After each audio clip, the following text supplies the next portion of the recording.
So hey guys, how are you all? Welcome to So we are back with a brand new movie on what if Harry Potter became a master of all magic to fight Voldemort. But before we start, be sure to subscribe to our channel and like this video. Now let's begin the story. The fourth member, the smallest and with a feminine build, made her way to the first. Go, the first whispered, as he held out his hands to give her a boost to the second-floor window. With her full weight on his shoulders, he didn't make a sound as she glanced in. Her right foot tapped twice. "I'm going in," he replied by tapping her right foot with his fingers twice. "Go." She silently waved her wand and the window slowly opened marginally. Reaching into the vest, she pulled out a small ball and slid it through the window. A silent spell later, and the ball hand impacted against the wall. A gas escaped the ball and soon was blown through the other rooms by a carefully aimed spell. The first floor had already been gassed, and the woman entered as the first man entered through the other window after casting a charm. A moment later, the window was shut, and a brief glow indicated that the window was now charmed. 5 minutes after going in, the two entry people came out quickly. The first, the smaller of the two, placed her hands over her heart, and the two sentries reached into their pockets. A moment later, there was no sign that the four had ever been there. Upon landing, the first ripped off his mask and had a huge grin on his face. "Good one, Tonks," Harry said. "What did she do?" the black man said, removing his own mask. "Well, he was in the middle of doing it when they were gassed," Harry informed Shacklebolt. "This wench decided she would ensure that he would never forget it, so she let them finish a moment before we stunned them. But of course, little did he know that we had just charmed his partner to look like a hag." Moody gave a gruff chuckle. "And where is our boy?" "Flint is in the cell we prepared," Harry said. "Let's wake him up and talk to him." Harry led the way and put his mask back on. He looked at his captive, who was obviously a marked Death Eater. Now, he was tied up and had his nest hidden by a robe DD over him. Harry took out his wand and cast a spell to wake him up. Flint awoke wide-eyed but couldn't speak for a moment. "Listen here, Flint," Harry said, in his most menacing voice. "You have information I want." "I don't have anything. We can do this the easy way, or the hard way." "What's the hard way?" Flint asked. Harry picked up a muggle hammer and placed a walnut on the table. He smashed it down with a bang, which shattered the nut and sent the pieces flying throughout the room. "Now, what do you think your bits will do when I hit them that hard?" Flint paled as he stared at the indentation left on the wooden table. He then started to quickly talk as if his life depended on it. When Harry left the interrogation room, he was all smiles. Shacklebolt looked at him with wide eyes. "If I ever anger you, just go ahead and kill me," he said. Harry grinned. "Well, he had more information than we expected," Moody said. "I never thought that he'd be the secret keeper of a safe house. Then again, we wouldn't be interrogating him for that kind of information. He's a thug, right?" "Right," Moody said. "So they're trying to outthink us." "Exactly. So that just means we interrogate everyone we get our hands on before we obliviate them." "Why did you obliviate him?" "So he would not remember what he told someone just in case he was rescued from prison. But I fixed that." "How?" "I put an untraceable tracing charm on him." "An untraceable tracing charm?" "It's a tracking charm of my own invention," Harry said, smugly. "The only person to be able to detect or use the charm is the person who cast it." "Then how can you be sure that the Death Eaters don't have them on them?" Harry smiled. "I took care of that too. The portkey we used on him placed a shielding charm around him so he would disappear from any magical tracing net, including my tracking charm. That's a drawback of the tracking charms, but it is one we will have to deal with if he ever escapes." "Where do we go from here with the information?" Moody asked. "We catch another one tomorrow night and see what else we can find. But I don't know if we should hit the safe house or not." "Let's hit it," Shacklebolt said. "If they find he's gone and figure out he didn't do a runner, then they will clear out of there." "Then why not go now?" Harry asked. "We have plenty of darkness left, and the safe house is in an unpopulated area." "Let's go," Moody said. The next morning, the minister would wake up to find 4 living and 15 dead Death Eaters had been turned over to the DMLE. A note was found on them by Senior Auror Shacklebolt, who, while returning to his duties after a night of rest, found them gagged and tied up in a room along his patrol path he checked. "Dear Ministry, I hope you enjoy your new friends, Mr. Smith. None of the Death Eaters had a wand on them and all did not know who had captured them or how it happened. All they knew was they went to sleep the night before and woke up when they were forced to wake up by Aurors. None of the Death Eaters had any type of spell residue on them, but it was obvious that some of them were killed magically by the way their injuries presented. It was quite a vexing turn of events for the Ministry's Aurors. While the Death Eaters were being interrogated, Harry was making love to his wife, who loved it when he had a good night doing manly things, as she called his excursions with the hit wizards. "So, Mr. Potter," Daphne asked, "how did it go last night?" "Well, we bagged 4 live ones and 15 dead ones," he said. "Anyone big one?" "Yes. I caught a rat." "A rat with a silver paw?" "Yes," Harry said, "and he didn't survive the night." "Pity," Daphne said. "He might have made a good source of information." "Who said he wasn't a good one?" Harry asked, his eyes flirting over to an enchanted notebook that contained all of the intelligence he had gathered the night before. Daphne gave him a winning grin and then pounced on her husband again. When Harry met with Minister Bones to discuss his new role in the conflict as an active duty hit wizard, she asked him a question. "Peter Pettigrew was among the dead," she said. "Don't you regret we weren't able to interrogate him? He would have been quite the intelligence source as Voldemort's right-hand rat. He might have ratted out a few safe houses if we did have a chance to talk to him. Pity the Ministry didn't get a chance before he escaped the Aurors escorting him to Azkaban." "And that Auror who let him escape took his place in Azkaban," Minister Bones said. "Do you think Mr. Smith will be going after more Death Eaters?" "I don't know, but he seemed quite angry with them from the looks of them," Harry said. "Most looked like they had been beaten quite badly before they were brought here." "Indeed," Minister Bones said. "What are your plans for today?" "I had hoped to spend some time practicing a few spells," Harry said. "A few legal combat spells." "I see. Where will you practice them?" "The headmistress kindly let me set up a dueling classroom for this purpose," Harry said. "Of course, I would be remiss if I didn't tell you that you're welcome to use it." Minister Bones gave Harry a small smile and then she ushered him out of her office. After all, she was a busy woman. Harry smiled as he read the headlines in the paper.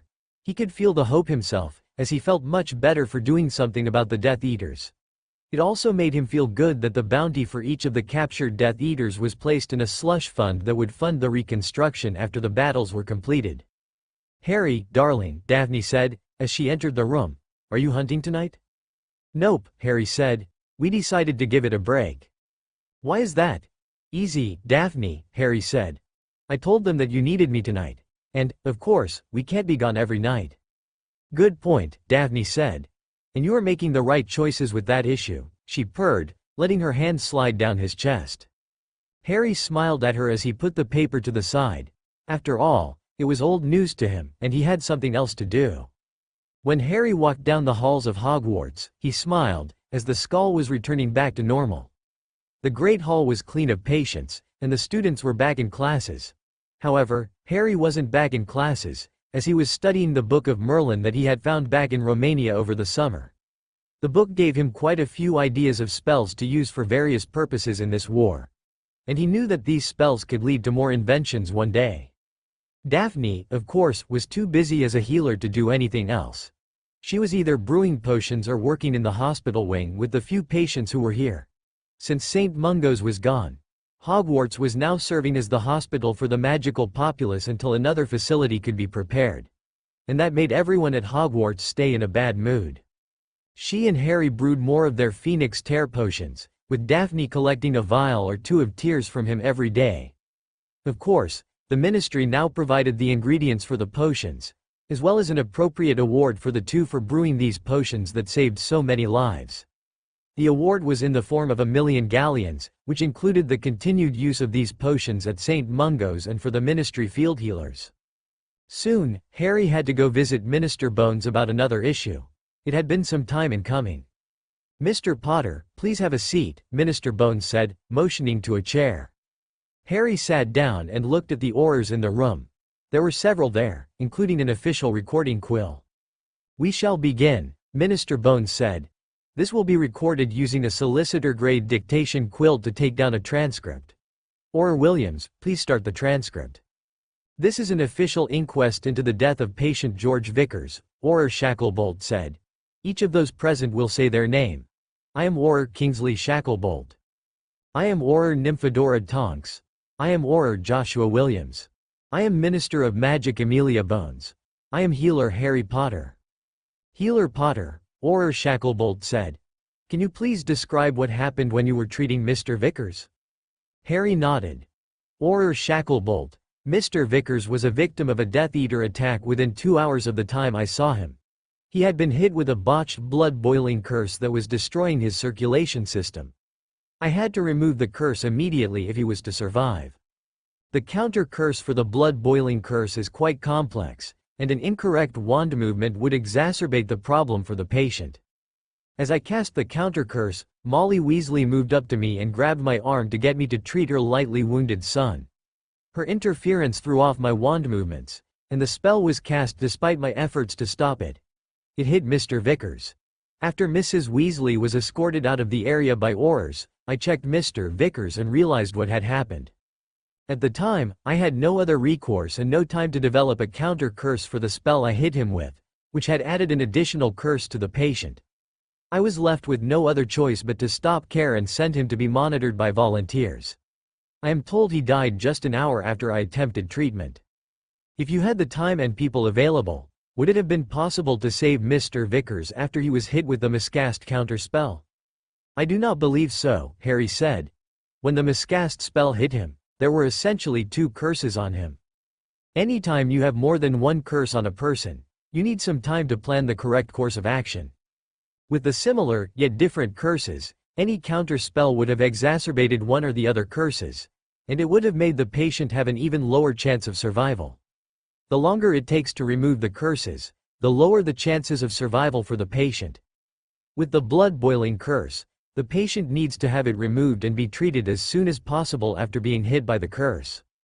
Do you think the patient would have survived if the counter-curse had been cast correctly? It is entirely possible, however, I do not know if he would have survived. In cases like this, it would have taken more time. With those Phoenix Tear potions, do you think the patient would have survived? It would have increased his chances of survival, yes. But there was no clear survival or not surviving. With the blood-boiling curse, treatment has to be given within a certain time frame. I am not certain that treatment was given in the correct time frame given the sheer number of patients and lack of healers. Thank you, Healer Potter, Shacklebolt said. We will contact you if we have any further questions. The recording stopped, and Harry sighed. What will happen to Mrs. Weasley? We will still decide that at a later time, Minister Bones said. Officially, we cannot comment about this matter. We are only gathering evidence to look at. I understand, Harry said. How bad was he when you hit him with the miscast spell? What exactly did it do? Well, Harry said. The counter-curse for the blood-boiling charm is 2 wand movements away from being a permanent, delayed heart attack curse. I don't know if that was the case here, but I'm sure whatever it resulted in was equally as horrible. The Aurors grimaced at the thought. Why didn't you mention that? Shacklebolt asked. Harry shrugged. Either way, it was irreparable damage to the patient after it hit him. There was no way I could save him in the time he had left. That is good enough, Minister Bones said. Mr. Potter, I would like to speak with you on another matter privately. Aurors, if you'll excuse us? The 3 Aurors stood and left the room, shutting the door behind them. Minister Bones activated several privacy charms for the room and then motioned for Harry to take a seat across from her. Mr. Potter, what can you tell me about the Death Eaters who have arrived here? Officially or unofficially? Unofficially, she said. I know you had something to do with it. And do we expect to have any more in the morning? There won't be any in the morning unless your Aurors catch them, Harry said. I'm spending today going over evidence to plan the next raid. Minister Bones nodded. You know, the Aurors wonder who is catching the Death Eaters. It's obvious that the people catching them know what they are doing and make sure the Death Eaters aren't able to escape or pose a threat to anyone. You could leak to the press that you have a team of specially trained people who are spearheading these efforts. It wouldn't hurt to go from black to gray. Why is that? Psychological warfare, Harry said. Voldemort and his Death Eaters rely on being able to scare people they face in order to accomplish their objectives. We've managed to capture quite a few Death Eaters in places they thought were secure. If they know the Ministry has a team after them who can break into warded areas, they won't feel as safe and secure. The less safe and secure they feel, the more likely they're to be restless. That will lead to more mistakes on their part, and we can take out more of them safer and easier. Or they can hire goblins to create wards. Doesn't matter to me, Harry said. They can hire the goblins or anyone else to make wards. The only one that is even remotely capable of making me have a hard time is a death ward, a blood ward, or the Fidelius charm. But there are ways around all of them. Why aren't you going out tonight? I want to start hitting them at random times. Our next raid or two will be in daylight, and that will make it much harder. It won't be big targets, but we will take out a few Death Eaters we have probable locations on. What good is that? If we can make them insecure no matter where they are, then we have an advantage. If we can make it where they lose the advantage of being able to instill fear in people, then we are winning. We don't have to be capturing a lot of them to do this. I would like to get a lot of them off of the streets, but then again, I'm not sure how many Death Eaters he has left. What do you mean? How many were killed and captured since June? Probably about 70 or so, Minis or Bones said. How many witches and wizards are in the United Kingdom? No more than 30,000. How many of those would support the purist movement? Probably no more than 10%, and most of those will only support them financially or morally. Exactly. So we have about 3,000 people supporting the movement. Of those, probably about 300 or so support the actions Voldemort is taking. Some of those blood purists don't want the society to be destroyed in a war, and they want to do this using political means, not violence. So you're saying that we may be taking out a lot of his direct support? Yes. I think so. I don't know how many for sure, and that is part of the research I am doing right now. We've taken out 70 of his followers. 70 out of about 300 that will support Voldemort directly. Once we take out a few more, then we will have the ability to take him on directly and I can kill him. Minister Bones looked thoughtfully at Harry. Of course, I think that is going to work well, but we don't have the manpower to take on a 200 supporters plus the creatures. That's where planning comes into play, Harry said. It won't happen soon, but you should start making plans to defend Hogwarts. Voldemort will be planning on attacking Hogwarts since he realizes we're holding Death Eaters here and this is our major base. If we lose Hogwarts, then the war is essentially over. How can we prevent that? I am studying wards that will help stop this mess, Harry said. I will get back to you later about this, but I do believe I have a solution that may work. It's an intent-based ward, and anyone who wishes ill intent against someone inside the ward will not be able to enter until they take down the ward. But they can take it down. Not if I do this right, Harry said, cryptically. That's all I can say about this. Then I will wait for your progress reports, Mr. Potter. I will be glad to keep you up to date as much as I can, Harry replied. But I won't be able to reveal any of my techniques for security reasons. If anyone knows the techniques, then they will have a much easier time taking down the wards. I agree, Minister Bones said. I wish we could talk more, but we both are very busy. I shall make an appointment with you in another week to keep track with what you are doing. Harry nodded. I will be ready for the meeting, he said. I will have more ideas for you to use by then. The team is considering our options and we will discuss them later when we meet again. That evening, after dinner, Harry went to meet in the Chamber of Secrets with his team. He had provided them with portkeys that would allow them to enter the chamber safely and secretly. It was also the location of their interrogation chambers, which they had built and warded so it seemed they were in a home somewhere. It was mind games at its best, and Harry, who had spent years with Daphne, was getting decent at these mind games. Potter, what are we doing tonight? Moody asked. Nothing, Harry said, with a smile. I think we should lay off of them for a few days while we rest and plan our next moves. What moves are we going to do? Shacklebolt asked. I think we are going to take out a couple of Death Eaters during the day, Harry said. It would be another significant move. I want them to be afraid of being anywhere, during any time. How can we accomplish that? Tonks asked. It's hard for us to work at night when they have tighter security now. We will work it out, Harry promised. If you have any ideas, let's get them out in the open. We don't have to make a final decision tonight.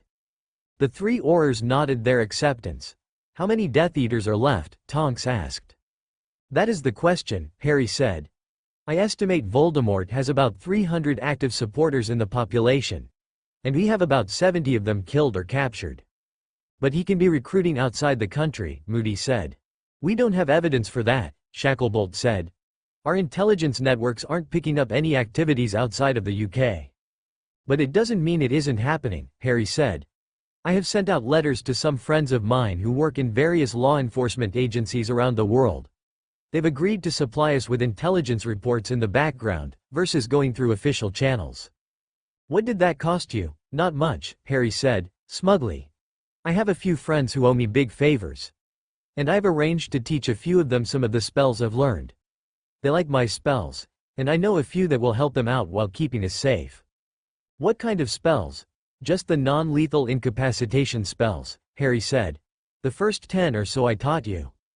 Ah, Tonks said. Those aren't too bad, and I'm sure that there are many people who would pay good money to get them. I know. I've agreed to train some of the Aurors, war mages, and unspeakables in other countries in return for weekly intelligence reports on Voldemort and his forces. They don't have to give me anything that will compromise any of their agents, but they will give me information. How can you get it? Technomancy, Harry said. What do you mean? Shacklebolt asked. We have developed a secure, magical method of transferring large amounts of information within minutes, Harry said. It's based off of the mundane internet and computer communication systems. How do you access it here? Harry motioned them over to his office, and he opened the door to reveal a desktop computer. This is a computer, he said. I've been using it to print out our intelligence reports for our meetings, as well as to help us keep up with Death Eater activities. I'm also in contact with my friends through this. What intelligence have you gotten so far? Nothing more than what we already know, Harry said. The law agencies in Europe and North America are following this situation with great interest. I also believe Asian authorities are following the war too. They don't want it to spread to their countries, and I don't blame them one bit. Neither do I, Tonks said. When is our next attack, and where? Moody asked, trying to get things back on track. What do you suggest? I suggest we go after Jugson, Moody said. He's a mid-level Death Eater and he may have more information. He is also wealthy enough that we can take out financial support too. Harry nodded. The Ministry was heavily fining the Death Eaters that were captured alive. It was aimed at shutting down the financial support Voldemort and his followers had. If they could shut down the financial support, then they would have a better chance of making them desperate, and taking away their resources to hire healers and get potions for the troops. And it would make it harder for them to arm those who lost their wands. His house is located here, Shacklebolt said. He has quite a few wards up and we will need to recon the manor to see what kind of defenses he has there. I can do that tomorrow evening, Harry said. We can, Potter, Moody said. We don't want you to do this alone. It could be a trap to capture you. They may start letting us get information about their people and then have more than we can handle there. True, Harry said. But I have a way to sneak into a warded area and detect the types of wards without setting off any detectors. How is that? Shacklebolt asked. I can't tell you, Shack, Harry said. It's a proprietary technique that I only learned as a Gringotts curse breaker. They won't let me teach anyone else the method without their approval. I guess I can understand, Moody said. But then again, how do they know this? Can they do it? It's a hard skill to master, Harry said. Maybe 1 or 2 goblins in the world can master it. I happened to be apprenticed to one such goblin who did master the technique. He was able to teach me. The 3 Aurors shared a look. If there were only 1 or 2 goblins in the world who could do that, then Harry would definitely be the only wizard capable of doing it. Very well, Moody said. We won't ask too much about it because we know you can't talk about it. You're right, Harry said. But let's get back on track. If we do this right, I can add in another set of wards over the area that will allow us to stop them from traveling. How is that possible? I recently learned a technique that will allow me to place wards of my own over existing wards without anyone knowing. All it will take is for me to activate them and we have them trapped inside my wards. Moody grinned. And can you have a ward that will incapacitate them? Yes. I can put up a death ward. A modified death ward, you mean, Moody said. I know you can modify death wards, but it is very difficult. You are right. I do have a technique I can use to make a ward put everyone to sleep for 2 hours after I activate it. How long does it take you to put them up? 4 hours, Harry said, and it's all I can do in a night. Then we will prepare to use that method, Moody said. Can you make it to activate after you put it up? Yes. Let's focus on warding several areas, Moody suggested. Then we can come back later with an Auror strike force to take out the Death Eaters and send them to Graniteville. Graniteville was the new ministry prison building. Trusted and sworn unspeakables and Aurors ran the prison, and they had set it up over a period of weeks. Harry had been contracted to ward it for the ministry, and he was doing that officially during daylight hours since he could do a lot of the work while in the Fidelius charm-covered area. Let's make plans for that, Harry said. What targets do we need to ward? It will take several weeks to ward the targets because we want to have time to make several attacks as well. Moody nodded. Let's just ward the large manors and then capture the owners when we know they are there, Tonks suggested. Maybe we can use some sort of tracking device or ward to let us know when they are within the target area and who is there. Harry paused and nodded. He just read about such a ward in Merlin's book. I have a ward that can do that, but I need to test it first, Harry said. I'll speak with the minister and headmistress McGonagall about warding Hogwarts to see how the ward works. Then we can discuss adding it to other areas. Aye, lad, Moody said. But for now, let's sit down here and write out our plans. I agree, Tonks said. We shouldn't do anything of this magnitude without planning, and we should involve the minister at some point. She may have some suggestions about locations. I'm okay with that, Harry said. But as long as we swear everyone who knows about this into secrecy. One word to the wrong ear, and this can be blown wide open against us. The others nodded, and they settled down to work. 2 days later, Harry and company were prepared for their first big foray in the daytime. They were prepared for the worst, and had decided to attack a Death Eater's home in broad daylight, which was quite the undertaking. The monitoring wards had been set, and they knew their target was in place. The reinforcing hit wizard squad was also ready for action. With a nod to his people, Harry held out the portkey and they left the Shrieking Shack for their destination, the Parkinson summer home in Kent. This isn't exactly the best chapter. It's hard to work on fanfiction when one has too many plot ideas and then is in graduate school trying to worry about comprehensive exams and master's projects. I'm sorry for the wait, as it is entirely my fault for not putting the time in for this. When the portkey arrived, the team silently spread out and looked around for danger. All were wearing full-up body protection, things that Harry had worked on and made better over the past few weeks and months of his life. This wasn't grounds for them to become careless and trust their gear. All 4 of the experienced raid team members knew that they had to keep alert and anything could go wrong. They had experienced things going wrong in previous missions, but this was the first attack against a heavily warded residence of an inner circle Death Eater. Once the area was clear, Harry looked at the map that the monitoring wards were tied to. He scanned it quickly and noted the small green dots that indicated marked Death Eaters. Powerful wizards were indicated with a red circle around the dot, and there were 3 of those there, 3 powerful Death Eaters. Harry held up 3 fingers. Then he made the arranged symbol for powerful. The thumb and index finger were together in a circle, while the other 3 fingers were in a plane with the rest of his hand. The others gave him the acknowledgement symbol, and then they gathered around Harry while Moody kept his eye looking out for trouble. Okay, Harry whispered, as he pointed at the map. We have 10 marked and 3 powerful marked. This will be the hardest raid yet. ID? Harry nodded and pointed to a list on the side. They had managed to find a way to copy wand signatures from the ministry's wand records database and compare it to the signatures the wards picked up. George Parkinson, Damien Valentine, and Nicholas Redwood were the 3 powerful Inner Circle Death Eaters there. At least they felt they were Inner Circle from the intelligence they had collected. The other Death Eaters were new recruits, or part of the Parkinson family. Harry glanced at his monitors one more time before they headed to the site. After giving the signal, the 4 split up to reach their attack positions. Harry waited to rip down the wards and was monitoring the map. Since they had no way of communicating, they were on a timed attack. But first, if the wards didn't go down, then they would know that Harry had aborted the attack. It was safer that way. Just as Harry was ready to tear down the wards, he saw quite a few more people arrive via portkey. A moment later, he backed off and returned to the meeting point, which was where the others would return to if Harry didn't set off the wards to signal the attack. 10 minutes later, the others were back. Moody gave him a look. Harry crossed his index fingers. More arrived. Moody nodded and then signaled for the portkey. Harry nodded, and the 4 were gone from the site. When the portkey landed, they activated a series of portkeys that took them through several locations around the United Kingdom.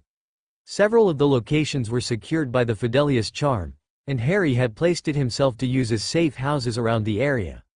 This would prevent the Death Eaters from tracking them. An hour after the cancelled raid, Moody spoke. Well, what was it? Voldemort himself showed up with about 24 more Death Eaters, Harry said. Aye, good call, lad, Moody said. We couldn't have taken them. Harry nodded his agreement. I know, he said. But I will be watching them to see what they do. What they do not know is that I have added a few discreet tracking spells that will follow them. What does it do? Harry grinned. Well, I found a book that allowed me to make it, he said. All I will tell you is that anyone with the dark mark will soon have the tracking spell applied and, once it is there, the only way to remove it is to remove their magic.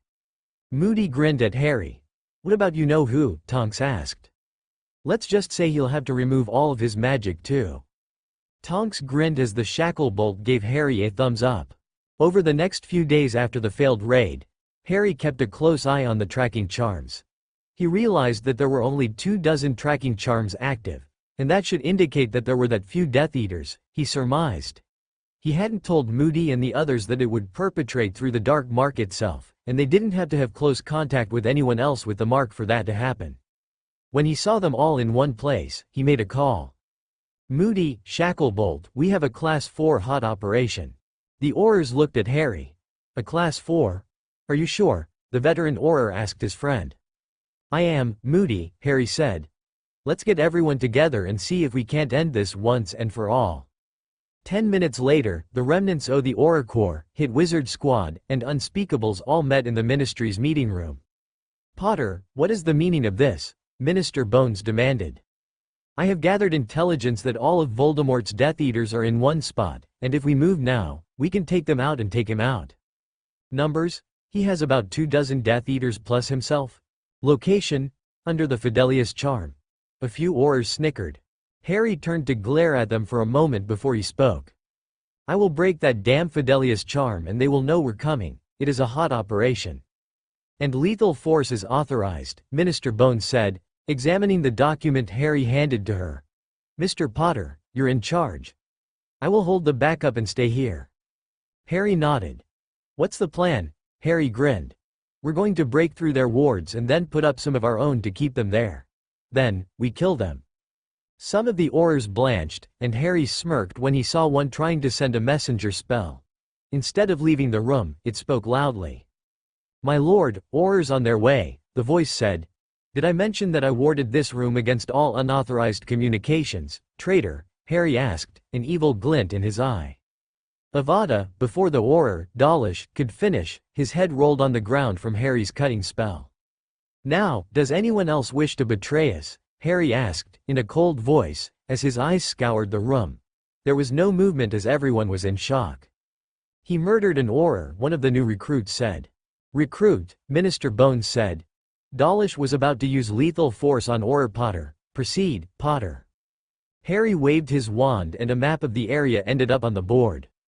This is their location. They are located in Kent, in the Parkinson summer home. It is heavily defended with death wards and Death Eaters. I also have indications that there are at least 3 trolls on the premises. The parameters for this operation are that anyone who points a wand at you is hostile and should be taken down with lethal force, Harry said, coldly. We do not take chances. What if a kid attacks me? One Auror asked. If they attack, they become enemy combatants, Harry said. The rules of war are specific on this issue. 10 minutes later, Harry had the Auror teams ready to go. He was going in first with his team and they would head for Voldemort. An hour later, the assault force was in place and Harry had his map out looking at the surrounding area. Nothing had changed, and he knew they were planning something, probably a recruiting drive since they had so few Death Eaters. It could also be an attack, or Voldemort just wanted all of his people in one place.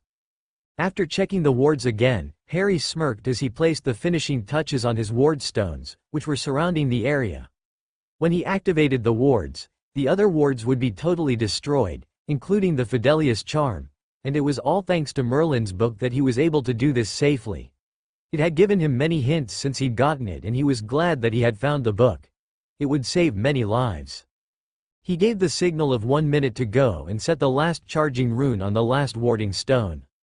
It would take a minute to pass through to the other warding stones that he set up, and then it would immediately put up his wards and tear down the others by absorbing all of their energy to produce the other wards in a hurry without draining the attackers.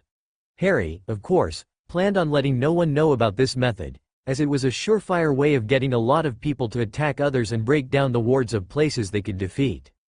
Exactly 1 minute after he gave the signal, there was a loud crashing sound and lightning in the sky as the wards took effect and destroyed the others.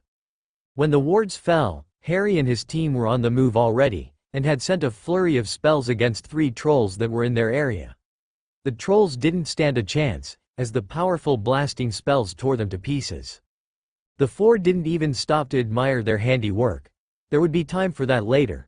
3 Death Eaters started to shoot curses out of a second-floor window, but the attacking force replied with a flurry of spells against all windows, which was their plan.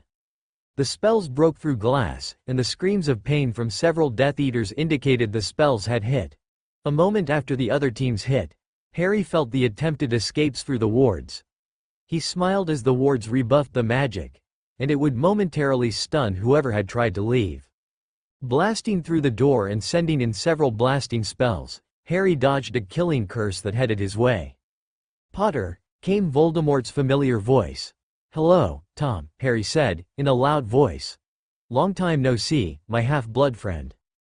Harry got another killing curse in response, but he sent 3 more dark arts spells at Voldemort as the Death Eaters around him were taken out by the attacking Aurors. Harry heard a scream as one of his people went down, but he couldn't turn to look. He had to trust the others to do their job and care for the wounded. Dodging 2 more killing curses, Harry sent one back at Voldemort, surprising the wizard.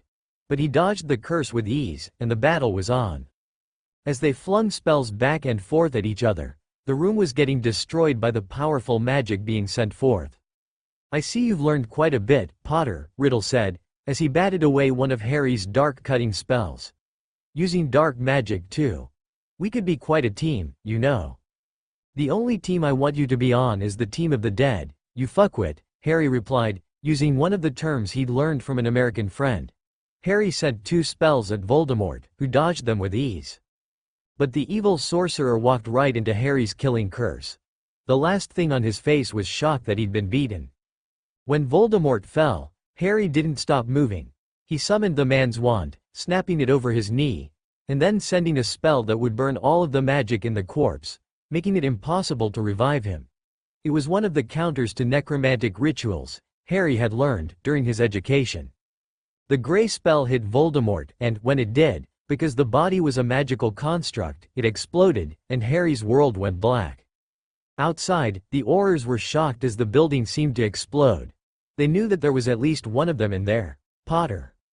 The Aurors had evacuated the building once it had begun to shake and threatened to collapse in on itself during the duel between Harry and Voldemort.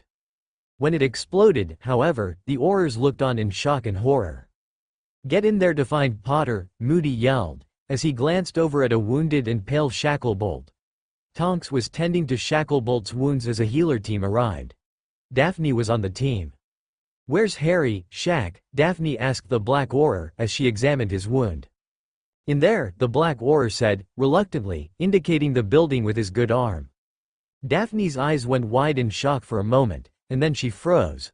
Her Harry was in that building and she didn't know what to do. Tonks realized what was happening, and she moved over to grab Daphne as the brunette's tears started to fall down her face. Tonks hugged Daphne close, and the healer started to sob, knowing that it would take a miracle for anyone to survive an explosion like the one she heard described on her way there. Several hours after the explosion, there was a shout as Aurors removed the debris. "We've found him." Several people converged on the site immediately. To their surprise, it was Voldemort's body, or what was left of it. His broken wand was in pieces by him, and Moody spoke in a gruff voice. "It's over," he said.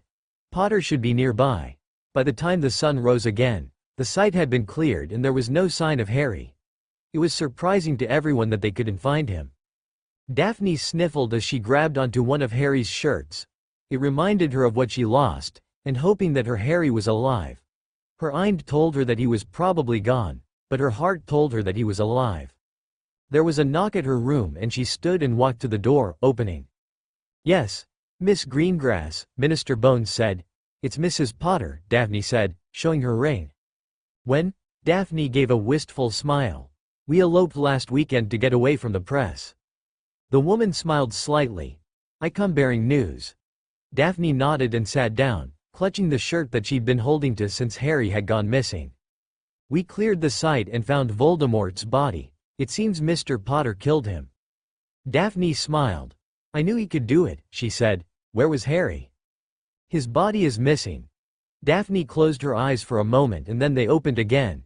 She ran out of the room, forgetting she wore only a pair of shorts and a tank top.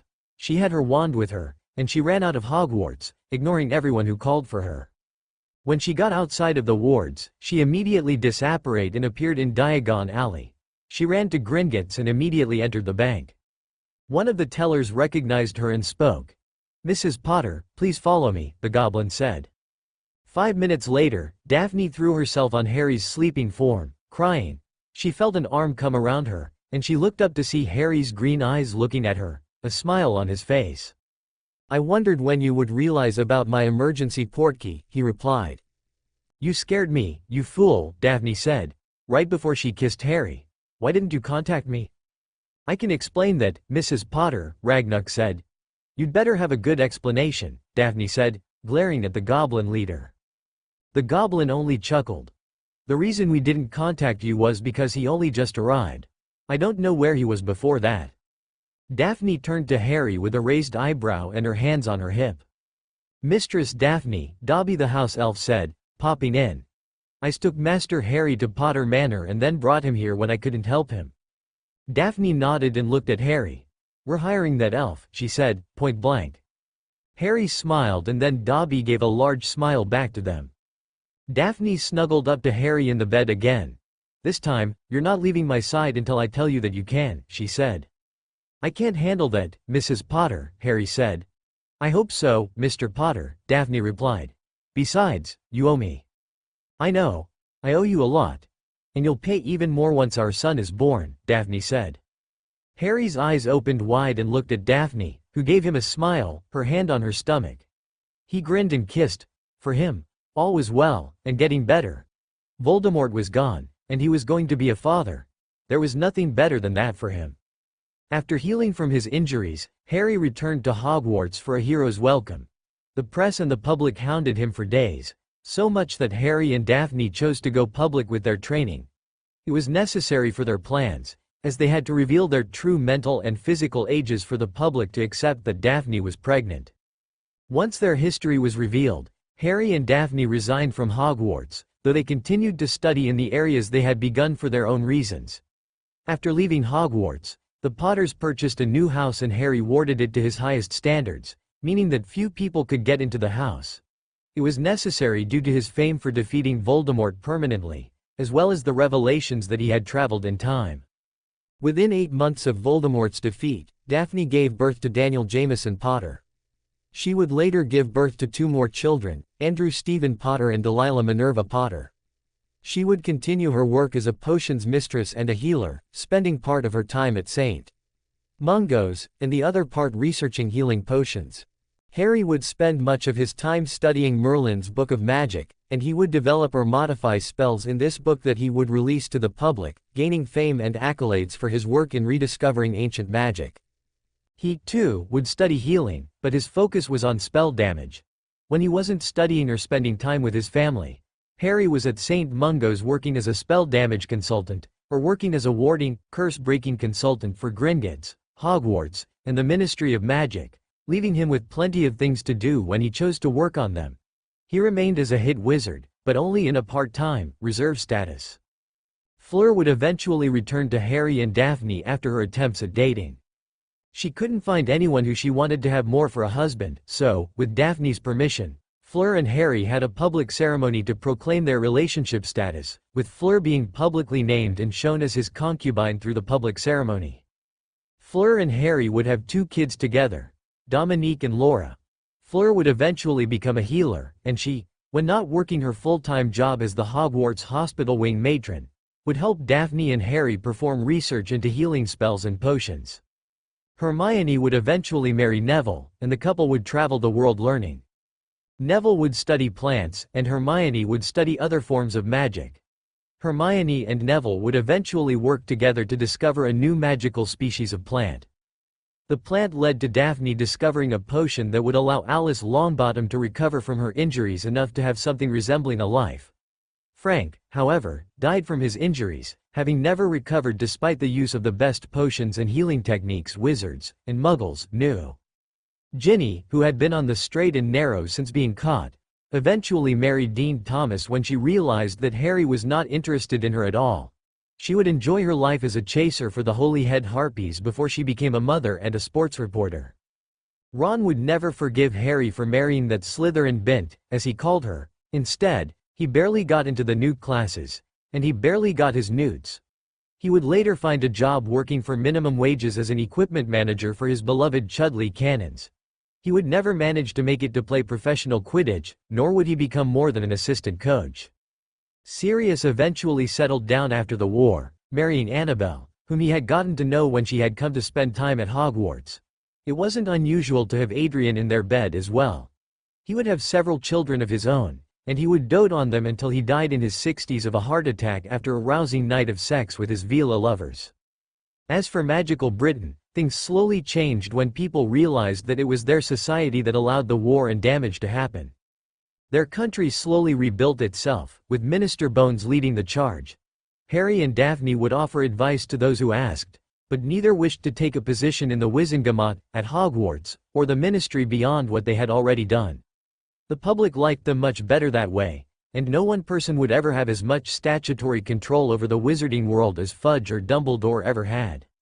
Not to say that people didn't have a lot of influence. Harry and Daphne continued to be positive influences in the wizarding world until their deaths 3/4 of a century after Voldemort's defeat. Fleur joined them in death a few years later. The end. Hello friends. This is Fiction Red. How are you all? So in this video, we will what if Harry learned all kind of magic power to fight against Voldemort. But before we start, if you want more amazing stuff like this, then be sure to subscribe to our channel and like this video. Also, if possible, share this video with your friends. Now without wasting any more time, let's begin the story. 14-year-old Harry Potter knew that he couldn't stay with the Dursleys this summer. Not even because Voldemort was back. After all, he needed somewhere to train up to defend himself and others since Voldemort seemed to have targeted him for some vague reason that Professor Dumbledore had neglected to tell him so far. Harry wondered how he could escape, but the opportunity presented itself as the Dursleys drove by the leaky cauldron. "Stop, why, boy?" Vernon asked, upset that the boy had yelled at them. "I'll give you a couple gold coins. How'd I know it's real gold?" "It's real," Harry said, showing him 2 gold galleons. "I don't know how much it is worth if you melt it, but you can take 4 of them if you let me out here." "Will you call us to get you back to the house?" Petunia asked. "No," Harry said. "I swear on my magic that I will never set foot on Privet Drive again out of my own free will." "Very well," Vernon said, as he looked startled at the flash that Harry gave off. "Just don't show up again." "I promise I won't if I can help it," Harry said. The teen handed his uncle 4 gold galleons and then got out of the car with Hedwig. He sent Hedwig to fly ahead to find him later, and then got his trunk out of the car. A few moments later, the Dursleys were traveling down the road and Harry was smirking. He'd gotten one over Dumbledore, and he'd sworn a magical oath that he wouldn't go back to Privet Drive willingly. Of course, Harry had been planning this since he had found out that Dumbledore was his magical guardian and had not told him. Harry had found out during the summer before his 3rd year when he spent several weeks in Diagon Alley after blowing up his Aunt Marge with accidental magic.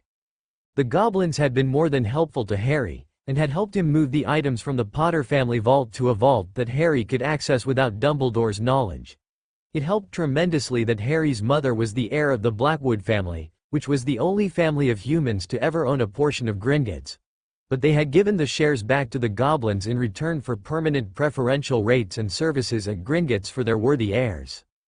Harry's trust vault and the Potter family vault were under Dumbledore's direction, and he could tell if Harry withdrew anything from the vaults. But he wouldn't know if anything was moved to another vault, as that was handled as an internal Gringotts matter. Dumbledore could only see the amount of money in Harry's trust vault, as the contents of any family vault at Gringotts was only available to the head of the family or any designated person. And Harry was the head of the Potter family even if the ministry didn't recognize him as a legal adult as they usually would. There was something suspicious about that, but the goblins put it down to either Dumbledore or Fudge, who had an unhealthy interest in the Potter estate since Harry's parents had died. For now, Harry knew that he had to get back to Gringotts and they would help him establish an alternative identity to escape England and train for the summer, if not longer. Due to Dumbledore's penchant for hiding things, such as the prophecy, from Harry, the teen hid things from the headmaster. He hid how he was considered an adult by Goblin law, and, as such, the ministry would recognize him as an adult should he provide proof that Gringotts recognized him as a goblin friend and as an adult. At the suggestion of the bank manager, Lord Ragnuk, Harry had withheld notifying the Ministry of Magic of his status as a goblin friend until he was recognized as an adult by the Ministry of Magic. Furthermore, Harry was now an Occlumens, and he hid his knowledge of things that Dumbledore wouldn't like him to know, or expect him to know, behind a special barrier. Not even Truth Serum could get him to reveal what he hid behind that barrier, but it was worth it to Harry. After all, the teen was becoming a brilliant rune scholar, thanks to the assistance the goblins provided him, including an undetectable goblin time-turner. He used the time-turner regularly to study, and the time-turner was special in that it took him to an alternate dimension whenever he was using it instead of using the same dimension.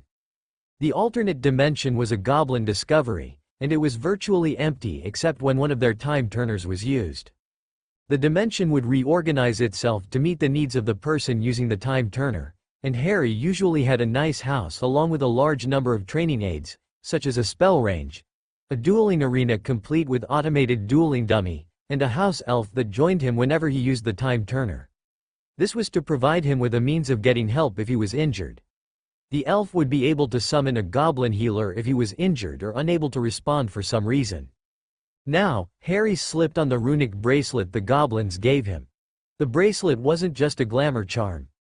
It transfigured his body using a runic transfiguration method that Harry was currently studying.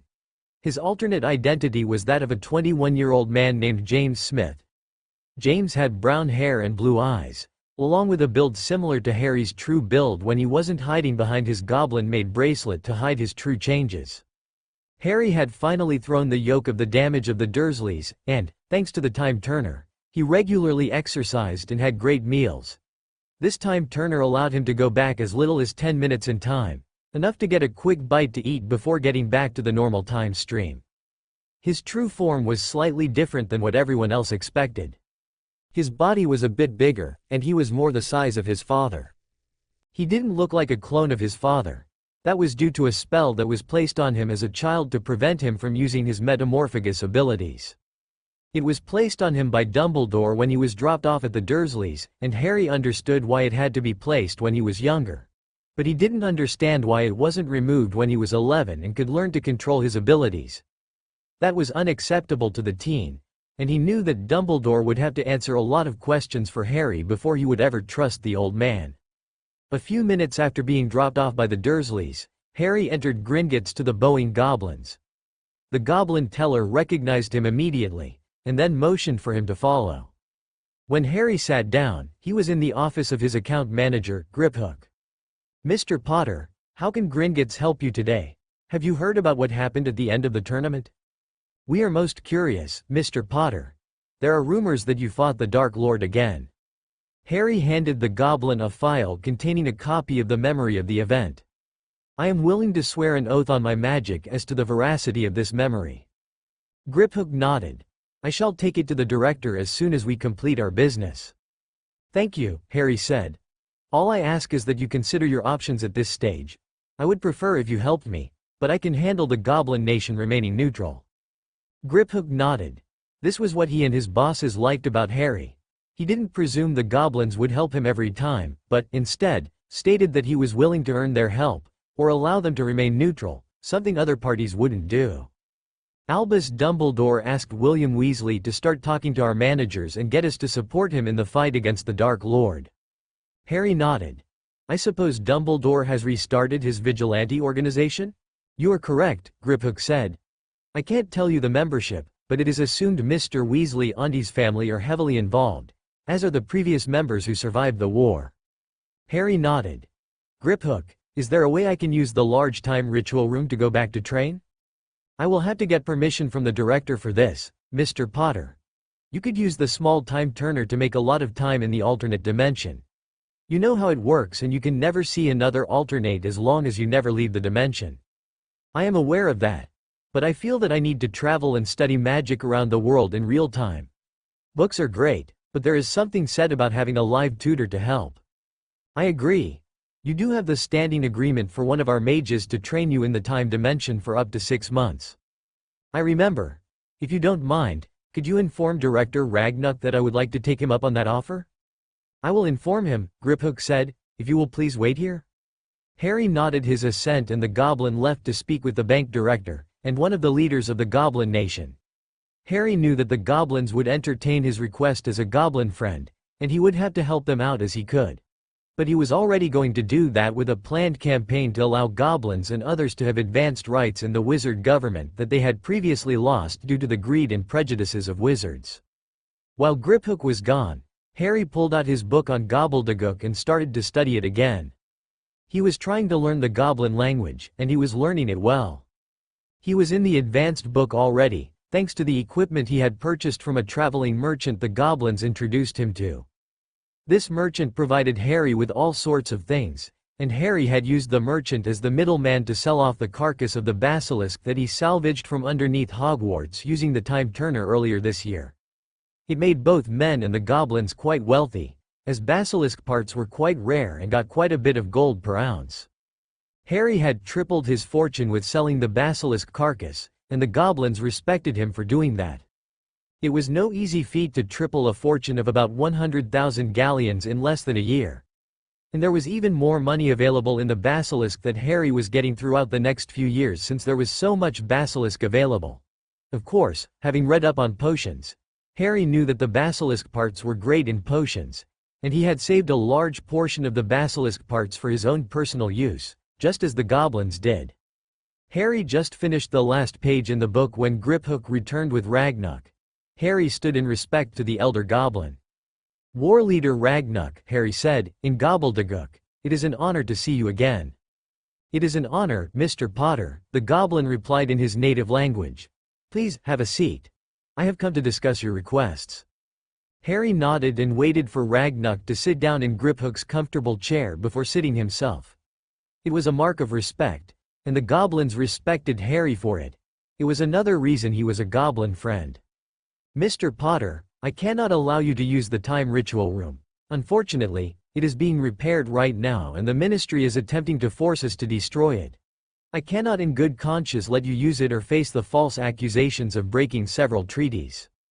I understand, Harry replied. As for the goblin mage, I can provide you with a goblin mage to train you in combat magic, warding, healing, and curse breaking.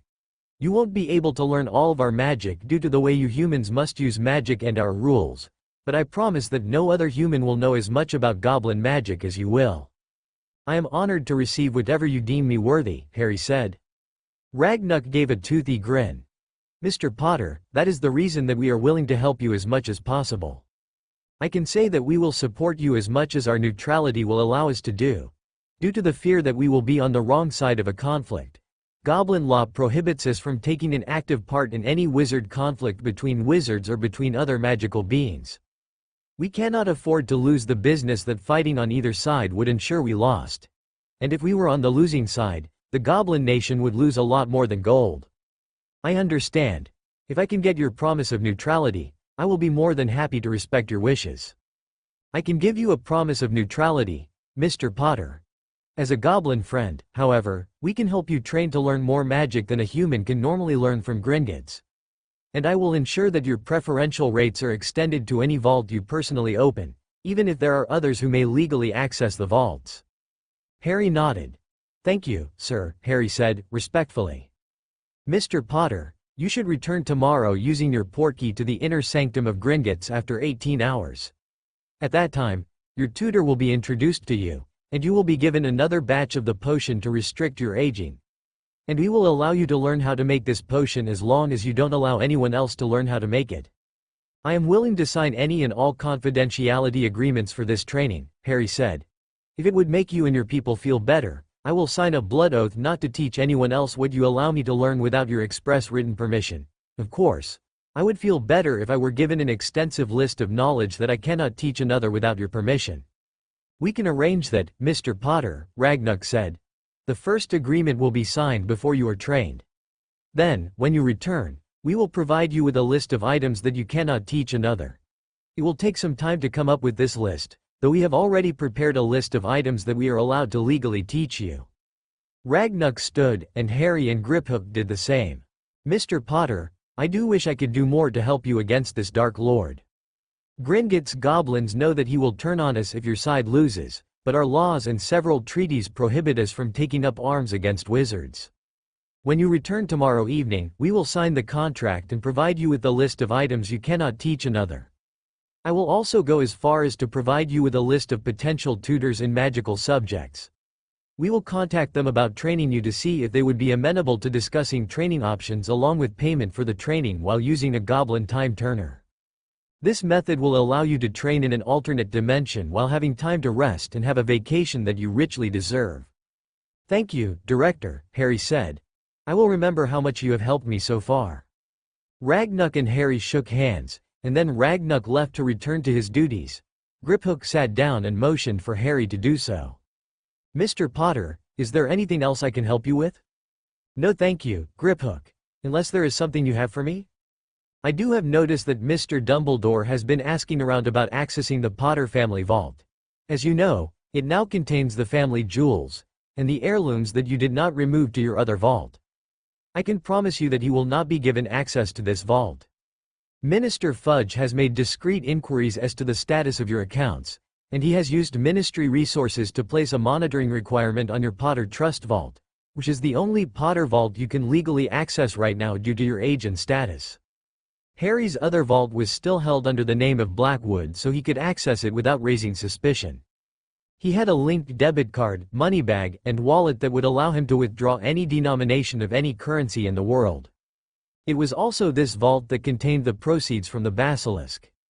And Harry knew that he could transfer assets between family vaults that would be combined into one once he had full access to all of them. But he couldn't transfer things from the Potter family vault to his Potter Trust Vault.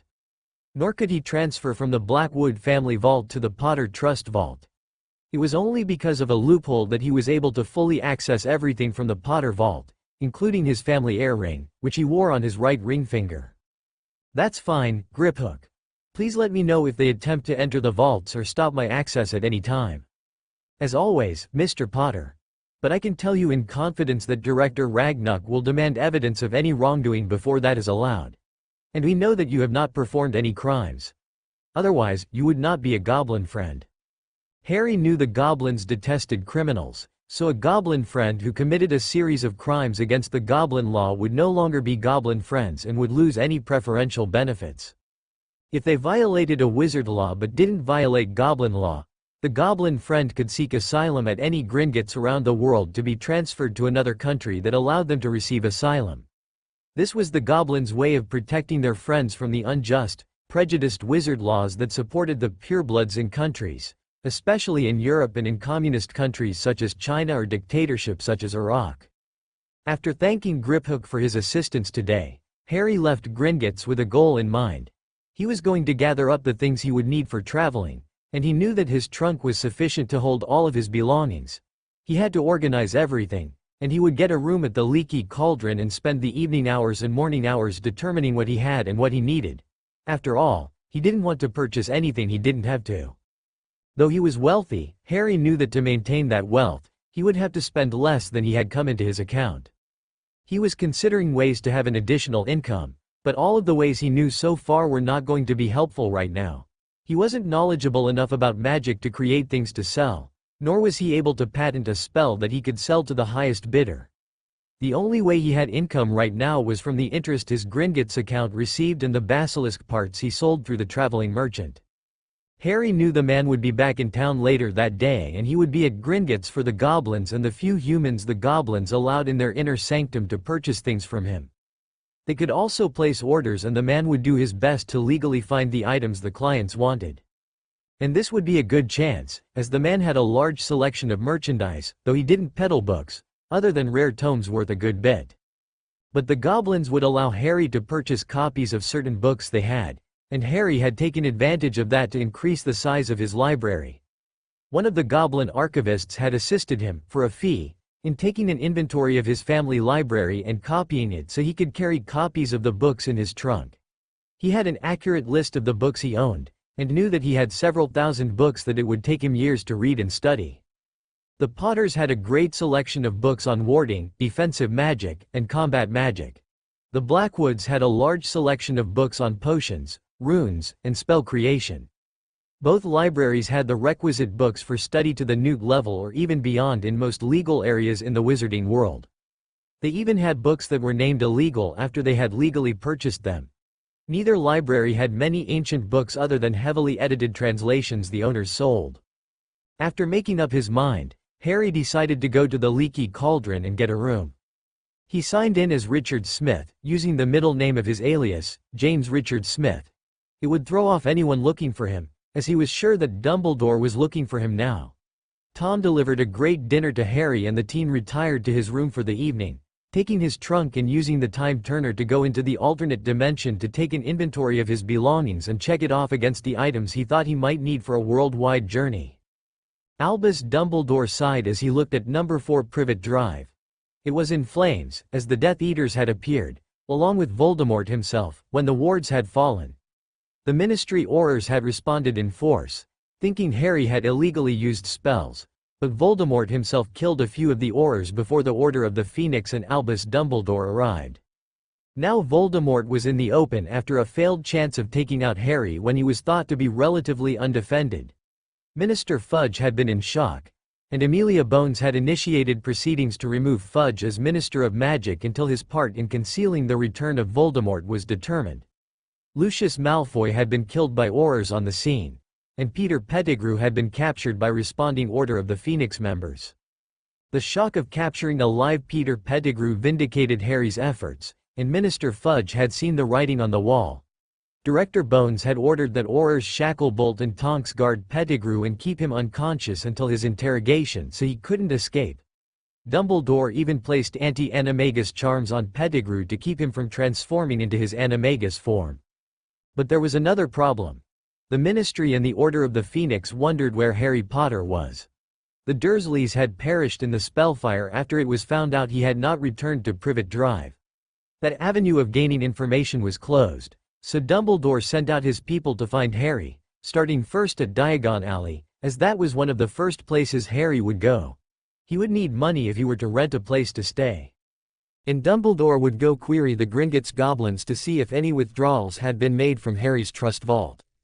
Several hours later, a mystified Albus Dumbledore knew Harry had not withdrawn money from his trust vault, nor had anyone seen him in Diagon Alley.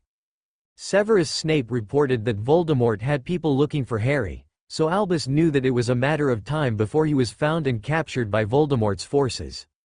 After all, the boy was untrained and wouldn't be able to handle the Death Eaters if they ganged up on him. And he definitely wouldn't be able to escape Voldemort without an insane amount of luck since he wouldn't have a portkey to escape. After a grueling few days of inventorying his supplies and belongings, Harry had a list of items that he would need. He decided to purchase a spare wand, a wizarding travel tent complete with kitchen, food supplies, clothing appropriate for several environments, a rucksack to carry his belongings, a travel guide, and a reusable portkey. He already had a portkey license and an apparating license in his second identity thanks to the goblins. He knew he could safely do both thanks to the training and studying he'd done under the paid tutelage under Fleur Delacour. He'd paid her to teach him to apparate and make a portkey, and she'd been sworn to secrecy about this since he was underage. She had agreed to aid him after the third task, and she had been surprised to find that he was a goblin friend, just like she and her family were. It would make things easier for him in the long run, as he had friends he could turn to if he ever got in a bind. Harry had also promised to visit her in France this summer if he got the chance, so he made a note to send her a message as James Smith, his alias she was very much aware of. He said that he would be leaving England for most of the summer and would like to visit with her to further their friendship. That would leave it up to her, and Fleur knew that Harry wasn't looking to get into her pants. He'd made that clear since he wanted friendship first, romance second at this time. But he wouldn't be opposed to dating her if they felt it was a good option. Upon awaking after a good night's sleep in the bed, Harry made his way downstairs to eat breakfast. He sat down at a table and Tom wordlessly handed him the Daily Prophet along with a cup of hot tea. Harry looked at the headlines and almost spat out the tea when he caught the large photograph of Voldemort in front of a burning house on Privet Drive. You know WHO returns, personally kills boy WHO lives relatives. Peter Pettigrew captured alive, Sirius Black innocent. Aurors killed Death Eater Lucius Malfoy in battle. Fudge arrested for concealing return of Dark Lord. Wizengamot names Bones Minister of Magic in emergency session. Harry quickly read the articles and smiled. His godfather was now free, and he would never have to grace the doorsteps of number 4 Privet Drive ever again. It was a major benefit for him. And now that the world knew Voldemort was back, things would be easier for now. But then there was the issue of Fudge and Malfoy.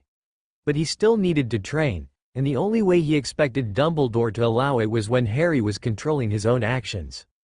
He closed the paper and ate his breakfast at a sedate pace, knowing that he had been vindicated and his godfather would be celebrating his freedom.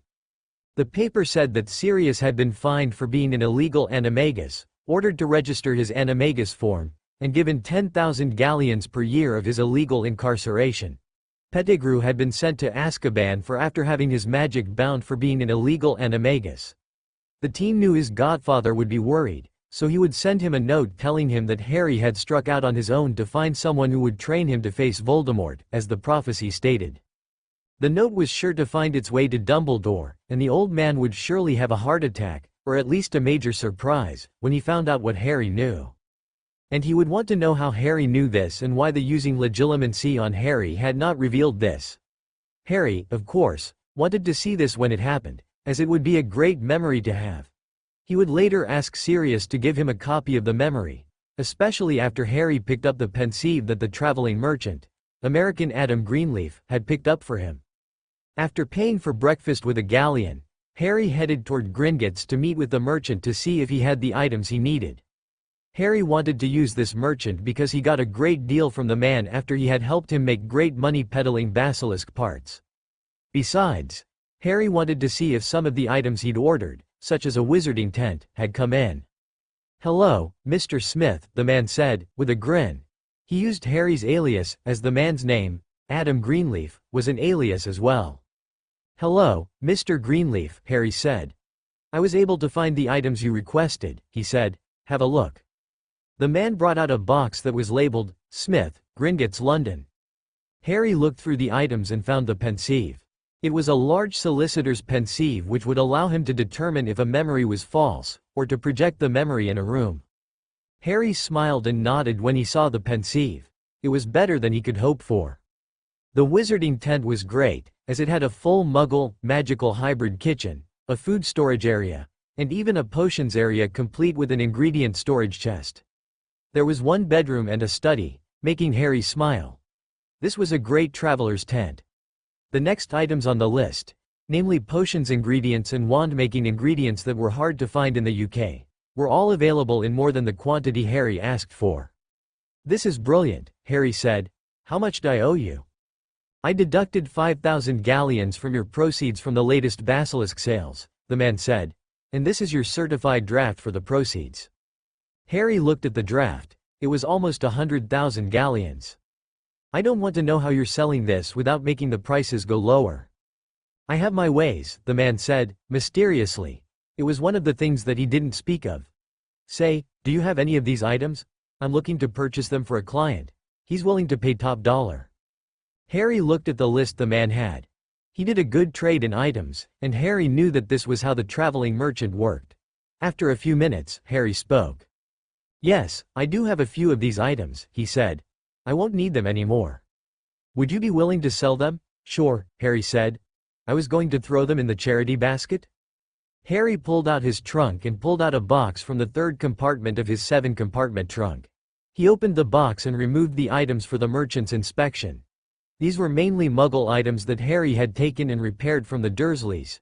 He could get good money for them from enchantment specialists who wanted to have some of these items to play with for a decent cost. Harry sold these items for a couple £100, which was more than he would have gotten selling them to Muggles. He placed this cash in his bag, and placed the draft in his bag as well. The draft would be sent to Griphook to deposit the requisite amount of cash from the merchant's Gringotts account. "It's nice doing business with you, Mr. Smith, and you too, Mr. Greenleaf," Harry said. "I shall be traveling the world soon. Are there any items you want me to keep an eye out for?" The man nodded and handed Harry a list. "These items always sell very well, and I'm on the lookout for these books. Some of my clients have a hard time finding legal copies of the books in their own countries due to restrictions on publishing. If I find anything, I will send it to the nearest Gringotts branch and ask them to send you notice," Harry said. "Is that acceptable?" "It is. I look forward to working with you in the future, Mr. Smith." Harry nodded and then left the area to shop in Diagon Alley. As he shopped, he noted that the crowd had dissipated slightly. There were also people like Remus Lupin and even Sirius speaking to various merchants and street vendors asking if they had seen Harry. The team knew that they wouldn't have seen him, as he was not dumb enough to appear in his own form in these dangerous times. Harry soon finished off his shopping list, making the owners of the Leaky Cauldron, Gump's Travel Shop, and the Green Grocer very happy with his large purchases from them. He purchased enough food to last for quite a while, as he knew that he would be living on his own, and might pick up a few friends along the way he wanted to feed. There was the large butterbeer purchase from Tom at the Leaky Cauldron, and the purchase of the traveling bag, the traveler's clothing set, and the traveler's guide to the magical world from the travel shop. A few minutes later, he was in his room packing everything into the tent in his trunk. All of his food supplies went into the tent. Thought some of the butterbeer was going to stay in his trunk for easy access while traveling and staying in hotels. His clothes were likewise going to be placed in his trunk. The old clothes from the Dursleys were piled in a box that he would give to a charity. After all, someone would want these clothes to wear. That evening, Harry went to Gringotts using the portkey that he had been given. He arrived and found that Ragnuk and Griphook waited on him. Griphook was carrying a bag that would contain the books Harry would use in his studies. "Mr. Potter, it's nice to see you again, and you too, War Leader Ragnuk," Harry said. "Before we begin, you will be provided, free of charge, copies of all of the books used in your training. I only ask that you do not let anyone else see them." "I thank you for this," Harry said, with a slight bow to the Elder Goblin. "Now, we must sign the confidentiality contract and you will receive the copy of the items you may not teach another." Harry nodded. The contract was signed and the two shook on it. "Finally, Mr. Potter, if, upon the recommendations of Mage Wartooth, you are deemed worthy, we will provide you with hands-on training in curse-breaking and warding as a part of a goblin warding or curse-breaking team outside of Europe. We have discovered a way of sending you back in time for P to 10 years so you may train with our teams and have the time to graduate from apprentice to journeyman to master in each field." "I appreciate it," Harry said, with a smile. "If I am deemed worthy, I would like to work with your teams. We will discuss this upon your return, Mr. Potter. For now, Mage Wartooth and yourself should get going. You have a lot of training to accomplish, and I suggest that you turn back time for 1 year." Harry nodded as he took the potion vial Ragnuk handed him. "This vial will work for 1 year of time travel using our time turner," he said. Like always, he had to add. Minutes later, Harry and Wartooth were in the alternate dimension. Wartooth told Harry what he would expect, and the team knew it was going to be a very long year of training in this alternate dimension. But it would be worth it in the end. While training in the alternate dimension, Harry learned a lot about the theory of magic and wand magic. The goblins kept an impressive history of wand magic and wand lore, though they were prohibited by a treaty from possessing wands. They used to make and use wands and staves, but a war stopped that when the wizards, allied with vampires and the house elves, forced the goblins to surrender and sign a magical treaty for all of them that prevented them from using magical foci. Harry learned a lot of ancient battle magic and warding done with a wand that modern wizards wouldn't know. After all, goblins had advanced from wand magic to wandless magic, while wizards had regressed from wandless magic to wand magic over the years. There were 24 definitive books on goblin wand magic, ward magic, healing, and curse-breaking techniques that Harry learned while in training. All of these techniques depended on the user to be able to use a wand or a focus, and Harry was the first being in several centuries to be able to legally use this magic. With a wealth of new spell knowledge, Harry left the transdimensional training location and returned to the place he left. Ragnuk grinned when he felt the magic of the two returning. He looked Harry over, as the teen had gone without his glamour bracelet. Harry's body had grown until he was his adult height and weight. He was 5 feet 11 inches and weighed just under 12 stone with his stocky build. It turned out that he had inherited his build from his mother's side of the family, as his grandfather had been stocky. His black hair was spiked, as he didn't like long hair. And he had a mustache on his ruggedly handsome face. "I see your training did wonders for you," Ragnuk said. "How was it?" "It was brilliant," Harry said, in his baritone voice. "I learned a lot, and I am amazed that you goblins knew so much magic wizards don't know or forgot how to do." Ragnuk grinned. "And that is why they forced us to relinquish our wands. You should be on a par with the best aurors in terms of magical knowledge. At least for types of spells. Master War Mage Wartooth, how did Mr. Potter fare in his training?" War Leader Ragnuk, War Mage Potter has graduated from the standard War Mage training program and is fully eligible for the warding and curse-breaking training programs. "And his healing? He is fully rated as a field healer and can use some wandless magic." Ragnuk nodded. "I expected as much. Mr. Potter, if you are willing, I would like to send you back to the past with this letter. When you get there, bring it to me and show me your ring. It will prove your identity, and then I will arrange for your training as a curse breaker and a warding specialist." "Where will I train?" "You will train in curse breaking in Egypt, the best place to learn those subjects," Ragnuk said. "Expect a very hard training program." "Sir, would it be possible for me to wait until the end of the summer and more training? I would like to at least have taken the newts and owls to get appropriate grades." "Indeed, Mr. Potter," Ragnuk said. "I can concur with this. If you wish, we send you back and you can return to your vacation after you graduate from the training programs." Harry nodded as a goblin appeared and spoke to Ragnuk. "Excuse me, War Leader Ragnuk," the goblin said, "but I have an emergency situation." "What is it, Grimto?" "The Greengrass family has been all but murdered. The heiress is in the office of Account Manager Goldtooth as we speak." Ragnuk nodded. "It seems the war is going to get worse, Mr. Potter," Ragnuk said. "The Greengrass family is the only other family that has status as goblin friends in the United Kingdom. If you will wait, I would like to see if you would take Miss Greengrass with you to train. I'm sure she will appreciate the training and will be willing to provide her own support during this. The Greengrass family is several times wealthier than your family." Harry nodded. An hour later, Harry was escorted to the place where a grieving Daphne Greengrass lay on a sofa. Harry was going to assist her as much as possible, and then explain the offer for her to travel with him this summer to train and have a vacation. He smiled softly and then cleared his throat. The girl took one look at him and then threw herself into his arms, sobbing. Harry didn't know what to do with a sobbing girl, so he gently patted her on the back as she clutched his robes tightly as she sobbed. A few minutes later, and the girl had slowly stopped sobbing, she looked up at Harry with teary eyes and then backed away suddenly. "Potter." "Daphne," Harry said, in a soft voice. "What are you doing here?" "Ragnuk asked me to speak with you," Harry said. "Why?" the brunette asked, her soft almond eyes filled with curiosity. "It seems we are both goblin friends, and that alone is a special thing since we are the only two in the United Kingdom." Daphne teared up again. "I'm sorry," Harry said, suddenly. "I'm not too good at talking to people." Daphne snorted in amusement. "Hanging around Granger and Weasley makes me wonder why. Speaking of questions, why is the Gryffindor golden boy concerned with a Slytherin like me when you could be out shagging your fangirls after you were proven to be right?" Harry smiled. "Well, I'm on an unauthorized vacation, and thought you might could use one too." Daphne snorted. "Who would authorize it? Dumbledore thinks he can control what I do," Harry said. "I wouldn't be surprised if he cut me off from all communications with the wizarding world if I had gone back to hell. Hell, otherwise known as Number 4 Privet Drive, the home of my abusive relatives," Harry said, before clamming up about his history. Daphne gave him a curious look. "Why would you help me?"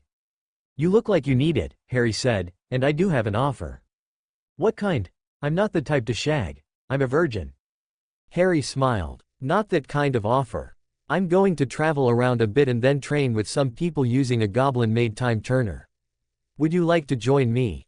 Would you let me fight the bastards? I will, Harry said. I can't control you. I can only help you and help make sure that you don't do something stupid. And who will keep you from doing something stupid, Potter? I guess you might, Harry said, shrugging his shoulders, but that is yet to be determined. Daphne gave him a slight smile and then she spoke. Well, what will we be doing? We will be traveling to France first and meeting with a ritual teacher. There, we will learn several rituals that will increase our learning abilities and help us with certain traits. What kind of trait? The teacher is a Vila, so I suppose a lot of it will be sex magic. Daphne's lips curled upwards as she considered what that meant. Yes, I'll go with you. But don't expect me to be your partner if we have to have a sex partner. I'd rather go solo. Harry smiled at her. Solo is a good way to relax, Harry said, speaking from experience. After Daphne agreed to go with Harry and train, Ragnuk assisted her in setting up another identity. She had 2 identities to use and 2 rune glamour bracelets. The first was going to be Rose Smith, the wife of James Smith. Rose Smith would be a blonde-haired, blue-eyed 20-year-old Muggle-born witch. Daphne's second identity, Sarah Brown, was also a 20-year-old Muggle-born witch, with green eyes and blonde hair. Harry didn't need to adapt another identity, but he chose another one. This one would be Orion Brown, a Muggle-born wizard with red hair and blue eyes. Ragnuk seemed to enjoy making up these identities, as it was a long time since he or another goblin had been involved in espionage techniques at this level. And the best thing was that with the money Gringotts commanded, it was easy to get them legal passports and other necessary papers. This included a false education trail that would be updated and modified slightly when they got their actual exam scores. Or at least got an approximation of their actual knowledge levels. This would be more important later on if they were applying for a job or a formalized apprenticeship.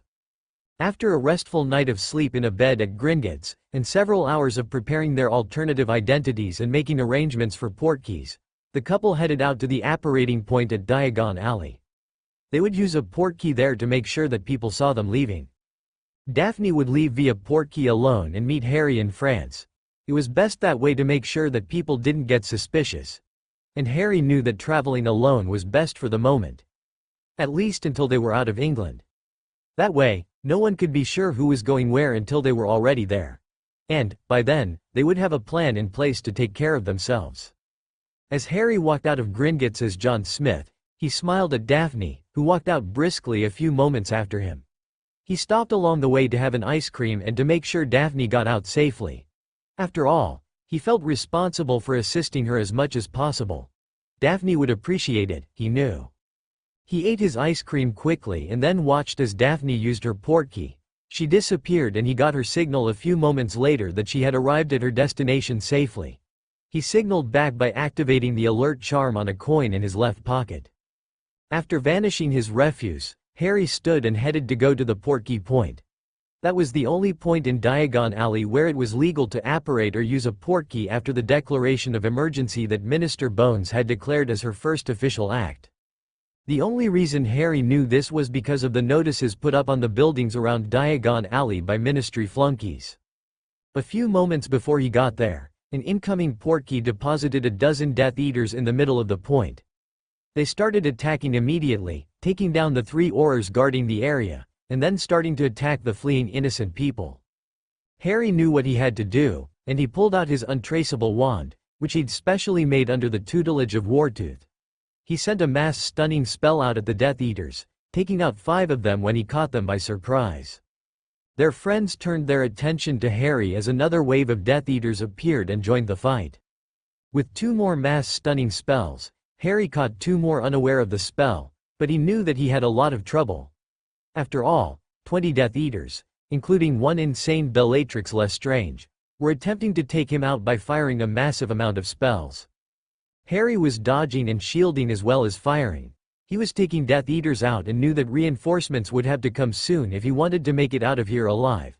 He could leave via the portkey, as the goblin-made portkey would get him through the wards, but he couldn't leave the civilians with all of these Death Eater around. After several more moments of dueling, Harry started to use goblin battle magic, as the Death Eaters wouldn't have a shield that worked well against it. Some of them managed to shield from his blasting spells, but the backlash of the spell hitting their shields knocked some down or even knocked their wands out of their hands, making them easier targets for the few who were starting to fight back. A flurry of goblin battle magic made short work of the Death Eaters, and Bellatrix Lestrange was now missing her head after not noticing the spell an Auror sent at her while she was shielding against one of Harry's spells. Once the Death Eaters were down, and there were a dozen Aurors arriving, Harry activated his portkey and left. It wouldn't do to be questioned by the Ministry. After all, some of them were inclined toward Voldemort, and he didn't want this information getting to them. It was better to have him being a mysterious person using mysterious magic than anything else. At Diagon Alley, Auror Nymphadora Tonks was examining the Death Eaters. Nearly half of the Death Eaters were dead from the unknown wizard and the unknown magic he used. She didn't know what to think, as her aunt, Bellatrix Lestrange, was one of those. Interestingly enough, most of the Death Eaters were known pureblood supporters of the Fudge administration, and even included some of the low-level flunkies Fudge had hired on at the Ministry. Tonks looked up as Headmaster Dumbledore and Minister Bones arrived at Diagon Alley to see what was going on. It was obvious that there was a new player in town, and both the Ministry and the Order of the Phoenix would try to find out who he was. Several people knew him by the name of James Smith, and that was all they knew. They didn't know where he had come from, but did know that he spent a lot of time at Gringotts in the past few days. That avenue was shut, as the Gringotts goblins would never talk about any of their clients. When Harry got to France, he looked around for his companion. He found her waiting at a coffee shop drinking a cup of hot tea. He walked over to her. "Hello, Sarah." "Hi, James," Daphne said, brightly. "How was your stay in England?" "It was okay. It ended badly with a few death munchers." "Oh," she asked, looking at him. "What happened?" "Right as I was getting ready to leave Diagon Alley, they arrived. I had to stop them from attacking the people. I don't know how many of them were killed, but I do know that the Ministry will be looking to question me." "Why is that?" "I used goblin battle magic." "Ah," Rose said. "Well, I made contact with our first tutor. She and her sister have agreed to teach us. We're to meet them in Nice at this address." Harry glanced at the note and noticed it was charmed. Daphne smiled at him and then motioned for him to sit down. Harry sat down and then Daphne spoke again. "We have a few days before we have to be there. What do you want to do in the meantime?" "I need new clothes," Harry said. "I have a few things, and I could use an expert's advice." Daphne's eyes lit up with excitement and she smiled. "We are in the right city for this," Daphne said. "I've shopped here before and it is a great place for clothes shopping. After all, Paris is the home to many top-notch boutiques. Do you have any type of clothes in mind?" "Not really," Harry said. "But I do need a few clothes that will be appropriate for our travels. I think you should check out my wardrobe and make your suggestions." "I can do that," Daphne said. "As long as you pay for your own clothes. Now about our room arrangements." "I've contacted a hotel, and we'll stay in Paris for a night or two," Harry said. "I didn't know how long we would be, so our friend made arrangements for us to have 2 nights at the Hotel Duc de Saint-Simon under my name." "Is it a suite with a king-sized bed?" "That will work fine for now," Daphne said. "But I'm warning you." Hermione Granger, best friend of the boy who lived in his sidekick, Ronald Weasley, woke up the morning after she had gotten home from Hogwarts. As the warm water from the shower hit the bushy-haired witch, her mind turned to her best friends and what they were doing. Hermione knew that her parents had been quite upset with the events of the past year once they had gotten her to talk about it. There was even talk that she would be removed from Hogwarts. Hermione didn't know who had told them, but her parents had said that they had gotten a letter from the school that detailed some of the precautions being taken to protect Hogwarts from he who must not be named, as the letter put it. And Hermione had been forced to sit down and discuss several things with her parents, especially about the Tri-Wizard tournament and her date with international Quidditch star Victor Crumb. Overall, Hermione thought that she had managed to convince her parents to let her stay at Hogwarts, but she was worried that she would have to defend her choice again if her parents learned more about what was really happening in the wizarding world.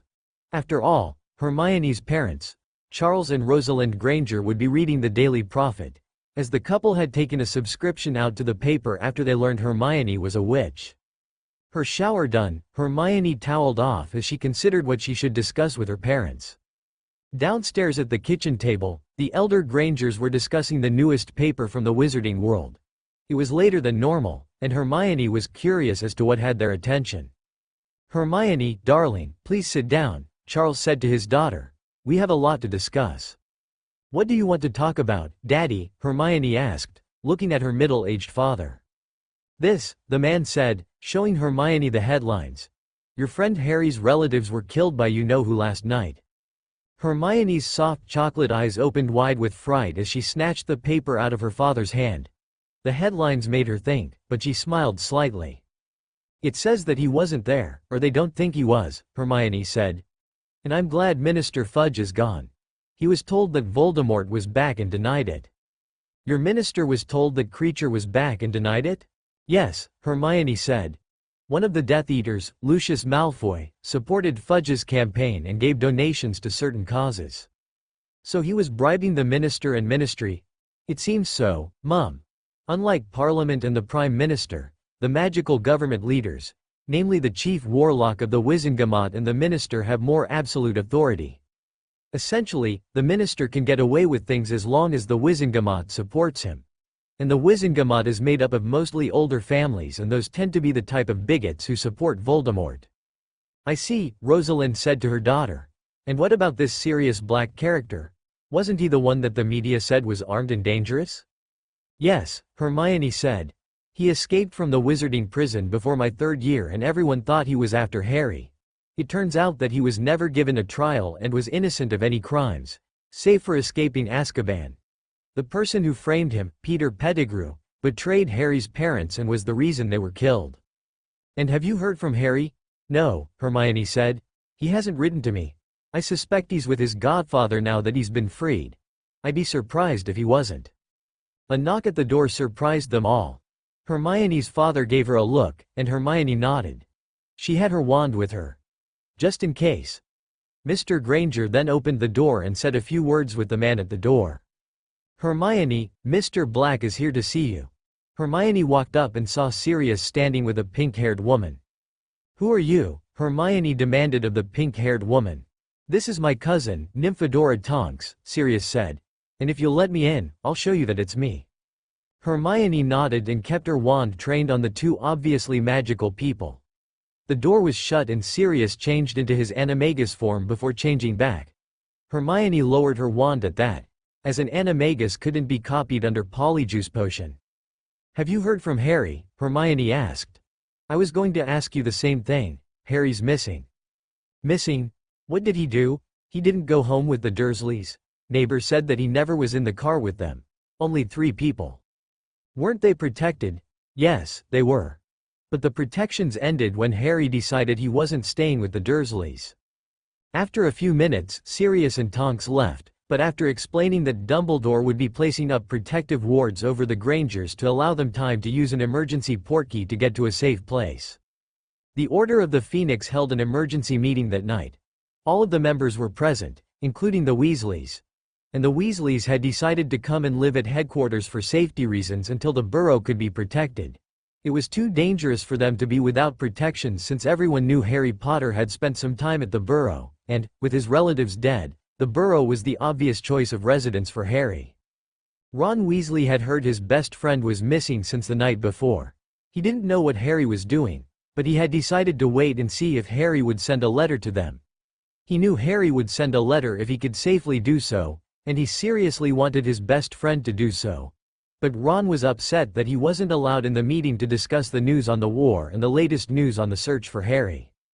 To bide his time until the meeting was over, Ron, his younger sister Ginny, and his older twin brothers Fred and George spent their time discussing where Harry might be and what could have caused him to leave.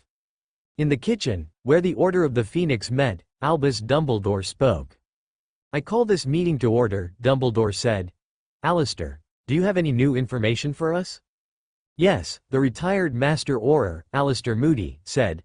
"I do know that the man who killed several Death Eaters and allowed Aurors to capture them is called Mr. Smith.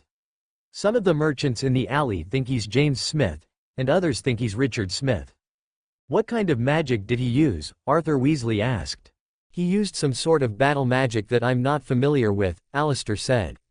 The magic did have the signs of being similar to combat magic, and he was reported to have used a wide area stunning spell. That takes a lot of power, Minerva McGonagall said, in her Scottish burr.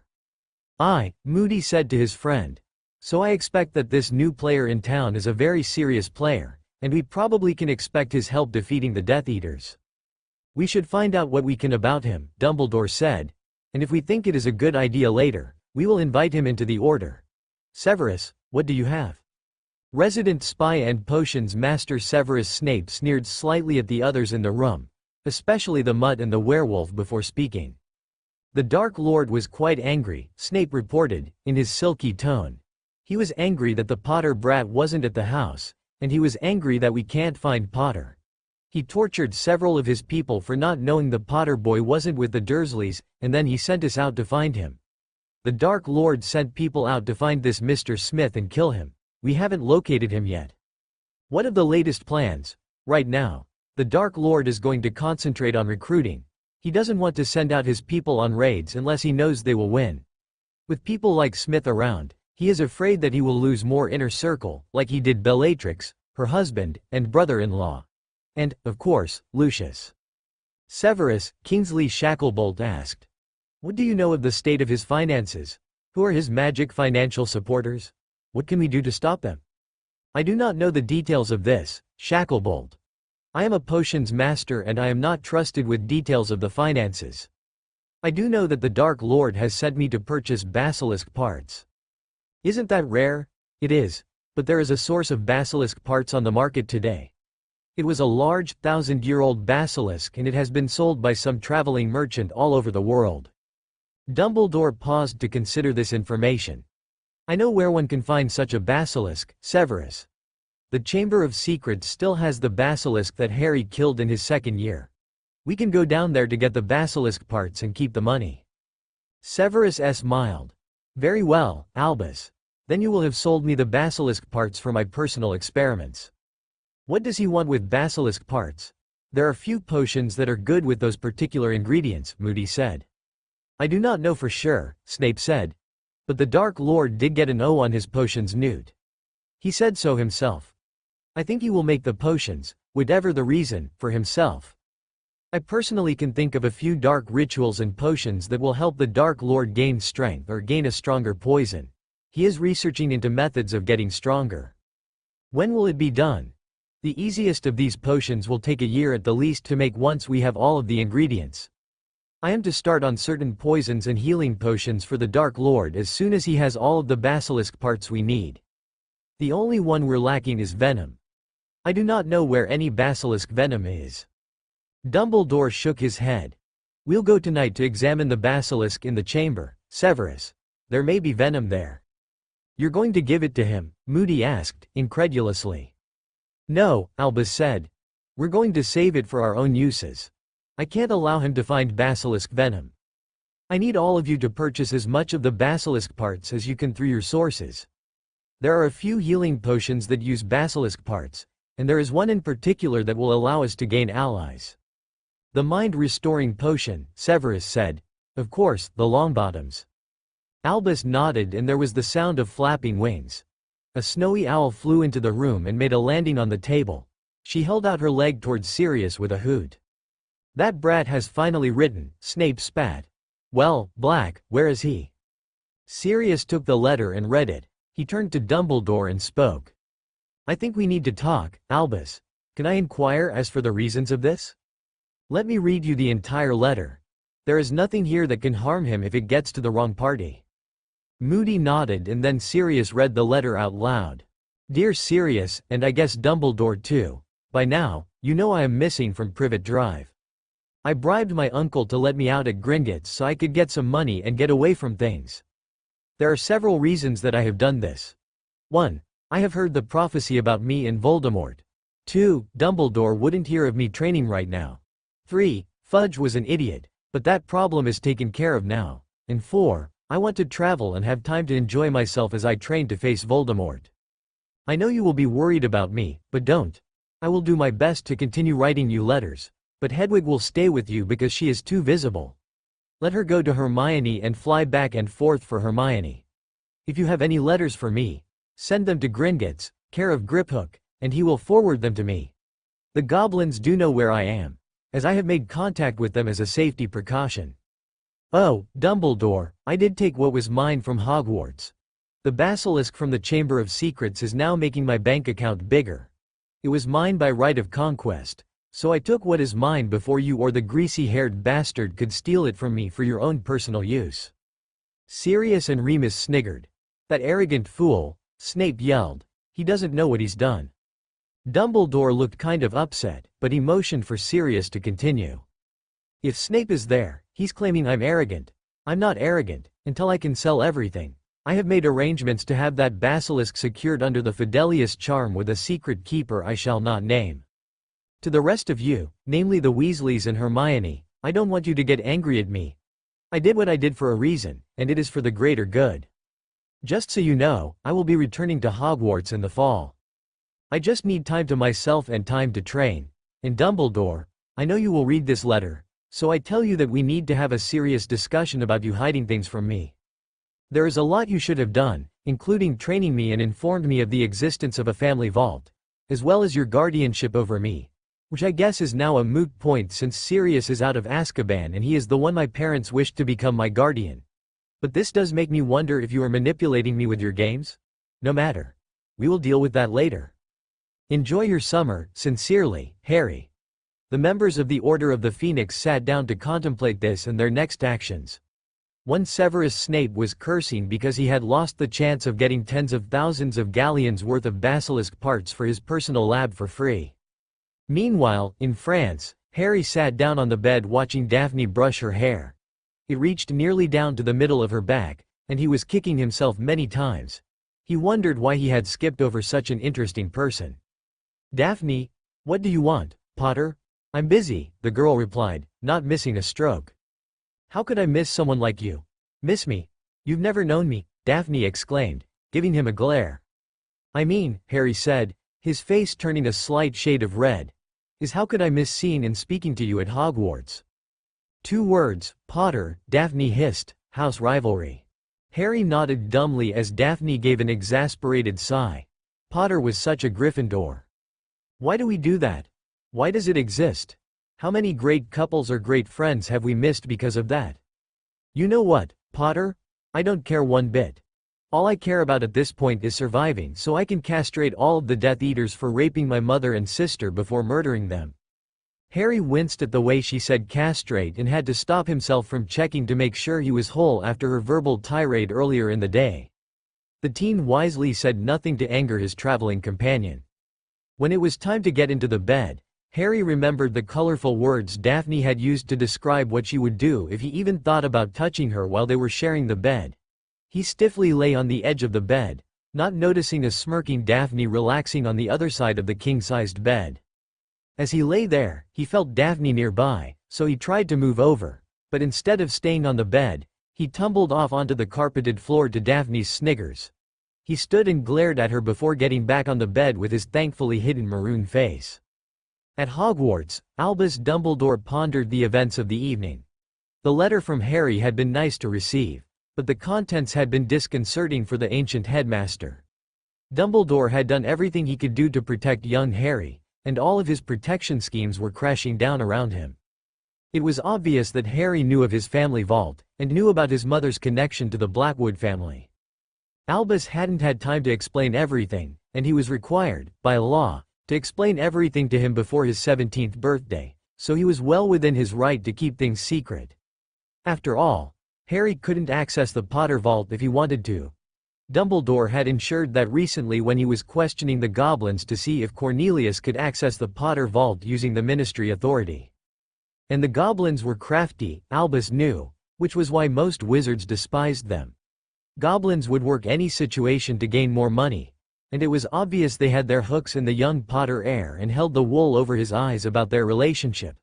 He actually worried about what Harry had gotten from the goblins as a goblin friend, as Albus knew the Blackwoods were.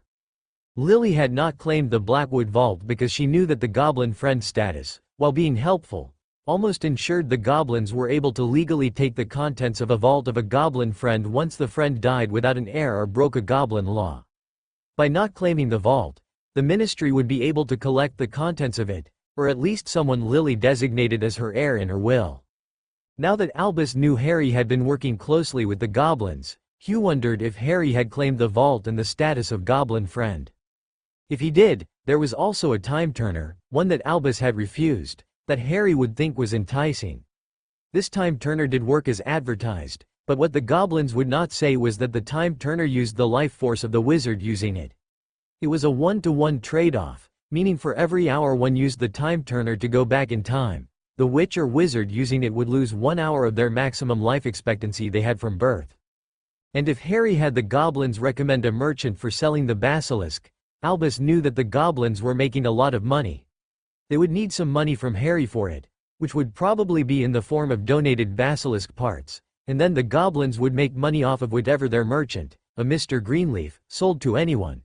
And that meant the goblins would recommend this Greenleaf character of dubious origins to Harry for his purchases. Overall, Albus was really worried about the status of Harry Potter, and if he was overusing the goblin time turner he suspected he had. After all, the time turner was given to the human, but the goblins would call it back the moment it left the person's hands and became the possession of another. This included if he allowed someone else to borrow it, or if it was stolen from him. And then the goblins would never give it back to the human goblin friend, but would sell it to them for an exorbitantly high price that most could not pay, and, thus, leaving the goblins with the ability to name another goblin friend and give them the portkey in the hopes they would die young without magical heirs. Even if the goblins did give him training and great rates for being a goblin friend, the goblin nation stood to make much more than Harry could ever make off of his use of the training resources they gave him or sold to him for cheap. Especially if Harry died without a will. Then the Potter estate in its entirety, including the Potter accounts held in the Muggle world and in the Swiss Gnomes Bank, would become property of the Goblin Nation. It was too late, Albus knew. Once Goblin Friend status was conferred, it was for life except in the rare instance the goblins would remove the Goblin Friend. They had only done this historically if the Goblin Friend had lost a lot of his wealth gambling or in some other way. Overall, Albus hoped the child was okay and would learn not to trust the goblins. Severus Snape was not a happy man.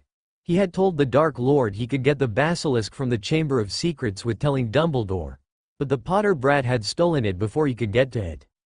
He had suffered several bouts of the Cruciatus curse because of that, and the Dark Lord's supporters would have to shell out tens of thousands of galleons to purchase the hundreds of ounces of basilisk parts the Dark Lord ordered. And then there was the issue of finding basilisk venom. It was the rarest of the basilisk parts, as the venom had to be collected within a certain time frame and bottled correctly. Any potions maker worth their salt would keep all of the basilisk venom, as it was the most useful in healing potions and in poisons.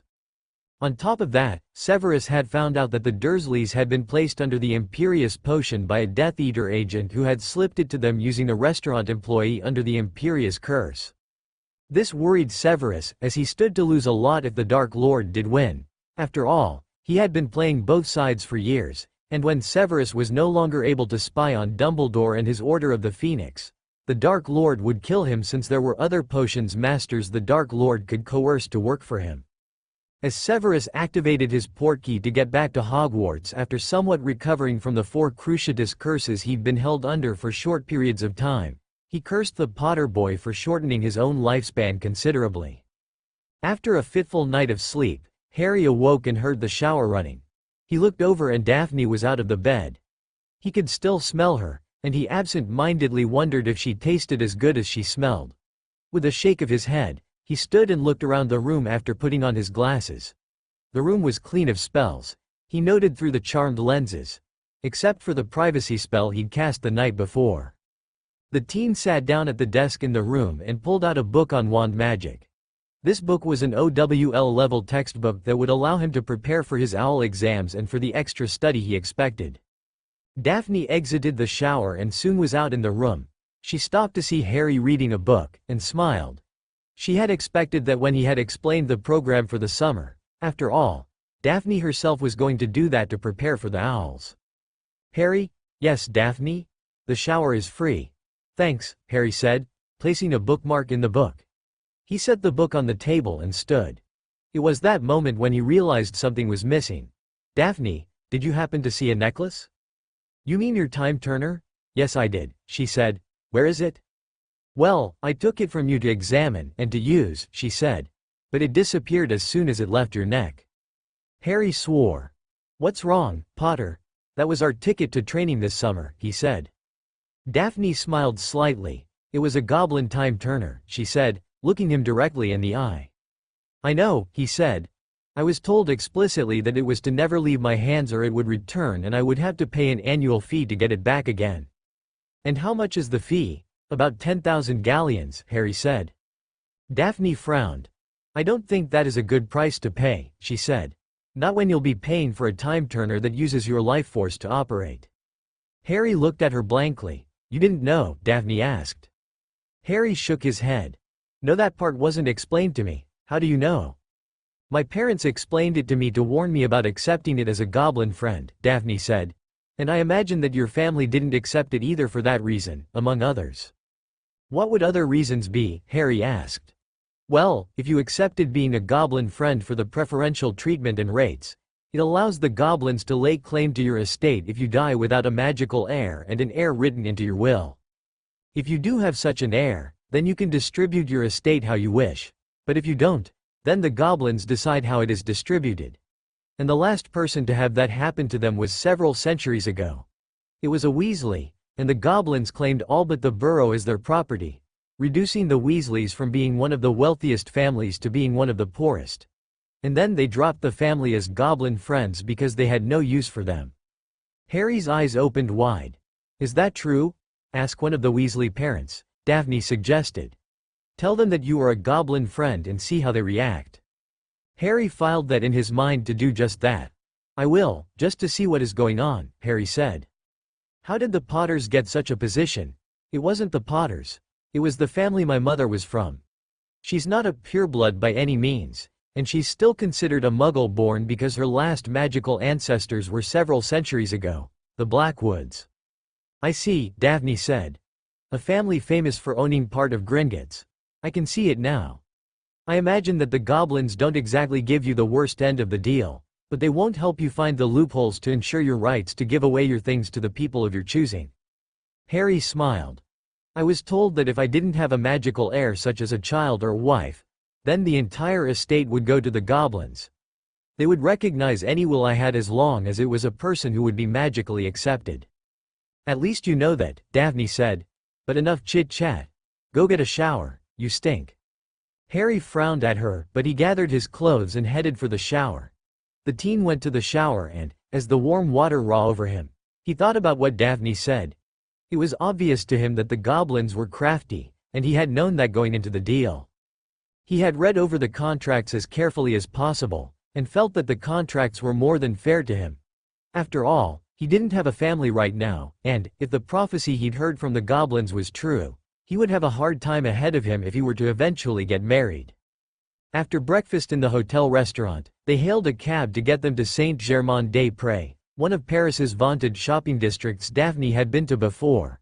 As he paid the fare with a few bank notes, Harry saw the driver give him a sympathetic look. Harry knew why when he saw the manic gleam in Daphne's eyes as she clutched her purse.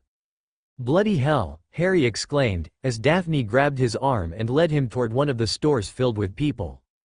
Harry sat down at the bar and rubbed his weary feet. Thankfully, most of their bags were shrunken and in his pocket. 2 large bags were sitting next to the stool and he had his eye on them, lest the bags get stolen and cause Daphne to release her anger at him. "What will it be, sir? I'll have something wet," Harry said. The bartender turned and poured from a bottle of wine. He handed Harry the glass with a knowing look on his face. "I get that look a lot," the bartender said. "Many men shopping with their women." Harry nodded and sipped on the glass of wine. It was a good wine, and he enjoyed it as it went down his throat. He finally smiled for the first time today. He'd escaped the she-devil's shopping frenzy. As Harry finished his wine, he saw a familiar head of hair and familiar eyes looking at him. Sarah gave him a pointed look and he sighed as he laid down a bank note to pay for the wine. The bartender nodded and took the note, which was more than enough to pay for the wine. Harry held his hand to stop him from giving him change, and the bartender grinned at Harry as the young man walked off. Harry saw other men giving him a commiserating look as he walked to Daphne. "Dear husband," Daphne said with her hands on her hips in the pose that chastised men all over the world knew and dreaded. "I did not send you off to get a drink at a bar. I sent you to shop for a few things you need." Harry wanted to groan, but decided he couldn't. That would be too childish.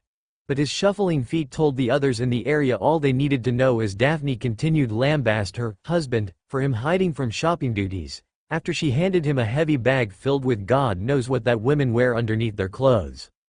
Harry wouldn't escape Daphne's shopping frenzy again until it was dinner time, and they had gone to the room to deposit Daphne's purchases. And then, some things were boxed up and set in the room, having been delivered. After dinner at a nice restaurant, along with a bottle of wine to help his feet and pride heal from the day of shopping, Harry helped Daphne organize her things, though she wouldn't let him look in some boxes for some reason. He didn't care, as it was one less box he had to deal with as he helped her hang things up in her trunk, and placed a few things in her traveling luggage. "Harry? Yeah, Daphne? What are we going to do without the time turner?" "I don't know for sure," Harry said. "I don't know if we can meet with all of the tutors. We'll still have to meet our first tutor." "I know," Harry said. "And you're willing to help pay for the tutoring?" "Of course," Daphne said. "The names Ragnarok gave us are some of the top names in the world in their fields. How long have you been planning this?" "They were initially contacted a few days after I went to Gringotts the summer before third year." "What happened?" Harry sat down to start to explain how everything started after a quick sweep of the room with his wand and a few spells ensured the room was well protected. Harry sighed as he looked around Diagon Alley.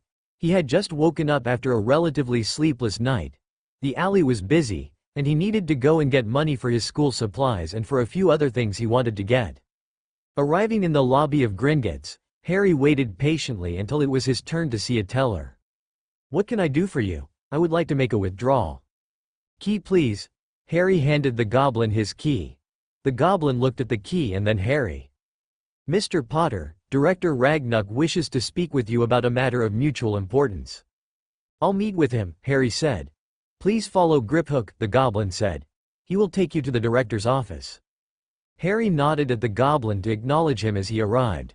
The room near the office was ornately decorated, showing quite a bit of wealth. Harry knew that this goblin was a powerful one, as he was one of the high-ranking goblins in the Goblin Nation, as Gringotts was the centerpiece of their government and income. The doors opened at Griphook's knock and Harry was ushered into the office. "Mr. Potter, I am Ragnarok, the director of Gringotts London." "Nice to meet you, sir," Harry said, offering his hand. The goblin looked pleased to see Harry offer his hand to him, and shook the offered hand. "Please, have a seat." Harry sat down and looked at the goblin expectantly.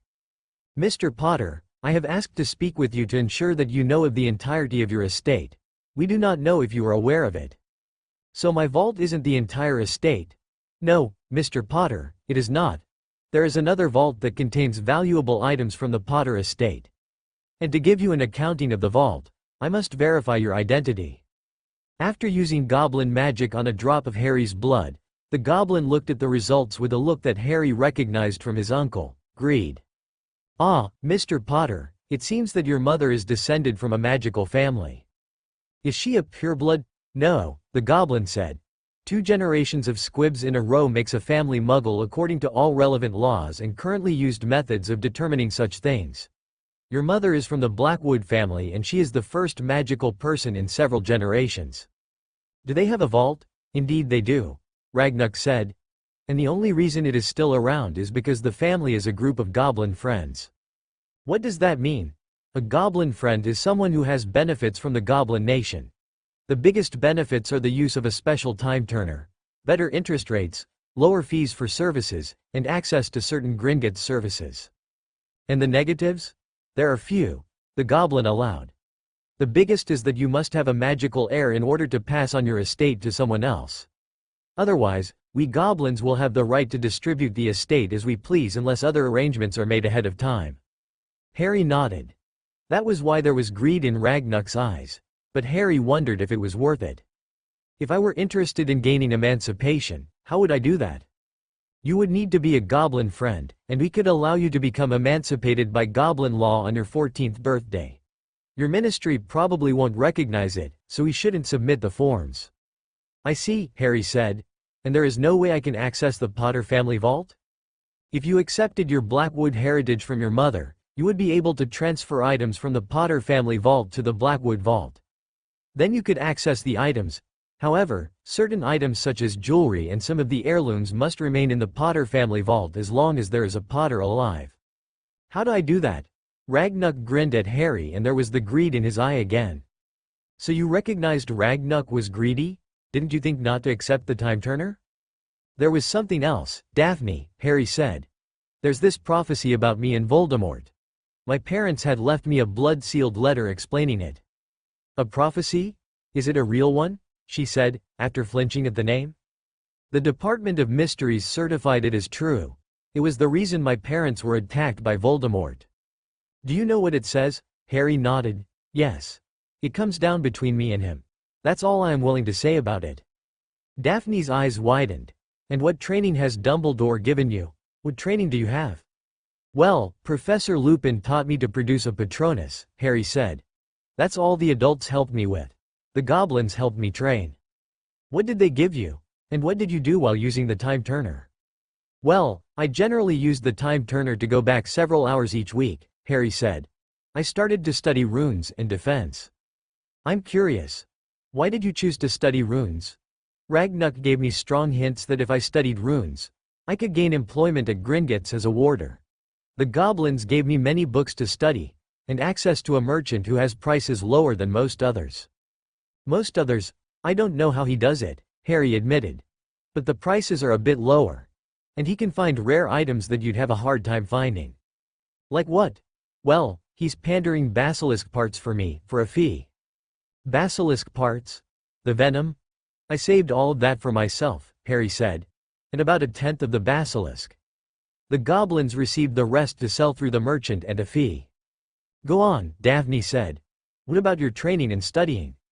"I studied a lot using the time turner since I got it. I didn't show it because I wanted to hide my abilities." "Smart, and something one wouldn't expect the Gryffindor Golden Boy to do. Go on." "In the summer after third year, I managed to make my way to Gringotts using a portkey they gave me. There, I gained access to the books stored in the vaults. A goblin archivist was hired to copy the books for me, and he taught me the copying spell so I can copy books. Surprisingly, they gave me copies of wizard magic books the goblins had." "What kind of books?" Harry smiled slightly. "There were books on magic from various periods throughout history, and various areas of the world. I don't think they gave me everything they had, but then again, they're goblins and wouldn't want to do that." "And the training?" "I was given assistance in learning runes using the time turner," Harry said. "And right before I met you, I used the time turner for 2 years to learn from a goblin war mage. I was taught healing, warding, curse breaking, and various goblin battle magic." "Goblin battle magic? They must like you to let you study that. What caused it?" "Voldemort is back," Harry said. "The goblins don't want to join either side because they fear the retributions if they do. But they don't want Voldemort to win because he will force them out of Britain. So they decided to help me train." "I see," Daphne said. "And what does Dumbledore know of this?" "Nothing. I didn't tell him anything because he would have taken away the time turner and my wand because it no longer has the ministry tracking charms. And he would have confiscated my books." Daphne nodded. It did sound like something she expected from Albus Dumbledore, the so-called leader of the light. "I do think he does have plans for you, Potter. After all, why would he let you get away with things and then take an interest in your life? My parents told me they were surprised you didn't know more about the magical world and dressed in such clothes." "I had no choice in the matter," Harry muttered. "My relatives gave me clothes, but Dudley's hand-me-downs when he outgrew them." "And where did you sleep?" Harry gulped. He didn't want to tell Daphne this, but the look on her face promised he would be in a world of hurt if he didn't tell her what she wanted to know. "From the time I got there until my first Hogwarts letter, I was forced to sleep in a cupboard under the stairs." "And where did your cousin sleep?" "He slept in his bedroom." "How many bedrooms were in the house?" Daphne asked, in a toneless voice. "4. The master bedroom, Dudley's bedroom, Dudley's toy room, and the guest room." Daphne crushed Harry with a hug, and he was surprised when she did that. "I'm sorry you had to deal with that," Daphne said. "I heard they were killed." "They were," Harry said, with a downcast face. Daphne let go of Harry and smiled at him. "At least you will never have to deal with them again." Harry smiled at her. A day later, Harry and Daphne were in Nice, France, waiting to meet with their tutor. They were in a magical section of Nice, one that catered to magical tourists. Many of the tourists wore shorts and t-shirts, which surprised Harry. "Daphne, why are there so many people wearing things like muggles?" "Harry," Daphne said, "the magical society in many other countries isn't as backwards as the UK. They tend to blend in better, and my parents ensured that Astoria and I were able to blend in so we wouldn't look out of place." "That's a good idea," Harry said. Both looked up when a woman cleared her throat. The woman had blonde hair and blue eyes, and Harry recognized her for Avila when he felt her pull. "Mr. and Mrs. Smith?" "Yes," Harry said. "I'm Adriana Richards," she said. "Nice to meet you, Miss Richards," Harry said, holding out his hand. "And you too, Mr. Smith," the woman said, shaking his hand. "Please, pay for your tea and follow me." After leaving a few francs on the table, Harry stood with Daphne and followed the woman. They went into the street. "We'll talk once we get somewhere safe to do so," she said, with a look around. "This portkey will take us to my place." The two teens accepted the portkey, and they felt it activate immediately. Upon landing, Harry noted they were in an abandoned shack. He reached for his wand, but the woman stopped him. "This is just an intermediate location many people use to travel," the woman said. "It helps hide our destination from certain parties, and it is a portkey and apparating point for the Muggle area of Nice." She held out another portkey and they landed in front of a condo. "We are now on an island the Vila have used for centuries as the center of our culture," she said. "First, do you have any time-turners with you?" "No, I had a goblin time-turner, but it disappeared when Daphne wanted to take a look at it." "Good. You don't need that foul thing." "Foul thing?" "It uses your life force to take you back in time and into another dimension," the woman said. "But I think you would accept it since that monster is back." Harry nodded. "I do wonder, though. About how long have you used it?" "A total of about 3 years," Harry said. "I never used it much, only to go back a few hours every week. That's all I ever needed or wanted." "Good. 3 years off of your life is not bad for the defeat of that monster," Adriana said. "Now, I must ask that you sign this contract of non-disclosure." "May we read it first?" Daphne asked. "You may. But before you can stay here, you must sign this non-disclosure agreement. While you read it, I will go and copy your training timeline." It took them an hour to read and discuss what the contract meant, as they wanted to make sure they were not getting into trouble after what Harry had gone through with the goblins not disclosing everything. Adriana returned with 2 thick manila envelopes. She looked at the two. "Well, we will sign, but I want some questions asked first," Daphne said. "What kind of training will we receive? It doesn't list any details." "The contract is only for the non-disclosure of what you see and hear while in the island. You can teach others what you learned as long as your tutors don't ask you to keep certain things to yourself." "Like I did learning goblin battle magic?" "Yes," Adriana said, nodding to Harry. "Now, please sign the contract." The two signed it, and Adriana witnessed it. The contract flashed and they were left with copies. "These are your copies so you will know what you agreed to," the woman said. "Your magic will assist you in keeping the secrets," she said. "The secrets do not include your training except for what you are asked to keep to yourself. I can now tell you that you will be learning a few things that others will not. This is only because we know that Harry has to defeat the Dark Lord if we want to survive as a race. In the last war he destroyed one of our villages in France because we refused to join him. We don't want to fight in the war because of the repercussions of doing so, but we don't want him to survive. So you're doing this not because I want to hire you, but because you want to help me defeat Voldemort?" "Exactly," Adriana said. "Oh, you can remove the runic bracelets. It will let you relax in your natural forms. No one here will reveal anything, as we are all under similar non-disclosure contracts unless specifically told we can mention something." The couple removed the bracelets, and Daphne sighed in relief. "I hate having to cover up who I am," she said. "I was taught to take pride in who I am." "And you should," Adriana said. "But now, these are your training timelines. You will train all summer, and I can promise that the two of you will know enough magic to survive. You won't be leaving the island until the day before you have to be back at Gringotts to speak with Ragnarok about his other training offer." "Other offer?" "Yes," Harry said. "He offered me the chance to go back in time to train and work as a curse breaker and a warder." "And you should take it," Adriana said. "The method they use for traveling that far back in time won't harm your health as much. But your body will age several years during that time frame and you will learn a lot." "And we'll still go to Hogwarts? Your legal age will not change," Adriana said. "That depends on the length of time from your birth date. Most magical governments have a law in place to deal with those who use a time turner. A person's legal age doesn't change even if their physical, mental, and magical age does change." Adriana sat down and handed them the packets. "This will explain everything in detail. The two of you will share this condo for your time here. It has 2 bedrooms. There is only 1 bath, but I'm sure you can make arrangements to share it. The kitchen will be kept full of food." "How much do we owe you for this?" "It is the treat of the Vila Nation," Adriana said. "But I can think of a few things this hunk can give me," she said, looking over Harry appreciatively. Daphne shook her head at the look on Harry's face. "If we're to use sex magic to prepare your mind and body, you'll have to get used to it," Adriana said. "Will I have to?" "No, Daphne," the Vila said. "Only Harry will have to have sex with one of us. You will too, but you won't lose your virginity unless you elect to take part in a ritual later on near the end of the summer." "What is that ritual?" "You'll learn more in time to prepare for it," Adriana said. "The ritual does allow you to reach your adult power and unlock your abilities." "How does that work? What do you know about how a witch or wizard grows, Harry?" Daphne asked.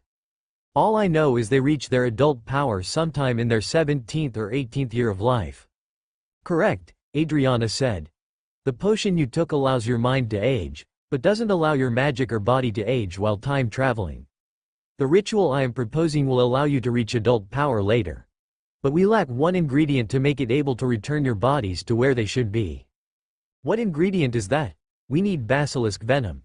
Harry smiled. "How much?" "About 2 ounces," Adriana said. "I have some with me," Harry said. "I think I can part with a couple ounces of it." Adriana smiled at Harry. "I imagine that if you give another vial to our potions mistresses, they'll sleep with you." Harry grinned at the idea. Daphne's hand on the back of his head cancelled that thought. "Potter, I don't want you to use this place as a house of ill repute. If you're going to shag those women, then you're going to be at their place." "Yes, ma'am," Harry said. Daphne rolled her eyes and then smiled at Adriana. "So, when do we get started?" the witch asked. Adriana smiled. "I never thought you'd ask." Harry swore as he landed on his back again. He looked up to see his grinning tutor, a woman standing about 6 feet tall, about an inch taller than Harry.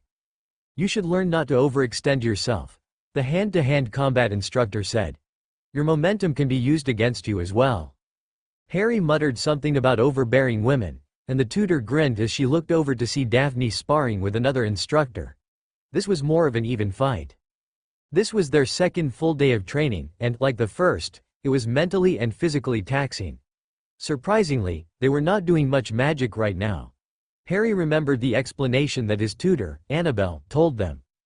"Harry, Daphne," Annabelle said. "It's simple, really. Dueling is as much physical as it is magical. I know the two of you are better than average magically. But physically, you both need a lot of work.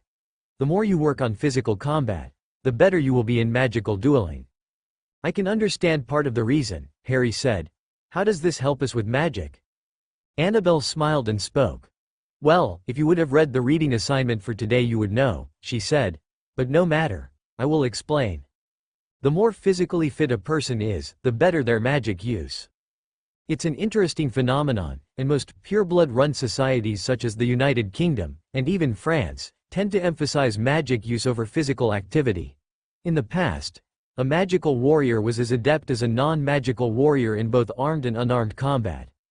Many knights, such as those of King Arthur's Round Table, were magical as well. They preferred to not use magic, but they did use magic when it was necessary or if magic was the best weapon. One of the founders of Hogwarts, Godric Gryffindor, was known for his physical dueling much more than his magical dueling. Don't get me wrong. He was gifted in both forms of combat. But he was better known for his physical dueling just because he fought with the non-magical armies of the then leader of Scotland. That is why his sword is always pictured with him in the portraits that have been found of him. So you're saying that we should learn to fight physically, not just magically, Daphne said. Precisely. If you are physically fit, then your magic is much easier to use in combat. It is known that your magic will try to heal you, and if you are not physically fit, part of your magic is tied up in trying to get your body into the ideal conditions. If you are physically fit, you will have more of your magic reserves available for use, which will increase your abilities using magic, and will also assist you in learning spells. Part of learning spells is letting your magic learn how to use a spell. The other part is training your brain and body to release magic when you want to use a spell. Annabelle went on to explain the relationship between physical fitness and magic, using several examples of why physical fitness was so important to a mage. Harry brushed himself off and stood up, facing his instructor. She got in the fighting stance, and Harry did the same. And then they were at it again. And, like last time, Harry ended up flat on his back after a few moments of struggling with the 32-year-old martial arts instructor. After their morning physical training and martial arts training, Harry and Daphne were allowed to shower and then report to their condo for a class in magical theory and a class in ritual theory. Adriana was going to teach both of these, as she was well studied in the area of magical and ritual theory for her specialty. They sat down in the study, which was transformed from a normal study to have a table facing a blackboard that Adriana could use to write down key points and notes. The table had their notebooks, ink pens, and color pencils ready to use for taking personal notes. There was also a self-inking dictation quill set up to record the lecture for their notes and for Adriana's records. Both Harry and Daphne were now dressed in shorts and tank tops, as it was a much warmer environment than England, and the dress code on the island was generally casual. And it was not uncommon to see the residents, visitors on the island wearing beach clothing everywhere. "How was your training session?" Adriana asked, as she walked into the room. "It was tiring," Harry said. Harry's just tired of having a herd of hippogriffs stomping on his pride every time Annabelle tossed him over her shoulder, Daphne said, with a cheeky grin. Adriana gave off a watery laugh that made Harry smile. He loved her laugh even when he was the subject of that laughter. "Yes, well, it should be a learning experience for both of you.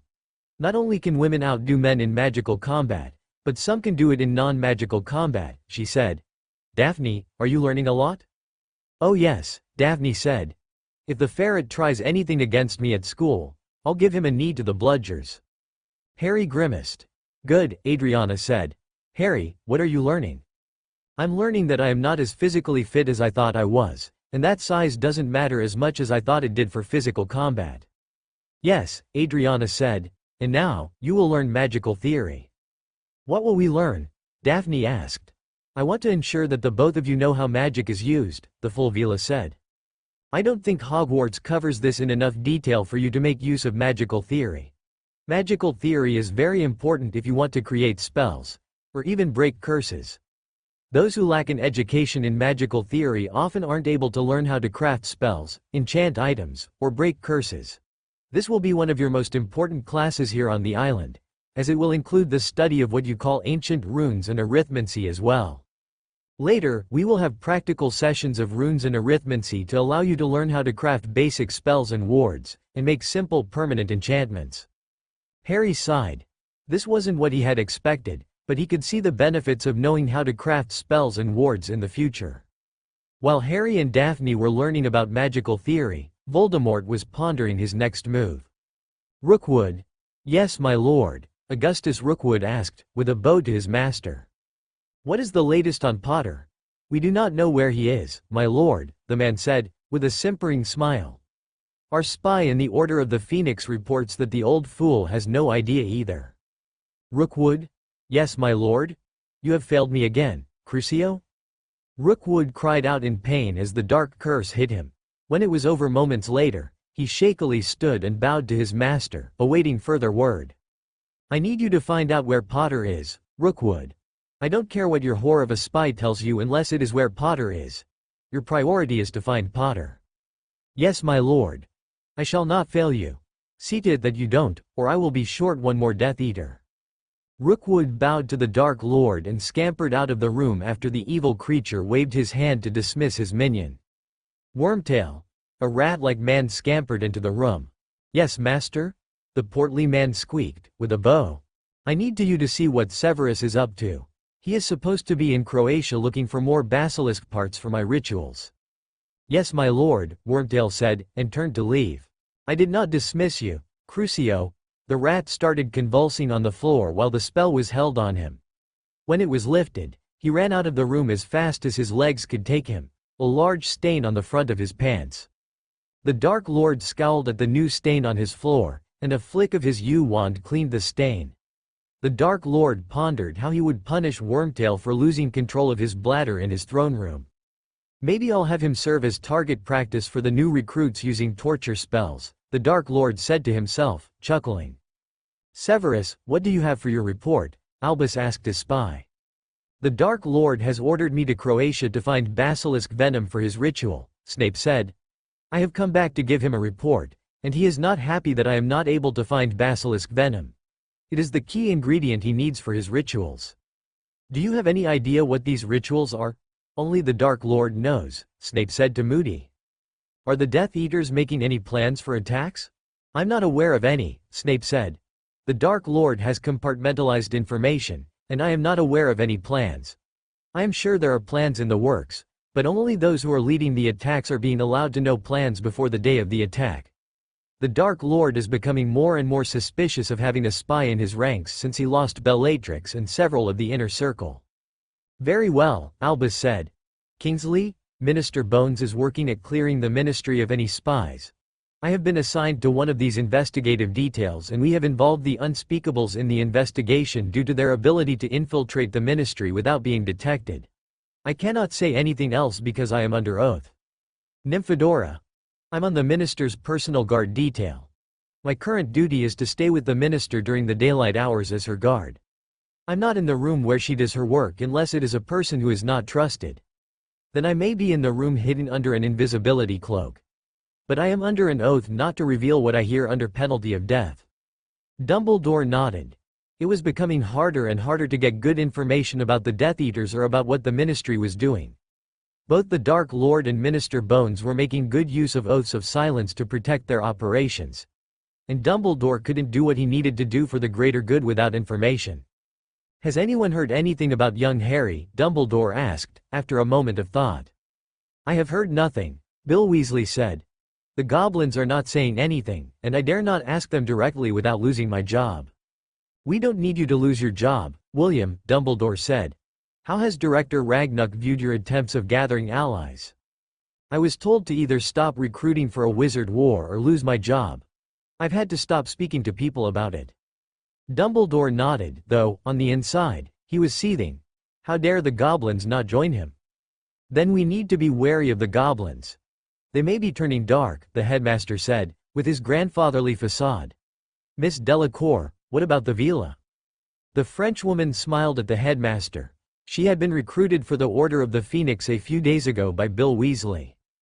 "The Vila do not wish to join the Wizard War because they fear retribution from the hands of either side.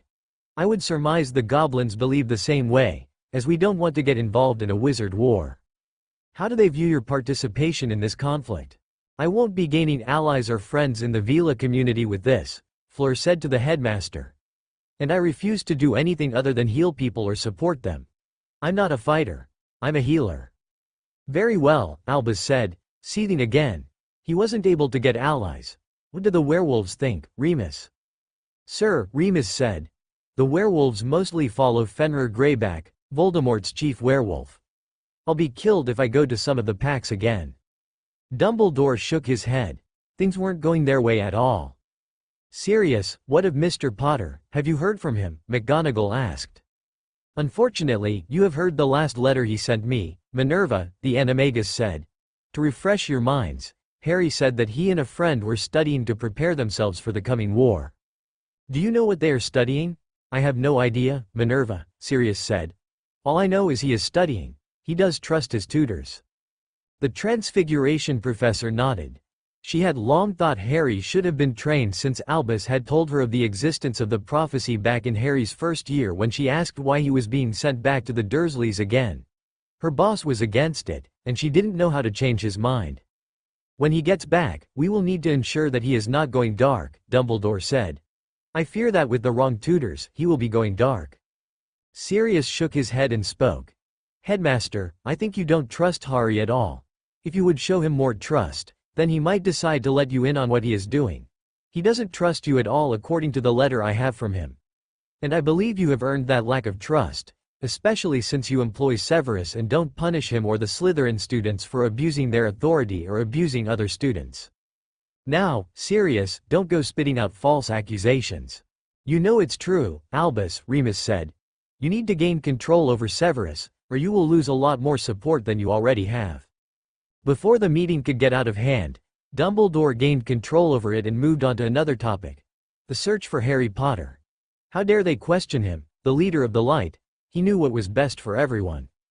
The others shared a look that meant interesting discussions would be held in other places after Dumbledore had gone. No one noticed the slight smile on the faces of one of the members sitting around the table. Daphne sighed as she heard the shower still running. Since they had gotten to the island 2 weeks ago, Harry had spent an ungodly amount of time in the shower and locked in his bedroom during their free times. Right now, Daphne was hoping he would exit soon, or she'd burst into the room and use the toilet. She had to go really bad, and Harry had been in the shower for the past half hour. When the water stopped, she sighed slightly in relief. The door opened moments later, and Daphne rushed past Harry and dropped her shorts, not caring that the door was still open and a blushing Harry had seen her flash a bit of white flesh at him as she relieved herself. After a moment, however, Daphne recognized he was still in the room. She yelled, "Get out!" and quickly hit him with a hex, and he ran from the bathroom like something bad was after him. The teen sighed in relief as a flick of her wand shut and locked the door. Once she was done with her business, Daphne wiped herself off and then flushed the toilet. She removed her clothes and then turned on the faucet to fill the nice hot tub. She would spend the next hour in the hot tub relaxing, and wondering why she wasn't too angry at Harry for seeing her drop her shorts. While Daphne was in the bath, Harry was still as red as a tomato. He was embarrassed that he had been staring at Daphne and because he had been caught staring at her. The hex had been no problem for him to counter, once he stopped running from the she-devil. For Harry, Daphne was a she-devil, especially since she was getting to the point where she could back up her threats with magic. They had started to use magic again a couple days ago, and Daphne was an artist with a number of darker hexes and curses, and Harry had no idea what many of them were. "Harry?" The teen looked up to see Annabelle in the room. "Can I help you, Annabelle? I heard from Daphne how you're spending a lot of time in the shower." Harry blushed and nodded. There was no reason to lie, and Annabelle had proven to him that she could sense a lie. "Is there a reason?" Harry nodded again. "It's because I see all of you dressed in bicycle shorts and sports bras all the time while training," Harry confessed. Annabelle laughed. "I'd be shocked and hurt if you weren't doing that," she said. "You don't try to get in our pants like a normal man would. Why is that?" Harry knew he had to be careful here. "I would like to, but I know our working relationship would suffer if I started doing that. In the interests of being able to work with you and study, I chose not to pursue any other relationship. Not to mention what Daphne would do to me when I fall asleep. Even with those who aren't teaching you, there are plenty of young Vila here who would love to get you in their bed, Harry. You should take them up on the offers." "Why do you say that?" "Adriana is about to start the sex magic with you and Daphne," Annabelle said. "You will be joined by several younger Vila and you will be the only man in these classes. Adriana will convince you to help her show them some of the rituals." Harry blanched. "I know you wouldn't want it, Harry," Annabelle said. "But you should take advantage of it. Any other male your age would be trying to shag any of us. Sometimes, I think you're too noble for your own good." Harry nodded and looked Annabelle in the eye. It was that moment he noted she was dressed in a bikini top and a matching bottom. He hadn't realized that because he could barely look her in the eye after this morning's incident. Harry had accidentally gotten a handful of her breast while they were sparring, and he'd been so embarrassed and shocked by it that he had chosen to end the sparring lesson a bit early to give him time to get over the shock. And then there was the incident where one of his spells had vanished Adriana's top, leaving her topless.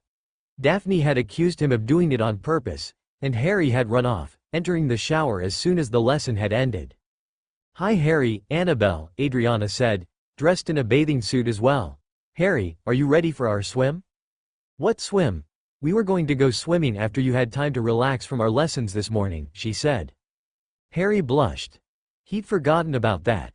They were going to go swimming in the ocean with Gillyweed to get more exercise and to enjoy the beach while Daphne lay out in the sun with a few of her new friends. Harry felt himself react at seeing Daphne in a skimpy bathing suit again. For some reason, she made him react more than seeing Vila walking around the beach.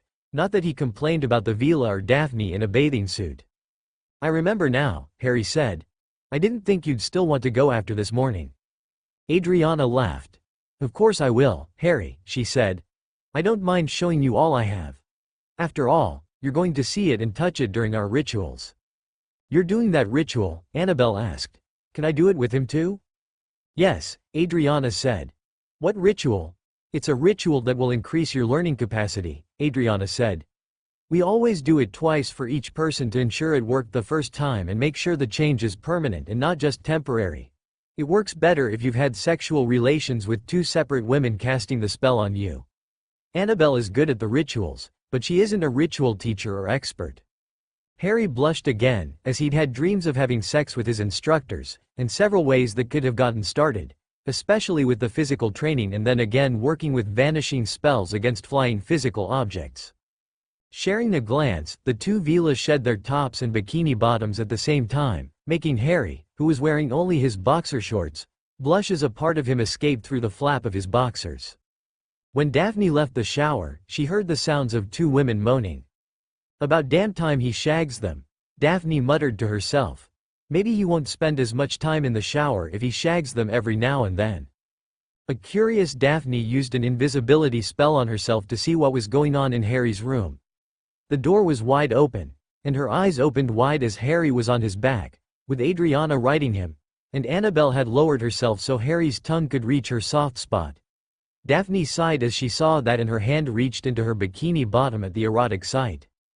Daphne, lost in her own bliss, wasn't aware that the three had finished and were watching her.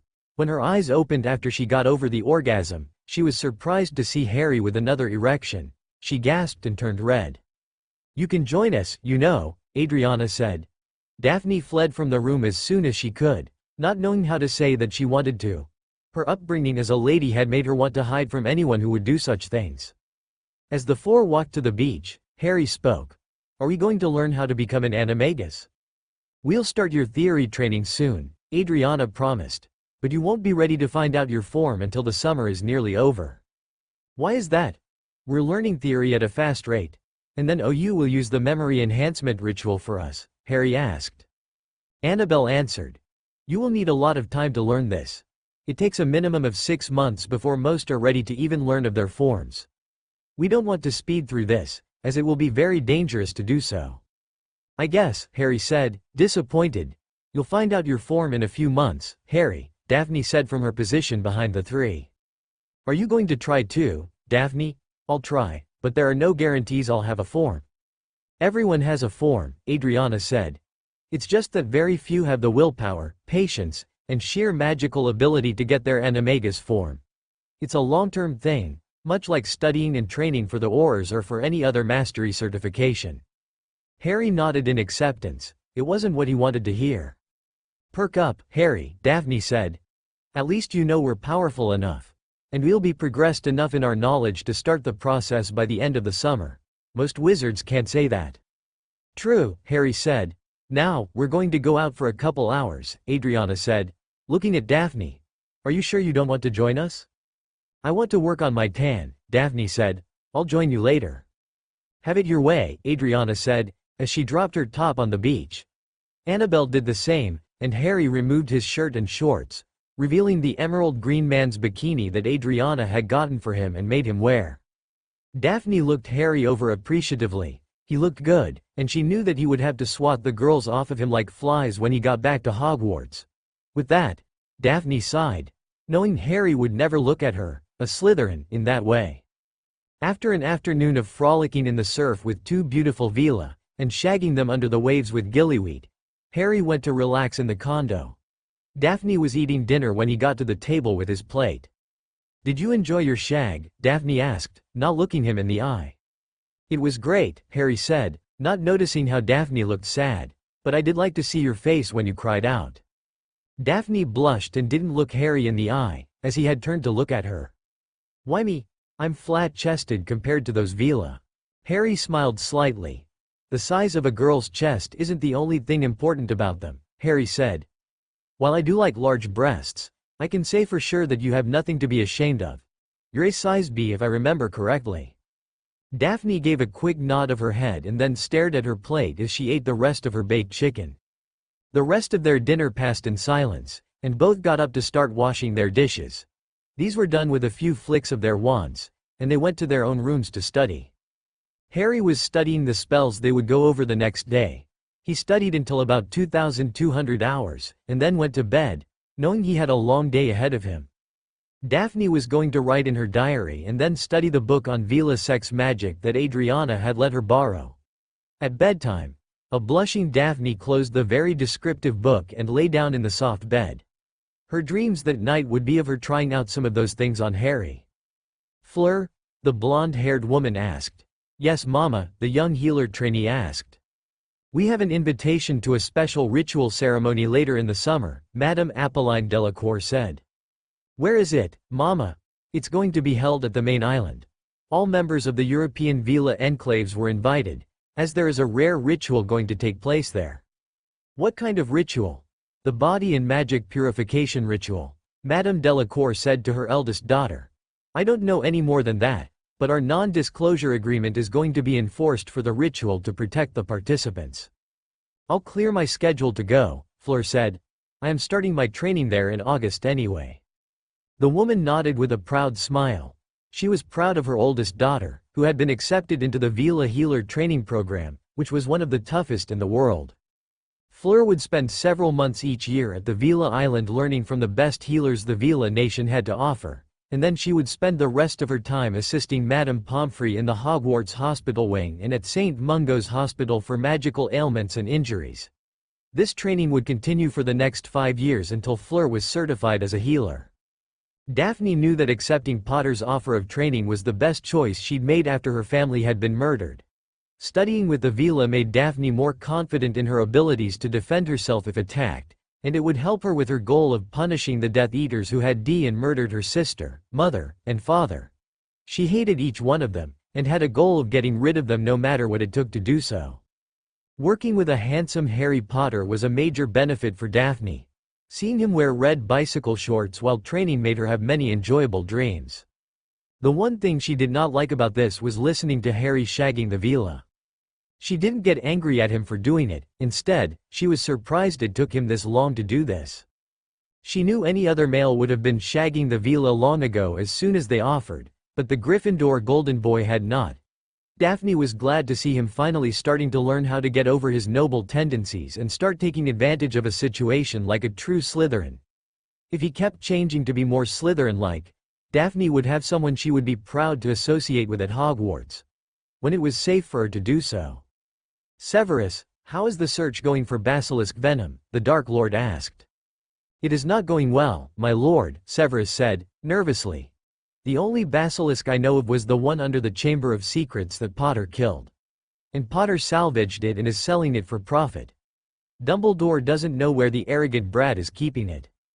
"Crucio," the Dark Lord hissed, hitting the spy with the spell. "Severus," he added, letting the spell end. "You're continuing to test my patience. I have no need to attempts. I need you to complete your assignment and find me a minimum of 10 ounces of basilisk venom by the end of summer. If you should fail to do so, you will suffer the consequences."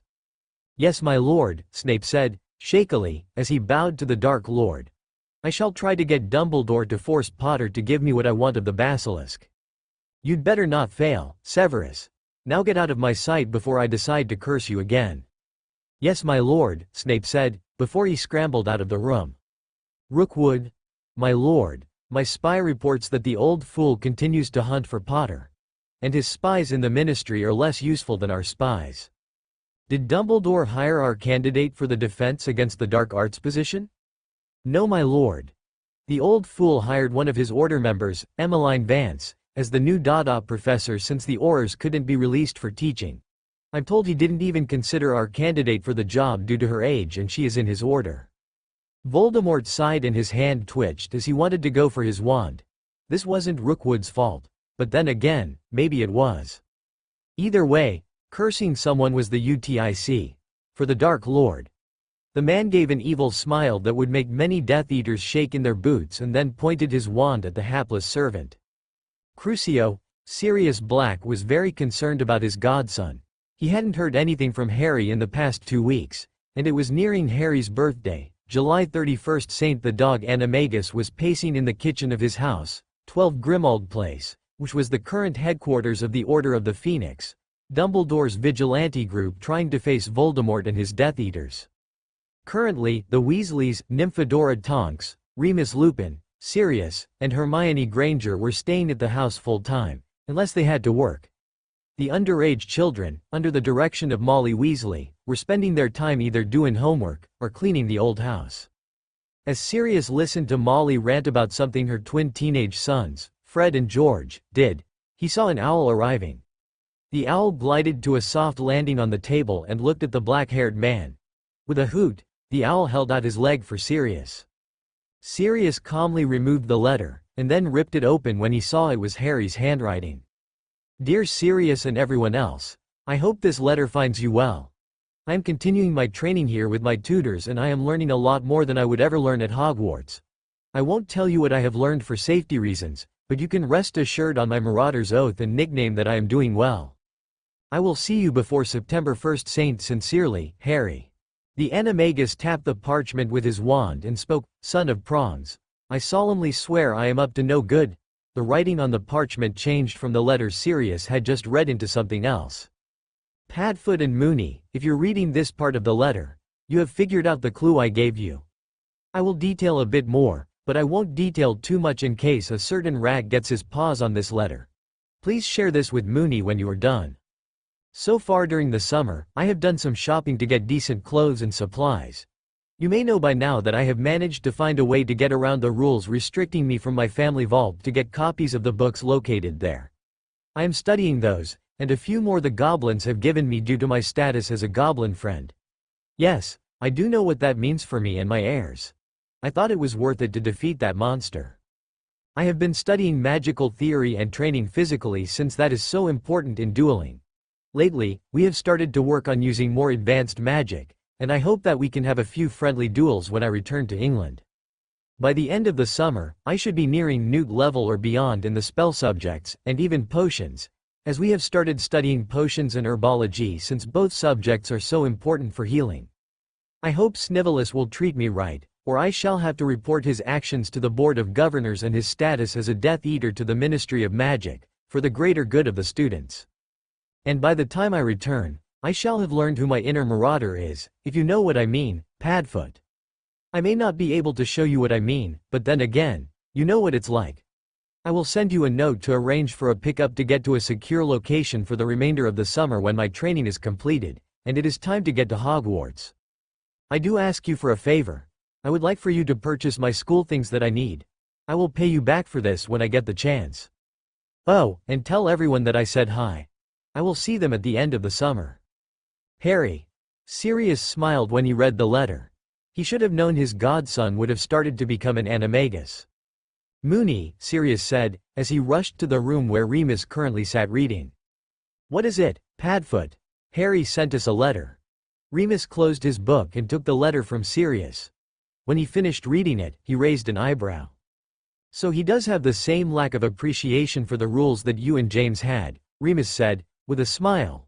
I just hope he has a tutor who knows what they're doing. Me too, Sirius said. Should we show this to Albus? No, Remus said. Just copy Harry's handwriting for the original part of the letter and give that to him.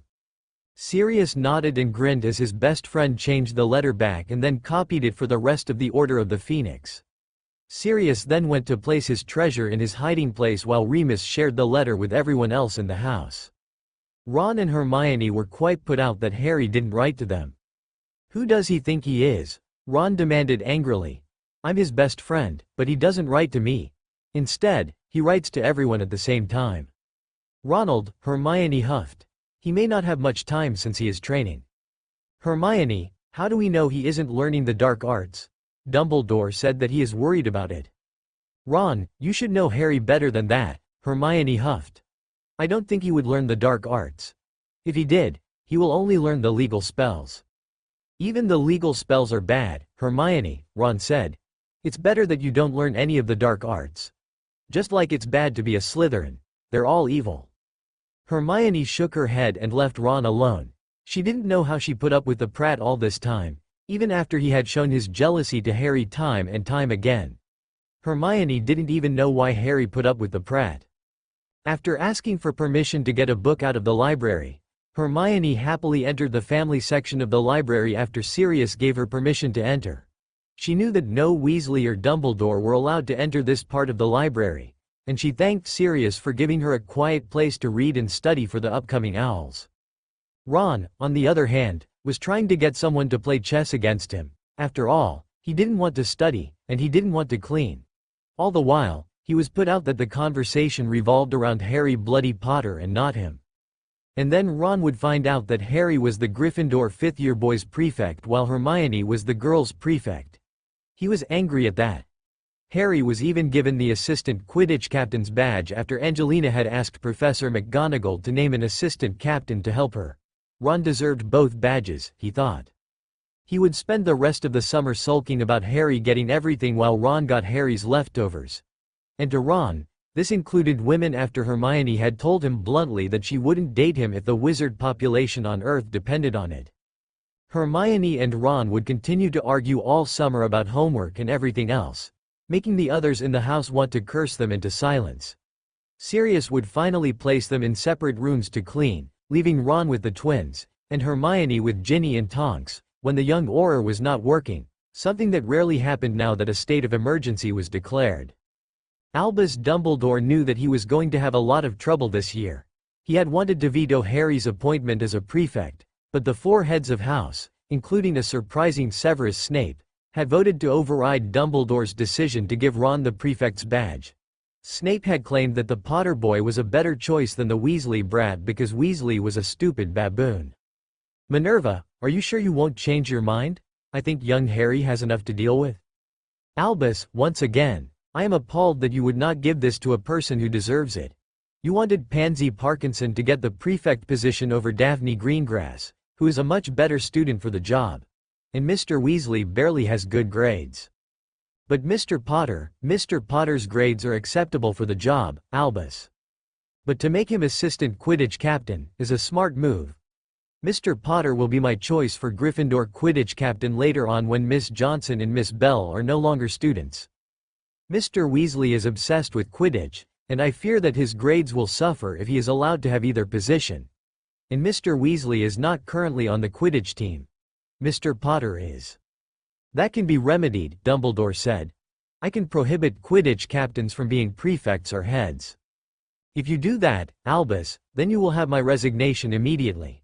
You cannot play favorites in your position. You have long let Severus have his way and allowed the Slytherins to abuse other students. Severus protects them from retribution and punishes any who defend themselves. If you don't start doing your job, then I will use the other two heads of house to override your decisions and fire Severus for his gross misconduct. He is not a teacher, and he has the lowest passing grades of any professor I have ever seen. His newt classes get smaller every year, and you wonder why we don't have any good potions masters in our country. It's because of Severus and your attitude in allowing him leeway. I am tired of it. My next step, if you continue to act the way you do, is to report this to the Board of Governors. Minerva paused to let Albus speak. Minerva, you know why I do this. I don't trust a Death Eater on staff, Minerva said. You trust that Severus has truly turned against his master. Yet, you won't share the reasons you trust him, saying it's between you and Severus. Without proof, you won't have my support to keep him on staff any longer. Minerva, I gave Severus my word. And Severus has changed. He has no love for Voldemort. Even so, he is a dark man, Albus. The sort of man who should not be teaching. Yes, he is a great potions master. But he cannot teach nor does he treat people well. Remember this conversation. With that, the Transfiguration professor left a pensive headmaster in her wake. Harry opened his eyes and groaned as the effects from the rituals of the night before hit him. He had taken part in 2 memory enhancement rituals within a half-hour of each other, and his head was pounding from the ritual. Daphne's rituals had taken place at the same time using Annabelle and Adriana, who swapped people to perform the rituals so each had it done twice. "How do you feel, Harry?" someone asked. "Fleur, what are you doing here?" "I'm here to start healing," she said, with a smile toward Harry. "I witnessed the ritual last night and I was told to check on you and Daphne. So, how do you feel?" "I feel like the Hogwarts Express hit me head-on," Harry said. "Well, drink this. It will help," the Quarter Vila said, handing him a phial. "It's only a pain reliever," she added when he examined it. Harry drank the potion down in one gulp, and it took a few moments for it to work. When his raging headache went away, he looked at Fleur. She wore light green summer weight robes with the traditional wizard symbol of a healer trainee. The caduceus with the staff of Asclepius crossing it. The 18-year-old smiled at her patient. "So, am I going to get to see you a lot?" "Yes," Fleur said. "I'll be sitting in on some of your field healing classes starting on the 1st. "Good," Harry said. "How's Daphne?" "She's sleeping off the ritual," Fleur said. "I gave her a sleeping potion after she woke up." "Do I get a sleeping potion?" "No," Fleur said.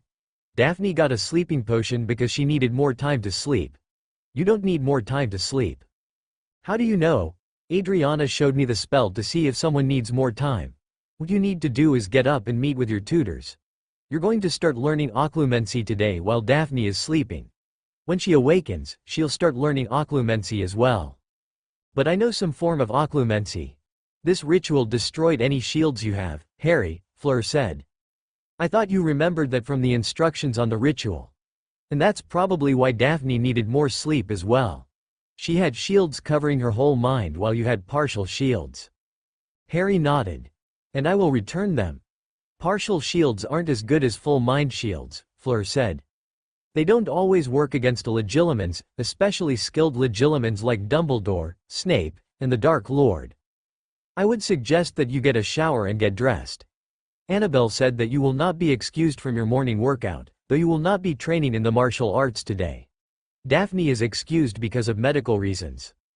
Harry swore at the lack of fairness, but he got up, realizing he was only wearing boxer shorts. Fleur did look at him appreciatively, as he had worn boxer briefs instead of the other type of boxers.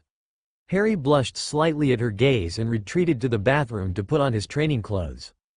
He exited the bathroom wearing running shorts and his trainers with ankle-length socks.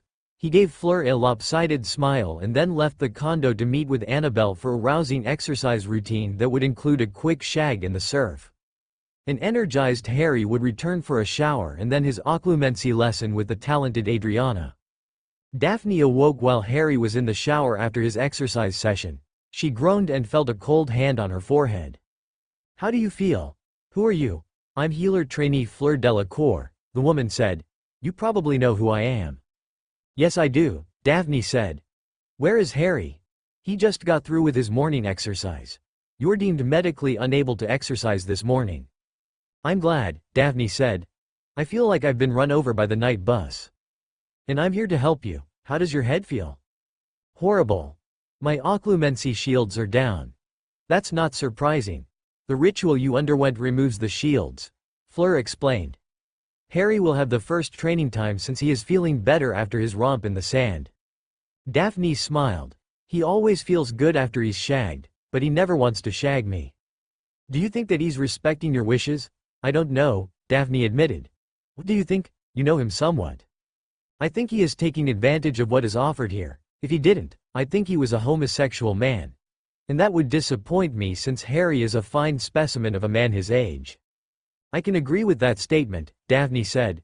"Would you shag him if given the chance?" "I might shag him tonight as an early birthday gift," Fleur said, with a smile. "I am a single woman with needs." "Me too," Daphne replied with a soft voice. "But part of me says that I shouldn't do that." Both women looked up as someone knocked on the closed door. "Enter," Daphne said. The door opened to reveal Harry, fresh from the shower, with wet hair. He wore a pair of shorts and had a tank top on. "How are you feeling, Daphne?" "Okay," she said, giving him a smile. How do you feel? I feel much better. It seems that all I needed was a pain relief potion and then some nice exercise. And a good shag too, Daphne added. That too, Harry said, with a lopsided smile. You'd probably feel better after a shag. Maybe Fleur will give me one, Daphne said, deviously. As long as I can watch, Harry said, giving the now blushing girl a wink. Since it's my turn to fix lunch, what do you want to eat? And Fleur, are you eating with us? I will if you don't mind, Fleur said. Daphne, what do you want? Surprise me, Chef Harry, Daphne said, using a nickname she'd given him after she found out he was a good cook. You know some of the things I've liked of yours. Harry nodded. It won't be too much, as I have an hour-and-a-half occlumency session, but it will be decent enough, he promised. Harry looked at his watch. I've got to go. See you at lunch, and enjoy the morning off. Daphne and Fleur smiled at Harry's retreating form, both women enjoying the view. At lunch, Harry surprised them by having 2 large vegetable pizzas and a fruit salad made from fresh fruit. The 4 women ate a lot of the pizza, and Harry was surprised that nothing was left. This is great, Daphne said. I don't think I've ever had anything so good. Harry smiled at her and spoke. Well, I like pizza, and the Dursleys made me cook a lot for them. Daphne scowled at Harry's mention of the Dursleys, but her smile returned. What's happening this afternoon? Harry will have individual study and practice time while you join me for occlumency, Adriana said to Daphne. Then, at 3, we'll get together and you'll meet your field healing instructor, Madame Renoir. Fleur will join you for those classes, as she is studying to be a healer. What does field healing mean? Harry asked. Daphne answered the question. A field healer is someone who is trained in emergency medicine to treat injuries in the field, she said. Most often, they stabilize someone to transfer them to a hospital like St. Mungo's, or a healer like Madame Pomfrey. Each Auror squad has at least one trained field healer, and these are sometimes called medi-wizards or witches. That's right, Fleur said. But you also forget one thing. A field healer is also a fully trained healer. They specialize in emergency treatment of injuries, and Madame Pomfrey at Hogwarts is one of the best. How long does it take to become a field healer? You can learn everything you need to know this summer for the basic certification, Fleur said. That's what I need to work at Hogwarts, and I will join you on September 1st since I must be there all year to meet the requirements of the British Healing Training Program. Do you think Madame Pomfrey would mind teaching this to students? Harry asked Daphne. It seems like an interesting elective for those who are in their owl or newt years. Probably a newt elective, Harry, Daphne said.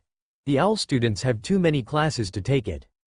Harry thought about it and nodded. It sounded about right to him. Adriana, are you going to sit in on the class number?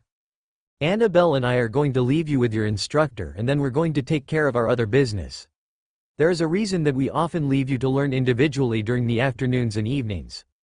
We have other duties for our jobs.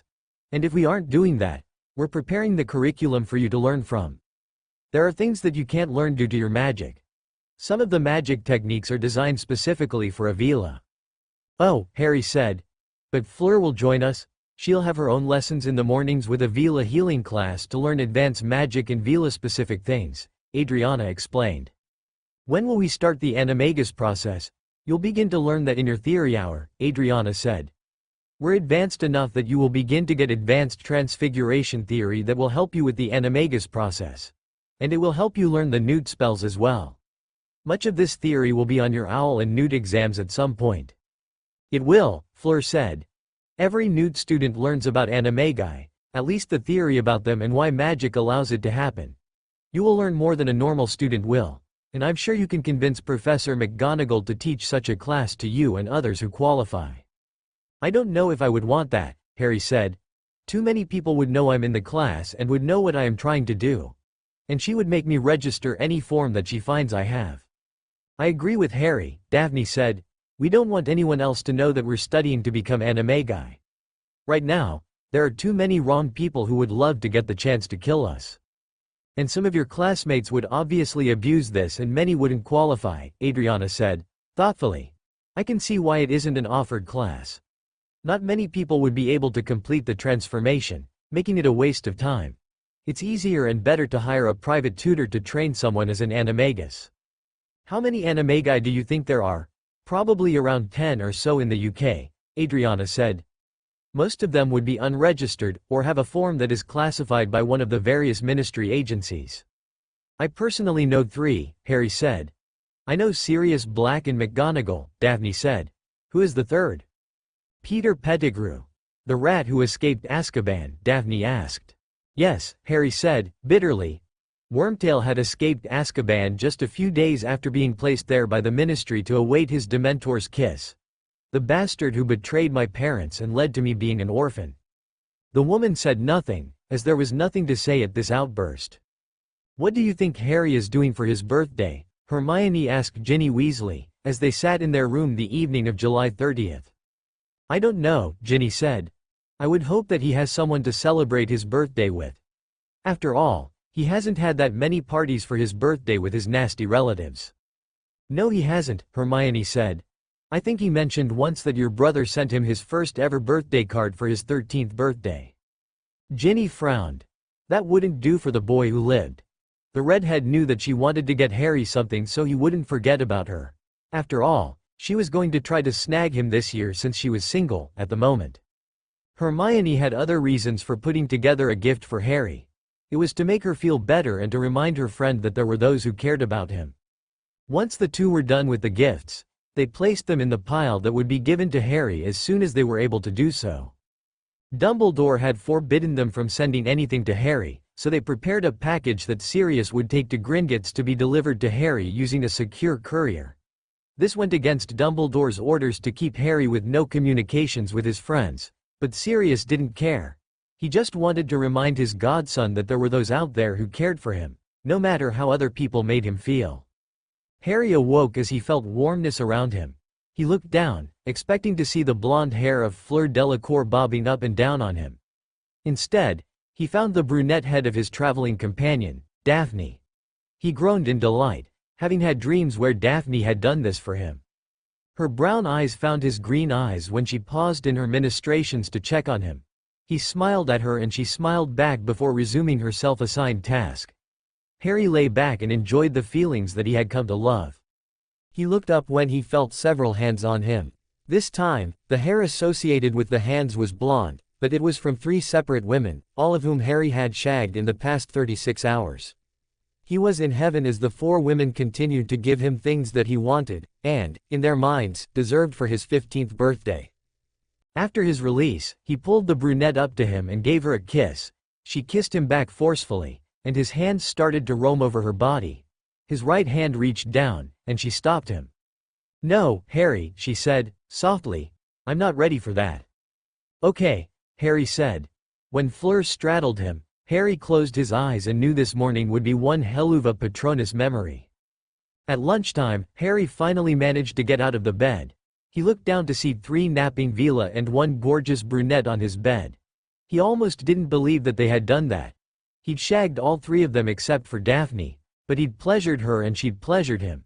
He smiled at their sleeping forms and almost joined them again, but he decided it was better if he went to the tub to relax a bit. He got into the tub, planning on soaking for a while on his day off. After all, Daphne had forcefully told him that he was to do no training, studying, or work on his birthday. He should leave that up to the women. Harry opened his eyes as Daphne slid into the warm water with him. Daphne, why did you do that? She smiled. You've been so good to me, and I felt left out every time I heard or saw you shagging. Harry smiled and placed his hand on her soft face. You don't need to feel left out, Daphne, Harry said. And you shouldn't have felt you needed to do what you did for me. I can handle it. I know, Daphne said. I did it for me, not you. I wanted to do something that the prudish purebloods would frown upon. So you are a revolutionist? No, Daphne said, smiling at him. I consider myself a modern woman. Harry leaned over and kissed her lips. She returned the kiss and let his hands roam her bare body. As they swapped spit, she knew that their relationship had changed for good or bad. But at least they could enjoy it right now. They broke apart in a hurry when a voice startled them. You know, Adriana said. You can shag her ass and still be ready for that ritual. What ritual? Harry said. I'm going to help them perform the purification ritual on you, Harry, Daphne said. Are you sure? I'm sure, Daphne said. The time we spent together made me realize that you are a great man, and I would like to spend more time with you. I can say likewise, Daphne, Harry said, but I don't want you doing something you'll regret. From the looks on the faces of Adriana, Annabelle, and Fleur, I won't regret it one bit once I don't get so sore. Anyway, we'll have plenty of time to make love after this. When? I'm going back to train as a curse breaker and warder with you, Daphne said. I wrote to Ragnarok and he said that I could go with you. The plan is to go back in time 10 years. You'll have 10 years less to live from your date of birth, Annabelle said. Any time travel reduces the number of months you live linearly from your date of birth. So you mean without counting any time travel, Daphne asked. Precisely, Annabelle said. All time turners reduce your lifespan when considering the time from your date of birth. So they weren't taking anything that wasn't expected from me? No, Annabelle said. There are a few time turners that the goblins have given wizards before that did take more than a 1-to-1 ratio of life expectancy. And that is one reason wizards hate goblins and are skeptical of their time turners. I see, Daphne said. Is there any way to tell? Annabelle shook her head as she slid into the tub with the couple. Daphne, I think this big boy needs some help, Annabelle purred. Do you want to give up your anal virginity to him? Daphne nodded. Then let me teach both of you a helpful spell. Don't worry. It feels great, Daphne. You'll love it. Harry's eyes went wide, and he pinched himself. He had to be dreaming. That afternoon, Daphne walked funny as they headed toward the beach to lay out. Harry had taken advantage of what she had given him, and he couldn't wait to see if she felt that way in the traditional way of sex. Daphne, for her part, remembered the morning with a certain fondness she would carry with her for the rest of her life. It had been a new sensation for her, and one that she knew her best friend Tracy Davis would want to hear the details of. But Daphne wondered if she could tell Tracy these details. She put it out of her mind as she felt Harry's hands tugging on her bikini top, trying to remove it. Daphne let him remove her top, and she also removed her bottom. Harry removed his clothes as well, and they were going to get a full body tan. As they lay out in the beside several villa, there was a general increase in the number of villa passing by. Many of them were staring at Harry, not caring that Daphne and anyone else who cared to look would catch them staring. For some of these villa, it was the first time they had seen a live man. For others, they started to fantasize about having someone with Harry's size have fun with them. Fleur opened her eyes to see the dozens of villas sunbathing around them. She smirked as she saw Harry's flagging problem. She decided to help him with that problem and proceeded to make love to him on the beach, not caring that everyone on the island would hear about it in the next few days. Of course, nothing negative would be mentioned about it because the villa matriarch had come to take a look at Harry herself, as had members of the villa council. They had given Harry an appreciative look, as it had been quite a while for many of the villa elders to have a man like Harry to look at. Dinner that evening was a joyous affair. Harry's villa friends and instructors had arranged a birthday party for him, and it was the event to be at. The villa came in droves, and almost all of them gave him a kiss on the lips or cheek. The older villa tended to give him a kiss on the cheek like an older aunt would do. The younger ones liked to kiss him on the lips while pressing up against his bare chest. After all, this party was on the beach, and all of the villa were either topless or wearing bikinis with the exceptions of the elders, who wore loose sundresses. Daphne wore a skimpy bikini that left little to the imagination, and she giggled all night with Fleur and the other teen villa, most of whom were drinking American concoctions called margaritas or wine coolers that some of their number had brought from America.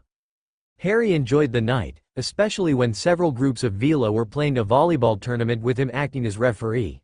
He spent more time watching bouncing bodies than a bouncing volleyball. But no one really cared as long as Harry enjoyed himself. What surprised Harry about the evening was Daphne going down on him as he was watching the game. It was good to be him, Harry thought, as he continued to watch the interesting game of volleyball. When Harry finally got to bed, he closed his eyes, hoping that he would remember this day forever. While Harry enjoyed the birthday party the villa threw for him, the Order of the Phoenix held another meeting. These meetings seemed to be more frequent, as Dumbledore seemed desperate to find Harry and desperate for information about the activities of the Death Eaters and the Ministry. Snape was not at this meeting, as he was scouring Europe for potions ingredients that his master desired. The others were generally present at the meeting, including Poppy Pomfrey. "Where's Fleur?" Bill asked Madame Pomfrey. Mr. Weasley, the hospital wing matron said. Miss Delacour has gone to take a field healing course in France. She will return in time for school to resume. Why didn't she take the training at St. Mungo's? Bill asked. They're offering the course. Mr. Weasley, McGonagall said. Miss Delacour wishes to seek certification in both the United Kingdom and France. The French course is acceptable to both certification bodies. The British course is not acceptable in France without attending an addendum course. It is in her best interests to attend courses in France over the summers. Bill frowned, as he didn't like this. He hadn't wanted Fleur to leave England for quite a while, as he hoped to get more than his eye on her. For all he knew, she could find a man she loved and started a relationship with him. Madame Pomfrey noted Bill's frown and frowned herself. She didn't like how the eldest Weasley child thought about her new assistant and apprentice. Miss Delacour did inform me about this, Dumbledore said, with his grandfatherly look in place. She will be better prepared for her duties with this course, and it will help us with international cooperation. Mr. Weasley, while you are in a speaking mood, have you heard anything about Mr. Potter's accounts or about what Gringotts is doing for the war? No, Headmaster, Bill said. Whenever I approach someone speaking in English, they either stop talking or switch to a language I don't know. I have become something of an outcast at Gringotts due to my association with the Order of the Phoenix. Why is that? Kingsley asked, interested in the answer. I made myself slightly unwelcome at Gringotts and lost any goodwill the goblins had for me by questioning Gringotts employees extensively about joining the fight against you-know-who or about the Potter account. What are your duties now? Bill frowned. I've been relegated to the night shift examining the wards over the vaults, he said. I have to report in for my shift at midnight. We shall be through with our meeting by then, William, Dumbledore said. Arthur, what is Amelia doing? Headmaster, the Weasley Patriarch said. I cannot reveal any details. Amelia has made the department heads and all ministry employees take an oath of silence. If we violate it, we can be charged with treason during a state of emergency. You won't get me to speak of anything because I don't want to risk my life or my job for your desires for information, the newly appointed deputy head of the Department of Magical Law Enforcement said. Or Tonks? I cannot speak of it, sir. The answer is always that I cannot speak of it. I may speak more if the state of emergency runs its course, but until then, I can't speak of it. Kingsley? The same, the Black Auror said, tired of Dumbledore's games with their lives. It was obvious to the Black Auror that Dumbledore didn't care about them. He just wanted someone to give him information for the greater good, or rather, for Dumbledore's own reasons. And Headmaster, I do have to warn you about something. Minister Bones has been giving strong hints that ministry employees who are a part of any outside organization that does not have the approval of the Ministry of Magic will be at a serious disadvantage for promotions and pay raises. The Order of the Phoenix is about to go on the banned list, so you will be short several members who work for the ministry. This is an outside job, Dumbledore said. Albus, Moody said. You are risking the magic and lives of some of the best we have at the ministry. Kingsley, Arthur, Nymphadora, and the others who work for the ministry should resign from the Order of the Phoenix to preserve their jobs and their lives. This organization is not worth it to their careers or lives. And several of you have families you need to support.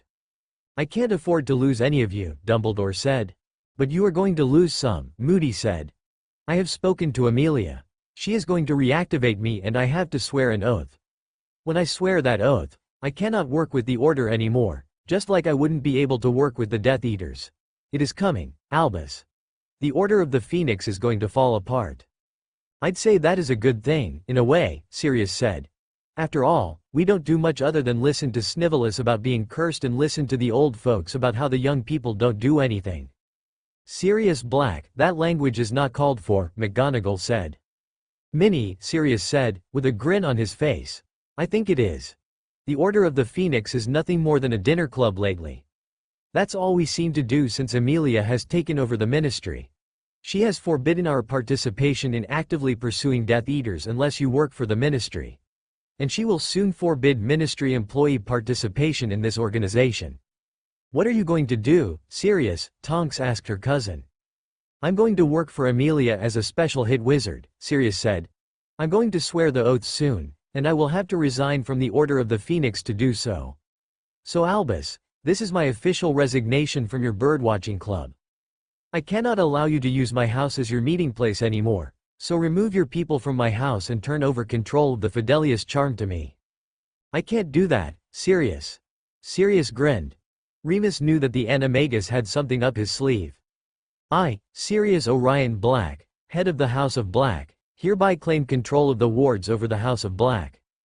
Dumbledore grimaced in pain and then fainted as he lost control of the wards forcefully. Everyone who had known the secret before lost it, and Sirius grinned at the looks on their faces. Madame Pomfrey looked over at Sirius as she looked over the headmaster. A few scans showed his health was deteriorating. Minerva, has Albus been taking any potions? Not that I know of. Why? What Madame Pomfrey told him shocked the audience. Albus Dumbledore is in the advanced stages of dementia. Someone has been supplying him potions, and this explains how his behavior has been getting more and more erratic with regards to certain people. Madame Pomfrey, what do you say? Deputy Headmistress, I declare that Albus Dumbledore is physically and mentally unfit to assume the role of Hogwarts headmaster. It was little known that the school healer could remove anyone who was not fit to be at Hogwarts. With that official statement, Poppy Pomfrey forced Albus Dumbledore into an early retirement for his health. Professor McGonagall looked sadly at the old man lying on the floor, unconscious. I, Minerva McGonagall, the deputy headmistress of the Hogwarts School of Witchcraft and Wizardry, accept the declaration that Albus Dumbledore is unfit for his duties as headmaster. A bright flash of magic occurred on both Dumbledore and McGonagall. The wards had changed from Dumbledore to McGonagall, the new temporary headmistress of Hogwarts. Madame Pomfrey looked sad at her old friend and classmate. Minerva, let's get him to St. Mungo's. There's nothing I can really do for him. The two women touched a portkey while holding onto Dumbledore's arm. Albus Dumbledore would die in a matter of weeks from the health problems he'd been hiding with the help of Snape. McGonagall would be confirmed as the headmistress, and Professor Flitwick would be elevated to deputy headmaster.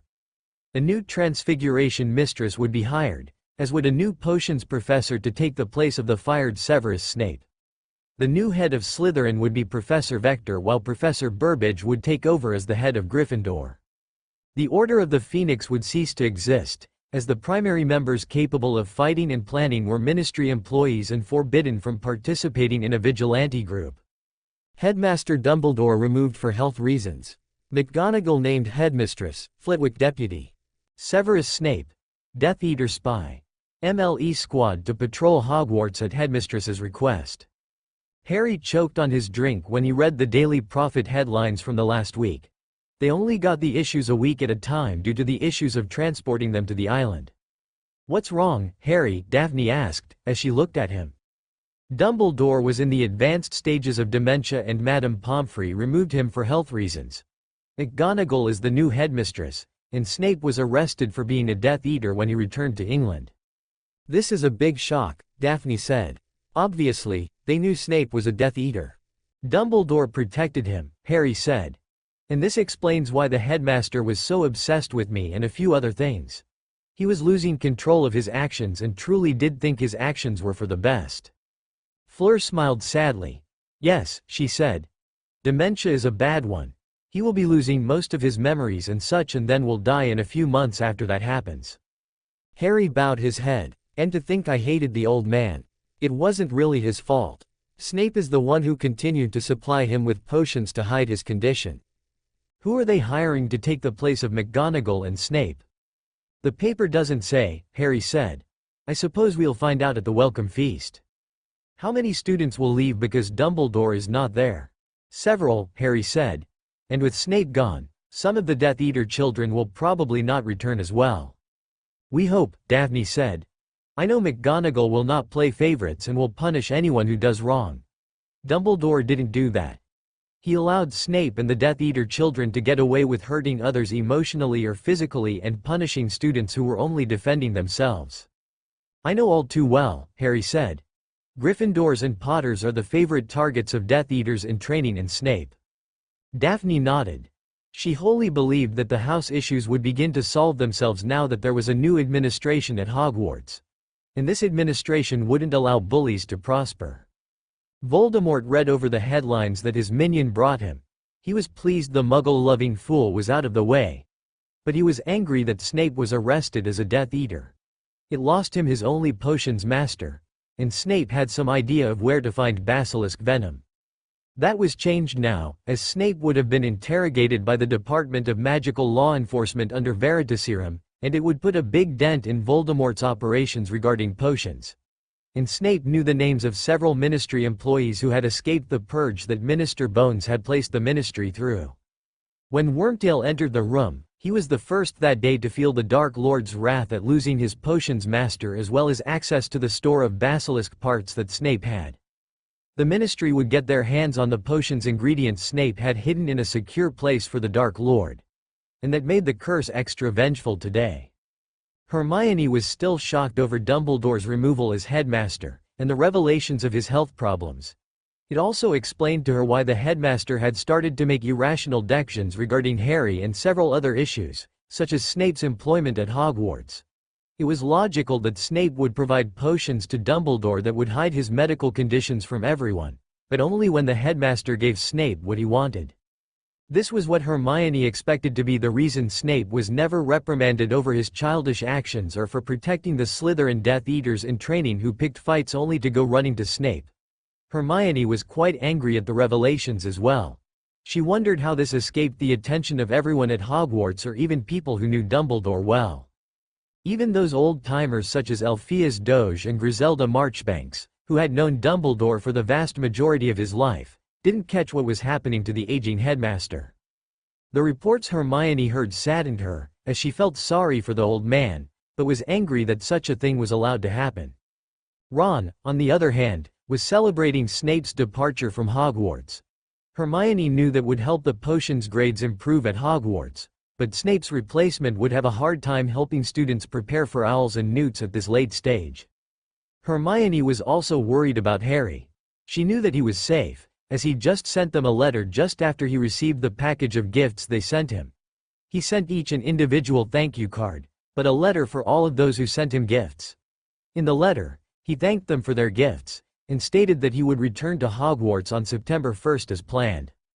Minerva McGonagall sighed as she placed the last of Albus' things in the box.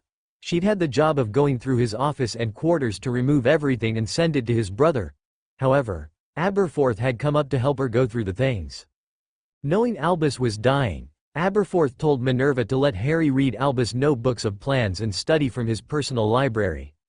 The younger Dumbledore brother also said that Albus wanted Harry to receive his pensieve and a number of memories, so that would be given to Harry upon his return from wherever he was.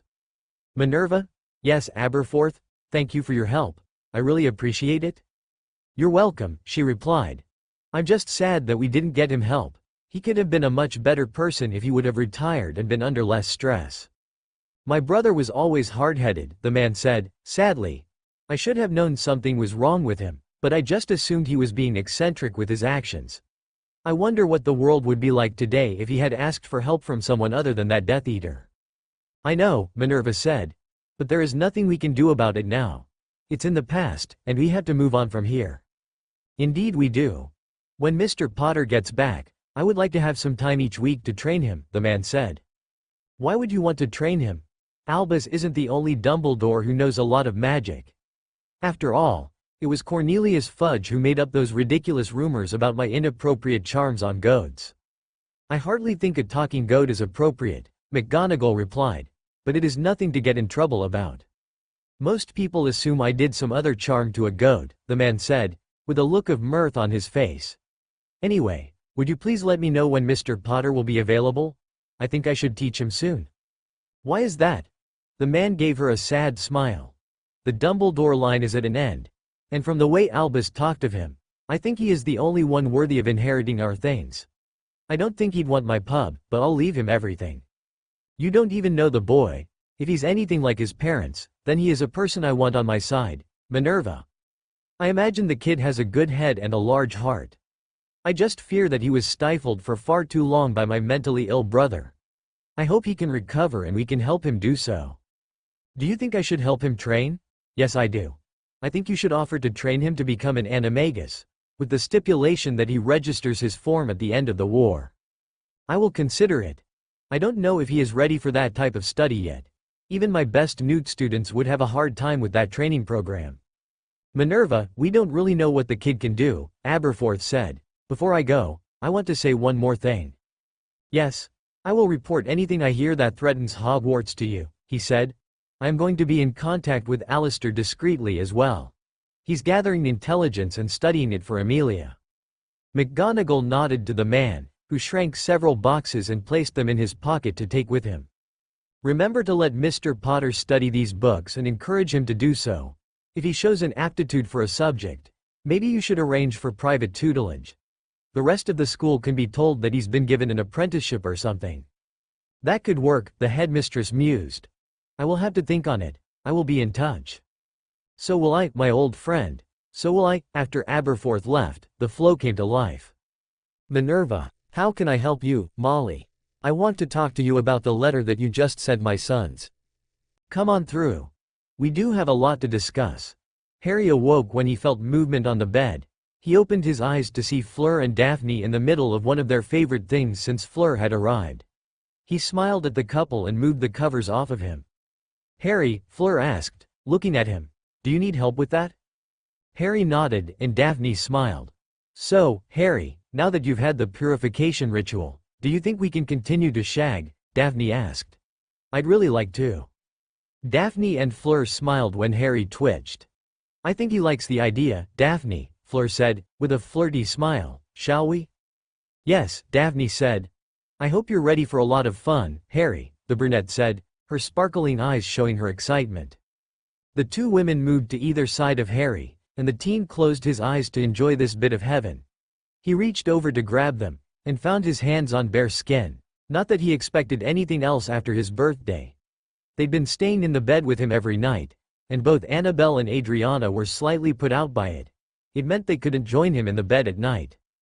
But then again, Daphne and Fleur were so understanding and allowed Harry to enjoy the expert tutelage and extra training his tutors offered him. They often joined in on that extra training, and Harry had never known such a fabulous summer. At lunch, the threesome made their way to the kitchen, where Annabelle sat reading the latest issue of the Daily Prophet. You three are leaving tomorrow, she said, giving Harry a sad look. Annabelle, we're going to miss you too, Daphne said. You can always come and visit us. Annabelle nodded. I know, she replied. But it's not going to be the same. Not without our boy toy. Harry blushed slightly, as he did whenever one of the women referred to him as their boy toy. The nickname had stuck after his birthday, and he had to endure it every day. Of course, he didn't think anyone would have trouble enduring it if they got to play like he did. How do you feel, Harry? Adriana said, sipping on a cup of hot tea.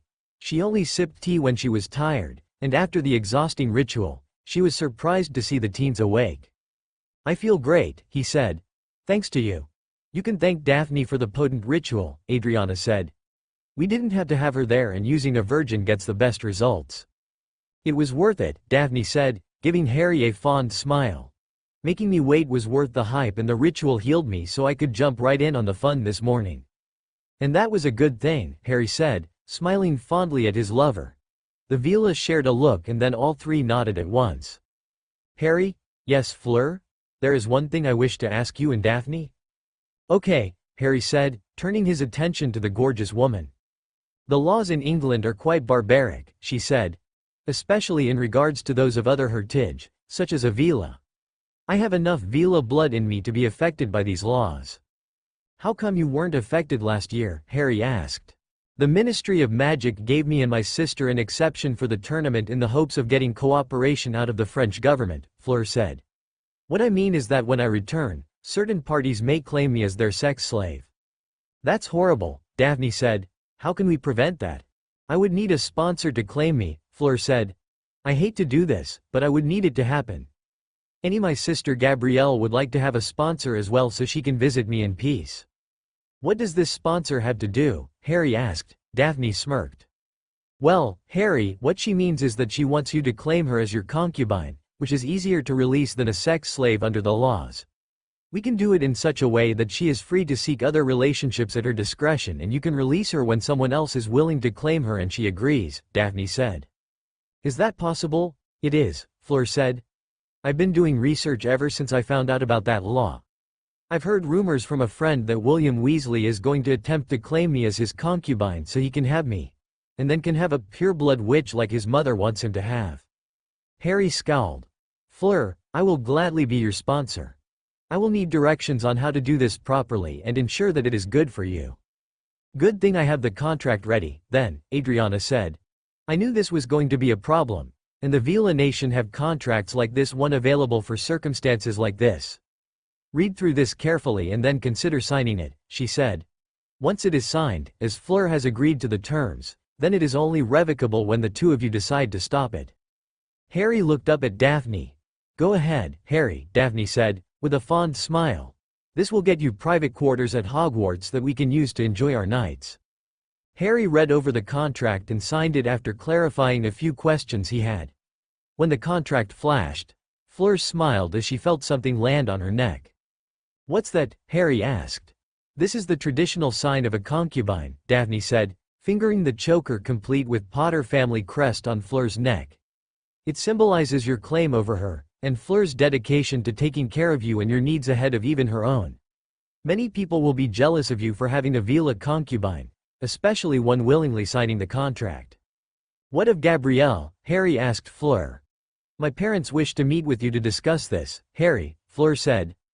I was told I was old enough to make my own decisions, but Gabrielle will need a sponsor if she is to visit me during the holidays.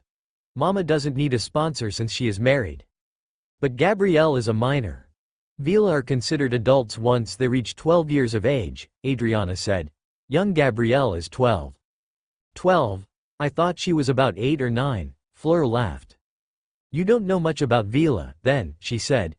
You see, Harry, a Vila generally ages slower than witches or young human girls. When they reach the age of 12 or 13, the Vila often looks like a 10-year-old child. The younger she looks, the more her Vila heritage will come out. Gabrielle is more of a Vila than I am. And when she reaches the age of puberty and maturity, she will mature in a hurry, Adriana added. This means that she will look like a 16 or 17-year-old witch at the age of 13 or 14. And she will have all of the desires of a mature adult. This also means that she will seek to find a mate and become sexually active, and men will actively try to use her. Harry scowled at that. If I give her this status, with your parents' permission, would it protect her from unwanted advances? Most of them, Fleur said. Some Vila have been even though they were in marriages, betrothals, or concubines, she said. But that is considered an attack on the house of whoever she is protected by, or attached to. It has been the cause of blood feuds in the past, so many wizards take care not to attack a Vila they know is claimed. With laws such as those in England, Vilas are not considered S. The law states that a Vila's charm is what causes the unwanted sexual activity, so it is the Vila's fault due to the charm. That's a bunch of bullshit, Harry muttered. It shouldn't matter if it is a Vila or not, charm or not, is. The law doesn't see it that way, Harry, Daphne said. Like I told you earlier this summer, England has some of the worst magical laws in existence on the planet today. It's like our society has stagnated and continued to live in the past while everyone else heads into the future.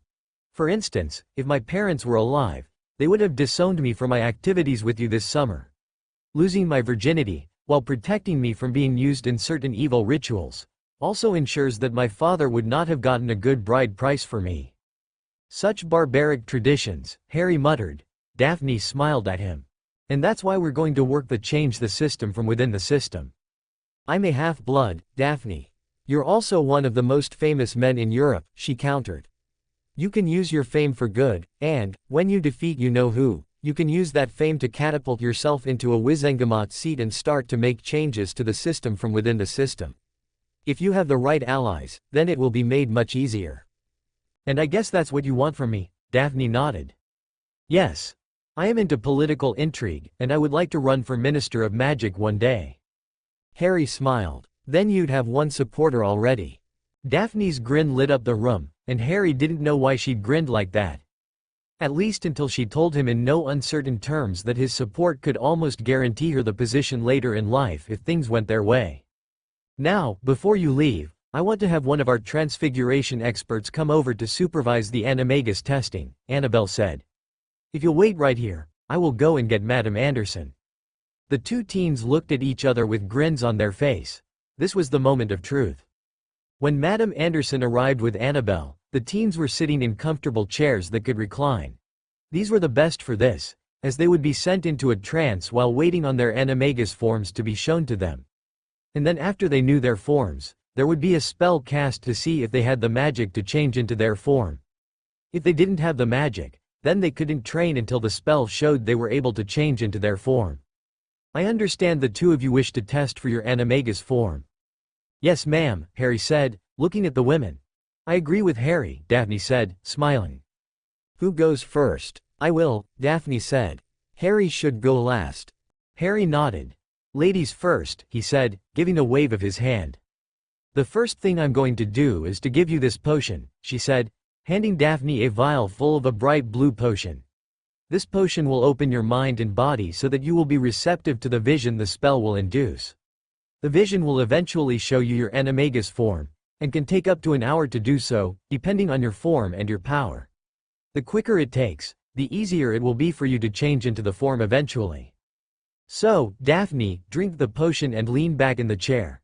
The potion will take effect almost immediately, and I will cast the spell. We will wait for you to return from your trance before we test Harry for his form. Daphne drained the blue potion in a gulp, and her eyes glazed over as the intoxicating potion took effect. Daphne leaned back and Madame Anderson cast a spell in Norse. Daphne glowed blue for a second as the golden spell hit her. Then her eyes closed, and she was in the trance. Harry looked over at Daphne and saw Madame Anderson with another potion. This potion will clear out the effects of the hallucinogena potion, she explained, and the two of you will want to do nothing else for the remainder of the day. Of course, it has been known to lower the inhibitions of a person for a few hours, Madame Anderson said, with a wink toward Harry. 10 minutes after undergoing the potion, Daphne awakened. Fleur helped her drink the cleansing draught, and Daphne blinked a few times as the potion left her system. What form did you take? A boar, Daphne said. The Celtic symbol for fertility, wealth, courage, and a strong warrior, Madame Anderson said. It is a great form. Boars are very dangerous when angered or cornered, the woman said. Daphne looked at Harry and smiled at him. He smiled back at her. She had proven herself courageous and a warrior so far this summer, and Harry liked it. He didn't want a pansy fangirl as a lover. Now, it's your turn, Harry, Daphne said. Madame Anderson handed him the blue potion, and he drank it down. Harry felt the potion take effect, and he felt giddy about something or another. His mind was hazy, but he soon found himself in a plane of some sort. The plane felt familiar to him, yet it was a foreign presence in his mind. He felt a powerful magical presence and turned to face where the direction it was coming from. It wasn't there, but he could sense it, so he decided to find it. When Harry's eyes opened an hour later, everyone was worried about him. Madame Anderson gave him the cleansing potion, and Harry shook his head to clear it. What was your form? Harry whispered something unintelligible and had a look of shock on his face. It is possible to be a magical animal, he asked, in a louder whisper. It is, but it is very difficult, Madame Anderson said. The vast majority of those with magical animagus forms do not reach it, even after years of training. Harry pouted slightly. What is your form? Fleur asked for all of them. I'm a black and gold phoenix, he said. The Vila gasped in shock. Daphne's jaw dropped in her surprise as she saw the awestruck Vila looking at Harry. The black and gold royal phoenix, Madame Anderson said, reverently, symbolizes rebirth and the cycle of life and death. Life cannot occur without death. And death cannot occur without life. Rebirth cannot occur without death and destruction. The royal phoenix is the most fertile of phoenixes, and legends state that this phoenix has a harem of its own, including several Vila in their bird forms, she added, looking at the choker on Fleur's neck. Can he reach it? Daphne asked, in a soft voice. Madame Anderson cleared her head and then took up her wand. A moment later, Harry glowed a light blue color. He may be able to make it if he has the drive to do so, she said. Light blue is the weakest of those who can use their form. They often are the ones who fail to reach their form and can take many months or even years to finally reach their form. And Daphne, Harry asked, trying not to show that his dreams of becoming an animagus had been all but shattered. The same spell showed up a bright green. She will reach her form easily within 2 years, Madam Anderson said, with certainty. With effort, she may be able to reach it before the end of the next calendar year. Daphne hugged Harry and then saw the look on his face. Harry, it's okay, darling, Daphne said. Not everyone can reach their form. I know, Harry said. It's just a shock that I have a form that I have a small chance of ever changing into. It could take me years. It can, Daphne said. But you won't give up, will you? Having that form can be very useful. No, I won't give up, Harry said. I just won't expect quick results. And neither should you, Daphne, Madam Anderson said. I don't want either of you trying to change yet. You will need to study your form's anatomy, physiology, and magic before you can even begin to change. Harry, I will have someone copy several of our books to help you study the phoenix. We have about a dozen rare manuscripts on various phoenixes, and this will help you. Harry nodded and accepted the offer of help. At 12 Grimmauld Place, Molly Weasley was not happy. She had gotten a letter from Headmistress McGonagall just after Headmaster Dumbledore had been removed from Hogwarts. The letter pertained to 3 of her 4 children still attending Hogwarts. The letter had resulted in her grounding the 3 boys for the letter. McGonagall had informed her that her youngest son, Ronald, was on the verge of failing out of Hogwarts due to his lack of effort in classes. If he did not obtain at least 4 E's on his owls, then he would be kicked out of Hogwarts for failing to maintain the academic standards. Ron had edged and moaned about being grounded by his mother, but she had not listened to his words about it being unfair to him. In her mind, it was unfair of him to fail out of Hogwarts after she and her husband had worked hard all of their life to make sure their kids had what they needed. Ronald, it seemed, wanted everything handed to him, and Molly was going to make him earn it. She had agreed with McGonagall and signed the contract stating that Ron would not be allowed to attend Hogsmeade weekends or Quidditch games if he was failing any class this year. And, unless he maintained an overall E average, he would not be allowed to play Quidditch at all. Her other 2 sons were on the verge of being expelled for what they called pranks. Molly had grounded them as well, and forced them to start studying for their newts at the end of the year. She'd removed all of their pranks, and told them they would not be going to Hogsmeade or playing Quidditch at all if their behavior did not improve. The twins had taken it like they would a bludger, and decided to hit back by trying to show they were pleasing their mother. Molly sighed as she looked at Hermione and Ginny sitting at the kitchen table going over their homework. Hermione, yes, Mrs. Weasley?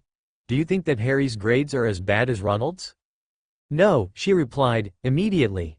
Harry's problem is that Ronald distracts him too much and Harry doesn't really know how to tell him no. I've seen Harry work hard and he can learn what he wants to when he works hard. What about the twins? What do you think they do? They focus a lot of their time on playing pranks for some reason, Hermione said. They are good at it, but it causes many disruptions. Their pranks sometimes border on cruel for those who don't like them. What do you mean, cruel? They continually prank people who see no humor in it. And they think it is hilarious to prank people so bad they end up in the hospital wing. I don't agree with it. Molly sighed. Ginny, why didn't you let me know this was going on?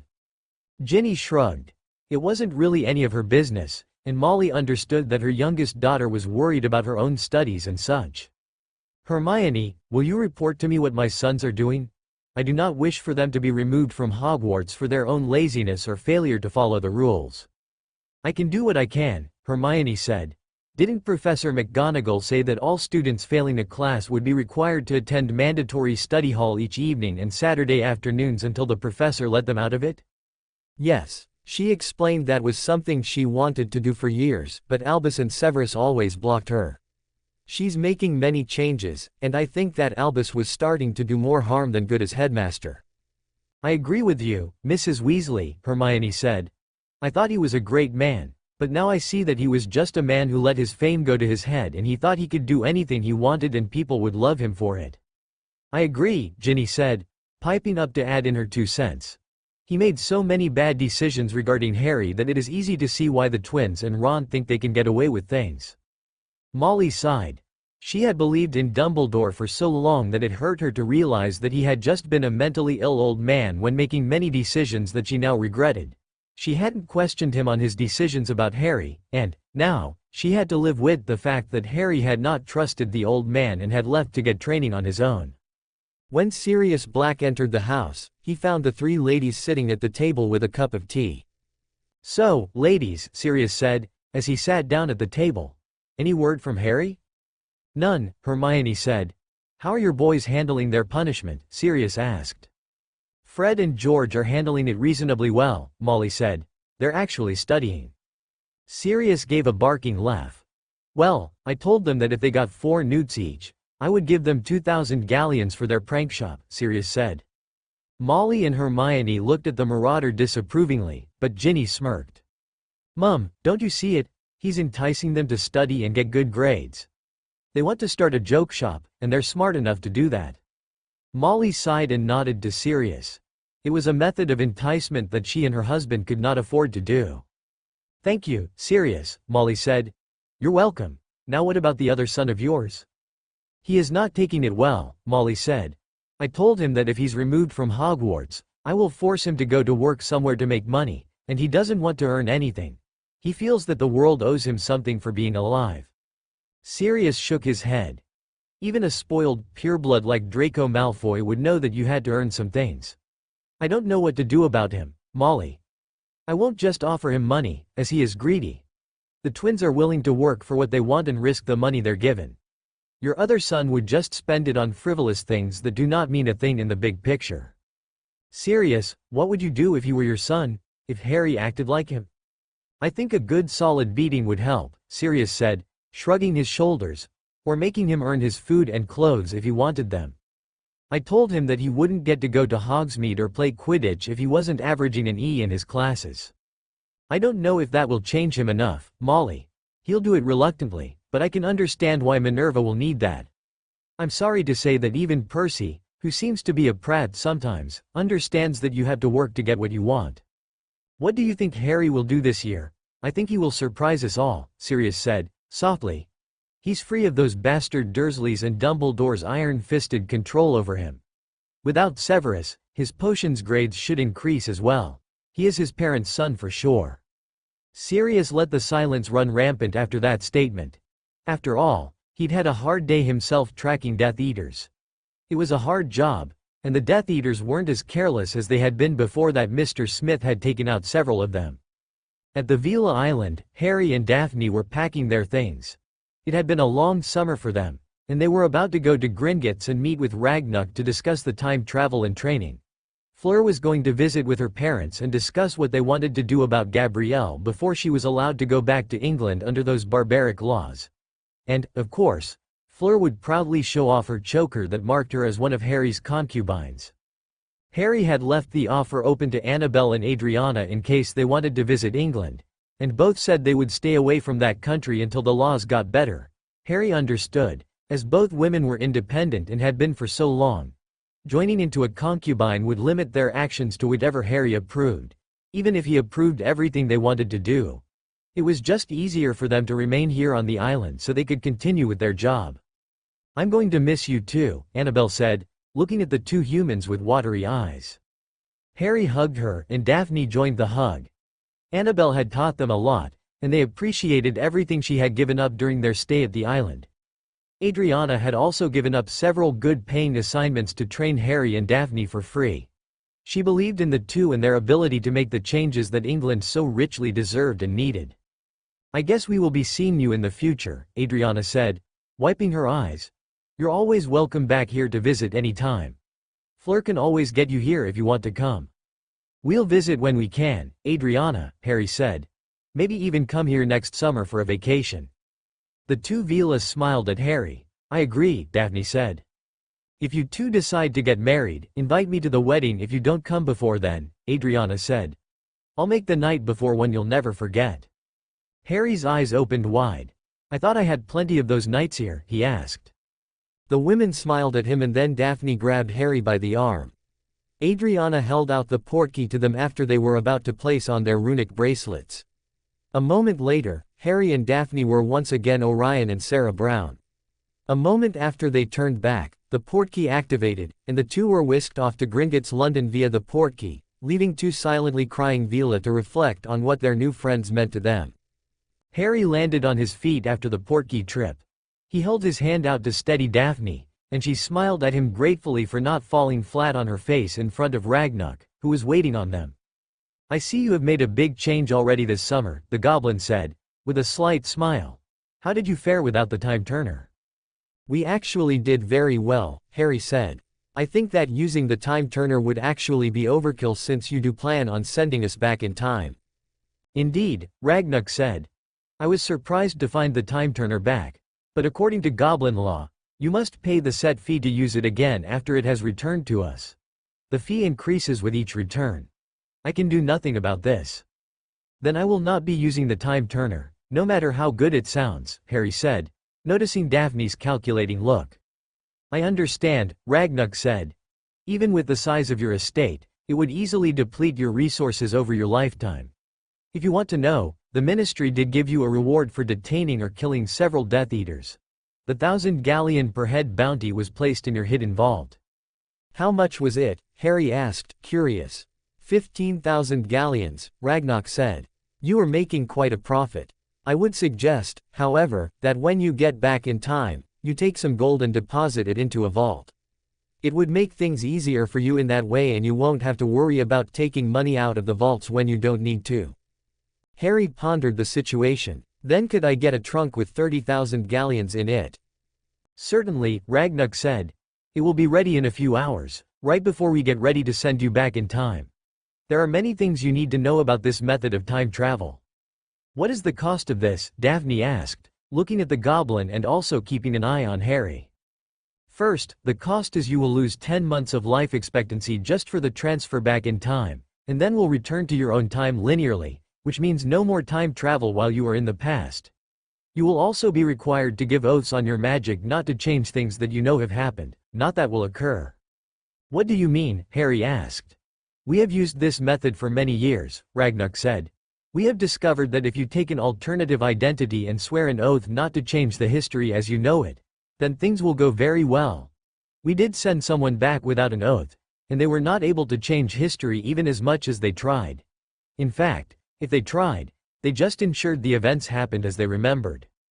So we have no worries about you changing the time stream. It is nigh impossible unless you find a way to destroy the world. When do we leave? Daphne asked. You'll leave at midnight, Ragnuk said. It's the best time to do this, and the magic of the time traveling will be detected by the ministry. They will come to investigate what we are doing, and W will most likely be forced to shut down our time travel chamber for the next few years. But that would be done anyway, as we cannot use the time travel chamber for an equivalent time for the time we sent people back. So, for you, we won't be able to use the chamber for 20 years since we are sending 2 of you back in time for 10 years each. We never did take the owls or newts, Harry said. No matter, Ragnuk said. I have done some research, and these are a copy of your exam scores and the dates they were given. It seems you will spend 2 years at a private magical academy in Antarctica. That's all I know at this time and it is all I can tell you. I can tell you that you do successfully become employed by Gringotts Cairo after your graduation. You'll spend 8 years in training and return to London on August 31st if my notes are correct. Harry scratched his head. Time travel was confusing to a degree.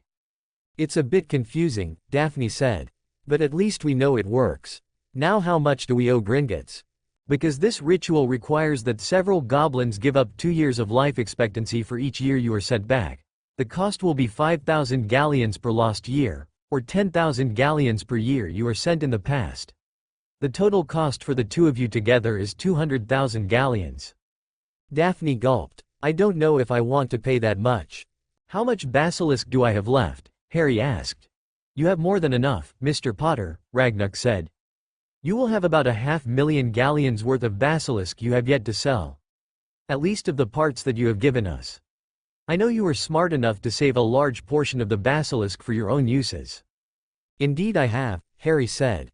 Then I would like to offer 200,000 galleons worth of basilisk parts for Gringotts after the normal fees. Ragnuk grinned, as Gringotts would get about 300,000 galleons off of Harry because of that.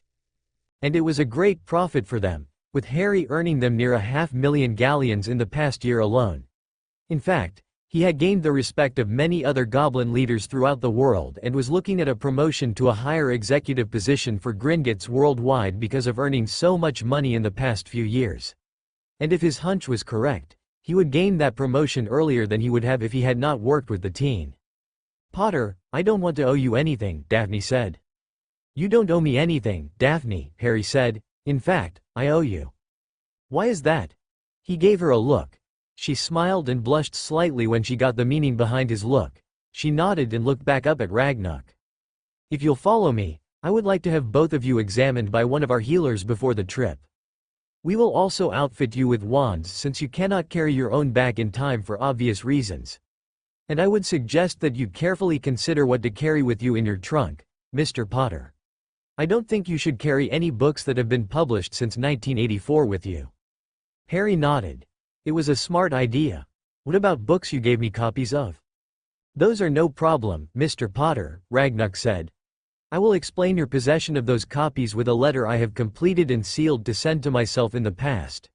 You should remember that I wasn't promoted to the director of Gringotts London until 1988. But I do have a lot of influence at that time and Director Greenfist will understand why this happened. It took them nearly 2 hours to completely prepare for the trip. Harry now held in his pocket 2 shrunken Gringotts money chests, each of which contained 10,000 galleons. Daphne had 2 of her own, and she had decided they would both carry back an equal amount of money to ensure they had the money to pay for tuition at their school and for anything else they needed until they were gainfully employed. Surprisingly, Harry had thought to do some research on the stock markets and businesses so he could make investments with some of the money they were taking in the past with them. This might not quite be legal, but it wasn't against any law either. So tell me again why you want to do this, Harry, Daphne asked. I think we should make money, Harry said. I want to invest about half of what we carried back with us. I'm sure the rest will be fine for our purposes if we make money like I expect we will. And I would suggest you do that, Mr. Potter, Miss Greengrass, Ragnarok said. As far as we know, this isn't against any law, and we have not been able to change the past. Sometimes, Gringotts goblins have gone back in the past as a way of prodding our people to make lucrative investments and to pull out of investments that will collapse in a short time.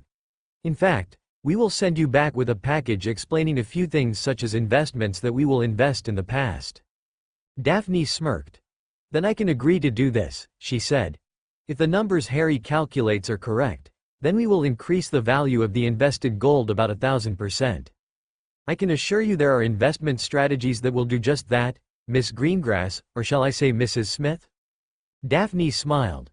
She and Harry were going back as Mr. and Mrs. Smith this time, as they decided this would be a good idea for them.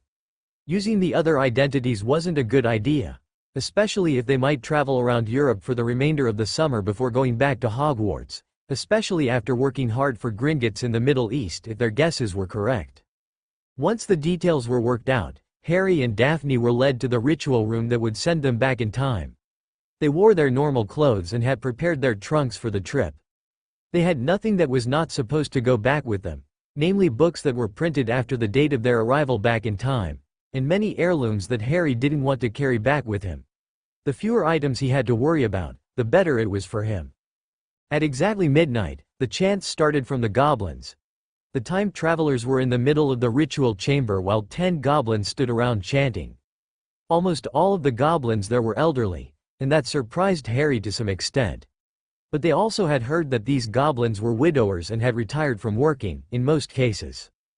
As the chant continued to pick up the pace, Harry and Daphne felt the stirring ancient magic. Both shivered unconsciously at the feeling of the powerful form of magic. It was more powerful than they had ever felt before, and it was ancient magic for sure. Right as Harry opened his eyes to look, he felt the magic increase dramatically and then he knew no more. When Harry opened his eyes, he noted they were in Gringotts. That's all he knew about it right now. He felt that his clothes had been removed, and, upon opening his eyes, he saw the outline of another bed beside him. There was a human-sized lump in the bed. He reached over and picked up his glasses, putting them on his face. Blinking his eyes to clear his vision, he saw that his clothes were on a dresser. Worrying about his money and belongings, he opened the drawer beside the bed and was relieved to find his trunks and wand were in the drawer beside the bed. "How are you doing, Mr. Potter?" a goblin asked. "How do you?" "Mr. Potter, you are a Gringotts customer, and we found the letter that was sent to our director from the future director. The director and the deputy director already have the letter and we know who you are." "I see," Harry said. "Can you tell me the date and time?" It is August 1st, 1986. Good, Harry said. It means we went back a bit farther than we planned. The goblin spoke again. Mr. Potter, just to let you know, I am Manager Goldhook, and I will be assigned to take care of you and Miss Greengrass. First, I will need for you to fill out the paperwork on your new vault and the investments that the future director indicated you would like to make. Harry nodded and sat up. What name will I need to put it under? You should place I under your real name and your legal alternate identity, the goblin said. I have taken the liberty of having your particulars filled in on the forms, and all I need is for you to review the forms carefully and then approve them with your signature. I will also need a magical signature and a drop of your blood for our records. Shouldn't you have it already? We need a drop of blood for each vault opened, the goblin said. This is how we are able to ensure only the true heirs of an account may claim them if there are no named heirs. At least before the Ministry and Gringotts are legally allowed to claim them. I see, Harry said. The team spent the next hour going over the forms and signing them. Daphne had awakened during this and she added her signatures and blood sample to the pages. Once that was done, Goldhook took the 4 trunks full of gold and went to place them in the vault and make investments out of 2 of the trunks. Harry? Yeah, Daphne? When are we going to get trained? I will explain that right now, Ragnarok said, as he appeared. It seems that you know me from the future and I assisted you in traveling. Am I correct? You are, sir, Harry said. Good. I know the letter you had with you is correct, as only the current director of Gringotts has access to the seal. Your training will commence shortly, as we have made arrangements during your week regaining your magical strength. You will take a portkey to the Merlin School of Magic, located near the South Pole in Antarctica. From there, someone will meet you and take you to your dorm rooms. You have been registered as James and Rose Smith, a married couple, as your plans indicate. Thank you, Harry said. You have made this much easier on us. Director, Daphne said. Does the Ministry of Magic know we traveled in time? No, Ragnarok said. They are not aware of it and we have kept it from them. We saw no need for them to know since your records have been entered into their files. I won't ask how you did that, Harry said. Ragnarok gave him a grin. And we goblins will not reveal one of our trade secrets. What of our investments? They will be made before the week is out, the goblin said. And you will leave for the academy in a week. This will give us time to indoctrinate you into the current times, though I am aware that you may have studied the events so you are familiar with them. That is correct, Harry said. We did what we could to study before traveling back. Good, Ragnarok said. A week later, the couple was in Antarctica. Upon landing on his feet after the long portkey ride, Harry looked around to find there was a woman about 40 years old waiting on them. She had a disarming smile, but something about her made Harry wary of her. She was a powerful witch and she seemed like someone one would not want to mess with. Hello, Mr. and Mrs. Smith, the woman said. I am Deputy Headmistress Jennifer Whiting. I teach combat magic. Harry nodded and it made sense to him now.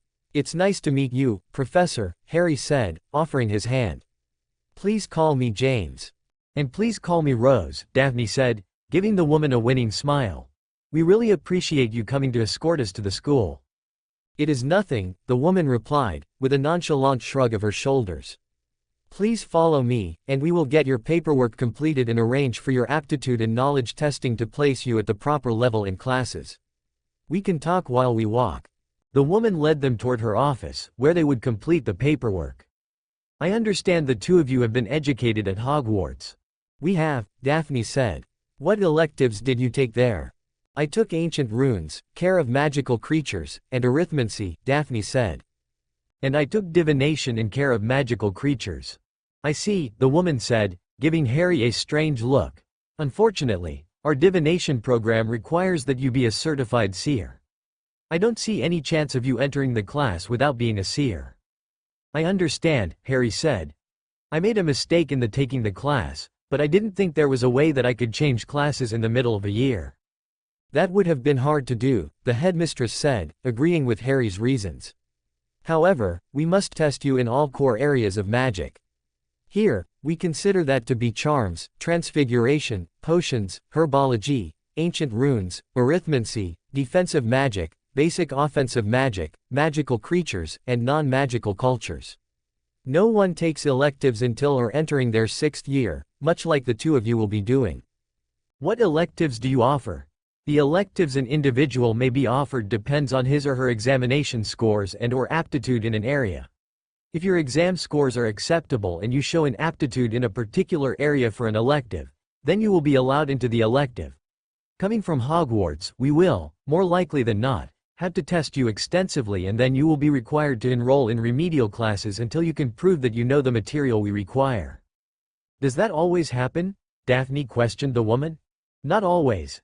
Sometimes we get great students from Hogwarts who have taken it upon themselves to study certain subjects to meet the criteria. If you pass enough subjects, then you are allowed into the advanced courses in those subjects, and the electives that require those subjects as prerequisites. For your assistance, we offer course suggestions for various occupations, and we will discuss those after we get your exam scores back. How long will that take? Harry asked. It will take no more than a day after you take your last exam. Most of the exams are easy to grade magically, and the rest of the scores are from the examiner's notes on your performance in the practical portions of the exams. We do also require that you submit to a magic ability test so that we can find those who need extra training to protect themselves and others. The test results are confidential, and only your advisor, and, if necessary, appropriate instructors, myself, and the headmaster will be allowed to see your test results. This is to protect any family gifts that you do not wish for anyone else to find out you have. A week of exams later, and both Harry and Daphne were exhausted. The exams were comprehensive, and none of them had thought that they would have to show so much knowledge of magic in such a short period of time. The deputy headmistress smiled at them knowingly as she took them to speak of their results. Since they were a married couple to the school, they could be counseled together and have their scores and family magic revealed at the same time as well. Mr. and Mrs. Smith, I'm sure that you realize that our exams are much more comprehensive than anything you can see at Hogwarts. Our students, to enter into the advanced curriculum, must be able to take and pass what most schools will call the graduation exams, or NEWTs. So we essentially took our NEWTs in our core subjects, Harry asked. Yes, Mr. Smith, the woman said. That is correct. And now, I would like for you to show your abilities. All it takes is for you to place 3 drops of blood on this parchment. This looks like goblin magic, Harry said, examining the parchment with his eye. It feels that way as well. Professor Whiting looked at Harry critically. If she was right, he was exhibiting signs of being a mage diviner, or someone who can use mage sense to test for magic. The two quickly placed their blood on the parchment after the professor confirmed it was goblin magic. Now, while this test is working, I want to go over your scores. You're graded on a percentage scale, with a grade of 100 being the highest. The passing grades are considered to be at 60%, or AD, like the grading scales most primary schools use. I'm sure you are familiar with them? Yes, Harry said. Me too, Daphne replied. What you may not know is that we use a variation on this exam for graduation. If you cannot get 75% or higher on this exam, then you will not be allowed to receive graduation credit in the relevant courses. So you're saying that these are the same exams used for the graduation tests? Yes, the woman said. The exam scores are broken up into individual sub-areas of the appropriate disciplines, and those scores decide what courses you are allowed to enter. To enter into the advanced studies of a general subject area such as charms, you must score at least 60% in all areas, with at least 2 areas with grades of 75% or greater. Those who enter general studies of a subject are those who tend to go on to receive mastery certification in those subjects and are often those who can teach. To enter into the regular level of a subject, you must score 60% or higher on each individual part of the exam and at least 1 supporting exam. Overall, you must score 60% or higher to pass into eligibility for entrance into any elective requiring this subject as a prerequisite, with 70% or higher suggested. What are my scores? Harry asked. This is quite interesting, Mr. Smith. You scored 90% in both defensive magic and offensive magic. You scored 80% in warding. Your other overall scores are above 70% with the exception of potions, herbology, and magical creatures. You did manage to pass each exam at the 60% level. Harry looked at his grade sheet, which contained the breakdown of each exam. He had aced the combat magic section, and there was a list of suggested courses. Are these the courses I am eligible for? These are the courses you qualify for and are suggested by your examiners. Please wait a few moments before we discuss this, as I would like to discuss your wife's scores. Daphne had scored well. She had passed everything, but her best subjects were herbology and potions, which wasn't surprising since the Greengrass family tended to produce potions masters and owned a series of apothecaries around Europe. It would make sense that she did well in the subjects that are closely related to potions. Just like it would make sense Harry did well in combat magic and warding, both areas where the Potters did better than most. Mr. and Mrs. Smith, I think we should examine your ability tests to see what other courses I would recommend for you. If you have ability in an area, then your grade requirements are usually a bit lower to be allowed into a class. But everyone who enters a class will be required to maintain grades at least 70% or higher on examinations and assignments to remain in the course. If you fail out of a co-requisite, then you will be removed from the other class unless you are averaging 90% or higher. But that will be difficult to do for the most part, and rarely, if ever, do we allow someone to remain in a co-requisite course of study. The woman stopped to read the sheets of parchment. I'm surprised, Mr. Smith.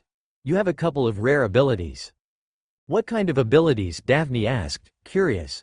Usually, I can't read this out loud with another person. But since you are married, it is assumed that you share secrets. That's correct, Daphne said. Harry nodded his agreement. Good. I thought so. Mr. Smith, your special abilities are Mage Sense and a limited Metamorphagus ability. Both are very rare abilities.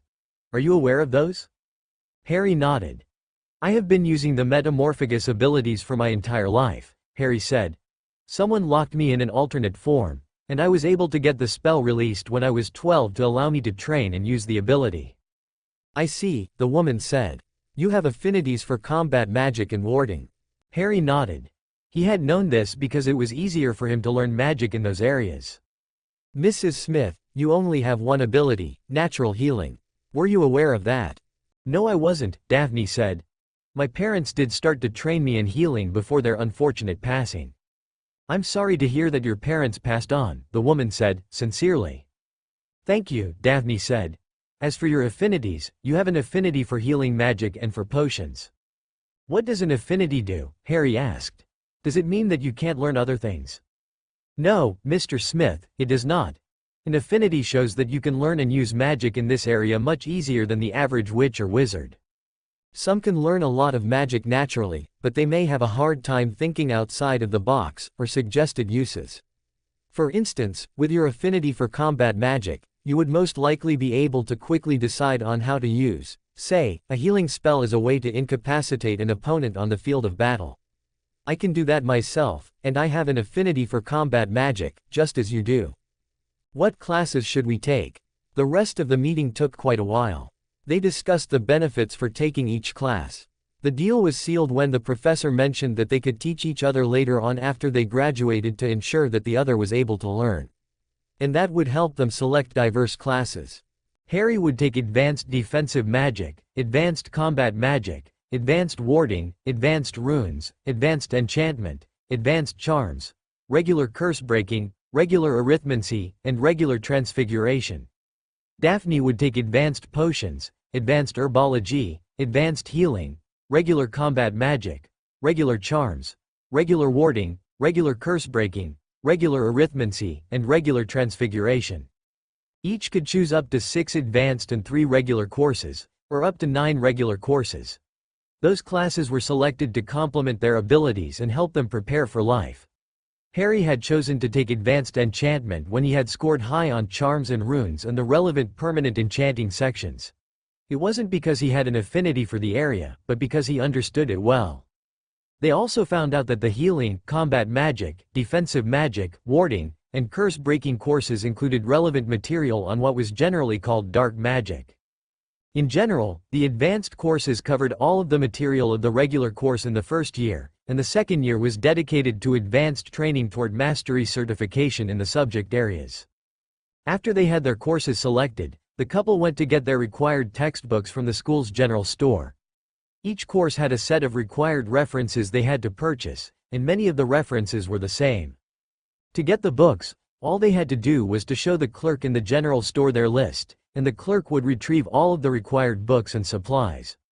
Both shelled out nearly 1,000 galleons for all of the books and supplies they would need for the next 2 years. Thankfully, the books would last them for the entire 2 years of the study programs. At least they knew the money would be worth it. It would provide them with a world-class education, and they would be above the other Hogwarts students in the subjects that Hogwarts taught. It would give them more time for advanced study outside of the Hogwarts curriculum when they got that far. The 2 years at the Merlin Academy of Magic were great for Harry and Daphne. Their courses and studying for courses took nearly all of their time. Harry was taking more advanced courses than Daphne, and his workload was considerably more, but it didn't mean it was harder. Even the regular classes at this level were difficult, and were much worse than the Hogwarts Newt courses in that these courses required much more material in the end. The Transfiguration classes, including weekly individual training in the Animagus transformation for those who had a form and had the ability to use it. One of the first things they learned was how to identify an Animagus and how to help someone who had an Animagus form. Neither of the 3 Animagus professors promised that a student who had the ability to change into their form would get it. And the students had to sign a contract stating they or their family would not hold the school responsible for anything resulting from the unauthorized use of the Animagus form or for not registering the form in the home country of the student. For Harry and Daphne, this was quite understandable. But they had registered their forms with the Vila Nation as a dual citizen of the Vila Nation and the United Kingdom, something their friendship with the Vila Matriarch Council allowed.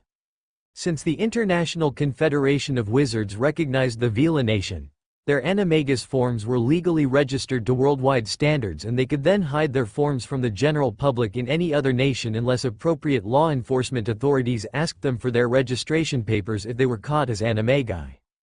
But that wasn't an issue. Harry and Daphne had made progress toward their form, and they were still a ways away from completing it by the time they graduated from the Merlin Academy. With meeting their professor once a week as a team, Daphne was the closest, being able to complete most of the transformation. Harry had a long way to go, as he was making progress, and had managed to turn his arms into wings, and, interestingly enough, to change his eyes so he could see better, by the time they graduated. Both scored relatively well and passed the required exams to receive course credits. Daphne had passed the exit exam with a high enough score to be given certification as a field healer, which was a step down from a full healer, in that she lacked the 2 years of formal education at a magical hospital. She had also passed the Journeyman Potions exam, and would be working on her potions mastery. Harry had passed the combat magic, defensive magic, and warding exams at the Journeyman level. He still lacked a lot of knowledge in those areas, but those were the areas he did best in. He did decently enough in the other areas. Life in Antarctica was interesting to say the least. Portkeys could be used to travel year-round, unlike the Muggles, who could only travel during the summer months in Antarctica, which were winter months in the Northern Hemisphere. With the liberal use of charms, they were able to explore the continent on various field trips, including a couple of week-long camping trips during the school holidays. This made great use of Harry's tent, and Daphne was glad that Harry had decided to bring the tent they'd rarely used before time traveling. They could also take Portkeys to Australia, New Zealand, and Chile for field trips and vacations during the school holidays. Harry had even taken 3 trips to participate in the International Combat Magic Squad competition, of which he was the star member after he'd single-handedly defeated the previous team, including the school's top student dueler, during the tryouts. The only catch was they could use nothing illegal or nothing immediately lethal. And there was a set of spells that were illegal to use.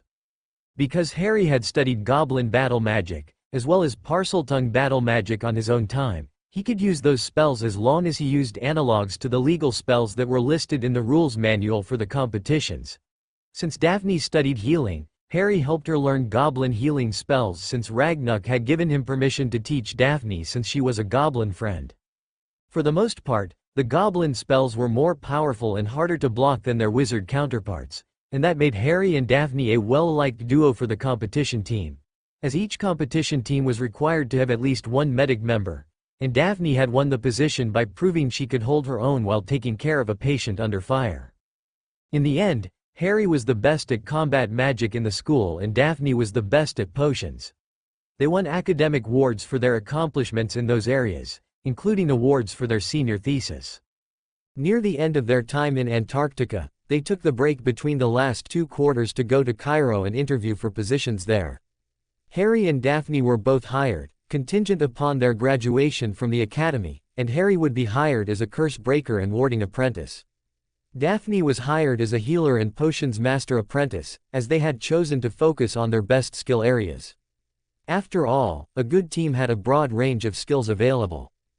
The night after they got their diplomas, Harry and Daphne retreated to their room to rest for their trip to the main Gringotts branch in North Africa. The branch was located in Cairo, Egypt, and was the Middle Eastern headquarters for Gringotts.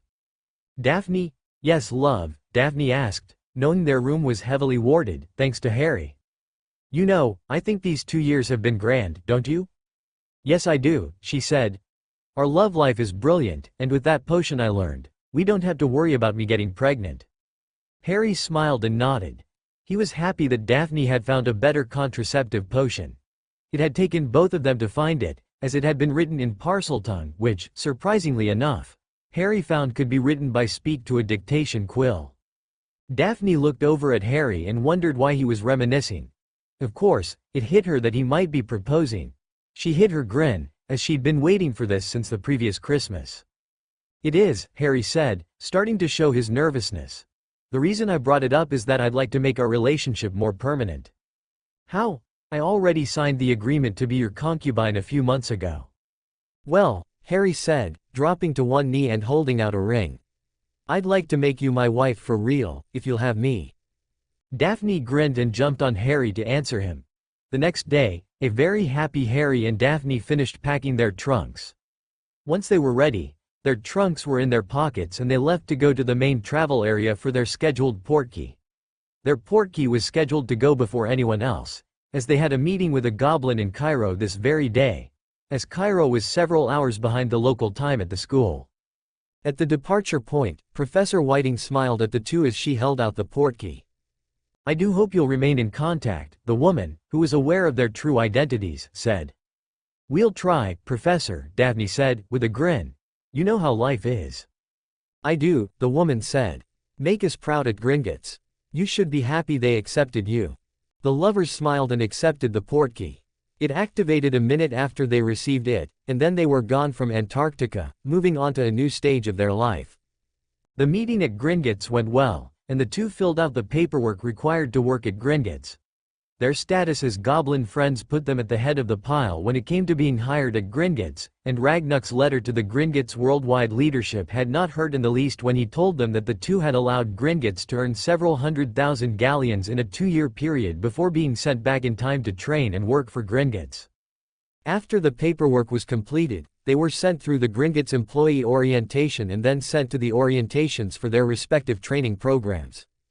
The training programs were often conducted together, and Daphne would split her time between the potions department and the healing section of the Gringotts Cairo branch.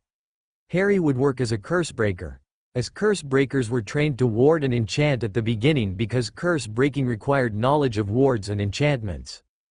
They would be split up to train for now because of training issues, and they did not like it but accepted it. And Ragnar had been in contact with them, promising to marry them before they returned to their own time. He would be making arrangements for the wedding, which would take place in about 2 years after they started training. For his training, Harry was assigned to a team of curse breakers investigating the pyramids of Egypt. I was the favorite place to train curse breakers and warders, as they had to ward their camps against marauding bandits, storms, and muggles, as well as keep the muggles away from the areas they were exploring. And most of Gringotts Exertus was in this area, though some would be transferred to various branches to serve duties there. However, the human employees had a lower chance of being transferred to the active branches for their work. Those humans who were allowed to transfer were among the best of Gringotts warding teams in Egypt. Daphne was assigned to one of the Gringotts field hospitals in Egypt that catered to curse breakers. With her cover identity and the ring on her finger, the wizards were not as likely to try to get in her pants, but she knew it would happen. That was one thing Daphne worried about extensively. She also missed her Harry at night, as she had gotten used to snuggling up to him at night and making love to him several times a week. At the 2-year point in their employment at Gringotts, Harry and Daphne were moved to the same camp since they were going to be wed. The orders had come down from high, and both were pleased to get them, as Daphne had worked hard and earned her healer certification in a short time to fill a healer vacancy at Harry's camp. She still worked towards her potions mastery, but that was going to take several years anyway, as she had to perform original research to either modify a potion or create a new potion. And quite a few journeymen in potions never reached the mastery stage due to the lack of quality in their work. Daphne, by this time, had completed her animagus transformation, and happily pranced around the camp as a boar.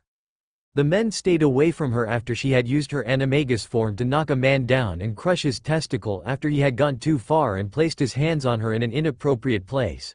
She didn't get in trouble for that, but her boss had warned her that she should take care not to do that too much. But her reputation had been changed forever that day in the minds of men everywhere. Mrs. Smith was a woman not to be messed with. It was always a laugh for Daphne when Harry had the odd visit to make love to her. He would come up to her and kiss her, making the men around him cringe in sympathy for what was about to happen to him.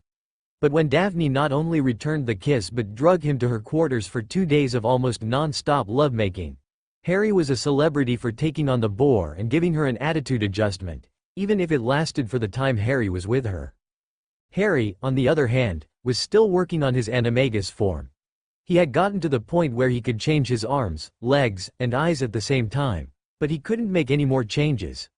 There were a few feathers on his chest and back, but he couldn't change his torso into the phoenix body. It was almost impossible for him to do so, and contacting several tutors had not come across any answers for his problems. And he had to change the torso before he could change the head. Daphne was sad that her Harry couldn't change into his animagus form, but she was glad he was able to enhance his eyesight with a partial transformation. The enhanced eyesight, when combined with his glasses, made it easier for him to stay alive while in the heavily cursed tombs that littered Egypt. Smith and Smith, one of the human supervisors, said, as he stuck his head in the tent. "Yes, sir," Harry asked. "You're wanted in the main tent," he said, immediately. The two left their private tent, which was Harry's personal tent, and headed to the large tent that served as the office for the camp manager, Master Breaktooth. They had been working for Breaktooth for about a year, their 3rd year as Gringotts employees. They got to the tent and Harry called out, "Sir, permission to enter?" "Enter," the goblin said. The two entered and the goblin looked them over for a moment as they stood, waiting for the usual invitation to sit down. "I called you here to tell you that you are being reassigned," the goblin said. "I know you have only just gotten to this camp, Mrs. Smith, but this order came from up high. A representative of Gringotts Worldwide is coming to discuss a few things with you, and you will meet them in our Cairo branch. Your portkey leaves in an hour. You're to have all of your things packed and get back here within the hour." "Yes, sir," the two said. "Now get to it." They left the tent and quickly made their way back to their tent. Their travel bags were ready, and all they had to do was to use magic to fold the tent and place it in Harry's bag.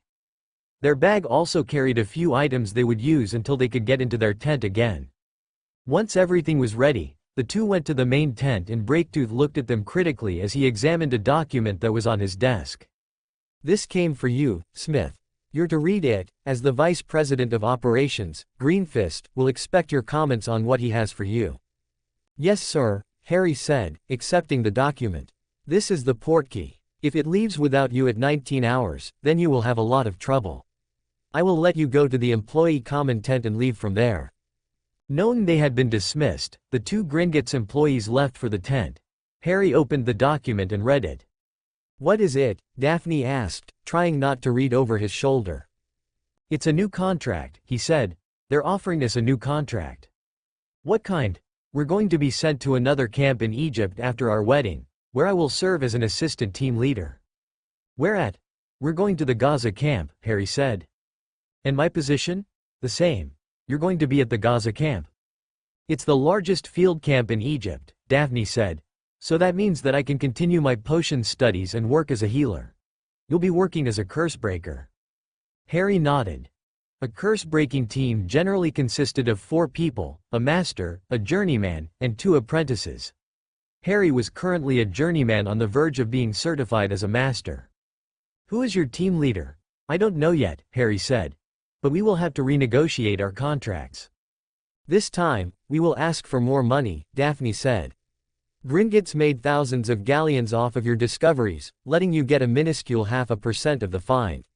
I want you to negotiate for 5% of the gold and copies of the knowledge. Harry nodded.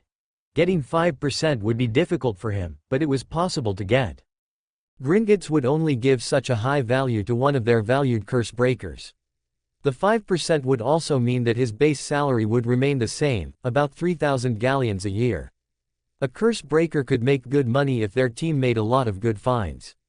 Most curse breakers made anywhere from 5 to 10,000 galleons a year, with the best making over 20,000 galleons in commission each year. And breaking one set of curses to open one small room in a pyramid could take months of study and careful work. Harry's experience had been that the curses took about 2 or 3 weeks to study, and another 3 weeks to break. But that was for the easier curses that he was allowed to break and learn to reach harder and harder curses. And he had been one of the best on the team, probably due to his education and his sheer power. Having a lot of power was a boon for curse breakers most of the time. And someone having a lot of power they could control was even better. In Cairo, the two were escorted to meet with Greenfist. The goblin waited in the office of the Cairo branch president. "Mr. and Mrs. Smith, it is nice to meet you." "Nice to meet you too, sir," Harry said, nodding to the goblin. The two stood with their hands clasped behind their back, the standard pose for reporting to a superior.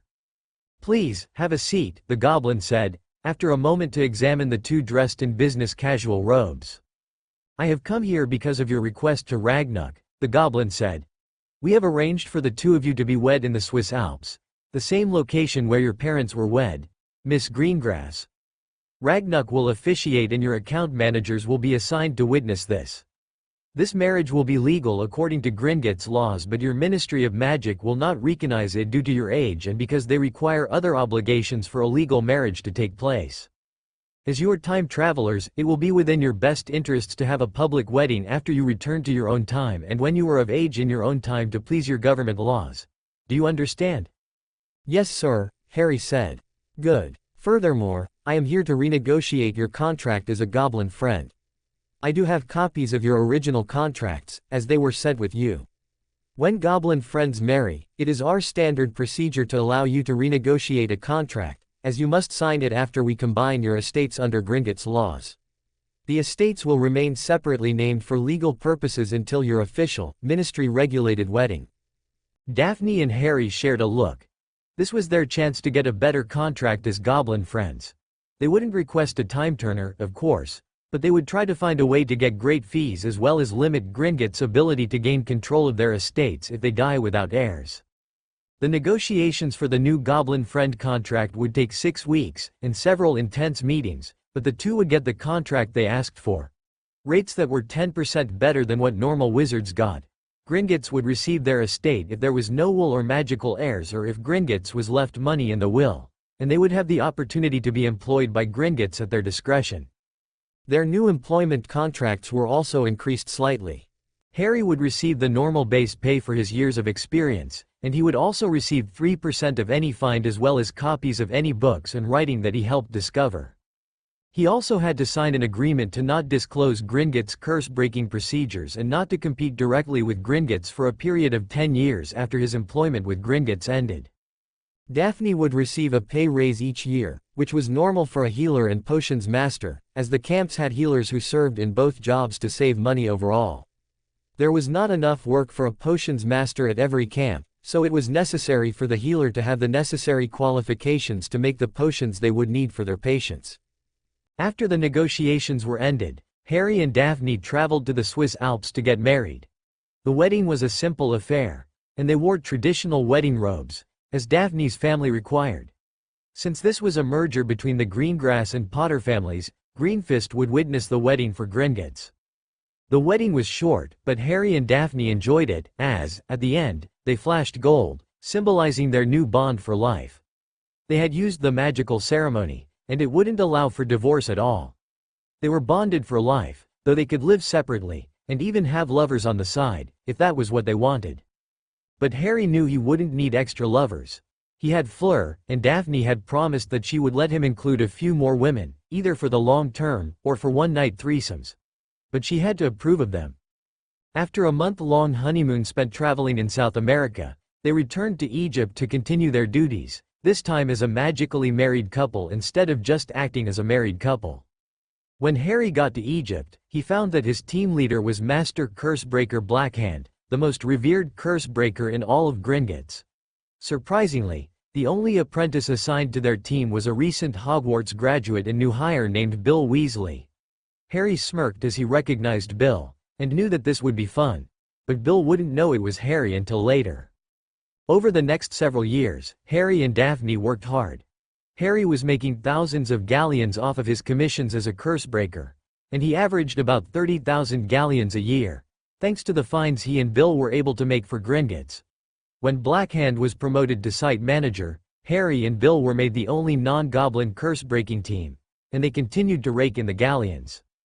As team leader, Harry received an extra 1% of the find, and he received his mastery from Gringotts as well as the ICW, which recognized the mastery certification. This made his base pay increase to 5,000 galleons a year, plus commission. Daphne completed her mastery in potions, and she received a pay raise as well. In 1992, they were sent to North America so Harry could work as a curse breaker and a warding specialist. Daphne worked in the New York branch of Gringotts as a healer and potions master while Harry was based out of the New York branch to work on projects. He either worked on checking the wards over the vaults, breaking curses on dark items brought in, or on projects customers hired Gringotts to do. With his increasing experience and knowledge, Harry was often tasked to work for the American Department of Magical Affairs, where he worked as a contractor. Daphne loved that, as Harry was able to learn a lot more while working for the Americans to support their law enforcement division.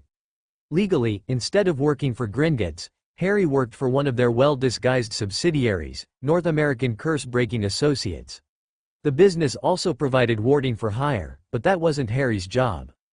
He often taught the basics of both subjects to the American equivalent of Aurors and Unspeakables, as they needed to know for their jobs. And he was often in the field, traveling all over America to reinforce wards over national security areas such as the White House or nuclear missile silos. As a British national, he was allowed to do this work since he could swear a non-disclosure oath not to reveal the wards he placed or where he placed them.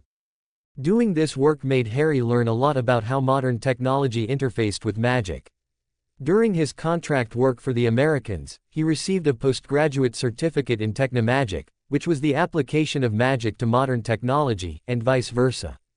Finally, in May of 1995, Harry and Daphne were released from their Gringotts employment contracts to prepare for their return to their own time, and to help them readjust to England after being absent for 10 years.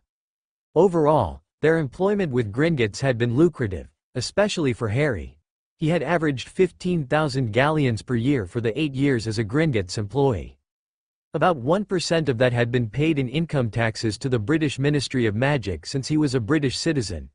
Another 0.5% had been paid to the Vila nation since he was a citizen there as well. And he had finally completed his animagus transformation about 6 months previously when he had come across another Phoenix animagus who taught him a few tricks to make the transformation easier. It had turned out that Harry had been trying to force his magic to change him when it should have been a more subtle approach to will his magic to change instead of forcing it to happen. He had happily learned how to use his animagus form from his fellow animagus, and Daphne was pleased to have a new way to travel since he had mastered flash traveling with a passenger. So, after their time in America and working for Gringotts had come to an end, the happy couple decided to spend the next month touring the magical areas of Eastern Europe, as they hadn't been there before. This would allow them to send out feelers to find out what was going on, and Eastern Europe was known as a hotbed for blood purists, as they got a lot of support in that area. And there was the warding contract Harry had gotten through Gringotts. He was going to help ward the Dragon Sanctuary in Romania. After checking in through customs in Romania, the couple made their way for the hotel for a night of love-making and rest. After all, they would have to give this up when they returned to Hogwarts. Harry sighed as he looked around the Dragon Preserve. This was not his type of work. At least Daphne was enjoying her work helping the preserve's potions mistress do her work. The TW were quite a pair, and had been for the past weeks since Harry and Daphne had arrived.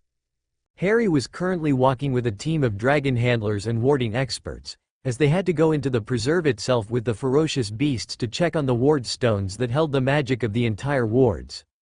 If these stones went down, Then the entire preserve would be without wards, meaning the dragons could leave and the muggles would be able to see the dragons.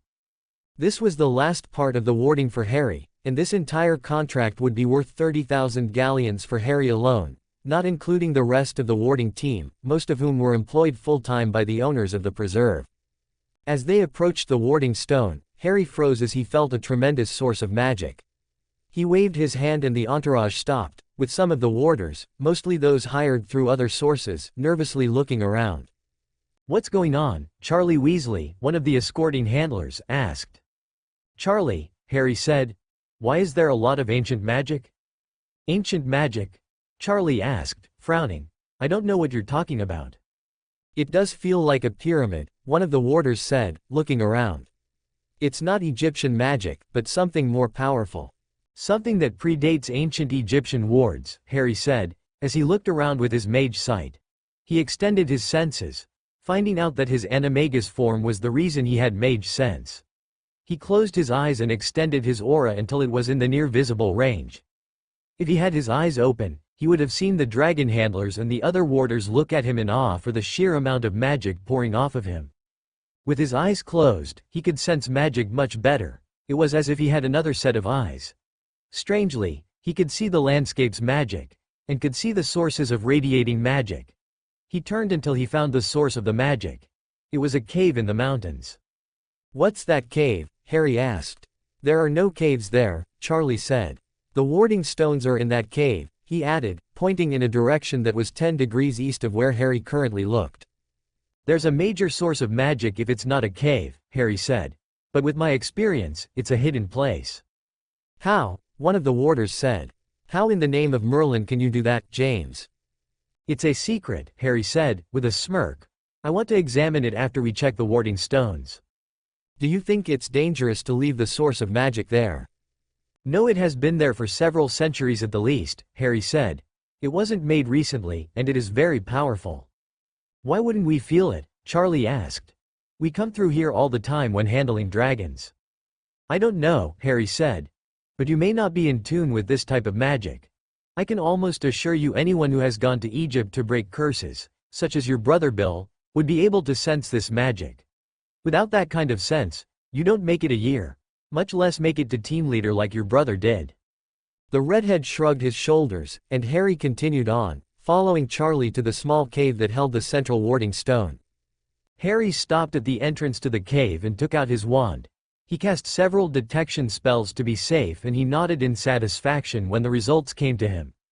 The cave was protected by several wards like the plans indicated. These wards would be temporarily disabled while they went in to check the primary warding stone with the preserve's chief warding specialist, a former Gringotts curse breaker. 2 hours later, the warding job done, Harry and Charlie headed toward the cave. The others went back to start the beer drinking early. "I've heard quite a bit about you from my brother," Charlie said. "He said that you helped him learn curse breaking as a team leader." "Yes," Harry said. "He's a great guy, though sometimes can't hold his drink." "What do you mean? We Weasleys can always hold our drink." "Well, he had the bad idea to flirt with my wife," Harry said, with a raised eyebrow. "Wandering hands left him in the hospital in Cairo for about a week when she got done with her punishment." "You didn't do anything? And risk being punished myself?" "No thank you," Harry said, as his alert eyes scanned the area. "Wait here." Charlie nodded and turned his attention away from the mountain. They were in a safer area of the preserve, but there were still dragons who could make it in this area if they really wanted to. They were rarely seen here, but it didn't mean one wouldn't try to find them.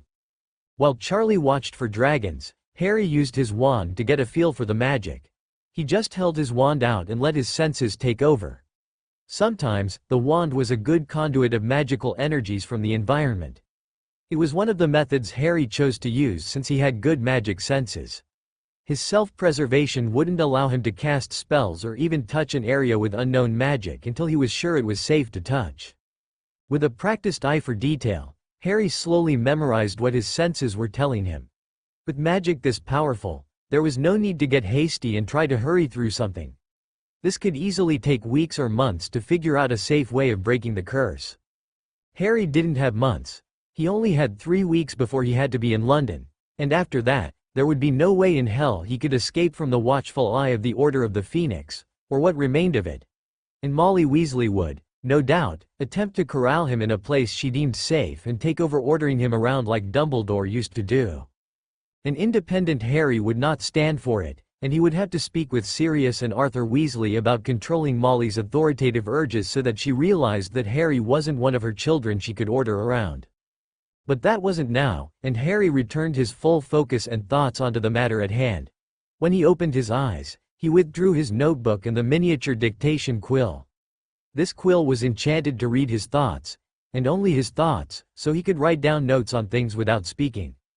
He touched his wand to the small notebook and then began to replay his thoughts and observations about the magic. When he was done, he closed the notebook and placed it back in his pocket, done for now. "What was that?" Charlie asked, having seen his notebook. "That's my warding notebook," Harry explained. "I use it to write down my ideas for warding." "Why didn't you use a quill?" Harry smiled.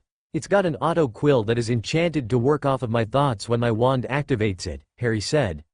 "I'm done for now," Harry said. "Let's get back to camp." "Aren't you going to enter it? You never enter a new area until you've had time to study it," Harry said. "Definitely not when dealing with powerful ancient magic like this. I want to consult a few of my notes and a few books I found during my time as a cursebreaker." "When do you think you can enter it?" "It could be quite a while," Harry said. "My wife and I have appointments in the West we cannot miss, and I won't be around after August 30th. Charlie nodded. Over the next week, Harry studies his notes, books on ancient magic, and went back to study the area. It had garnered quite a bit of interest, and Harry was told that he would be paid handsomely if he could open the area and find out what was in it. Several of the others who had been hired refused to stay beyond this just to study some ancient magic when they didn't know if it held anything of value. Harry, on the other hand, knew that something valuable was there, even if it wasn't gold or jewels. Sometimes, knowledge was a value all its own, and he had come to love learning. And something with these powerful wards was very important in the scheme of things. So far, he'd narrowed down the wards of a type that Merlin was thought to have used. There were few examples of wards that came from Atlantis, and Harry suspected this was one such ward. He had never seen one, of course, but he was familiar with the magic type. It was a defensive ward for sure, as defensive wards had a similar feel. Each type of magic had a distinct feel. But each spell could feel slightly different in another area of the world due to the way magic flowed through the Earth's crust and atmosphere. Older magic had a different feel than younger magic, and it wasn't known if that was because of the construct of the magic or the age of the magic. At night, when he wasn't studying the magic, Harry was studying his wife's lovely body, and enjoying ravishing it. She enjoyed it as well, and she knew he had a potentially great find. He'd always have more endurance when he was excited about something he was studying. It was strange that way, but Daphne loved it when he was breaking curses or studying warding. His excitement would lead to fantastic lovemaking when he was around her. Not to mention she excited him that way quite a bit too. With a week to go, Harry felt he was ready to try to enter the ward. He felt that it was an intent-based ward, and he wanted to test it out. Daphne insisted that she go along with him, just in case. And she lugged a bag full of potions and other medical supplies. The dragon handlers and other warders went with them to protect Harry as he worked, and to assist him when possible. At the ward site, Harry, for some reason, held out his hand and touched the magic, to the shock of everyone else. He had always said that it was dangerous to just touch magic, and Daphne was ready to ear-bash her husband for his stupidity, should he survive. But they were shocked into silence when a door shimmered into being in front of where Harry stood. The young man examined the door closely and then disappeared inside it. The door shimmered closed again, making Daphne swear. The other curse breakers attempted to do what Harry did, but they were thrown away from the area. They weren't hurt, but were quite shaken up at the negative feelings the wards gave them. It was 3 hours before Harry returned. And during those 3 hours, Daphne was biting her nails and planning on kissing her husband before she bashed his ears for making her worry so much. When Harry felt the door open, he felt his magic come into contact with the magic of the ward. The ward seemed to think he was an old friend, and he entered the door after seeing something on a table. He turned when the door shimmered shut, and looked around while his wand was pointed at the ground, in a ready position, yet not in a threatening position until he knew what he was dealing with. He closed his eyes to let his senses out, And the magic had an entirely different feel than it did earlier. It no longer was potentially dangerous. It was as if this magic was an old friend. Harry smiled. To him, magic was an old friend. He didn't try to force magic to do anything, nor did he think magic served him. Magic and wizards were mutually supportive. Wizards supported and protected magic, while magic supported and protected wizards when necessary. Harry opened his eyes and continued to slowly move forward. He reached the table and saw a book was on it. The book was laid in the center of the table, almost as if it was an altar of some sort. The table was plain, and there were no other items in the cave. And he knew the cave was man-made centuries ago. Instead of touching the book, he held his hand out over it to test to see if it was cursed. The book held powerful magic, but it wasn't anything that was dangerous. It was as if the magic recognized Harry as the proper owner of the book. Surprisingly, the book, upon inspection, seemed to be well kept. The binding and parchment made it quite old, possibly dating back to the founders of Hogwarts or even before, from Harry's practiced eye. On a whim, he opened the first page of the book. He read the first page and was shocked. He shook his head to clear it and then read the first page again. Dear reader, this book is a book of great power. It contains a list of all of the magic I have managed to write down before my death. Magic users, as I write this, are slowly dumbing down magic and outlawing spells of great power they cannot use. The contents of this book contains many spells that are illegal in my day.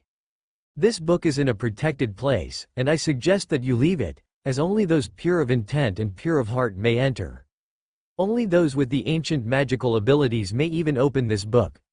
Currently, only those shifters with a phoenix form are powerful enough to use this magic. Anyone who gains a phoenix form has the ability to use ancient magic as my ancestors used before an evil wizard and their greed destroyed my ancient homeland of Atlantis. To assist you in studying this book, you should make a copy and key it to yourself using the spell on the next page. Once that is done, leave this cave and anyone who witnessed you enter the cave shall forget you entered it unless you can trust them with your secret. Please study and use this magic well. May magic continue to serve you well and you serve her. Merlin. Harry was definitely in shock now.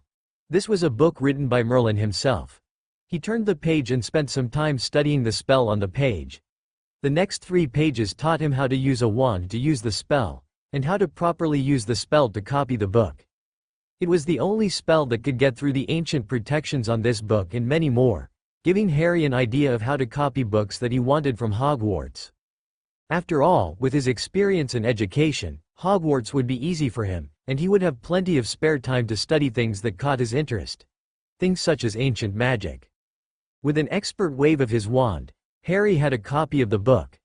This copy looked like a book directly from a printer, and he grinned. This would be a great way of giving him copies of old books to protect them. And the spell could be used on any form of written record, making an exact copy of it in book form. If he could modify this spell, then archivists and those who study magical ruins would be able to copy entire walls with a wave of their wand and then have a concise book to read.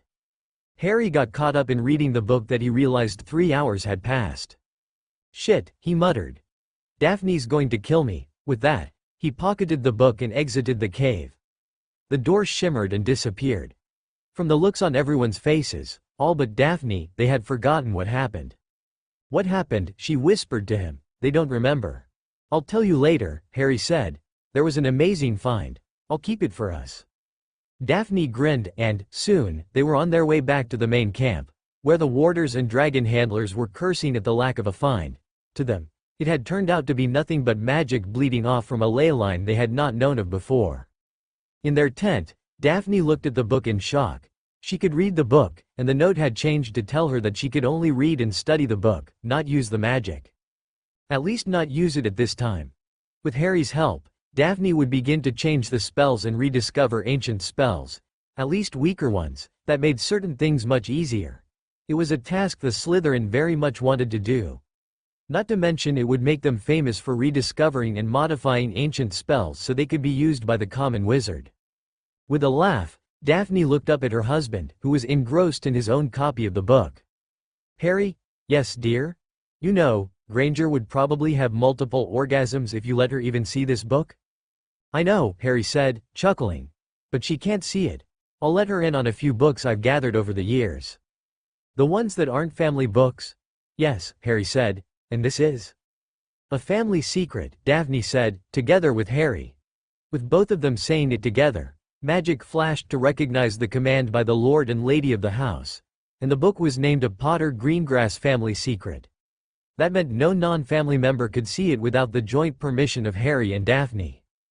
Dawn and Harry shared a look, and the books were shut gently and placed on tables right before the two lunged at each other in giddiness over the book.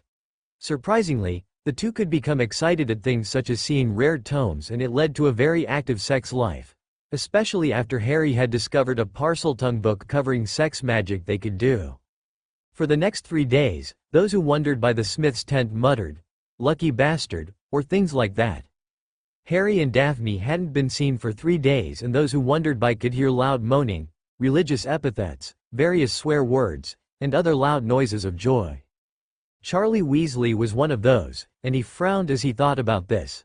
The couple was quite active, and he was quite jealous of James, who was a good friend of both Bill and himself. Charlie had also heard about how a Mr. Smith had spent a day in Diagon Alley and destroyed a Death Eater hunter-killer team using rare magic. Obviously, to him, it was this very man, as he and his wife had disappeared for a couple of days around the time the Death Eater attack had occurred. With that knowledge in mind, Charlie wanted to ask him about what he was doing and why he did that to the Death Eaters. And, of course, he would send word that the man and his wife were staying in Romania. But then there was the deal with Dumbledore. Charlie wasn't so sure about how to deal with things now that Dumbledore was gone. The Order of the Phoenix had essentially collapsed, though there were a few like McGonagall and Flitwick who continued to organize people to watch over certain areas. Without the Aurors, it was impossible to get a good force for anything, as Mundungus Fletcher had been booted from the Black Manor for attempting to steal things. Charlie knew that, and he knew that his job was important in Romania. He would want to help out when he could, but it was quite impossible for him to do much while in Romania. The best he could do was to keep an ear open for how the locals and other dragon handlers viewed the war. Most of them didn't like Voldemort at all, but didn't want to get actively involved in the fight in England. But if it came here, Charlie knew that there would be quite a few who would defend the dragons. There were a handful here who Charlie didn't trust at all, as they seemed to be blood purists. As he entered his post for the day, Charlie shook his head to clear it. It was dangerous to have his mind on something else. When Harry and Daphne showed their faces, both looked quite satisfied. The couple had come out the day before they were returning to Western Europe, and they went to the dining hall to eat with the dragon handlers one last time. Charlie smiled at his friend as he sat down. "So, how was your break?" "It was brilliant," Daphne said, with a bright smile. "James has the best endurance I have ever heard of, and he's even shagged 2 pureblood Vila into a stupor before. In one night." Charlie looked at him incredulously. Daphne saw Harry smile and nod. "It's true," he said. "I would swear an oath on it." Charlie's eyes went wide, as did those of the others who heard it. And the male dragon handlers had a new role model. "And how long did he last in the past few days?" one of the more ribald men asked. "He lasted long enough to give me multiple." Most knew what Daphne was going to say, but her words were drowned out by an explosion. Everyone jumped up, wands in hand, to see what was going on. Harry immediately extended his senses with his eyes open. It wasn't as accurate, but it was safer for him. "Death Eaters," Harry hissed. "And the dark bastard is with them." A shiver of fear went down the spines of the dragon handlers as a group of Death Eaters burst into the room, only to have their remaining parts sprayed onto their friends and the walls when Harry and Daphne unleashed a hail of blasting spells. The other Death Eaters were shocked, but one of them recognized Harry immediately. "It's Smith," he yelled. "Avada!" Before he could finish, the man gurgled as he had a nice hole in his throat from Daphne's wand. "Do not attack my husband," Daphne hissed, in an angry voice. With that, the two went toward the Death Eaters, firing off a barrage of spells that would take several Cursebreakers a week to identify and remove from certain, still living, Death Eaters. 20 minutes later, all of the Death Eaters were down for the count. Most of them were dead, and Voldemort himself had fled when James had hit him with a Bonebreaker, destroying his right arm and removing his wand hand with a cutting spell. James bent down and took the wand for safekeeping, knowing it was a nice thing to have. The dragon handlers, few of whom got injured in the fight, looked at Harry and Daphne with awe. Charlie knew he had a report to send in to his brother and the Order of the Phoenix, as Moody had told them to report any intelligence to the Order so it would be passed on to Sirius, who was leading the search for Death Eaters. None of the dead or captured Death Eaters were Inner Circle members. Those had positively fled when Voldemort had been wounded and used his emergency portkey. When the local authorities arrived, the law enforcement boss looked at Harry and Daphne with a nod after hearing what they had done. "Good job," the man said, in heavily accented English. "Thank you," Harry said, in slightly accented Romanian. The man smiled at Harry and started to question him in his native language. Once the interviews were completed, Harry and Daphne knew they had to leave. It was time for them to leave, and they would use the Goblin portkey to get to England. Charlie. Yes, James. If you report this to your friends in the Order of the Phoenix, let them know that I will not work for a bunch of housewives and gossips. If they want my help, then they will arrange for me to have Auror status in the UK. Oh, by the way, your occlumency shields aren't worth shit. With that, Harry and Daphne left a shocked Charlie Weasley standing at the portkey point. Upon arriving in England, Harry and Daphne sighed with relief. They could become themselves again, and Harry took out another portkey, holding it out to Daphne. This one would take them to one of the houses the goblins purchased for them in Scotland. Several portkeys later, they were in the house and resting after a long battle. That night, the Order of the Phoenix, or what was left of it, met with Charlie, Bill, and the Aurors at Grimmauld Place. They were going to discuss the latest information that Charlie had said he wanted to give them. "Weasley, what is it you wanted to tell us?" Moody asked. "As you know," Charlie began, "Mr. and Mrs. Smith have been working at the Romanian Dragon Preserve. Mr. Smith is an expert curse breaker and warder, and former Gringotts employee. Mrs. Smith is a healer and potions master. Both of them were in Egypt, and Mr. Smith was Bill's team leader for at least a year." Bill nodded. "Why didn't you let us know this earlier?" Sirius asked Bill. "I didn't think about it," Bill said, sheepishly, and he didn't want to admit that he was too busy admiring Fleur's nice bum. "This information would have been useful when we were trying to figure this Mr. Smith out," Moody said. "Okay, Weasley, go on." "Well, Mr. Smith is the best warder I've ever seen. And he has magic senses that I've never seen a human have before. Or at least one I can verify. He was able to sense a magical ley line that none of the dragon handlers, in the decades of work there, have found.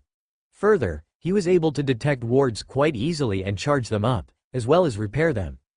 "What happened today, Weasley?" Charlie snorted. "Mr. and Mrs. Smith seemed to want some time alone, so they sequestered themselves for 3 days in their tent.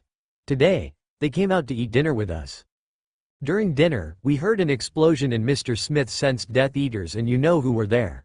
Before the Death Eaters could come in and attack us, Mr. and Mrs. Smith hit them with all sorts of blasting spells, killing 5 and fatally wounding 6 before anyone knew what they were doing. A sword duel later, and 10 more Death Eaters lay dead or dying, and 4 more were seriously wounded. The Inner Circle Death Eaters were around you know who, and he attacked them. He couldn't stand up to Mr. Smith, who hit him with a bonebreaker and also cut off his wand hand. Mr. Smith has custody of you know whose wand." The shock in the room was palpable. Before Sirius could say something about destroying evidence, a black phoenix appeared. "A royal phoenix," Charlie said, in awe, as the phoenix trilled to greet Fawkes, who had arrived at the meeting. The phoenix stopped in front of Sirius and held out a letter, as well as a small package. Sirius checked the package with spells and then opened it. A wand fell out as he read the letter. "This is you know whose wand," Sirius said. "The strange thing, this letter is in Harry's handwriting. It seems he has been training under the direction of Mr. and Mrs. Smith all summer."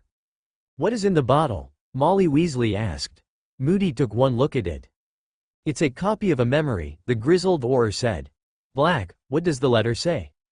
"This memory contains Mr. Smith's view of the battle.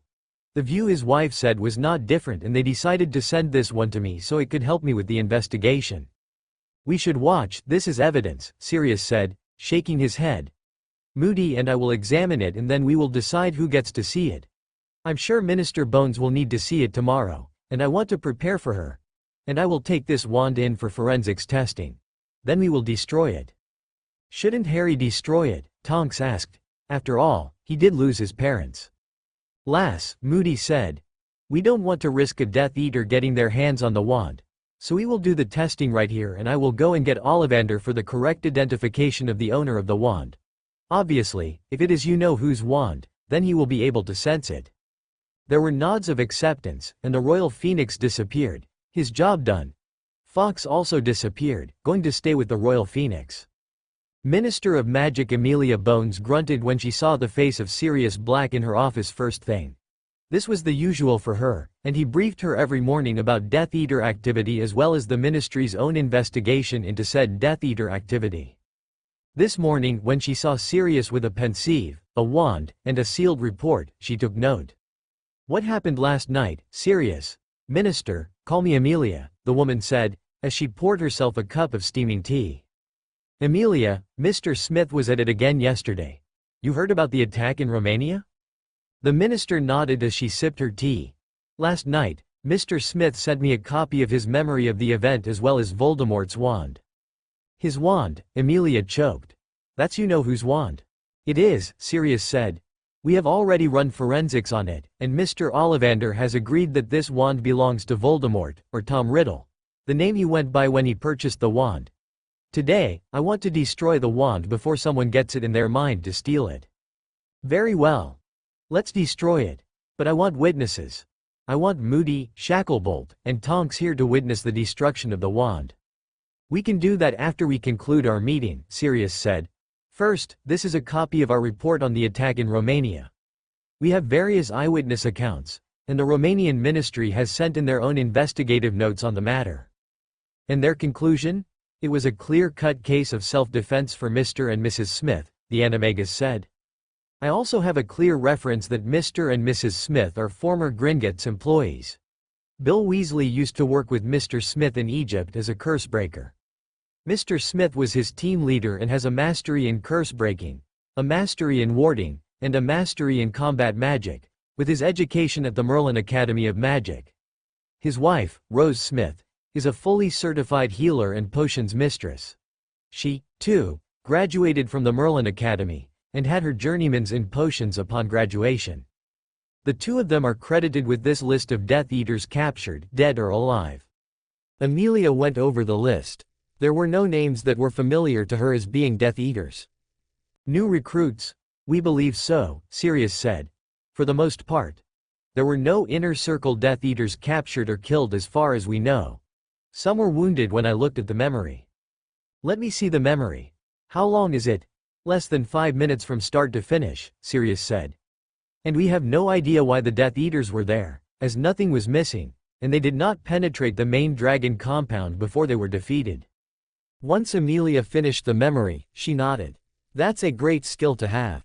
I wish I could get those two to work for me as Aurors. They're more than capable of hunting down any level of dark wizard from what I've seen. And the magic they used is incredible. I don't think I've seen anyone other than Albus or you-know-who to use silent magic in that way. I agree, Sirius said.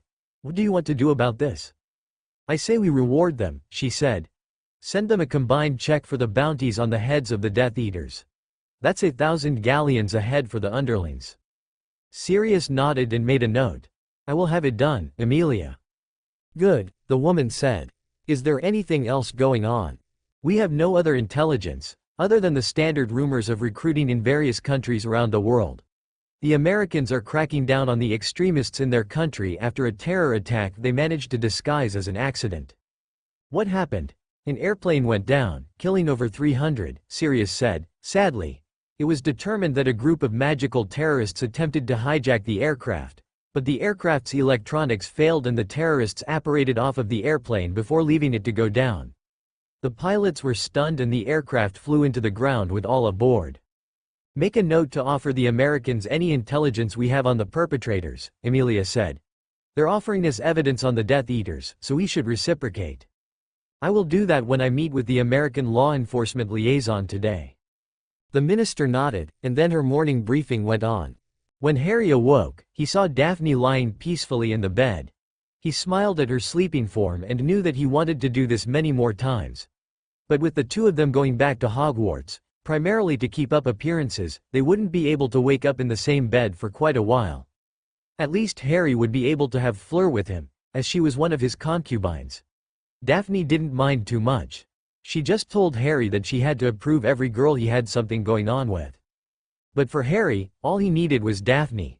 He wouldn't be seeking to add any more girls as concubines. And if Fleur wanted to be released from the contract, he would do so. Daphne moved around and Harry looked over at her as her beautiful eyes opened. "Good morning," Harry said to her. "Good morning," Daphne said, with a sleepy smile on her face. "Are we ready to face the music yet?" "Not yet," Harry said. "I told Sirius we would meet him at the ministry for lunch." "Good," Daphne said. "It gives us time to get more acquainted with each other." Harry smiled at Daphne and she held out her arms to him.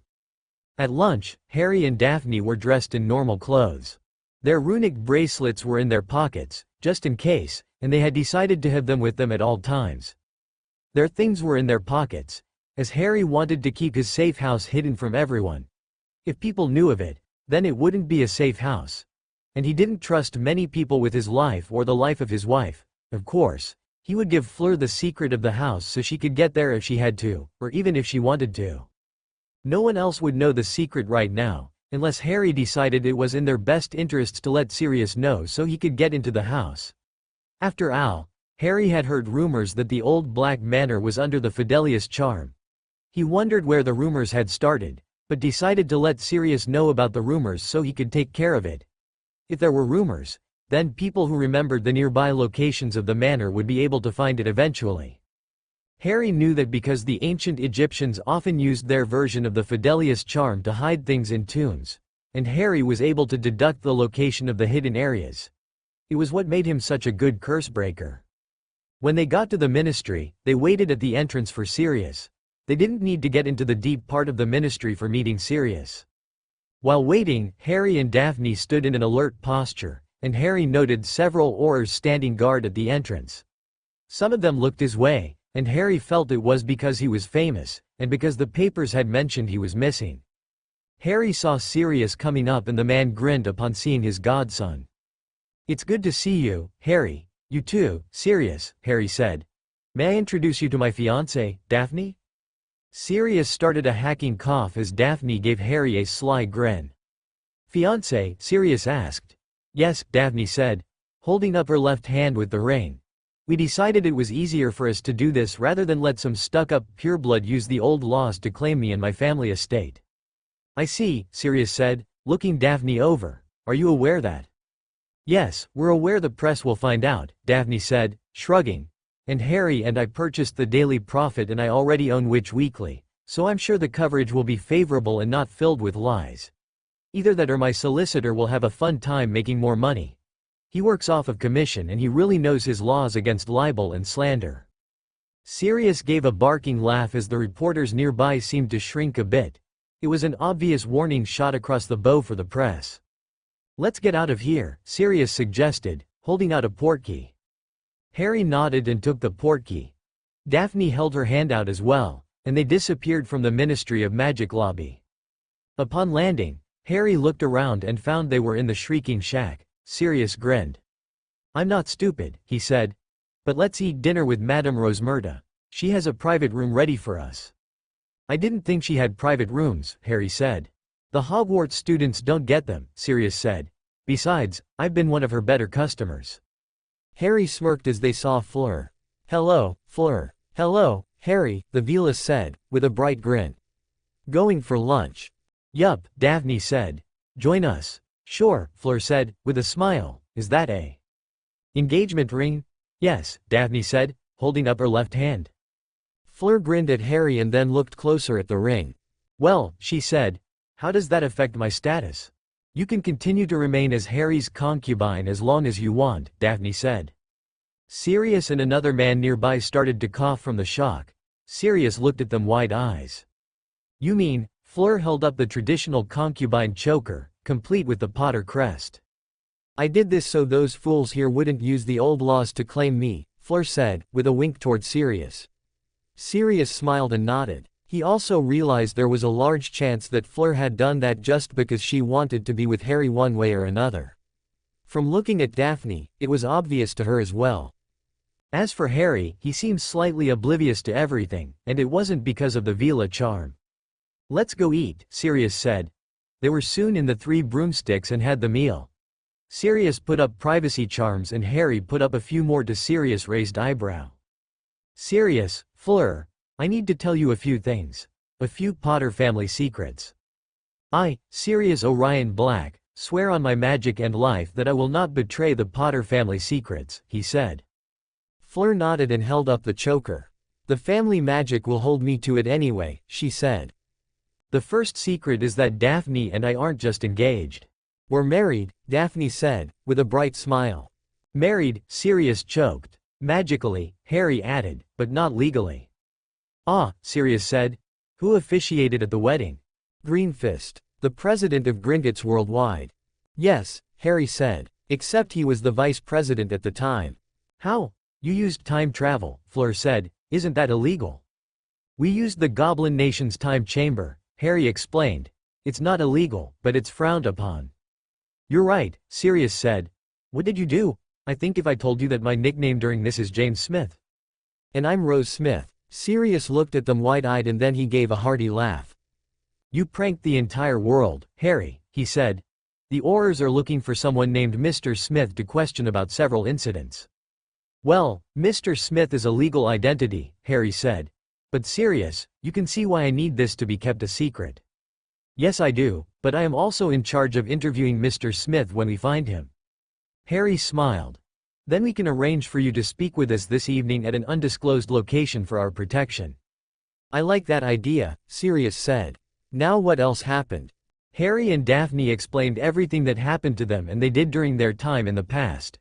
Sirius and Fleur were amazed and both thought it was a good joke. At least I know you'll be able to pass your owls, Sirius said. And you should talk to the headmistress about taking the other owls. Maybe, Harry said. I won't enter into the classes, as I don't think that will be allowed. But I'm sure that we can get me dispensation to take all 12 owls. Me too, Daphne said. At least all of the owls but divination. It's such a woolly subject. How's Dumbledore? Harry asked.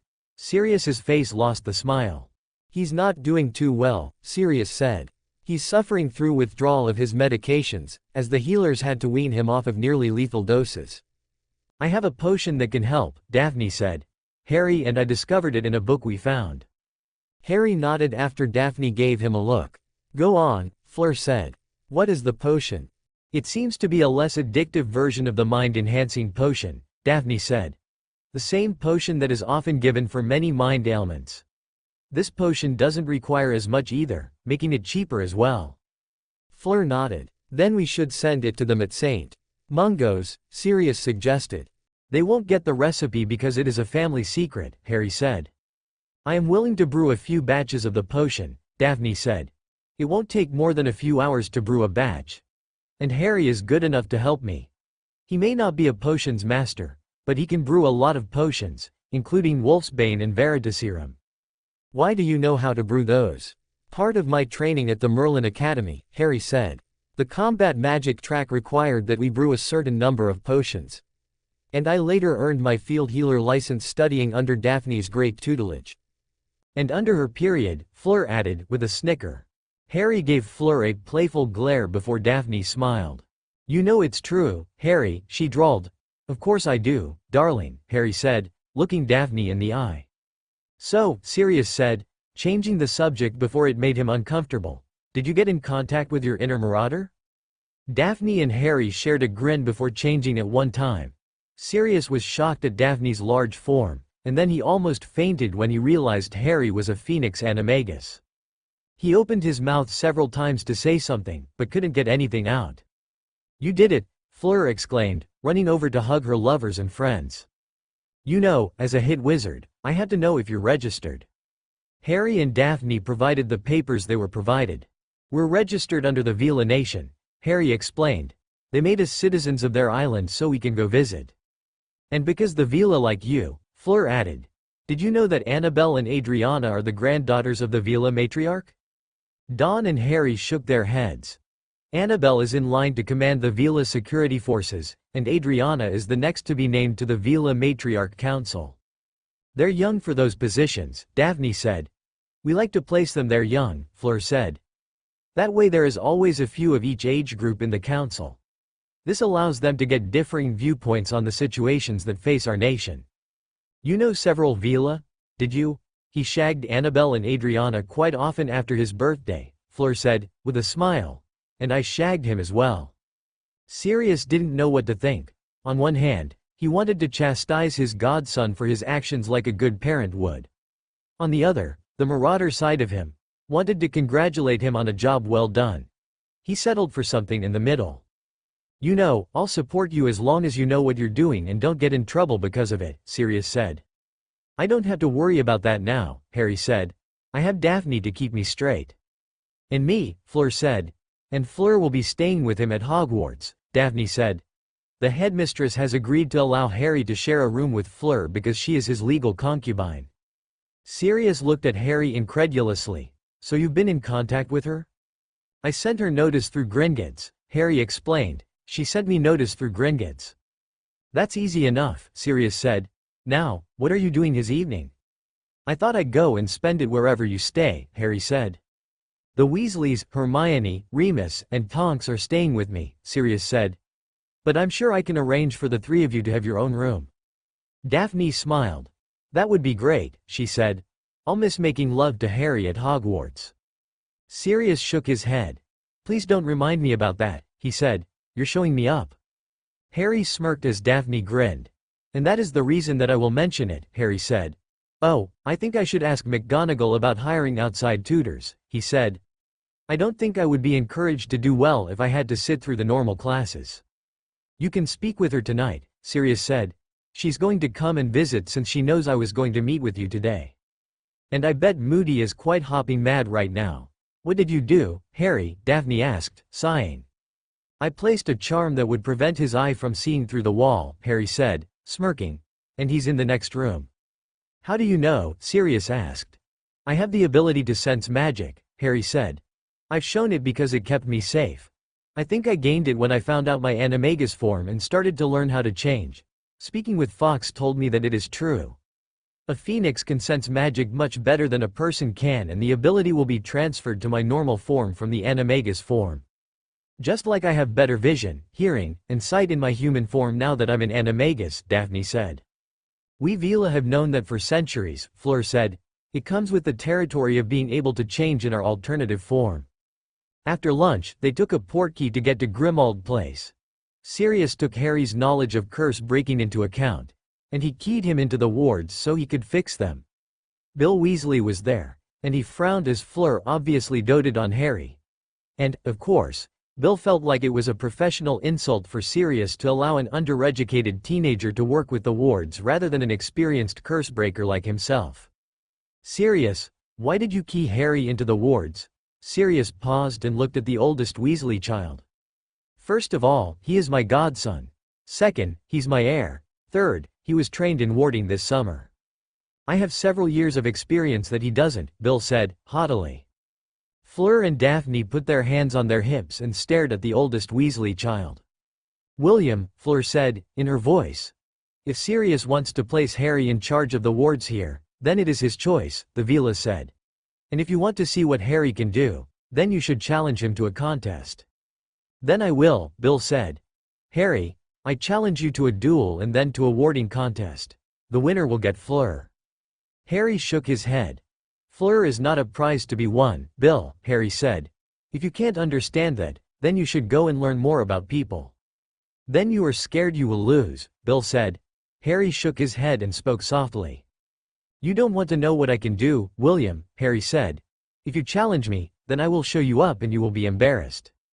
Prove it. Then swear on your life and magic not to reveal what I tell you. That goes for all of you who are here. Bill refused to swear the oath. Then I will not accept your challenge, Harry said. I can assure you, I will beat you. Then you will accept the challenge, Bill said, in a challenging tone. Fine, Harry said. He took out his wand and, before anyone could react, he cast a security charm. What the hell is that? Bill demanded to know. That is a standard security charm, Harry said. You will not be able to speak of things I do not want you to speak of. And it should affect everyone who enters the house since it is now attached to the wards. That's impossible, Bill said. Only one person. Harry took out a rune bracelet at the same time Daphne did. They put them on, and Bill looked faint as Fleur and Sirius seemed to enjoy it. "You're Mr. Smith," Harry nodded. Daphne looked at Bill after she removed the bracelet. "And you should know that I will not take your accusations of cowardice against my husband lightly. And our concubine Fleur is not a prize to be won." "Concubine?" "Harry signed a concubine contract with me because I feared someone would use the old laws to force me to be their sex slave," Fleur said. "The laws are still on the books, and that is the reason Vila prefer not to come to this country. It is one of the few countries where such forced slavery is still legal." Harry smirked as he looked at Bill. "Now, Bill, do you want to challenge me to a duel after Daphne and I killed or captured about 24 Death Eaters this summer?" Bill shook his head, defeated. He knew when to call a defeat when he saw it. And he knew some of what Mr. Smith is capable of, and knew that Harry was the man who taught him more about curse breaking than he had learned since. And it was obvious that Harry knew much more than he taught. Moody, who had arrived, looked at Harry and then Daphne. "Potter, why are you bringing in a Slytherin?" "Because she's a good conversationalist," Harry said, raising an eyebrow toward him. "Not good enough." Moody drew his wand, but Daphne drew faster and removed his wand from him. A moment later, Moody was tied up on the floor, with Daphne's wand pointed into his throat. "Now, Mr. Moody," Daphne said, in a cool voice. "I do not like it when someone pulls a wand on me." With Ron and a few others going for their wands, Harry pointed his at them. "Point your wands down and not at my fiancée," Harry ordered. "She's a Slytherin," Ron said, dumbly. "Slytherin is not a bad house. All of them are Death Eaters." "Peter Pettigrew," Harry said. "And for your information, the Sorting Hat wanted to put me in Slytherin." The corner of Daphne's lips quirked. She liked how the Gryffindor Golden Boy had turned out not to be so golden or so Gryffindor. "But she is a Slytherin," Hermione said, but without as much conviction as Ron said. "You should be with Ginny," Molly said. Harry wheeled on Molly. "You do not tell me how to live, my wife, Mrs. Weasley. Remember, your name is not Lily Potter." "I know that," the woman snapped. "So that means you are not his mother," Daphne said, imperiously. "The only woman around here who can control him is me." Fleur smirked. "Of course, my lady," Harry said, bowing to Daphne with a flourish. "If you don't stop that nonsense, Fleur and I will make you sleep on the sofa for tonight," Daphne said. Harry's mouth closed and he gave her an innocent look. "That is not going to happen in this house," Molly said, in loud voice. "I won't have you sleeping with two Scarlet women." Harry pointed his wand at Molly Weasley. "If you insult my betrothed or my legal and magical concubine one more time, then the House of Potter will no longer consider the Weasleys our friends," Harry said, in a threatening tone. "This goes for you too, Ronald and Ginevra. If you push me, I will call in the life debt you owe me, and I will go through with this." "You can't," Ron said. "You're not old enough." Harry held up his left hand, which had his family ring. "How did you get that?" Hermione asked. "Only those who are of age are allowed to get their family rings." "There are exceptions," Harry said. "The first is if the heir is the only member of the family left and is at least 15 years old. There are other exceptions, but none of those are important in my case." "Or mine," Daphne said, holding up her right hand, which contained her family ring. "Doesn't Daphne get to wear the Potter ring?" Hermione asked. "Yes, when we get married," Harry said. "That won't be until we turn 17. Daphne nodded her agreement. "Harry?" "Yes, Hermione? How did you become Mr. Smith? And how did you learn so much?"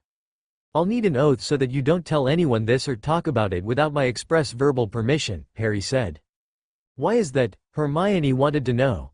"Some of this information will help me in the fight against the Death Eaters. And if they know who I am, and what identity Daphne and I used, then we will be placed higher on their target list." Hermione nodded.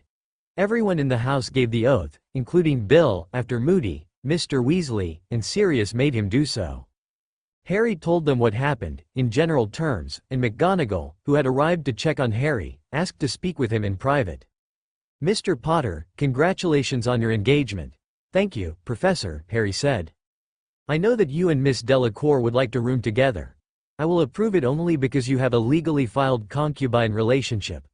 Further, since you are betrothed to Miss Greengrass, and she is the last of her family, I can allow her to share your rooms as well." The Hogwarts rules and regulations allow the heads of family as well as married and betrothed couples to share quarters as long as their guardians agree. And Daphne and I agree because we can speak for ourselves. Exactly, McGonagall said.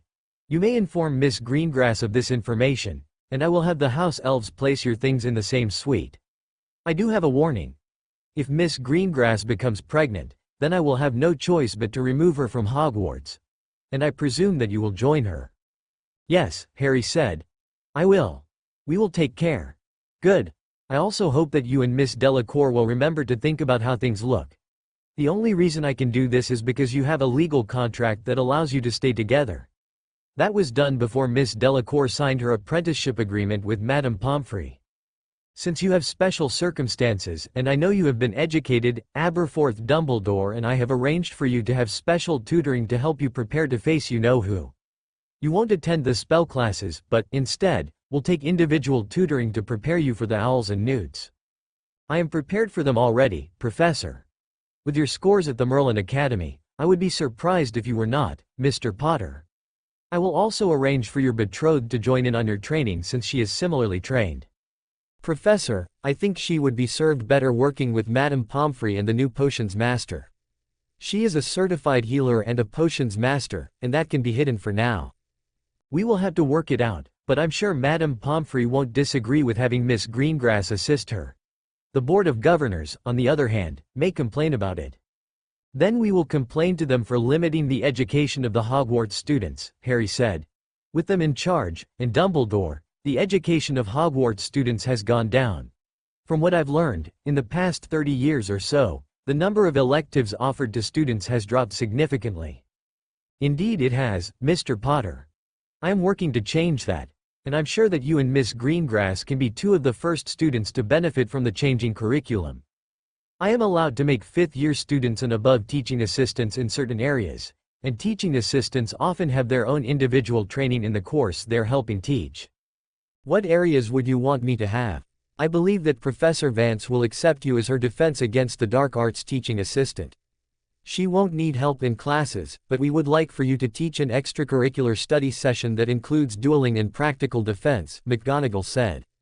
This is up to you, but I would like to start it by the beginning of October. Do you think you can work with that? I think so, Harry said. I would also like for an emergency healing course to be offered. It should teach basic first aid so people can help others or themselves until help arrives or they can send the injured to a healer. A wise idea.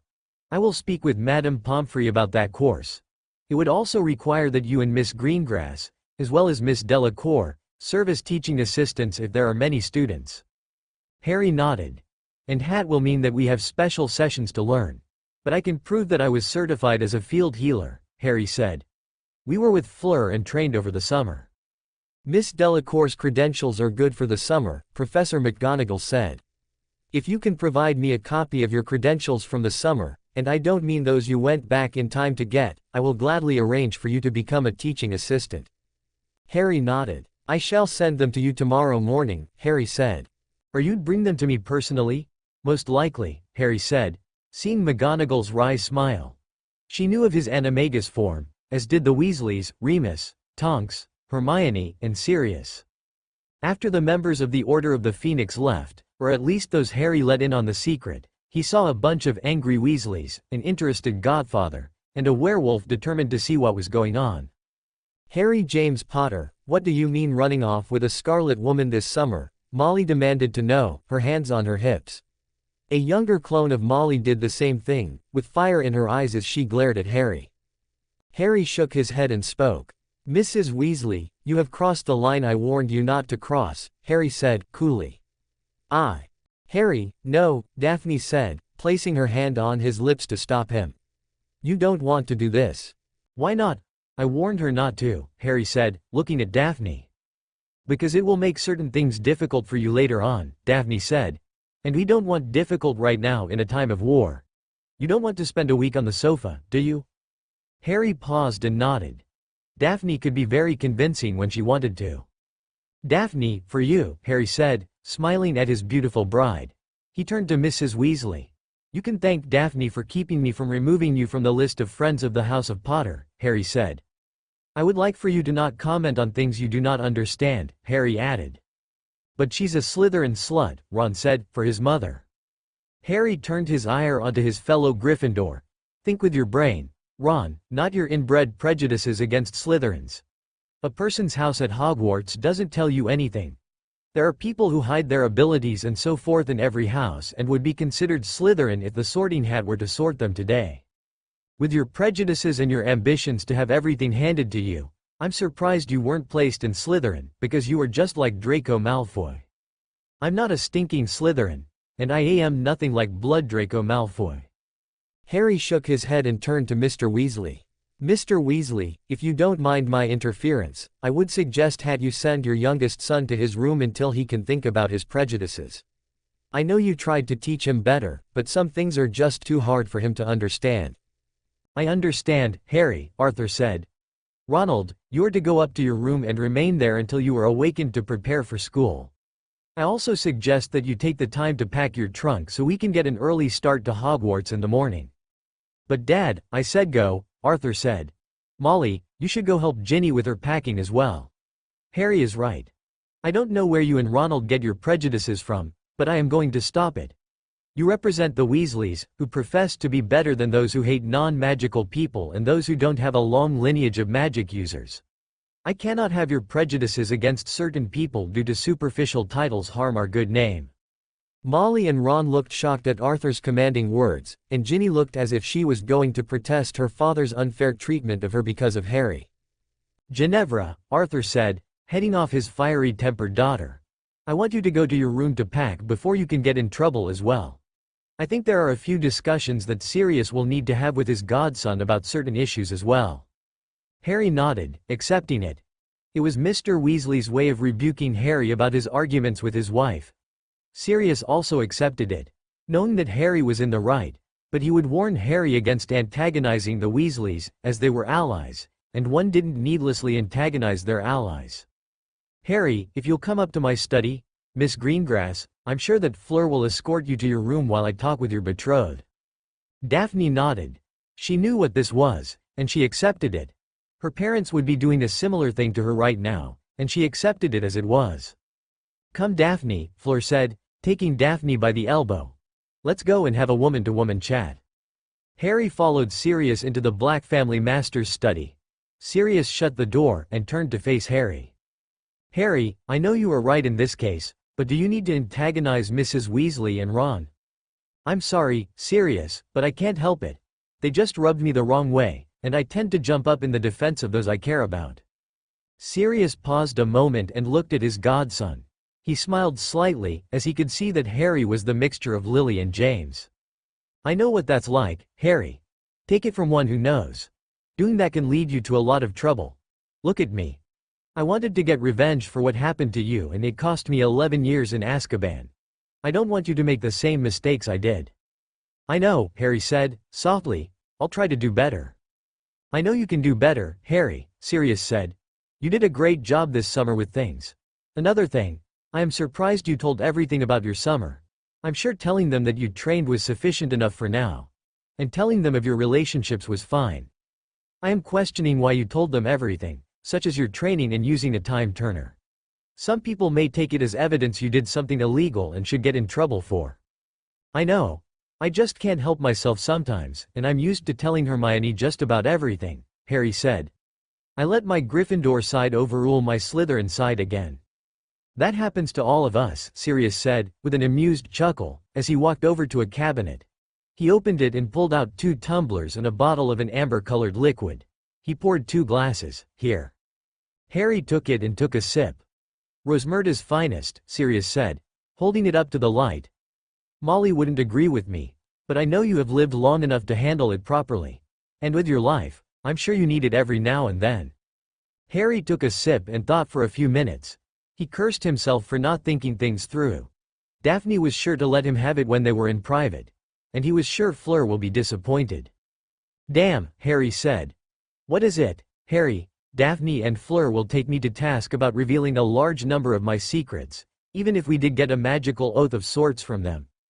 Yes, I agree, Sirius said. Daphne looks like she's a great influence on you. She'll help you think things through.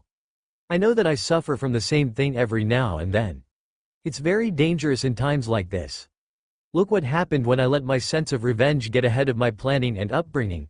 After that, I don't think I'll ever let myself go that far again without thinking through some plan.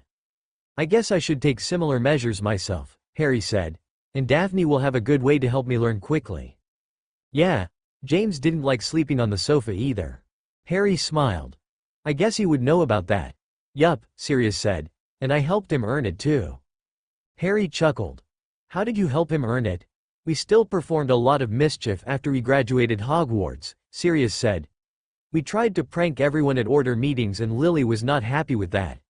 And she wasn't happy with the way we also went out to a bar sometimes in the evenings before returning home after a mission, leaving Lily worried about us. Those were the worst nights, and she would make him sleep on the sofa and refused to make him a hangover potion. Mum made the hangover potions. Our potion skills were useful for pranks and hangover potions, but only when we were sober, Sirius said.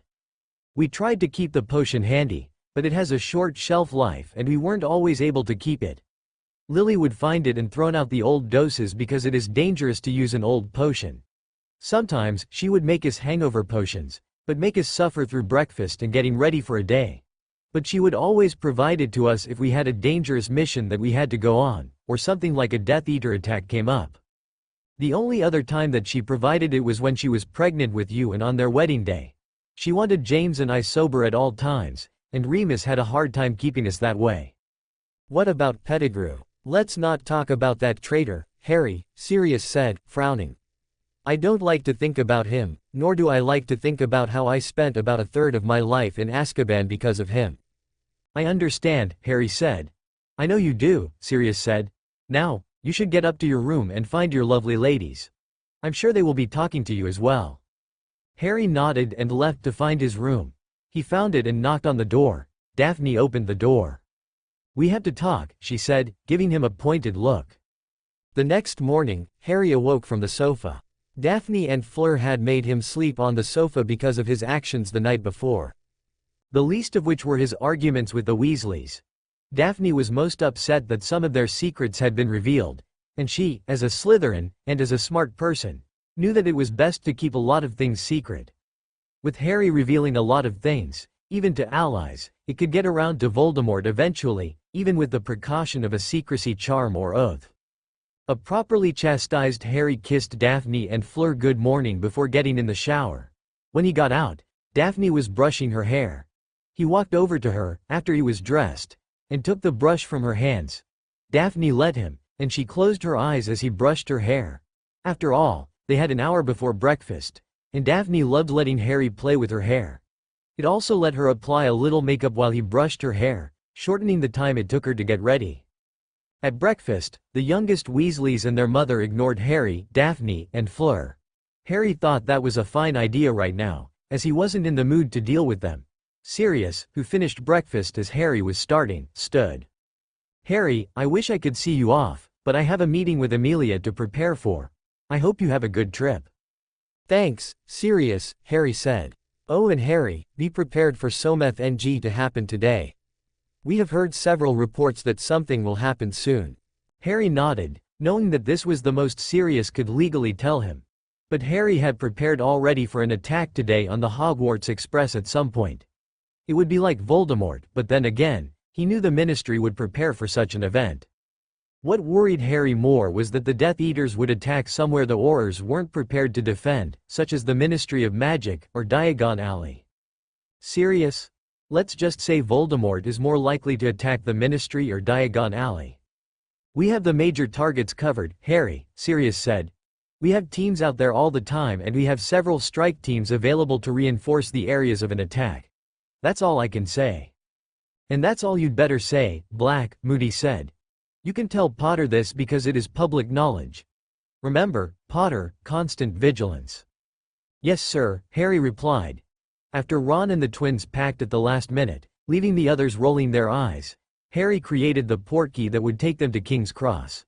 Thankfully, he knew this was legal since he had arranged for the goblins to purchase him a portkey permit from the Ministry, at the price of 10,000 galleons for a lifetime license for personal use only. He held out the rope to everyone to grab hold of, and Remus, who was their escort, along with Arthur and Molly, nodded. Let's go, Remus instructed. If you don't have everything, we can all it to you if you need it for school. Ron touched his finger to the portkey as it activated. They landed in the designated portkey location, and Aurors were there, ready for action. Two of the Aurors examined the newcomers, with one of them nodded at Harry and Remus. I forgot my homework, Ron said. I will owl it to you, dear, Molly said. We had to get you on the train. But Mum, Ronald, you were told to pack last night. I had to finish my homework last night, he mumbled, and Molly gave him an exasperated look. Harry, did you complete your homework? Hermione, Daphne said, with a smile. I made sure he had it done so he could play. Hermione blushed lightly when she realized what she was talking about. Fleur, are you going to ride the express? Non, the French witch said. The headmistress provided me a portkey to get to Hogwarts. I have to be there for the staff meeting. We'll see you tonight, then, Harry said to Fleur, giving her a hug. She hugged him back, and then hugged Daphne and Hermione. The Vila ignored the Weasleys, except for a polite word or two. After Fleur left, Ron looked jealously at Harry, and Harry sighed. This would be a long train ride with a jealous Ron Weasley. At least they had their prefects' meeting. Harry, we have our meeting soon, Hermione said. I know, Hermione, Harry said. Daphne? I'm with you, dear future husband, Daphne said, not caring who heard it. Their relationship would be public sooner rather than later, so they had decided not to hide it. After all, Daphne proudly wore an engagement ring on her left hand and the Potter concubine choker around her neck. Even her parents would be satisfied with this arrangement had they been alive. Daphne took Harry's arm, and that got a lot of attention, as well as a photograph from a Daily Prophet reporter covering the departure of the Hogwarts Express for a chance to snap photographs of the boy who lived. For Harry, the prefect meeting went well. Due to an order from the headmistress, the students would patrol in groups of 3 to make things safer for the prefects in these dangerous times. Daphne, Hermione, and Harry would patrol together, making it an enjoyable patrol schedule for Harry. They had 3-hour-long patrols each week, as there were 8 patrol teams. After the meeting, Harry, Daphne, and Hermione returned to the last car to start their patrol of the train, as they had the first hour of the trip after the meeting. It was quite an easy task, Harry found, with the biggest problems facing them at the moment was first years trying to perform magic, and a few scuffles. With Harry's presence, many of the scuffles seemed to stop, as people seemed to respect his magical abilities after his win in the Tri-Wizard tournament, and his escape from Voldemort and his inner circle Death Eaters. Those that didn't stop were quickly stopped with the judicious use of petrifying spells. Those were among the few spells they could use to stop a fight if words wouldn't do. Each student who was in a scuffle that wouldn't stop had their names and house written down on a charmed notebook that each patrol team had to keep up with and sign. They had to keep up with the incidents during their patrols, or even when they weren't scheduled to patrol, as well as the punishment they gave. Each prefect had to sign it to attest to the veracity of the information. At Hogwarts, Harry was glad to get there. He had to deal with a petulant Draco Malfoy, who had been refused the prefect position because of his propensity to cause problems. Draco, who hated that Harry and Hermione were prefects when he wasn't, tried to goad Harry into a fight. Harry ignored it, knowing Daphne would punish him for it in her own way. Ron, on the other hand, got in a fist fight with Draco and his goons, forcing several prefects to break it up with magic. All 4 were dutifully recorded on the patrol logs of several prefects, and that would mean they would be given a detention and lose points for fighting since the rides on the Hogwarts Express was considered part of the school year as far as punishments were concerned. However, prefects could not remove points until after the opening feast. Only the headmistress or a head of house could do that. "What is it with Weasley and Malfoy?" Harry asked Daphne, as they rode to the school in a carriage. "They act like spoiled children." "That's because they are spoiled children," Daphne said, in her characteristic, sarcastic tone. "Both expect to be handed things for various reasons. For Weasley, it's because he's Ronald Bilious Weasley. For Malfoy, it's because he's a Malfoy." "Stupid reasons to act like children," Hermione muttered. "And people wonder why they don't have many true friends." "Weasley only befriended Harry because he is famous and wealthy," Daphne said. And he did try to keep others from speaking with you and taking up what he considered his rightful place by your side. I never knew that, Harry said. That's because you didn't see anything beyond your immediate circle, Daphne said. I don't fault you for that with your upbringing, but you should have paid attention to what was going on around you. But I did find out from Neville that Ron did bully others when we weren't around, Hermione said. I shuddered to think about what he would do if he were named a prefect or Quidditch captain. He would abuse the authority to do things he wanted to do, and nothing more and nothing less. His patrol partners would do a lot of the work. Then it's a good thing he isn't a prefect, Neville Longbottom said, as he spoke for the first time. He would abuse it, Harry, and I did catch him telling people that you hated Slytherins or people Ron didn't like so you wouldn't get contacted by them. Harry shook his head. Then I'm glad I don't consider him a friend anymore, Harry said. He's too childish for me and doesn't want to grow up. That's strange coming from Gryffindor's golden boy, Daphne drawled. Harry smirked. And Slytherin's ice princess knows about friendship, Harry asked, in a playful tone. Watch it, mister, Daphne said, or you'll be sleeping on the sofa tonight. Neville didn't say a word, as he saw the engagement ring and the choker. He was well educated in pureblood social customs and knew that Daphne could legally use the name Greengrass Potter as long as she was his concubine. And she would change her name to Potter when they wed. Harry, do you care to tell me how you and Daphne got together? The short story is that we both needed a vacation from England and wanted to train to prepare for the fight, Harry said, with Daphne nodding her head in agreement. The long story is a bit more complicated, and I don't think we should get into it for various reasons. I understand, Neville said. I don't want to know the details.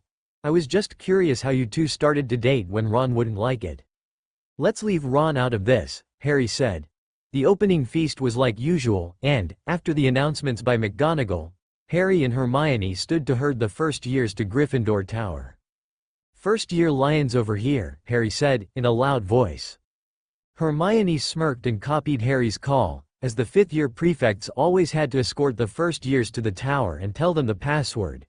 It was a tradition older than the combined ages of everyone at the school, dating back to the time of the founding.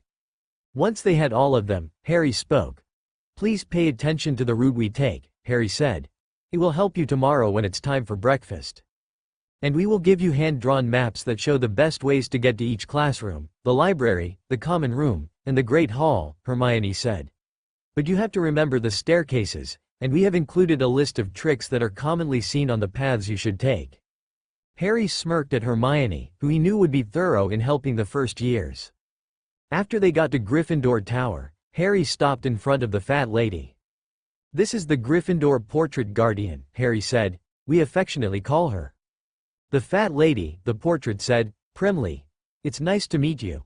Mr. Potter, do you have the password? The current password, which will change at least once a week, is Unity, Harry said. Remember this, and don't write it down. It is against the rules to tell your friends from other houses the password to the common room. But I do encourage you to have friends from other houses. The portrait had swung open at Harry saying the password. The first years entered and saw the common room for the first time. Boys are on the right and girls are on the left, Hermione said. Boys cannot get into the girl dormitories. If you try, let's just say that everyone in the tower will know. What will happen? What's your name? Hermione asked. Blake, the boy said. Walk up the stairs and find out, Hermione said, smirking. The boy walked up the stairs, which turned into a slide and a gong sounded. That will happen, Harry said. And you will have a lot of angry upper years if you wake them up. And Harry is not a person you want to have without his morning tea, Hermione teased. Harry saw McGonagall smiling at them as Hermione helped Blake up from the floor. What's going on here? Just a warning not to go up the wrong staircase, Professor, Harry said. Good, McGonagall said. The same thing will happen if a girl tries to go up the boys' staircase this year. Mr. Potter, I would like to show you to your rooms. Hermione, can you handle it from here? I'll pass out the maps and hints, Hermione said, pointing to a stack of parchment. McGonagall smiled as she knew that these two prefects would be thorough. Have a good evening, Hermione said to Harry and the headmistress. You too, Hermione. The same, Miss Granger, McGonagall said. Mr. Potter, you are aware that I will need you to spend time in your common room, aren't you? Yes, Professor. Hermione already talked to me about it, and we're going to discuss having a prefect who is not patrolling in the common room at all times to help the first years with questions for the first week or so. Good, McGonagall said, with a smile. If you'll follow me, Mr. Potter, we will speak in my office. Harry nodded, wondering if this was more about what McGonagall had told him the evening before. What do you think of the train ride? I saw in my book where you had to stop several scuffles, especially Ron Weasley and Draco Malfoy. I think it was decent, Professor, Harry said. Ron and Draco will be a problem this year. Ron will be jealous of me, and I am afraid he will argue more with me and Hermione. And Draco, I'm sure that part of it is because his father was killed earlier this summer attacking my relatives. He will take it out on me and anyone else he can think of. I also fear that this will lead him to taking the dark mark. I am afraid of that as well, Mr. Potter. I want you to know that anyone with the dark mark will be expelled and turned over to the DMLE for interrogation. We are going to take no chances with security this year. Albus would have allowed them to remain thinking he could redeem them. Personally, I don't trust them and I don't want to allow them the chance to harm any of the students. My job is to protect the students, not allow a Death Eater to redeem himself or herself. I understand, Professor. I will let you know anything I hear. I would appreciate that, Mr. Potter. For all of the portraits and elves that report to me, there is a chance that I won't be able to understand everything. And without your betrothed in Slytherin, I have lost a source there as well. Daphne reported to you? Yes, McGonagall said. She did it because she felt it was the right thing to do, and she knew that it would help slow down problems if I could do something about them. But with Severus and Albus, I was unable to do anything to prevent any problems. We don't have them here to gum up my plans to secure the school. Yes, Professor, Harry said. I know what they did. Speaking of Dumbledore, how is he doing? Not well, I'm afraid, McGonagall said. The healers don't think he will survive through December. I hate to think that such a great man is reduced to this. We all make mistakes, and his were greater, Harry said, in a somber tone. He may not have liked what the man had done in his life, but he respected him for his previous accomplishments and sheer magical abilities.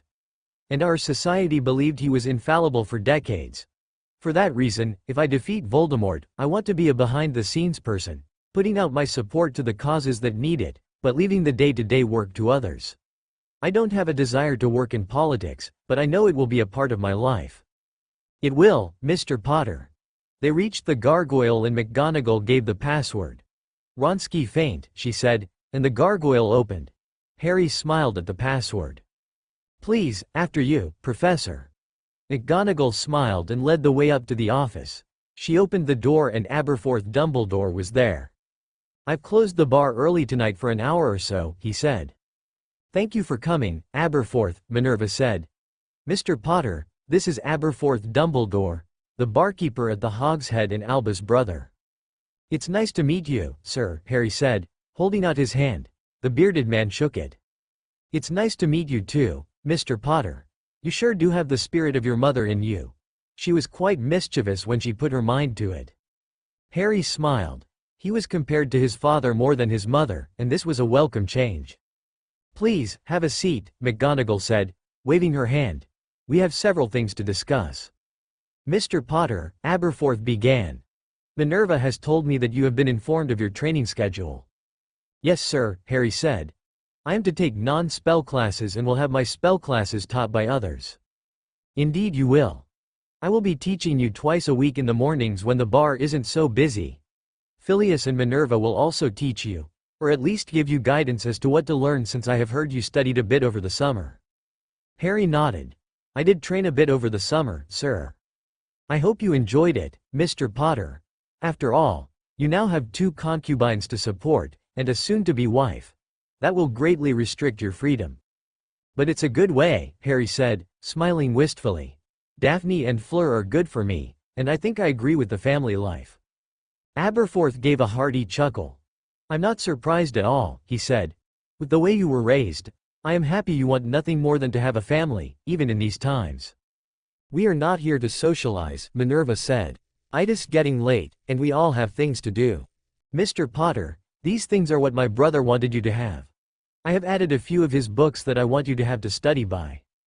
I don't know what to say, sir. Thank you. You're welcome, Mr. Potter.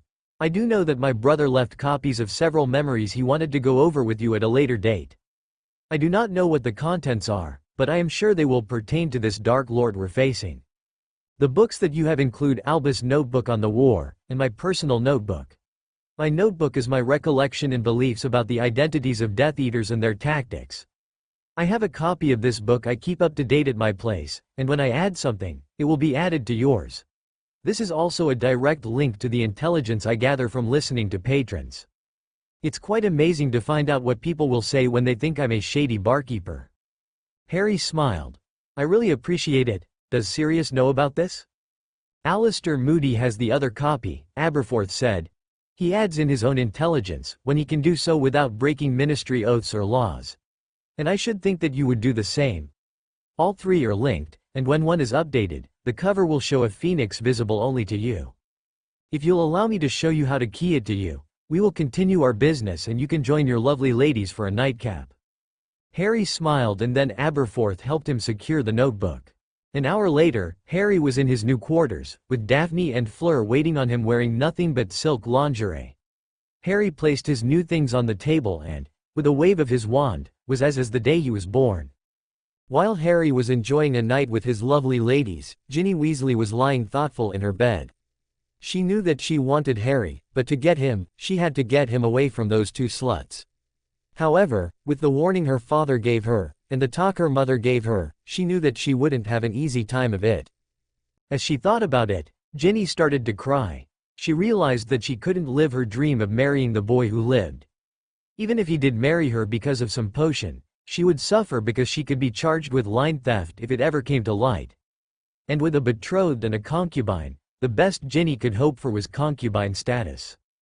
After her tears dried up, she decided that she would try to become one of Harry's concubines, even if she had to act like a Scarlet Woman to seduce Harry into signing a concubine contract with her. But first, she had to make him want her, and the best way for that was to date someone and let him catch her in compromising positions without any clothes on. Ginny fell asleep with a large grin on her face. She knew the perfect person to help her, and he would not balk at her offer of sleeping with him. Sirius Black was concerned about how things were going. He knew that Molly and Ginny wouldn't give up easily, as the Weasley women were nothing but passionate about getting things to go their way. He worried about how Ginny would attempt to get Harry away from his two women. Sirius wouldn't want to ruin the Weasley name by arresting young Ginny on charges of using a love potion and line theft, which was the usual charge if the Ministry determined it was done for nefarious purposes. If Ginny used love potions, nothing stopped him or Daphne from bringing all of their power and the law to bear on the youngest Weasley. And it would fracture the light side at a bad time in this conflict. Sirius sighed as he realized that he had to prevent this. With that thought in mind, Sirius went to speak with Arthur about his concerns. Arthur would be able to use his patriarchal power for the Weasleys to somewhat control his wife and daughter. And Sirius was sure that Arthur would want to prevent this major problem. After all, losing the trust of the Potters would be a major blow against the Weasley family as a whole. The first day of classes back at Hogwarts was quite interesting for Harry. He had the specially scheduled classes, and the other students were somewhat surprised he was getting to have guided lessons with professors on an individual basis versus sitting in class and doing homework. Ron was quite jealous again, and Harry knew he had to find a way to stop that, but that would be a hard job. "How was your first lesson, Harry?" Daphne asked. "It was very good," Harry said. "Aberforth knows what he's talking about." "What did you study?" "We actually discussed where I was in my training with the headmistress so he could prepare the lessons," Harry said. "Did you tell him the truth?" "I felt that it would be wise to do so for him and McGonagall. I can trust them." "I hope so, Harry," Daphne said. "Weasley was not happy that you missed defense against the dark arts." "It's not my fault, Daphne." "Maybe it is," Daphne said. "You are the one who went to train over the summer." "I agree with her, Harry," Hermione said, piping up. "And there were quite a few questions about you missing defense against the dark arts since it's your best class." "If it's my best class, then people shouldn't be surprised," Harry said. "Some thought you were kicked out of the class," Hermione corrected. "I see what you mean now," Harry said. "I can promise you that there will be an announcement made this week about a study group." "What kind of study group?" "Professor McGonagall asked me to be the student leader of the group. Professor Vance and Professor Flitwick have agreed to be the faculty sponsors, but they wanted a student leader, so they came to me. I see, Daphne said, and is it open to all students? Fifth year and above to limit the number of students, Harry said. But that's all I will say about it until I know more. Are you planning the lessons? It's a student-run group, Hermione, Harry said, and that's it. Hermione smiled. I know you'll do a good job, Harry. If you need help preparing lesson plans, let me know. I will, Harry said. But for now, I don't need any help. Professor Vance and Professor Flitwick are meeting with me this evening to discuss how to go about this. And this is a requirement to allow me to miss the OWL defense against the dark arts class. I felt it was a reasonable request after they're allowing me to have individual lessons. Why are you getting those lessons, Harry? Neville asked. Is it because the press is calling you the chosen one? Voldemort has a habit of attacking me, Harry said. So they decided it was better to prepare me for the eventual attacks again. Why does he attack you so much? Dark Lords don't like reminders of their failures around, Harry said. So I'm sure that is the major reason he continues to attack me. Daphne nodded. She knew the truth. But why did he attack you in the first place? My parents defied him several times, Harry said. And they helped take out nearly 24 Death Eaters between the time they graduated Hogwarts and when my mum got pregnant with me. I think your parents were the same, Neville. The pudgy boy nodded his agreement. I know. Gran has told me all about them, he said. But she wants me to be as good as they are. Neville, you can do great work. You've just had a hard time with bullies and believing in yourself, Hermione said, smiling at her friend. If you want help, just let me know. I'll be glad to help you study for the OWLs this year. Thanks, Hermione. If you don't mind, I would like to study, especially potions, he said. We can arrange the schedule, Neville, Hermione said, giving him a smile. Harry and Daphne shared a look. They recognized the look on Neville's face, as well as Hermione's. Neville and Hermione was an unlikely couple, but it seemed like they liked each other somewhat and could be a great couple if they worked out in the long run. Harry hoped that his friends would start to come out of their shell even more. Neville needed a lot of help because he was often bullied by people like Snape and Malfoy. With Snape gone, Neville would have a chance of showing more of the man he could be. And Harry made a decision that he would do his best to help that. We wouldn't mind joining your study group either, Hermione, Daphne said, with a smile, understanding her husband's thoughts. I know Harry can use the help in potions, and we can all use the review before the OWLs start. Hermione beamed at Daphne, and Neville smiled as well. Harry nodded his agreement at their looks and they spent the rest of lunch discussing the scheduling for the study group and if they were going to invite others in. By the time they left to go to potions, they had decided to leave it just the small group for now and make a decision about letting others in later. For Harry, potions without Snape was interesting. He and Neville partnered with Daphne and Hermione respectively, and they both had a lot of help with their respective partners. Harry, who would have done well with the OWL-level potions anyway due to his training, knew that having Daphne with him would show an excuse for his grades in potions to get better. And Daphne had known it when they had partnered together. The professor, Daniel Sutherland, started out by teaching them about the potion they were going to be brewing.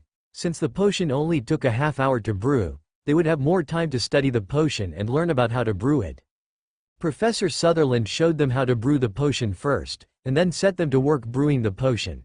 This teaching method was better for Harry and quite a few others, and there were relieved smiles of the students, especially the Gryffindors, as they left potions.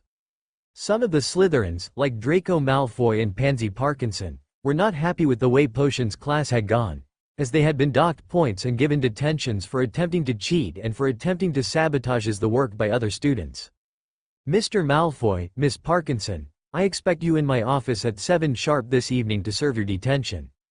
Professor, but Potter, Mr. Malfoy, this isn't about Mr. Potter, who completed his work and stopped you from throwing an explosive ingredient in the potion. It's about your actions in this class.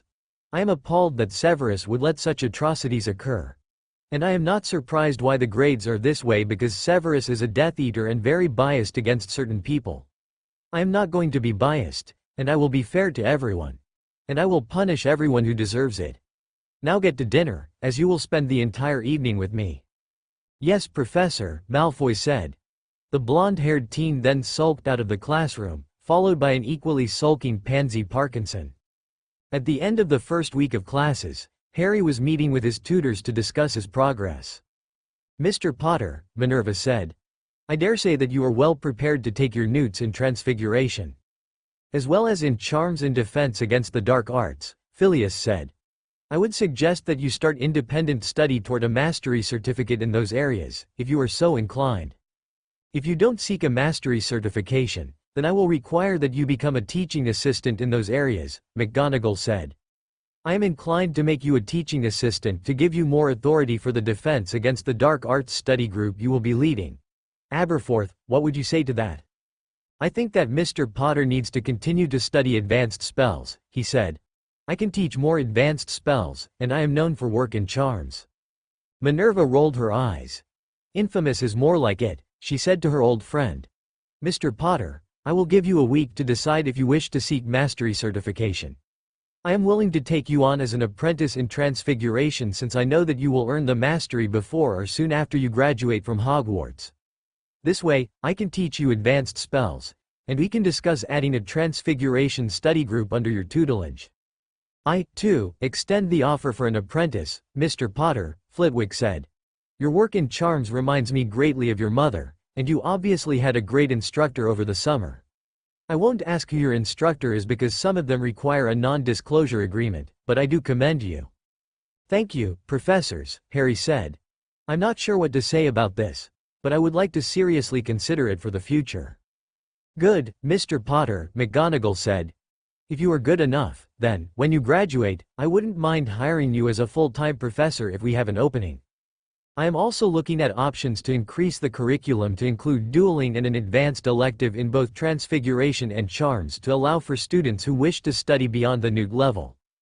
Those courses would require more work than our current staffing requirements could meet, and, if you happen to have masteries in 3 areas, I could hire you to take some of the workload." "I'm honored you would consider me for a job like that at this stage in my education, Professor," Harry said. "But at this stage, I wouldn't be able to decide on a career path. After all, I do have a family to consider with my decisions." "I agree, Mr. Potter," McGonagall said. "I would be most vexed with you if did not consider your family. But for what we are offering at the moment, there is no question that Miss Greengrass will encourage you to accept the offers. All I can promise right now is that I will seriously consider it. I will also need to discuss it with my godfather." "I will ask Mr. Black to come up this weekend to discuss it with you," McGonagall said. "I'm sure he will also encourage you to seek a mastery in these subjects. Even if you did nothing in the field, having the certification will go a long way to assuring you of employment in the field of your choice post-Hogwarts. Even fields such as curse breaking would like to have their people to have masteries in other areas than curse breaking and warding. Many fields require a well-rounded education, and you would, no doubt, have that if you can obtain masteries in the spell subjects." "Professor, is there any way I may study spell creation and modification? It's an area I'm interested in, but I had little time to study with my schedule." "Spell creation is a field that is difficult to get into. I know you aren't taking arithmancy and ancient runes as electives, but those would be required, if my knowledge of spell creation is correct." "You are correct, Minerva," Phileas said. "Though arithmancy is more concerned with divination using numbers, it is important in spell creation, as there are techniques to calculate spell parameters. If you can take and pass the owls in arithmancy and ancient runes at the end of the year, I would feel better about offering you an enchantment elective as long as you take the newts in ancient runes and arithmancy. Enchantment is an elective we are going to offer next year, Mr. Potter. I can also safely say that we will also offer warding, and possibly a spell creation elective for the newt students. I don't know where you stand in those subjects, but I am looking for professors who have experience in the area." "And if Hogwarts cannot offer it due to staffing concerns," Aberforth said, "I am sure that we can arrange for a private tutor to assist you in studying the fields of your choice. The ministry will not frown upon students hiring personal tutors in other areas during the summers once they have their owls. They even allow personal tutors in the owl subjects over the summers now." "Minerva McGonagall," a voice came out of the flow. "Yes, how can I help you, Sirius? Hogsmeade is under attack." "Very well," Minerva said, standing. "Hogwarts, emergency lockdown," she instructed. "Mr. Potter, you should return to your common room and remain there." Daphne and Fleur are in the hospital wing with Madame Pomfrey. Then you may join them, Mr. Potter, McGonagall said, thinking. In fact, I think I would like you to be there, just in case. You're trained in field medicine, are you not? We will be receiving casualties, I'm sure. I am, Professor, Harry said. Good. Then report to Madame Pomfrey. I'll have the rest of the staff secure the school. Harry nodded and McGonagall showed him how to use the internal flow network to get to the hospital wing. What's going on? Daphne asked. We were here and the doors were shut. Death Eaters in Hogsmeade, Harry said. Madame Pomfrey nodded. And you are here to assist us, Mr. Potter? Yes, ma'am, Harry said. Where do you need me? Madame Pomfrey paused. Miss Greengrass, I will need you to brew blood-replenishing potions, burn creams, and dreamless sleep draft. Miss Delacour, would you please assist her for now until I call for you? Yes, Madame Pomfrey, Fleur said. Mr. Potter, I want you to take an inventory of all of the bandages we have. If there are fewer than 100 bandages, contact Dobby the house elf and ask him to find more. Harry nodded and went to the bandage cabinet. He started to count the bandages while Fleur and Daphne went to brew potions. A few minutes later, Professor Sutherland arrived and started to work with Daphne to brew potions in the hospital wing potions lab. Fleur entered the main part of the hospital wing when the first injured arrived via portkey since Hogwarts was a medical evacuation area due to Madame Pomfrey's presence. St. Mungo's is at capacity, Madame Pomfrey, Harry said, getting the message from McGonagall. More wounded are on their way here from other attacks as well. Mr. Potter, I will need your help, she said. Can you take care of the injuries? Yes, ma'am, Harry said. Good, she said. Alert me or Miss Delacour to the cases that need immediate attention. Do your best to stop bleeding and assist breathing. And practice triage. Yes, ma'am. Harry soon was at work stopping bleeding on the patients and giving blood-replenishing potions as the dozens of patients flooded the hospital wing. The patients flooded out into the halls, and many of them were bleeding, in shock, and had deep cuts. Those who were bleeding severely were treated first, and all of the Hogwarts professors were doing their part in stabilizing the wounded. When the sun rose, a bloodied Harry Potter sat in a chair, nearly exhausted. The last of the wounded had been cared for and they were either in beds or sent home to rest, if they had a place to go. Madame Pomfrey and Fleur had their attention on the seriously wounded and were waiting for word that St. Mungo's would accept transfers from Hogwarts. There had been a dozen other attacks that night in Diagon Alley, the Ministry of Magic, and in several other magical neighborhoods. Mr. Potter, are you okay? I'm fine, Harry said, looking up wearily at the headmistress. Daphne walked over to Harry and sat by his side. She'd spent the entire night brewing potions or healing patients. When the rush had come in, Daphne had abandoned brewing potions because Professor Sutherland could handle that. Daphne was a certified healer, and she treated patients just as effectively as Madame Pomfrey. In fact, Daphne, with Harry's help, was able to remove dark curses from quite a few patients who would have normally been left to die in the rush since the St. Mungo's healers were nowhere able to send additional healers. Madame Pomfrey had been shocked that Daphne had revealed her status as a fully certified healer, but the woman had accepted the help gratefully. Miss Greengrass, you did a great job tonight. Thank you, headmistress, Daphne said, stifling a yawn. If you'll excuse me, I think my fiancé and I need to rest a bit. Sirius walked up to Harry and saw him bloodied. Harry, are you okay? It's not my blood, Harry said, waving his hand to indicate the blood on the floor. House elves were trying to clean up the blood already, and Sirius nodded. How many, Minerva? Poppy said 6 died of their wounds, and 10 more need to be transferred to St. Mungo's. Unfortunately, St. Mungo's cannot handle them right now, he said. Why is that? Voldemort himself attacked St. Mungo's and we lost a lot of healers and patients there. Most of our casualties in the Auror was at St. Mungo's. How many? We estimate that over 100 died last night, Sirius said, sadly. Most of them were healers, Aurors, and hit wizards. Though there were quite a few civilian deaths as well. McGonagall sighed and closed her eyes. So I have to have my hospital wing filled with patients for a while? Yes, Sirius said. 2 floors of St. Mungo's had to be evacuated. We will do what we can, Minerva, but I am afraid that you will have to bear the brunt of this. Poppy and Fleur can't handle it all. Then I'm sure Harry and Daphne will assist, Sirius said. You know as well as I do that they are more than qualified to help. Yes, I agree, Minerva said. Mr. Potter, Miss Greengrass, you will assist Madame Pomfrey as much as possible. I will excuse you from your classes until they do not need your assistance. And then, I would suggest that the two of you assist when you have the free time. Yes, Professor, Daphne said. But we will gladly do our homework to turn in when we get the chance. Let me worry about that, Miss Greengrass, McGonagall said. We are in need of your skills to save lives, not write about animal-to-animal transfiguration. Harry, Sirius said, looking at the teen. I know what you can do, and I know what Daphne can do. We may call Fleur or you to go and assist us in the field if necessary during another attack. I won't like to do that, but I will if I must.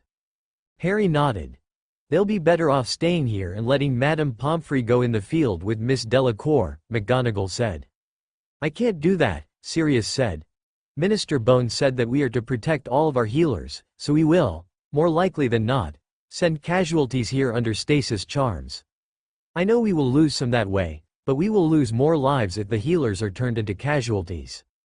Quite right, McGonagall said, not happy with the prospects of what was happening. Mr. Potter, Miss Greengrass, go and get your rest. Then you can spell Madame Pomfrey and Miss Delacour to rest. Yes, Professor, Daphne said. Harry and Daphne headed to their rooms, and they cleaned themselves up. Their clothes were vanished after everything important was gotten from them. Then they ate a small breakfast before cuddling in the bed, falling asleep immediately. In the great hall, McGonagall spoke. May I have your attention please, she said, as the students hushed to listen to what she had to say. Last night, Death Eaters attacked several places, including Hogsmeade, Diagon Alley, St. Mungo's, and the Ministry of Magic. Due to the damage at St. Mungo's, and a number of healers being seriously injured or killed, the Hogwarts Hospital Wing will serve as a casualty collection point and hospital. You are forbidden from going to the hospital wing unless you are in need of medical help. Mr. Potter and Miss Daphne Greengrass, who were trained in field medicine this summer, are assisting Madame Pomfrey and her apprentice, Miss Delacour. They will be excused from classes, and you are to treat them with all of the courtesy as you will Madame Pomfrey since they will be the ones most likely seeing students unless there are serious injuries. Unfortunately, I do not know the names of the casualties or the numbers as of yet. I know that many of you are worried about your loved ones.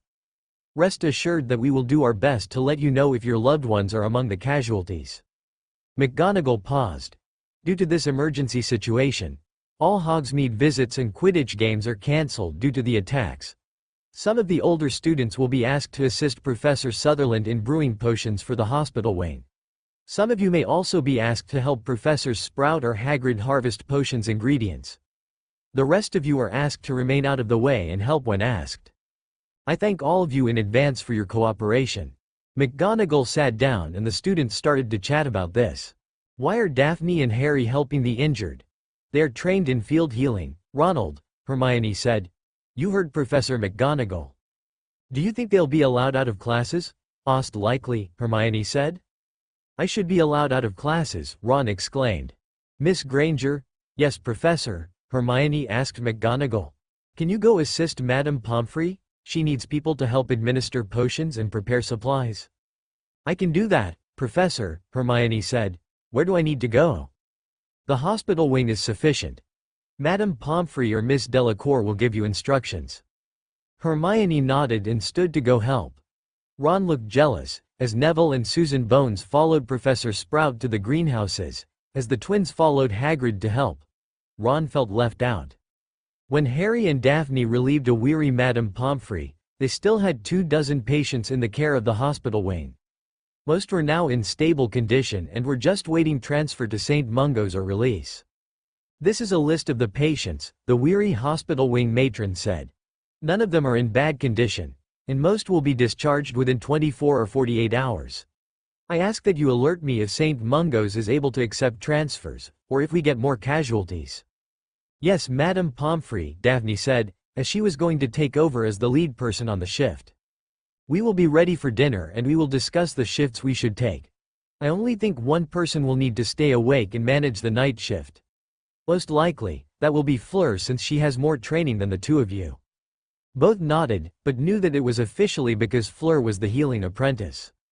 Madame Pomfrey then left to her quarters while Fleur went to sleep in a room that was off to the side for her use. Most of the patients were surprised to see two students caring for them, but they knew Madame Pomfrey was exhausted, so they allowed them to care for her.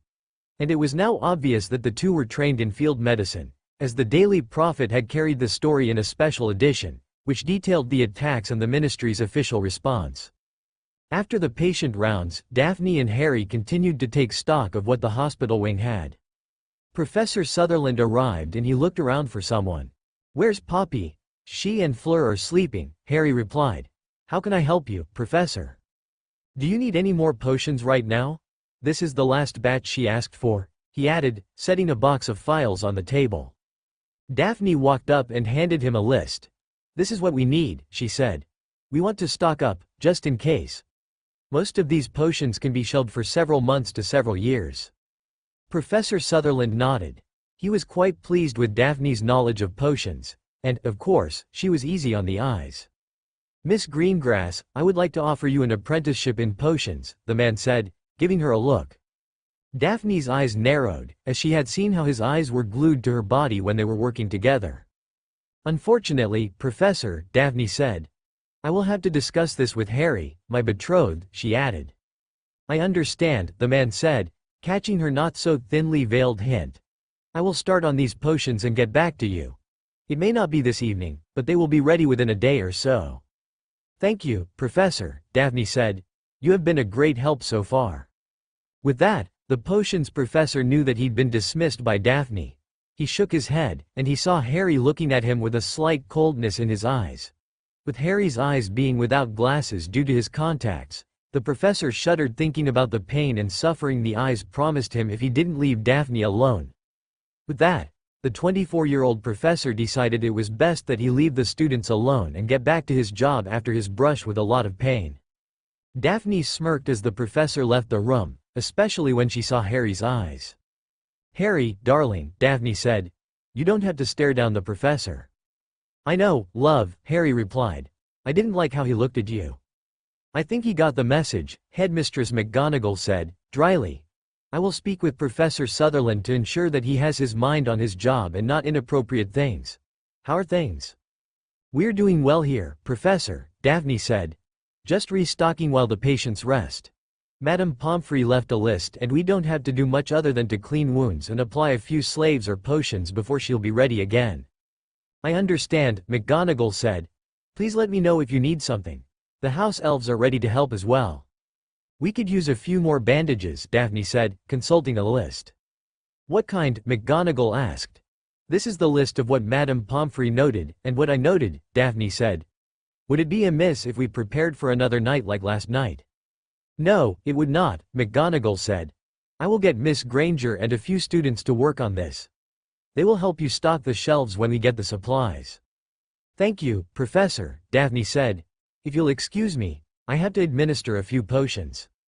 With that, Harry and Daphne went to administer the potions that would heal the injuries of their patients. McGonagall watched with interest, and realized that these two students were leagues ahead of their fellow students. The only thing she regretted at this time was that she couldn't do anything to reward them since this wasn't really a Hogwarts event. It was more of a ministry event. With a thought in her mind, McGonagall smiled and left to continue her rounds and to recruit several trusted students to help. When Madame Pomfrey arrived at the hospital wing from a late dinner and a rest period, she looked over the patient notes and watched as Harry and Daphne completed the round of potions. Madame Pomfrey motioned for Harry to let her finish, and he let her complete the job with one of the worst patients. "How are things?" "We've restocked the hospital wing, and Professor Sutherland is brewing the list of potions you need," Daphne said. "I have a few potions simmering under Hermione's watch as well." "Which potions?" "Skella Grow and an anti-inflammatory," Daphne said. "Mrs. Flume's leg has started to swell." Madame Pomfrey nodded. "What have you done?" "I've administered the last dose of anti-inflammatory, and Professor Sutherland said he couldn't add anything else to the brew right now." "I see," Madame Pomfrey said. "Let me examine Mrs. Flume and we'll see what's going on." With that, Daphne was back at work while Harry worked with Fleur to treat a student who had gotten in a fight and had boils growing off of her hands and arms. The teen didn't mind Harry treating her, but the teen was smart enough to ask Fleur to help. Fleur was more than happy to help, much to the disdain of the student, a sixth-year Slytherin. Harry removed the hex easily, and Fleur smiled at him as she applied the proper potion to the student to reduce the itching form where the boils were. After that, there was an influx of students with injuries from a fight in the Great Hall, and Madame Pomfrey sighed. Ron, who had started it, was lying in the infirmary with a broken leg and tentacles growing from his face. Harry was assigned this case since it was one of the worst, and Madame Pomfrey wanted him to handle the guys for obvious reasons. "Harry, why won't a healer see me?" Ron demanded. "I'm as good as you'll get for now, Ron," Harry said. "This is a spell, and I'm better at removing spells than I am anything else." Ron glared at Harry and frowned. He'd wanted a pretty nurse. After removing the growth, and giving Ron Skele-Gro for the broken leg, Harry left to take care of additional patients. The Skele-Gro would make Ron think about fighting, and Harry had decided to let the redhead taste the horrible potion and feel the horrible feelings of the potion working. Harry's next patient was Neville, who had been injured helping Hermione try to stop the fight. He had a broken wrist. "Hi Harry," Neville said. "What will you do?" "Let me check, Neville," Harry said, waving his wand. Harry examined the break and nodded. "I can't quite do this one since it's near too many nerves," Harry said. "I'll let Fleur handle this." Neville smiled as Fleur walked over at Harry's summon. "Broken wrist," Harry said. Fleur nodded. Broken wrists could be dangerous if healed incorrectly, so she knew Harry was right to let her handle it since she had more finesse with healing magic. Shortly, the students were on their way back to their common rooms, and most of them had already been chastised by the professors. However, Hermione entered and she was crying. "What's wrong, Hermione?" "She was hit by a horrible spell that doubles one's feminine problems," Cho Chang said, grimacing. "Draco Malfoy." "I see," Harry said. "I don't know what to do with this, so I'll let Daphne take care of you." Hermione nodded, and Daphne walked over at Harry's wave, as she'd just gotten through with another patient. "I'll take care of Hermione, Harry," Daphne said. "You take care of Dumb and Dumber," she said, indicating the twins. They had a charmed product backfire. Harry nodded and walked over. "So, gentlemen," Harry asked, "what were you testing?" "We were testing a canary cream when someone hit it with an extra spell," Fred said, as he was covered with feathers. George agreed, but he couldn't speak because he had a beak instead of a mouth. "Do you know what the other spell was?" "I think it was a permanent spell," Fred said, nervously. Harry nodded. "Well, if you'll give me a few minutes, I'll examine you and see what I can do." After a few minutes, Harry knew what he needed to do, but he wanted Madame Pomfrey's opinion. She walked over seeing the twins, knowing what kind of things they could get up to. What happened this time? They were testing one of their products, a canary cream, when someone hit it with what they think is a permanence hex. "Mr. Potter, what do you think?" "It can be removed, but it will be quite painful to do so," he said. "If you examine them, it was almost as if it's a forced partial animagus transformation." "Ah yes," Madame Pomfrey said, as she examined the patients. "I'd like to get Phileas and Minerva on this one. I don't think they're in danger and we should take it a bit longer, just to prolong their suffering. They send so many people to me." Harry chuckled as he went to the flow. A few minutes later, McGonagall and Flitwick were brought him to help counter the spell. It took McGonagall just 5 minutes to change each one back, and she took them to her office for a lecture after Madame Pomfrey filled them full of potions and released them to free up space. When the weekend ended, Harry and Daphne were told they could return to classes since most of the patients had been discharged from the hospital wing. The few that were there were easily handled by Fleur and Madame Pomfrey, who had worked out night shift duties between the two. Harry spent his first lesson with Madame Pomfrey, learning advanced healing methods that he had not learned before. She wanted to see where he was and teach him more healing spells. Daphne spent her free time in the hospital wing as well, and she helped teach Harry spells, and Madame Pomfrey was determined to find out where she was in her medical education as well. By Friday, Professor McGonagall had found a few new students who wanted to learn healing, and Madame Pomfrey and Fleur would teach them basic first aid so they could help in a crisis like the previous one. While one or both taught the class, Harry and Daphne would staff the hospital wing to treat students who were injured and to watch the one patient who was going to be transferred to the long-term care ward at St. Mungo's the following morning. Harry's studies had continued, and Madame Pomfrey was glad that he had a tremendous knowledge of curses. It really helped when another fight left two students with so many curses on them that Madame Pomfrey had a hard time deciphering what they were. Harry was able to do so, and he removed the curses one by one. Madame Pomfrey praised him for his knowledge of curses and hexes, and she told him that he would make a great spell damage healer. She would guide his training to the spell damage and dark magic area, since he was knowledgeable in those areas. Daphne's forte was potions, wildlife, and plant life injuries, which complemented Harry's knowledge. Both could do routine and general healing, and Madame Pomfrey didn't know what to make of the two teens. One evening in October, Harry and Daphne were walking back to their room after a shift in the hospital wing. They heard a noise in a closet and decided to check it out. When Harry opened the door, a very Ginny Weasley was on her back, and in the 69 position with Dean Thomas. "Miss Weasley, Mr. Thomas," Harry said. The two jumped up in a hurry. "It wasn't what you think it was," Dean said, as he grabbed his clothes. "That will be 20 points from Gryffindor and a week's worth of detentions," Daphne said. "But, Harry said. "I would give you a harsher punishment if it was in my authority." "I agree," Daphne said. "Now get back to your common room. You can expect your head of house and the headmistress to speak with you about further punishment tomorrow." Both students blushed. "Harry, you wouldn't punish Gryffindor that bad, would you?" Ginny asked. "Get dressed and get back to your common room, now," Harry said.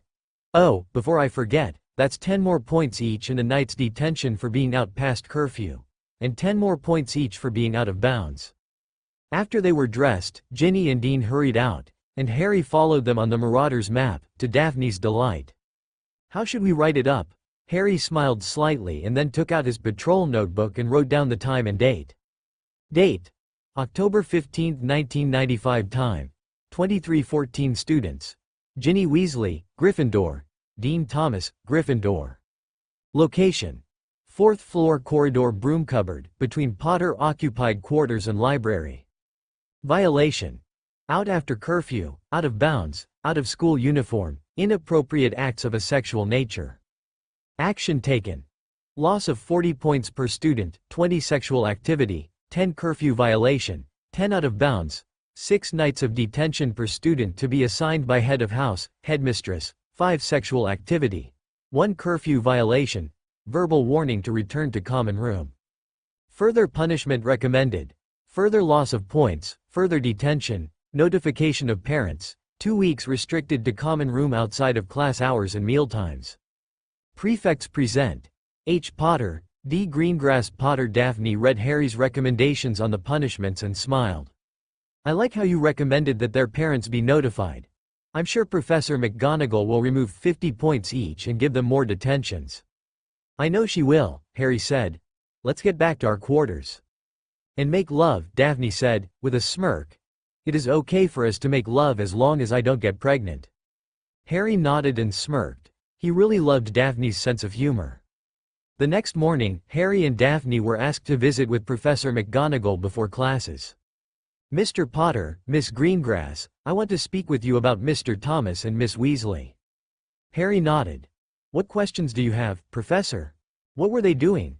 "They were in a broom cupboard. They were performing oral sex on each other, completely."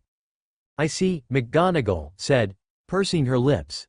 "And I see that you made the curfew violation and out-of-bounds violation separate offenses." "I thought I would compound their problems, Professor," Harry said. "I didn't want to dock so many points, but you would have docked them 100 points each, and may still do so." "You are correct, Mr. Potter. I have docked them 60 additional points each and they will serve 3 more weeks of detention. I will also take your recommendation to contact their parents for appropriate punishment and to inform their parents that they are on probation for the rest of the school year." "So any further violations of the rules will result in suspension?" "Yes, Miss Greengrass," McGonagall said. "Who docked the points?" "I was going to take 20 off, but Harry decided it should be each." "And Mr. Potter was correct," McGonagall said. "I know you were in the hospital wing UNTL late, and Madame Pomfrey has kept me alerted to your schedule so you won't be out of place or get in trouble." The two prefects nodded.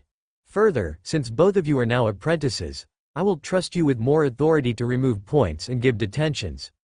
You may now remove up to 50 points per student and give up to 2 weeks worth of detentions, pending my approval.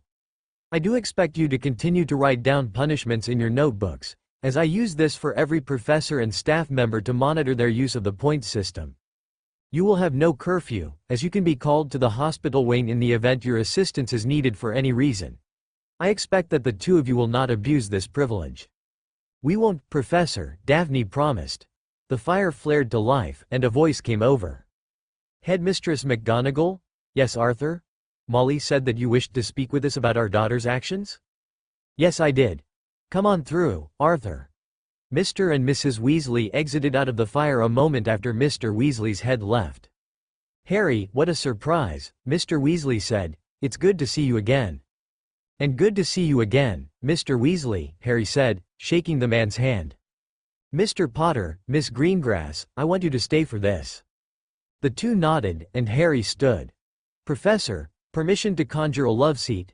Harry asked McGonagall. It would be rude to use magic in her office without asking? Granted, McGonagall said, turning her attention to Harry for a moment. The teen waved his wand and a comfortable love seat appeared. The seat was green, with a snuggling silver boar and phoenix in the middle of each cushion. Daphne grinned at Harry before moving out of the chairs to sit in the love seat Harry conjured. That's a great job, Mr. Potter, McGonagall said after examining the love seat for a moment. I can see that your training with me isn't going to waste. No, it isn't, Professor. Mr. Potter is a charms, transfiguration, and healing apprentice, McGonagall explained to the Weasleys. Minerva, I wish I had time to chat, but I must return to work as soon as I can. I understand, Arthur. Please, have a seat. What did Ginevra do? Molly asked. Mr. Potter? We caught her and Dean Thomas out after curfew last night, Harry said. She and Mr. Thomas were unclothed and engaged in simultaneous oral sex. Molly paled and Arthur blinked in surprise. I was there as well, Daphne said. What were you two doing out? Molly asked, accusingly. Molly, as healer apprentices, Mr. Potter and Mrs. Greengrass Potter were returning from a shift in the hospital wing. Poppy keeps me up to date with their schedule.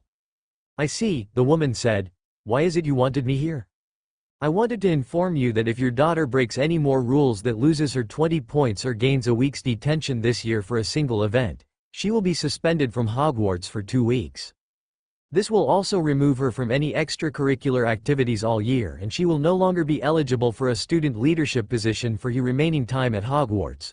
Further, she will be on probation for the rest of her time at Hogwarts if she is suspended. Expulsion is the next step after suspension. I have arranged to meet with Mr. Thomas's parents to inform them of this later today.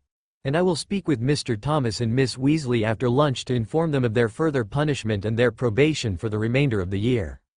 I will speak to her, Molly said. I would hope so, McGonagall said.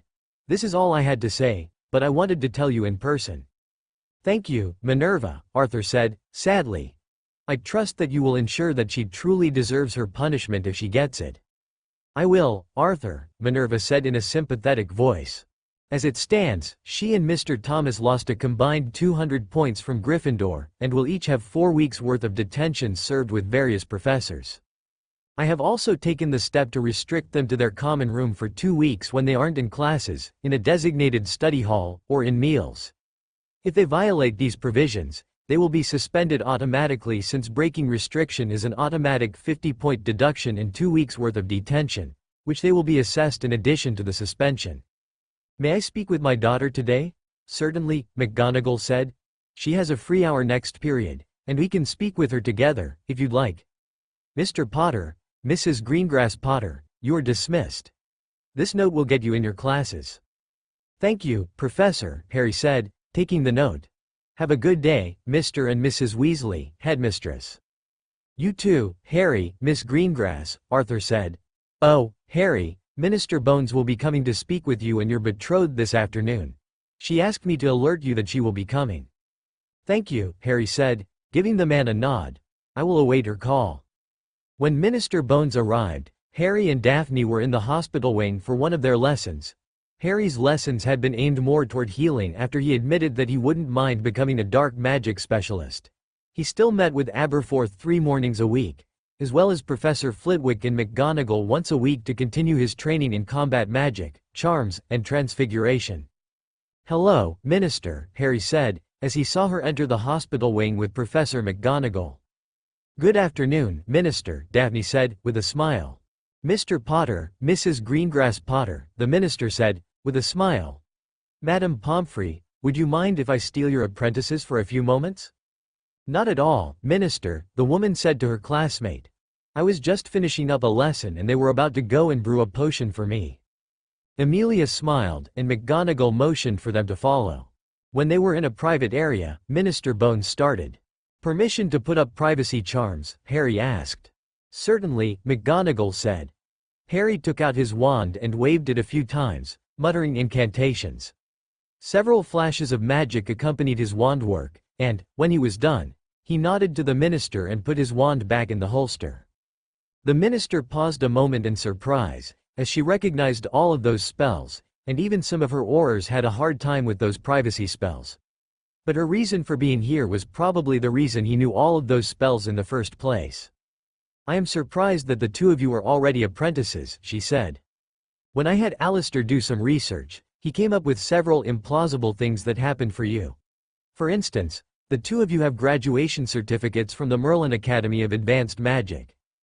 Mr. Potter has mastery certificates in combat magic, dueling, warding, and curse breaking, as well as journeyman status in charms, transfiguration, potions, and healing. Mrs. Greengrass Potter has mastery certificates in healing, potions, and herbology." "Is that true?"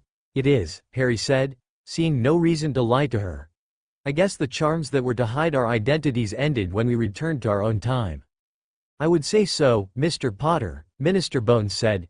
"If it wasn't the Goblin Nation involved, I would have both of you in Azkaban right now for the illegal time travel. I have spoken with Director Ragnuk and President Greenfist, and both vouched for you. I have received copies of your examination scores, as well as your Gringotts marriage certificate and oath to not meddle with time." McGonagall pursed her lips. If she hadn't known about their training, she would have been most upset. "Minister, can I ask that you don't reveal any of that?" "I have no intention of doing so right now, Mr. Potter," the woman said, causing both teens to sigh in relief. "I just wanted to clarify what happened with you before I did anything. This is called investigating, you know." Harry smirked and nodded. "Your predecessor would have just thrown me in prison and damned the law and consequences," Harry said, getting a nod from the minister. "What will happen now?" "Gringotts, the appropriate guilds, and the Merlin Academy have agreed to seal your records from being released until you turn 20 years old," she said. "At that time, I would expect that you will have made a press release stating that Gringotts allowed you to time travel as goblin friends to seek extracurricular training in order to prepare for the conflict with you-know-who. I hope he has been defeated by that time." "I hope so too, Minister," Harry said. "Does Sirius know you are aware of this? We have fully briefed him on our travels because he could help us." "I spoke with him this morning after Alistair got back to me," Minister Bones said. "This information has been declared an Omega-level secret since you do have a prophecy about you, Mr. Potter. I am aware of it, though I am not aware of the full contents. I know as much as he who must not be named. I might add this prophecy as a state secret as well. Daphne and Sirius are the only ones that know the full prophecy. I told them so I would have some help dealing with it." "That's understandable, Mr. Potter. Or shall I say Mr. Smith?" Harry smiled weakly at the minister. "I still need to question you about your actions in Diagon Alley. I won't question you about Romania because that is outside of our jurisdiction and the local authorities did not file charges against you." "What would you like to know?" Harry asked. "Can I see a copy of your memory of the events in Diagon Alley?" Harry nodded and concentrated on the memory. He brought his wand to his temple and withdrew the memory strand. He placed it in a vial the McGonagall helpfully provided. "What questions do you have for me?" Harry asked. "I can't tell you the names of many of the spells I used because of a contract I signed with the goblins." "Goblin battle magic?" Amelia asked. Harry nodded. "That's all I can say without breaking the contract." "We don't need you breaking a goblin contract, Mr. Potter," McGonagall said, as the minister agreed. "Minister, headmistress, if we can go to our quarters, I can show you a few more things that you will want to know about," Harry said. "What are you talking about, Harry?" Daphne asked. You know, the papers we were given. Yes, I know now, Daphne said. That's a good idea. Don't tell me the two of you are animagi, Emilia said, groaning. Please tell me that I won't have to haul you in for this? We have papers to show you about that, Harry said. After disabling the privacy charms in the room with a wave of his hand, Harry led them to their quarters. Potter's hidden paradise, he said to the guardian, and the door swung open. Daphne smirked. Fleur's idea, she said to the elder women. Harry, dear, get the papers and I'll play the host. Okay, love, Harry said, as he disappeared in their room while Daphne put on a pot of tea. Will we need to be here that long? I presume that you will have questions, Daphne said. But I do ask that none of you reveal this due to the prophecy. And I think our animagus forms should be kept secret unless the press finds out. And why is that? A royal phoenix landed on the table with a thick folder. The minister almost fainted when she realized who it was. Harry flew off of the table and transformed back before taking a seat. I can see why, the minister said, dryly. Mr. Potter, that is quite a surprise. And the last magical animagus was Godric Gryffindor. As far as we know, that is true for this country, Harry said. Dumbledore was quite powerful enough to have a magical animagus form. But there is no guarantee he could have made it, Harry said. And Voldemort may have a magical animagus form as well, but, again, there is no guarantee he has the ability to use it. Well said, Mr. Potter, McGonagall said. You surprise me yet again. So tell me, why are you studying with Aberforth? He knows a lot of esoteric spells that can be used in combat, Harry said. I know a lot of lethal spells, but I'm sure Minister Bones would prefer that I use non-lethal spells if possible. You are correct, Mr. Potter, the woman said. And the practice is always helpful as well. Yes, Harry said, for me, it has been 8 long years since I have studied combat magic extensively.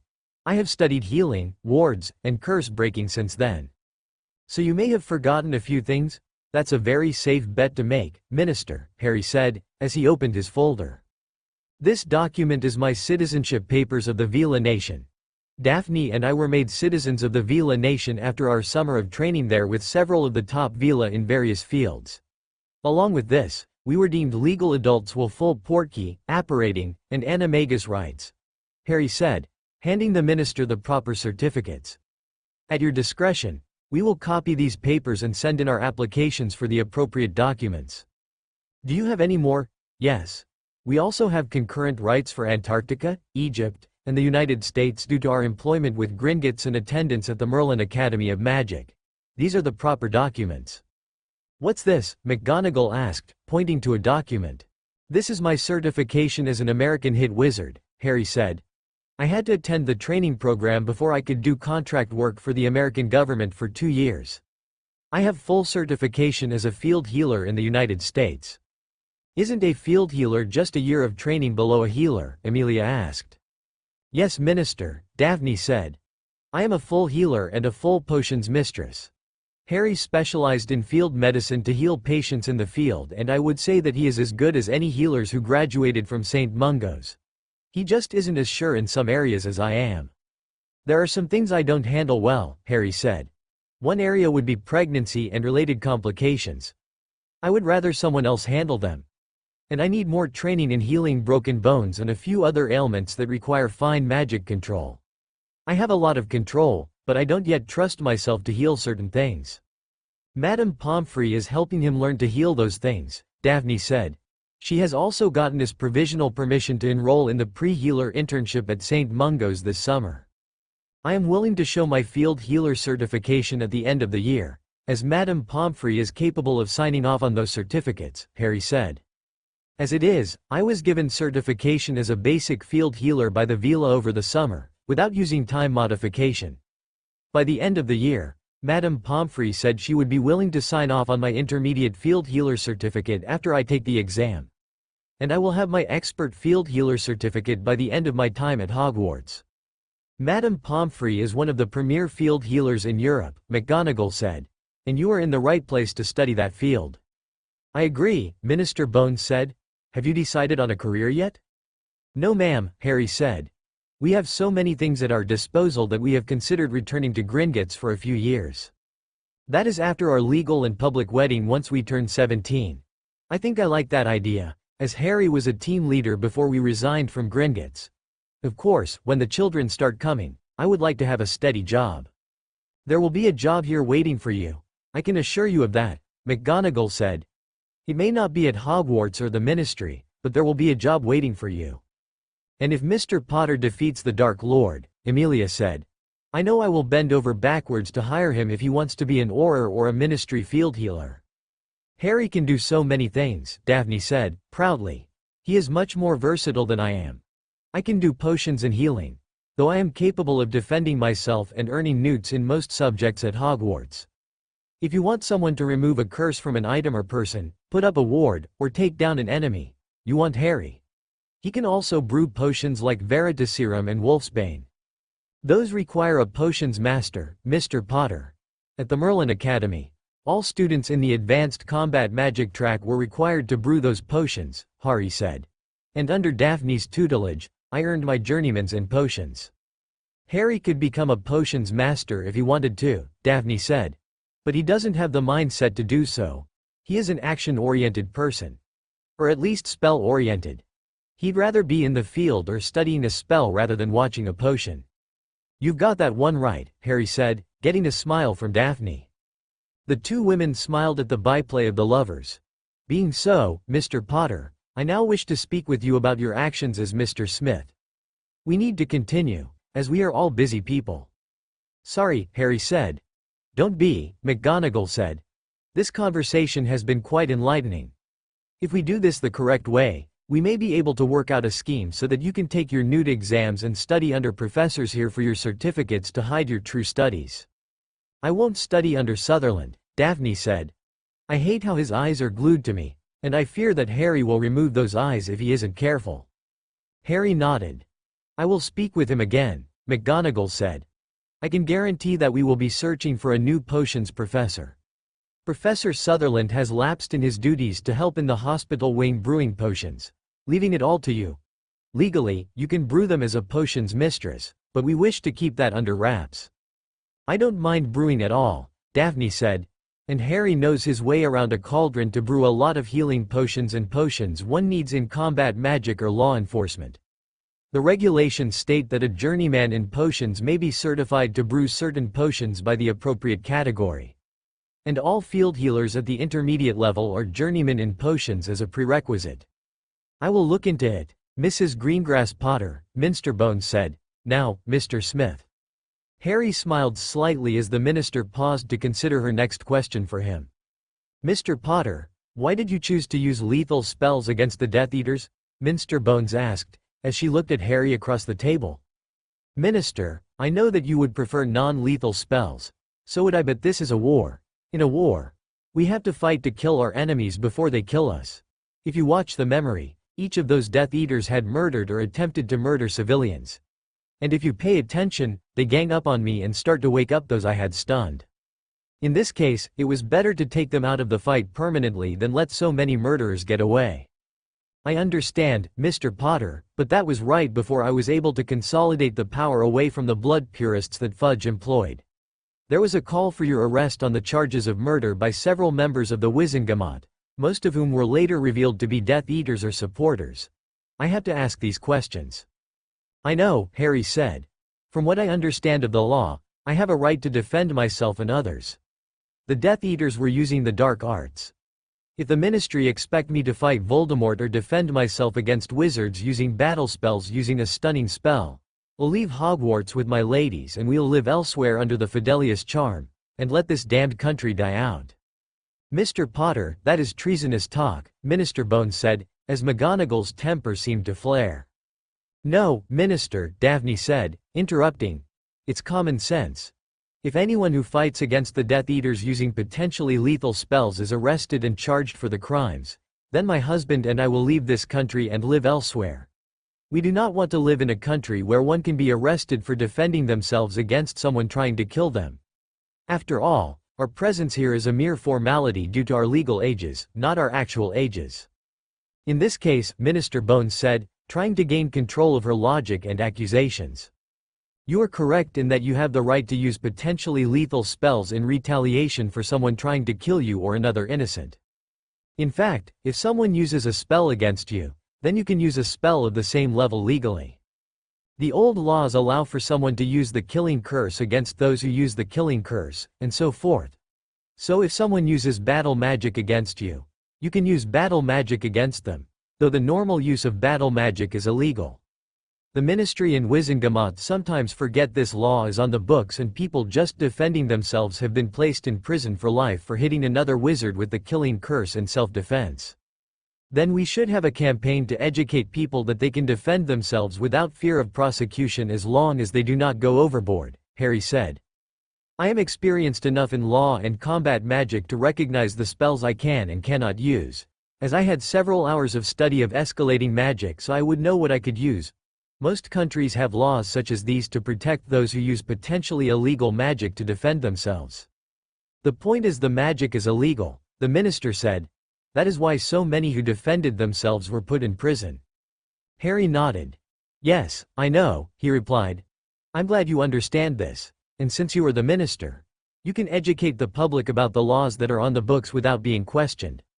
I would, however, stress that using illegal magic will be carefully scrutinized to see if it was warranted.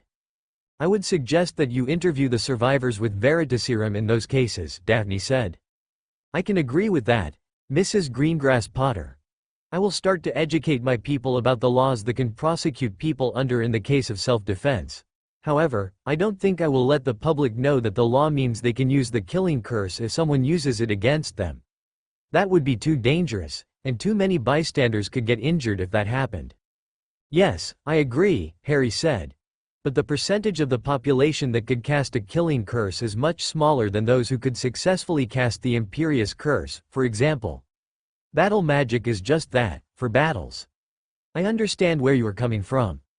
And I will say that if I am ever in a battle, I will stick with using legal forms of magic, even if some of it is questionable. You will find, if you do your research on the spells I used, that I used no illegal spells. Some of them are frowned upon, yes, but none of them were illegally used. How is that the case? Some of the magic you used is illegal if you use a Latin-based incantation. Simple. You must make each incantation illegal, Harry said. The law requires that, and one cannot ban entire classes of magic without naming each and every spell. That is why there are so many legal dark arts spells that one can use if you carefully examine the laws. The blanket prosecution for the illegal use of magic should bank on the intent of the user in the cases of those who use the dark arts that are not explicitly named as illegal spells. I have not heard this argument before, Mr. Potter. Can you give me some examples of where this logic is true? Plenty of examples, Harry said. He summoned a piece of parchment and a pen. Then he wrote down several spells off the top of his head. He handed the list to Minister Bones. What do you think of these spells? Off the top of my head, I would arrest you for using them, they're dark spells. But if you read the letter of the law, they are not illegal, Harry said. I know because I wrote a term paper on the legal uses of dark arts spells in the United Kingdom. However, I'm not saying you should tell everyone this is the case. But you should carefully examine spells to know which ones are illegal. Under the current laws, even, say, a modified killing curse would be legal due to the need for spells to be explicitly named. You could charge them for murder, just like if I used a levitation charm on someone and dropped them from several hundred feet in the air. But the spell itself would not be illegal. This will require deep thought, Mr. Potter, Minister Bones said. I have never heard of this Argumon, and I have never thought of it this way. I will consider what you say and will get back to you on this. Are there many more spells that are this way? Potentially hundreds, Harry said. But if you name all of them illegal, then you will have more felons than you will have prison space. For example, many healing spells or cooking spells can be used to torture someone if you know what you are doing. That use of the spells is dark, but using those same spells to heal or cook is not. You should carefully consider your options. So you suggest that I should have intent-based laws on hand? And we should question everyone as to their intent when using the spells? Exactly. But there should be very careful consideration on how to apply this. Maybe you should convene a panel of legal experts and magic experts to examine the current laws and see how the laws can be changed so that the intent of the spell caster is what gets them put in prison, not the spell itself. However, there are spells that should be highly restricted, such as the spells that were designed only for torture or murder. but that will be hard to prove. Again, great care should be taken so blanket banning of spells doesn't happen just because people consider them to be dark due to one dark lord or lady. Daphne spoke before Minister Bones could say another comment. Minister, you do have to consider that this will take years to consider. It has been part of a debate that many have had before us, and will continue to have after we are gone. You don't have to be the one to solve it, but you need to keep this very real issue in mind. I see, Minister Bones said. I am glad we had this discussion, Mr. Potter. I can firmly say that the law is on your side with your actions in Diagon Alley. I just ask that you consider using less violent spells if there is any way you can do so safely. And next time, don't run away after taking out Death Eaters. Leaving the scene of such an incident will plant the idea in some that you are guilty of using illegal magic. And, in that event, the Aurors will bring you in for questioning and are more likely to find a law to use against you. A very thoughtful minister and headmistress left the room with many more questions unanswered than they had answered.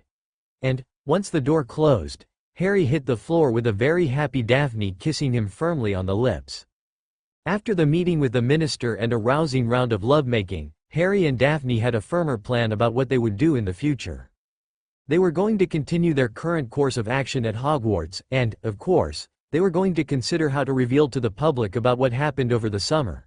It was obvious to all of them they had to consider this and write a press release that would be sent out once Voldemort died, or the ministry wanted them to publicly claim what they had done. They discussed the plans for a while after their love-making, and while Harry dressed for a house meeting that Professor Burbage had called for all Gryffindors. Since he was still a titular Gryffindor, he was required to attend the meeting. McGonagall had been sure to inform him that this was the case until they considered their options again due to the unique situation they were in.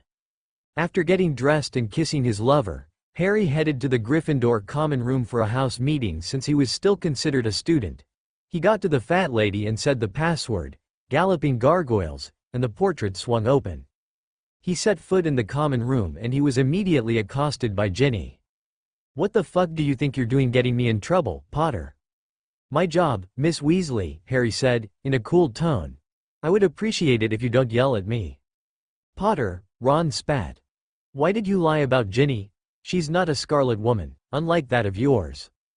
Harry turned and faced Ron. "Mr. and Miss Weasley, 5 points from Gryffindor for unfounded accusations and inappropriate language," Harry said, in a cool tone. "Miss Weasley, you should remember you can lose 20 points if you continue to yell at me. And you know that will mean your suspension from Hogwarts."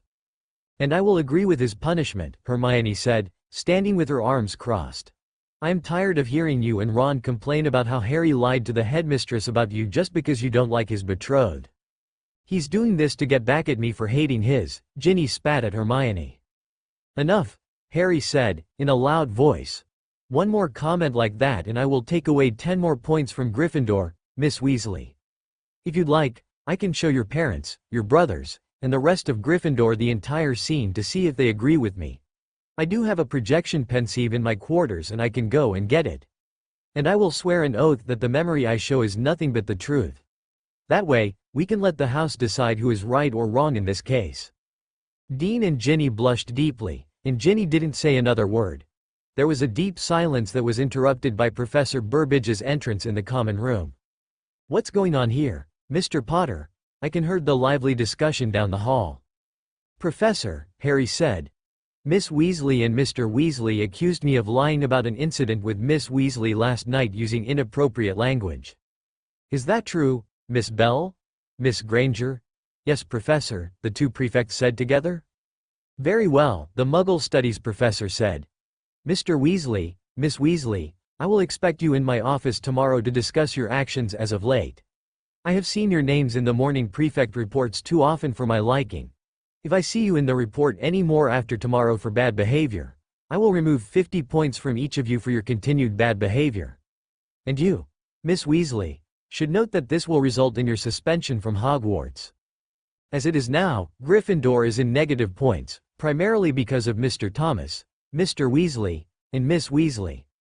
But that doesn't mean none of the rest of you are to blame either. I do not like that because you are not acting like Gryffindors. You are acting like spoiled children. This is the point of the house meeting I called. Mr. Potter, Would you please read me the names of the people who have been in the prefect report for the last week? Yes, Professor, Harry said. He opened his prefect report book and read the names of the Gryffindor students from the last weekly report sent from the headmistress's office. Harry went on to read quite a few names on the list. In all, 36 of the approximately 70 Gryffindors had been on report at least once in the past week for fighting or other inappropriate conduct. As you can see, quite a few of you have run afoul of the rules. If you continue this, then Professor McGonagall will not allow our house to participate in Quidditch or in Hogsmeade weekends. And, as long as we have fewer than 100 house points, all of you will be required to be here in the common room studying if you are not in class, in the hospital wing, or at a meal.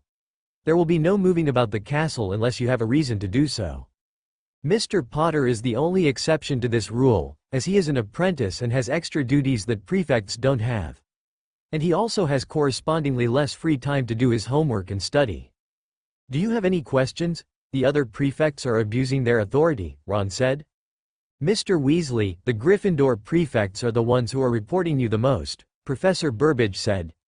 Mr. Potter and Miss Granger have reported most of you for breaking the rules, and they have enforced the rules fairly. Upon request, they provide copies of their memories of an incident to review the appropriateness of the punishments, and they have been spot on with their punishments. Why does Potter get to be exempt from this? He's a part of this house just like everyone else. Miss Weasley, Professor Burbage said. Mr. Potter is an apprentice. As an apprentice, he has given up Quidditch and even his status as a student of Hogwarts. He also gives up a lot of his free time to study for his apprenticeships and has duties to perform in the hospital wing supporting Madame Pomfrey and Apprentice Delacour.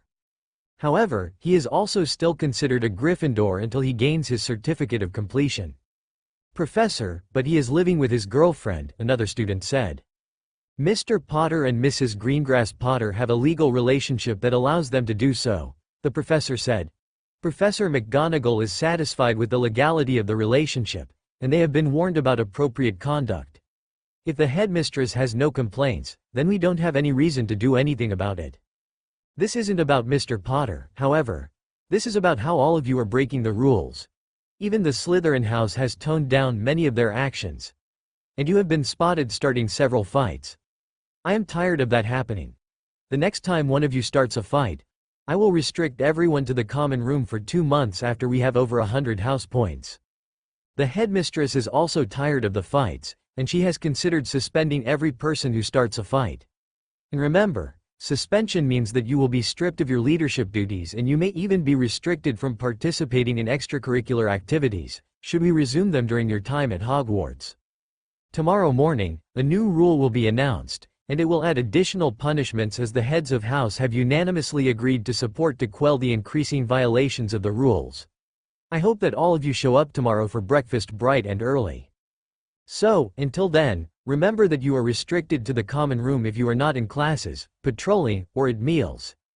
Any person who violates this rule will lose 50 points and gain 2 weeks' worth of detention, which is required for violating restrictions. Have a good evening and think about what has been done. Professor Burbage left the common room, and Harry paused to wait until the door shut. I know some of you don't like how I enforce the rules, Harry said. I'll tell you this. If it gets out that a prefect is allowing their friends or housemates to get away with breaking the rules, the prefect will be removed from their position permanently.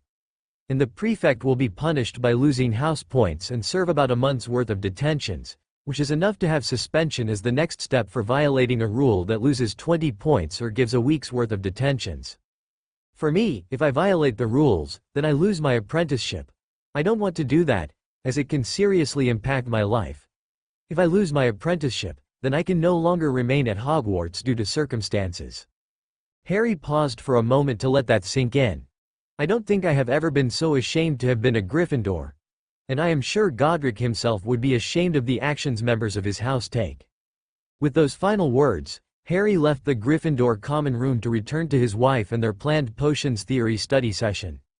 The next evening, Harry was preparing his lesson for his defense against the dark arts study group. It had finally gotten off the ground, and he had finally gotten time to have the lesson. He was in the healer apprentice office in the hospital wing preparing his lesson for the night's first lesson. Mr. Potter, the headmistress would like to speak with us, Madame Pomfrey said. Harry put down his pen and stood up. He followed Madame Pomfrey to her office, sleeping quarters. "Poppy, Mr. Potter, I am afraid that Albus passed away this evening. Even with the potions Miss Greengrass gave him, he was unable to continue because of the intensive damage his body had suffered." Harry and Madame Pomfrey bowed their heads in remembrance of a great, but troubled, man. Madame Pomfrey even gave a small sniffle, and Harry looked up to see McGonagall with suspiciously moist eyes. "Professor, do you wish for me to cancel my first lesson?" "Yes, Mr. Potter, I do," McGonagall said. "I am going to cancel lessons for tomorrow to let people get over the shock. We will also cancel lessons when he is buried. There is going to be a memorial service here at Hogwarts. Minister Bones informed me about just a few minutes ago. I will let you know more when I get the details." McGonagall sat down in a chair and she gave a heavy sigh. Harry shook his head, as he knew Dumbledore had done so much in his life that his last troubled years would not overshadow many of his accomplishments. Harry walked up to the headmistress and placed his hand on her shoulder in a comforting way. "Mr. Potter," Madame Pomfrey said, "you're free to go and join Miss Greengrass until dinner. I'm sure you'll want to tell her." Harry nodded. "Do you wish for me to tell anyone else?" "Please refrain from doing so, Mr. Potter," McGonagall said, softly. "I want to tell the students. You two were the last of the faculty and staff, with the exception of Miss Greengrass and Miss Delacour. I've told everyone else already."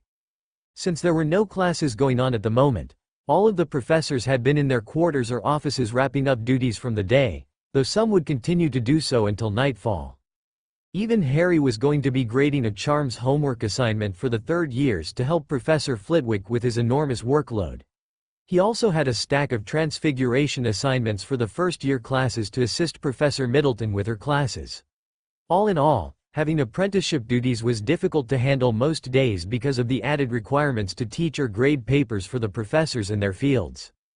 After getting his lesson plans, Harry left for their quarters, where Daphne and Fleur would be studying or just chatting. He reached their quarters a few minutes later. "Hi Harry. You're here early," Daphne said. "Madame Pomfrey let me go," Harry said. "Are you ready for the lesson tonight?" Daphne asked, wanting to know, as she was going to assist him. "It's been cancelled again." "What happened this time?" "It had been cancelled last time due to the lack of a set syllabus, one that McGonagall wanted before she would allow the meeting to proceed. Professor Dumbledore died today," Harry said. "McGonagall cancelled classes for tomorrow, and there's going to be a memorial service here at Hogwarts soon. I'm sure it'll be this weekend, though." The two ladies nodded, and their cheerful demeanors left them. There was nothing to be happy about right now. On Saturday, the Wizarding World was going to gather at Hogwarts for the funeral service. Dumbledore was going to be buried at Hogwarts because of his long service to the school. The Board of Governors had allowed that since he had been removed for medical reasons. Harry dressed in his formal apprenticeship robes for the first time. Daphne had her formal robes on as well. They would sit with the Hogwarts faculty since apprentices were considered staff when not in regular classes. The formal robes were black with the Hogwarts crest on their chest.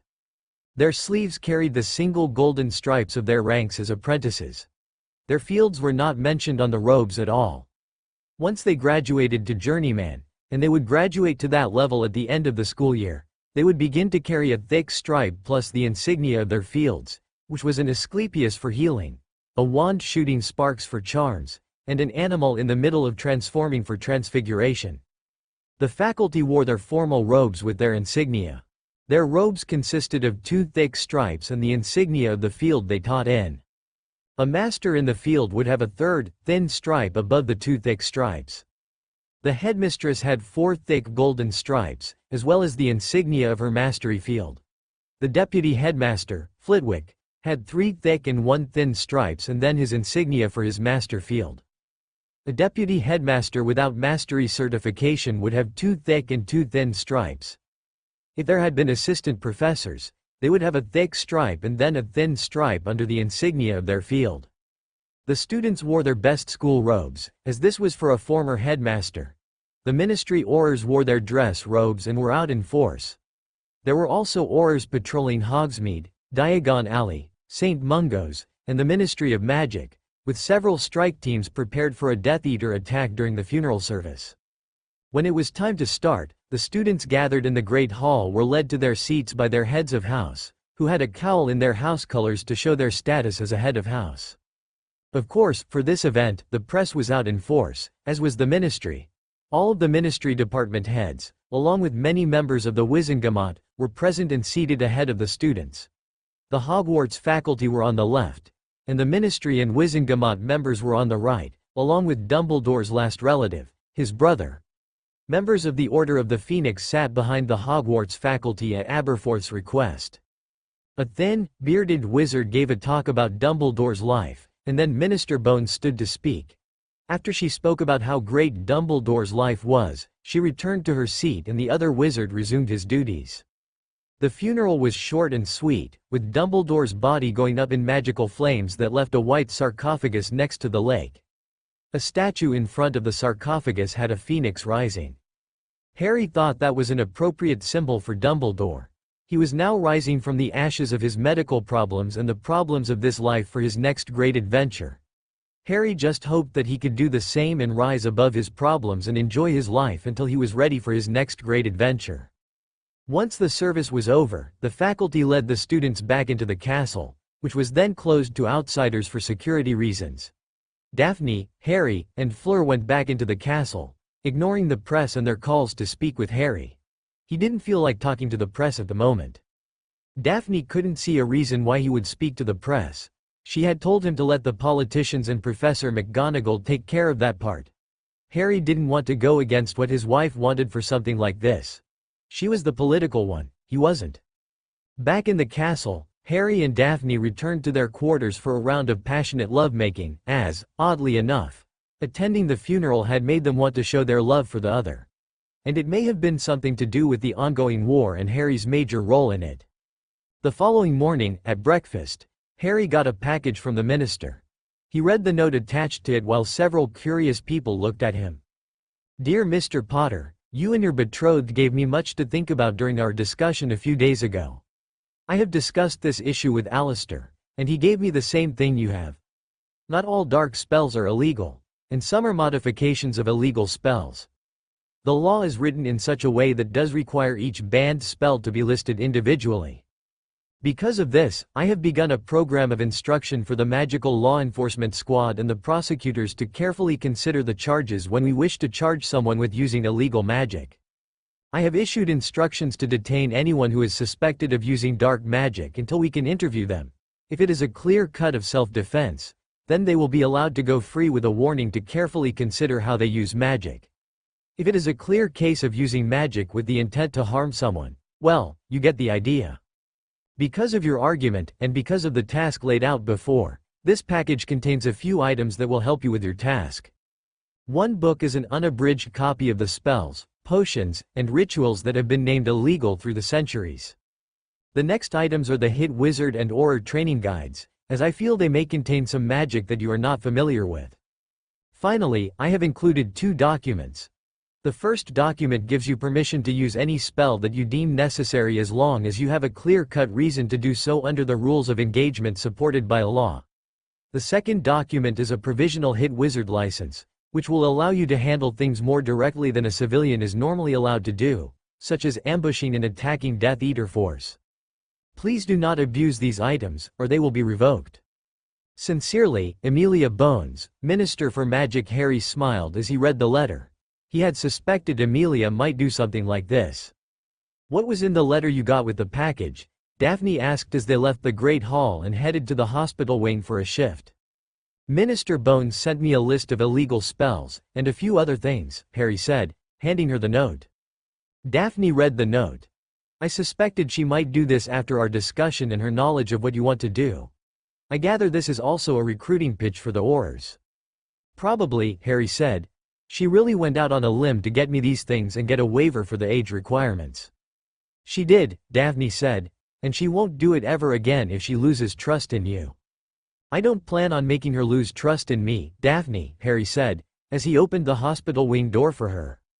"I'm glad you made it," Madame Pomfrey said. "I just got word that Death Eaters are attacking Diagon Alley. With St. Mungo's filled due to last night's random attacks, and the lack of staff, we're going to be taking casualties again." Harry and Daphne shared a look before they entered their office to change into their healer apprentice robes, which were cheap and disposable when compared to their normal robes. Fleur was finishing tying her enchanted field healer boots as they entered. She nodded grimly at them and left, wand in hand, ready for the first casualties to come.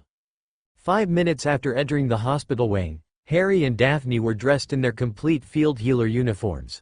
The uniforms had the traditional green of a healer, with a red cross on the arm, the symbol of a field healer.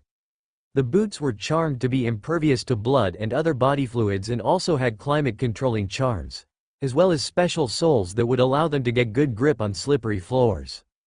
Neither of them thought about the reason there was a grip charm on their boots as they grimly waited for the first casualties with a similarly dressed Madame Pomfrey. The waiting was excruciatingly painful for the 4 healers. They continued to wait for news about the attack and Professor McGonagall entered. "Poppy," Minerva said, as she entered the hospital wing.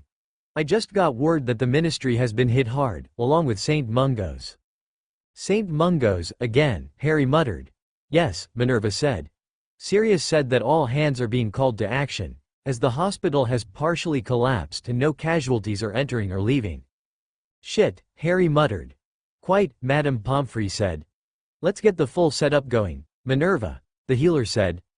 "I'll need the older students on standby to act as stretcher bearers, messengers, and to brew potions." Unfortunately, Professor Sutherland had gone to St. Mungo's to see his mother, Minerva said. "I shall get the older students brewing potions right away." "Dobby," Harry said. The house elf appeared.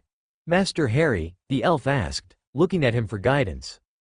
"I need you to go and bring me the trunk that is sitting in the corner of the study," Harry said. "Bring it at once." The elf popped out and returned with the trunk. "What's that?" "Our supply of potions," Daphne said. "Harry and I have created a few new potions that you will find useful."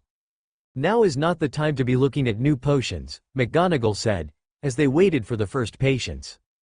"It is if you want the healing power of Phoenix Tears," Harry said. "We have modified potions so that they are much stronger and require a lower dose," he added, as he opened the trunk with a tap of his wand. A short incantation later, and the trunk had turned into a lair cabinet. Harry opened the doors of the cabinet to reveal a large shelf filled with small vials with various colored potions in the vials. One side of the cabinet contained various pastes that were labeled as well as color-coded. "Each of the vials is one individual dose," Harry said, as he motioned for the others to look. "This automatic list shows how many doses we have available of each potion." Madame Pomfrey skimmed the list and was shocked at the sheer numbers. "How long did it take to make all of these?" "Not long, considering," Daphne replied. "The hardest part was collecting enough Phoenix Tears from Harry's animagus form and several other phoenixes." "You have 3,000 doses of blood replenishing potion? You know that one normal batch has about 10 doses?" Madame Pomfrey nodded. "Well, one batch with the Phoenix Tears of an equivalent volume has 300 doses. The ratio differs per potion, but these tiny vials are all you need for one dose. Each dose has the equivalent of 2 Phoenix Tears in it as well. The stasis charm allows the potions to remain ready for about 10 years, Harry said. "How long have these been here?" "We brewed them in our last year of training," Daphne said. "It took quite a while to test the potions and get them approved, but the American Department of Magical Affairs has fully certified the potions for human use. Blood replenishing potions, Pepper Up Potion, Dreamless Sleep Draft, Skella Grow, Boil Cure, Calming Draft, Bruise Healing Paste, Burn Healing Paste, and quite a few others," Harry said. "In all, 104 different healing potions, elixirs, and pastes, including a general antidote that is primarily Phoenix Tears with ground bezoar." "How do you administer the pastes? They're in funny tubes," Fleur asked. Harry picked up a burn paste and unscrewed the tube. Then he squeezed it to bring a little of the paste out. "This paste won't require as much to heal a wound," Harry said. "A thin layer on the wound is sufficient, and, to apply the paste, there are these cloths that have been soaked in a Phoenix Tear solution. The clothes can also be used to drop the tears into wounds by squeezing," Harry said, demonstrating with a small piece of a cloth. "Or you can use one of these vials with the dropper," Daphne said. "These contain undiluted Phoenix Tears under a special stasis charm that Harry invented just for potions." Now where are the patients? McGonagall mused. They said they would be coming here. Professor McGonagall, Flitwick said, as he entered the hospital wing. The flow network is compromised and has been shut down. The Aurors are port keying patients in to be brought in from Hogsmeade Station. I'll go and triage them, Madame Pomfrey said. Madame Pomfrey, a breathless Auror said. You're needed at St. Mungo's. We only have 2 healers there, and they're having to triage a lot of injured from 3 Quidditch stadiums that were hit and people sent to St. Mungo's. We have patients incoming here as well, the woman snapped. The healer service has conscripted you again, Madame Pomfrey, the Auror said, officiously. You're ordered to appear at the area of St. Mungo's in order to set up a triage to treat patients to be sent here. Madame Pomfrey felt the orders take place, and she nodded. Fleur, you're coming with me, she said. Harry, Daphne, she added, before pausing. I'll take all of my normal potions and a few vials of Phoenix Tears. You can use those you created and brewed. The 2 nodded. The woman stopped at her desk before she grabbed her field kit. She picked up a piece of parchment and scribbled on it. When I get back, we will arrange for the official award ceremony, she added, as she handed Daphne a sheet of parchment. Congratulations, expert field healer Greengrass, expert field healer Potter. But, Harry started. By redoing these healing potions, you have shown you have what it takes, the hospital wing matron said, as she motioned for Fleur to start packing things. To make a healing potion, you must understand how to heal an injury, and the 2 of you together know as much as I do about healing, though you may not know a lot about the esoteric curses and things. Madame Pomfrey, you're needed now, the Auror about yelled. There's no time to chat. I'm leaving orders for my people, Madame Pomfrey said, snapping at the Auror. I'm warning you now, I will not put up with you, Tone Williamson. I delivered you when you were a babe, and I will not have you talking to me like that, Auror or not. The chastised man reached for his wand, but Harry had his first. You do, and you will be placed in the hospital wing to heal the Muggle way, Harry said, in a dangerous tone. With a bunch of bone injuries that take weeks to heal. The Auror looked at Harry and gulped. He nodded his agreement and left his wand where it was. I will have you arrested. Harry held out a hit wizard badge. Technically, I outrank you, Auror, Harry said. Yes sir, the Auror said, gulping as he saw the hit wizard badge. You leave and wait outside. Madame Pomfrey will need to pack medical supplies to help treat the wounded, he added, as the first stretcher bearers entered the hospital wing. Harry immediately turned his attention to the second patient to come through the door, a man who was bleeding profusely where his left arm used to be. Harry sighed and went to work. Madame Pomfrey rushed out after she saw a few lighter injured people were being brought up first. Place these 2 in the Great Hall, McGonagall said, pointing at those who lower injuries. In fact, only a healer may order someone to be brought into the hospital wing, she commanded, imperiously. House Elves of Hogwarts, to me. The House Elves appeared at the professor. An emergency has been declared. Hogwarts is an emergency evacuation center and the Great Hall needs to be made into a hospital. The elves disappeared immediately, as they had standing orders to complete during emergencies. Professor, Harry said, as he stood over a patient, can you watch me for a moment? I'll teach you how to teach others to use the Phoenix Tears to stop bleeding. McGonagall nodded and walked over quickly. First, Harry said, you place a soaked cloth over the wound. He demonstrated. Then you take the vial and place a drop every inch or so along the wound on top of the cloth. Harry did as he said, putting 3 drops in the 4-inch gash. The bleeding slowed immediately, even from a major wound. This is a major wound, and 2 or 3 drops will be more than enough to close a smaller wound. But this one will require more, he added, as he placed 2 more drops. These tears should be used sparingly, but enough to heal the patient totally. We have about 200 of these vials, and each vial contains about 1,000 drops. The cloths can also be used to heal minor scratches and bruises by themselves, but let's save them for anything that is bleeding profusely. After the wound had stopped bleeding, Harry spoke again. When this happens, wrap the wound with a bandage and leave the cloth over it. Later, someone will fully heal the wound with a spell if needed. McGonagall nodded. Harry then spoke. Dobby, Master Harry? Go to my room and bring back the other trunk that is in my closet. The elf appeared a moment later. This contains cloths and more vials of Phoenix Tears, Harry said. You should get the students and other adults who are able and willing to help stop the bleeding. McGonagall took the box that Dobby had and left the hospital wing as Harry turned to another patient. He continued with the same procedure to stop the bleeding, and, a short spell later, the wound was fully healed and the patient was sleeping. He summoned a blood-replenishing potion and gave it to the patient and checked him again. Satisfied with his work, Harry turned to the next patient that was in danger of dying. In the Great Hall, more and more wounded were being brought in. McGonagall didn't know what to do, so she sent Dobby to get Harry while Hermione looked on. "This is what you do to help stop bleeding," McGonagall said. She went on to demonstrate what Harry had done to stop the bleeding, and then handed out containers of cloth and bottles of Phoenix tears to the volunteers. Some of the civilians who had brought injured and started to help as well as they followed the demonstrations. Harry ran into the Great Hall and his eyes went wide with the sheer number of injured. Without a further word, he sent Dobby for another trunk. This one was like the first trunk and contained 3,000 doses of most potions, and then he opened it and got to work, using Luna Lovegood and other students as couriers to bring and administer potions and pastes as he diagnosed and treated patients with spells. "I need a healer." Harry ran over to a bleeding man.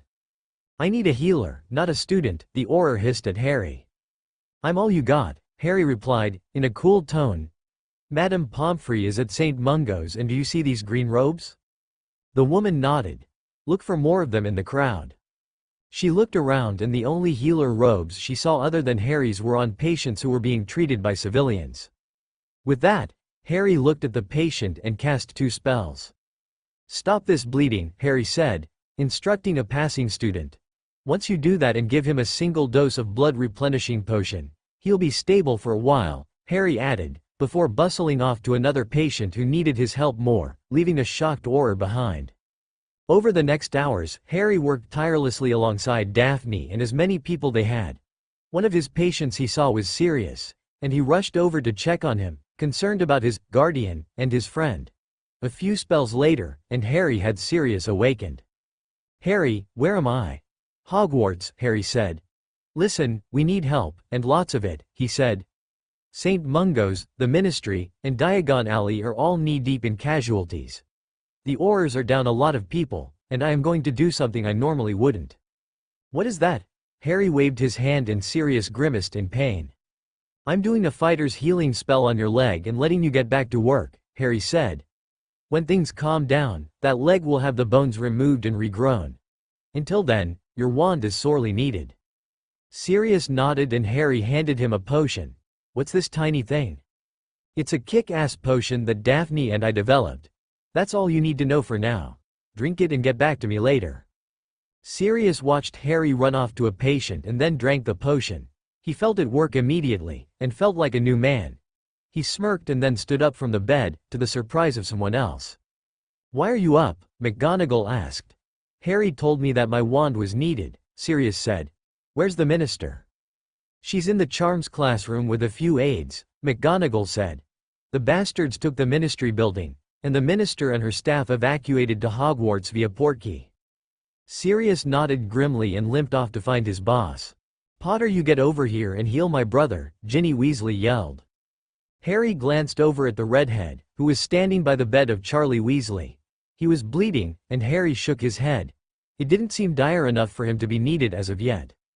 "Macmillan, go heal Weasley and get him a dose of blood-replenishing potion," Harry ordered a passing Hufflepuff student. "Yes sir," the student said, and scurried off. "Potter."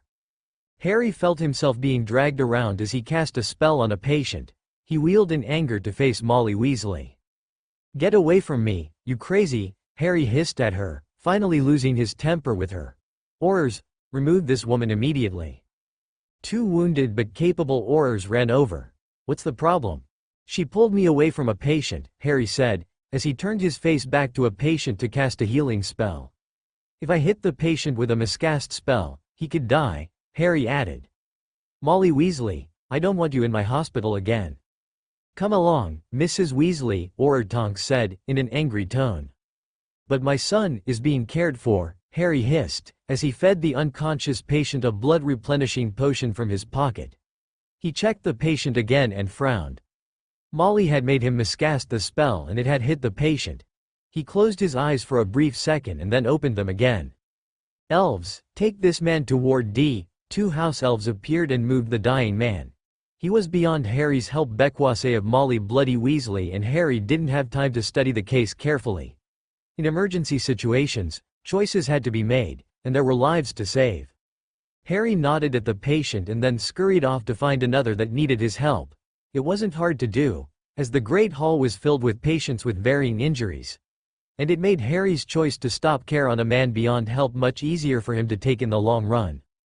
"Harry," Daphne said, "I need you to take this patient, Curse." Harry nodded and swapped with Daphne seamlessly, using his wand to clean some of blood off of his uniform. He examined this patient and realized what the curse was.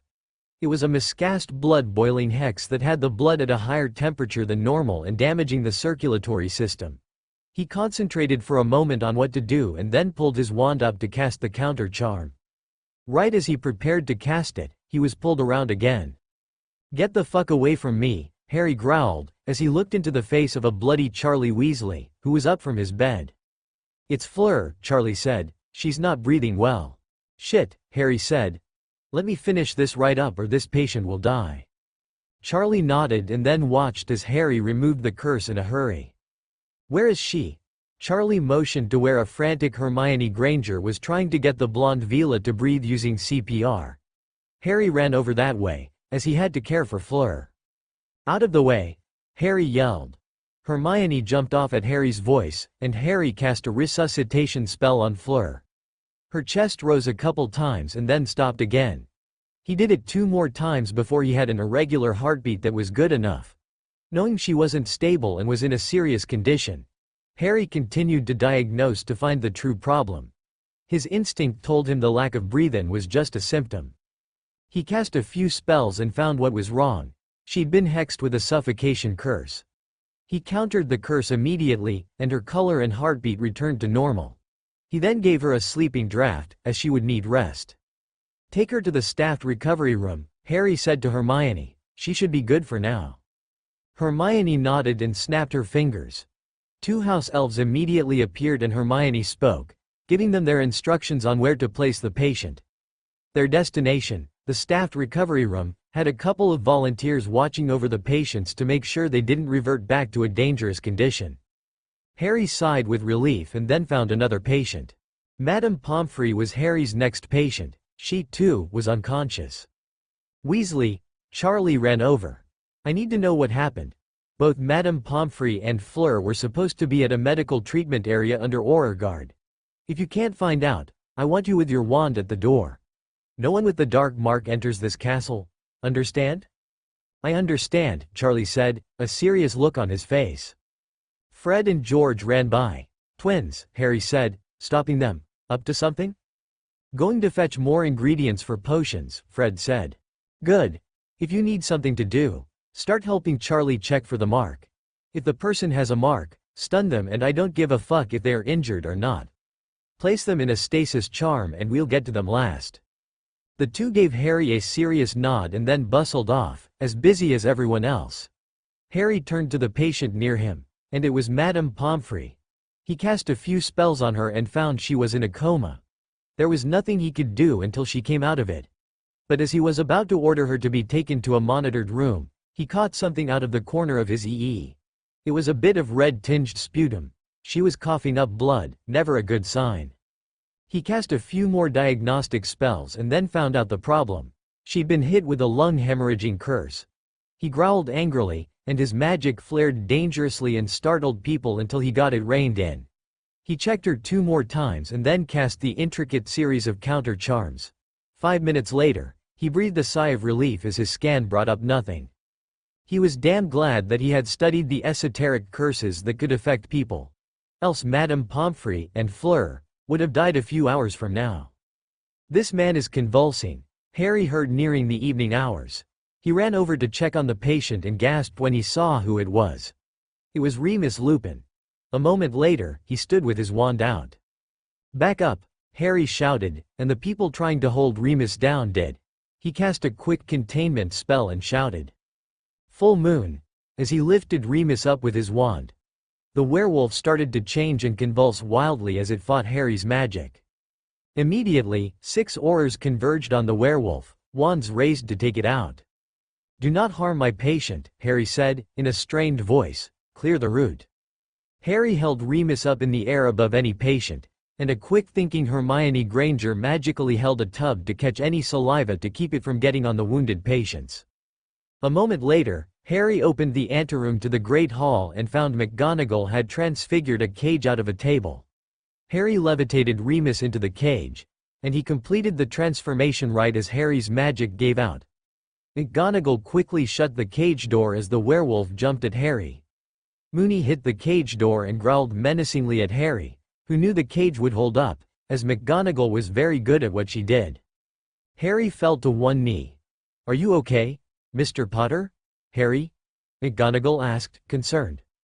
"Tired," Harry said. "Then take a break." "I can't," Harry said. "They need me." Harry reached into his pocket and took out a vial of a strengthening and endurance potion. He gulped down the contents and wiped his mouth clean. He felt the potion take hold and felt better. "What was that? Strengthening and endurance potion," Harry replied. The teen stood and headed back out to treat patients, acting as if he hadn't saved a lot of people from being ravaged by a werewolf. "What about the wolf?" an Auror asked. "Leave it, Dawlish," McGonagall ordered, as Harry left. "The werewolf is a friend of Mr. Potter's and you do not want him angry at you." The Aurors nodded, having sensed Harry's great amount of magic. They knew they wouldn't have been able to stop a rampaging werewolf with the levitation charm like the healer had done. As the patients needing treatment seemed to be harder to find after about 2 days, Harry saw a green-robed figure enter the Great Hall, shocked at the sheer number of patients here. He moved to another patient, ignoring the healer. After all, he had to continue or he'd fall asleep. "How many are here, Professor McGonagall?" the stern woman asked. "Somewhere over 3,000 at last count," McGonagall said. "How many healers?" "2," she said. "The rest are patients." The woman's jaw dropped. "And those healers handled that many patients?" "They had help from others, but yes," Minerva said, with a smile. "Where are the healers?" Minerva pointed to where Harry and Daphne were treating 2 patients near the entrance of the Great Hall. "They're just students. That's Expert Field Healer Potter and Expert Field Healer Greengrass Potter," McGonagall said, a smile on her face. "They were trained in healing, and Mr. Potter is a spell damage specialist." "How? It's not my story, Rebecca," McGonagall said. "When did you get back from America?" "I just got back," she said. "I had to enter in France and then take Muggle transportation into England before I could disapparate. If you'll excuse me, let me pitch in." McGonagall nodded and watched as the 3rd healer entered the area. She watched as they spoke to the other 2, and Rebecca Danielson, the head healer of St. Mungo's, seemed to be in shock at what they were doing. McGonagall smiled, as she recognized Harry using phoenix tears to heal the wounds of a patient. "Headmistress," Minister Bones said. "What's the situation?" "Healer Potter and Healer Greengrass Potter have it under control," she said, with a smile.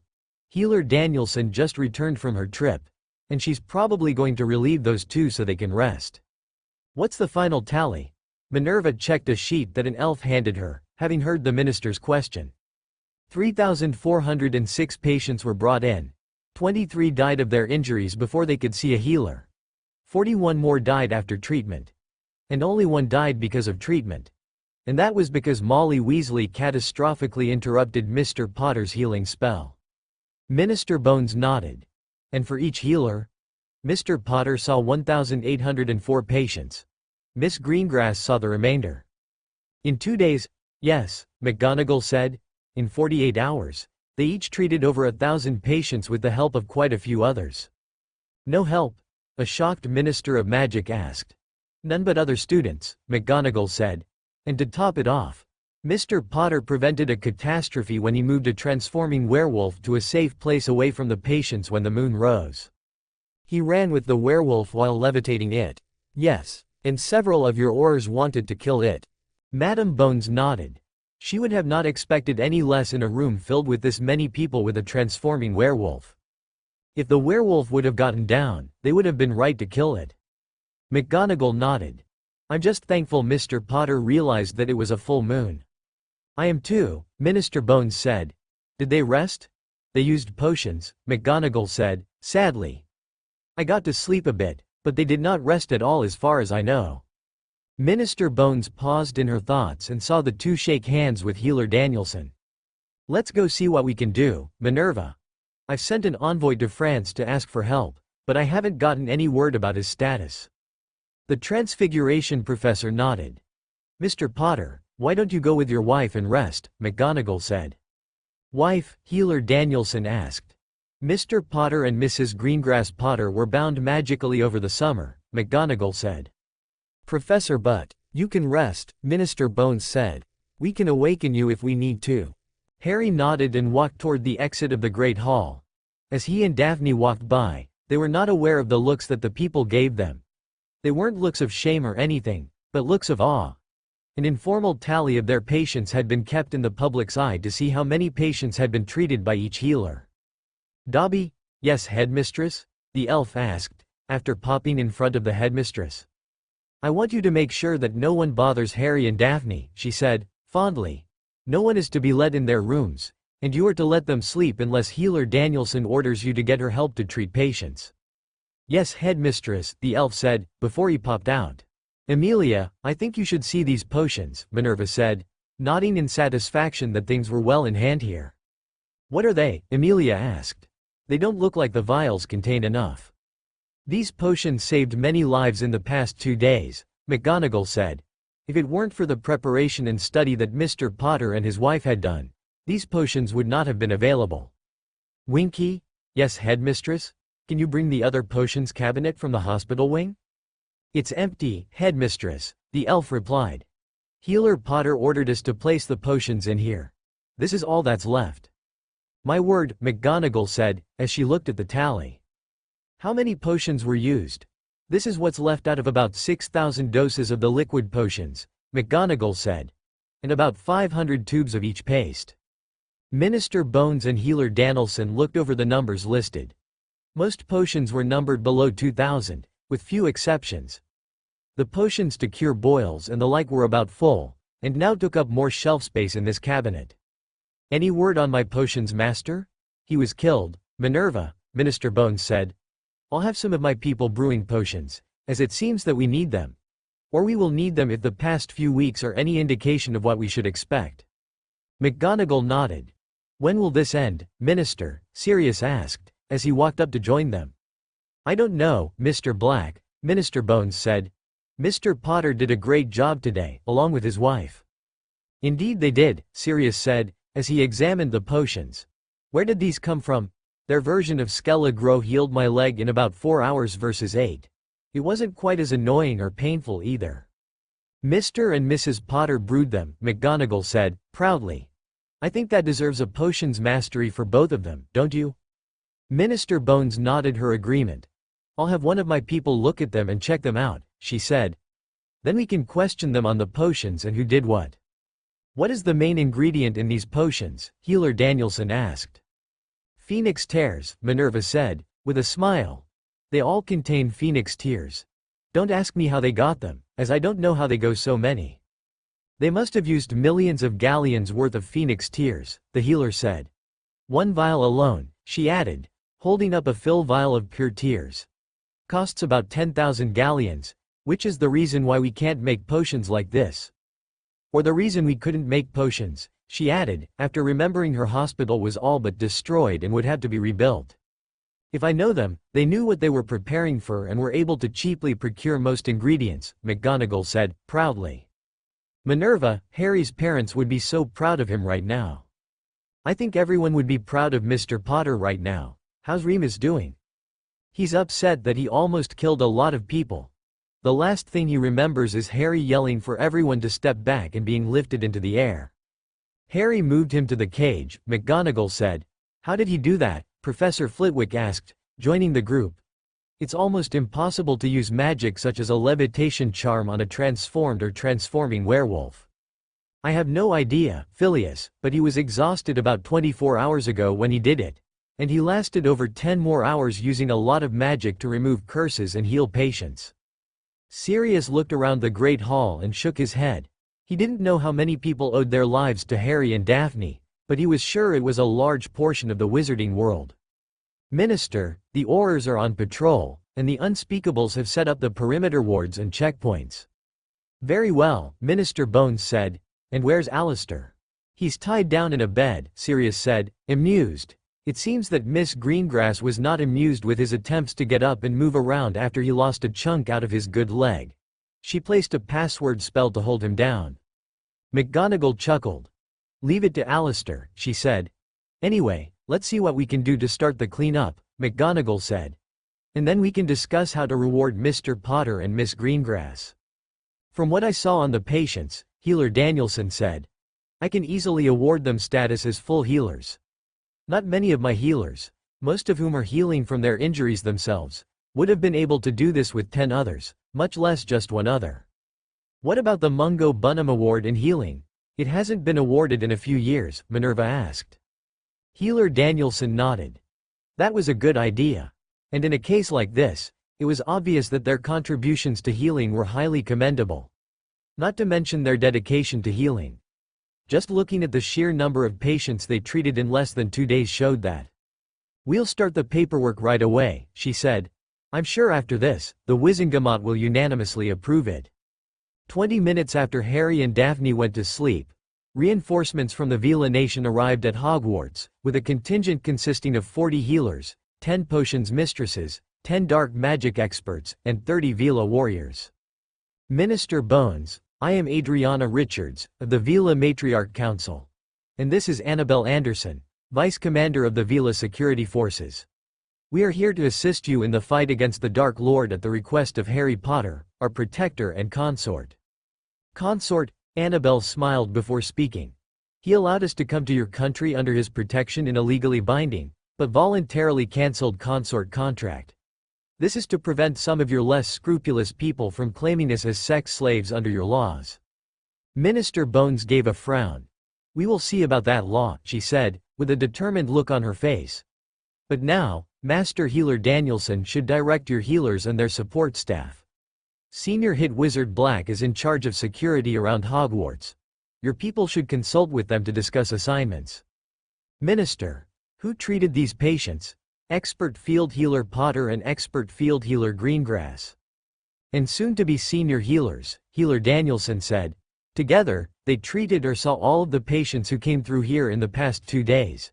And this is their potions cache. Interesting, one of the potions mistresses said, examining them. This is what Harry was working on. It was, Annabelle said, with a nod. He and Daphne sent us letters when they returned. Let's get out and get sorted, ladies, Annabelle said. We have patients to protect and heal. Where are our friends? Adriana asked. They're gaining some well-deserved rest. And Fleur? She's in a bed healing from a suffocation curse, McGonagall said. If Mr. Potter hadn't gotten to her when he did, she would be dead. Who did this to our cousin? Annabelle demanded to know, her eyes showing anger. Who dares attack a healer? When Harry awoke after about 2 days of sleeping, he looked around until he saw the angelic smile of his sweet wife next to him. He gently nudged her, and she opened her eyes. Good morning, love, she said, kissing him. He returned her kiss passionately, and reached to pull her closer to him. Sorry, love, Daphne said. We have patients to tend to, she reminded him. What time is it? Daphne cast the Tempest spell and she was shocked. We slept for 2 days. Well, darling, Harry said. I wouldn't expect any less because we took a couple doses of the Phoenix Power Potion. Daphne nodded. Of course, she said. I remember the last time we took it. We were out for quite a few hours after a single dose as well. Let's get a shower, together, and check on the patients. I'm sure they'll need our help. When the couple got to the Great Hall, they were shocked to see dozens of green-robed healers working. Fleur was one of them, and she grinned at the pair before walking over to Harry, whom she hugged. Thank you, Harry, Fleur said. You saved my life. What did he do? Daphne asked. She was hit by a suffocation curse, Harry said, darkly. How do you feel? Great, Fleur said. I notice many of these healers are Vila, Harry commented. Of course, Harry, another voice said. Harry and Daphne turned around and it took them a moment to place their friend, Annabelle. Annabelle, it's nice to see you again, Daphne said, giving her a hug. It's been several weeks for me, but But 10 years for the two of you, she whispered. We arrived not a half hour after you two left to rest. I'm glad to see the help, Harry said. Where can we pitch in?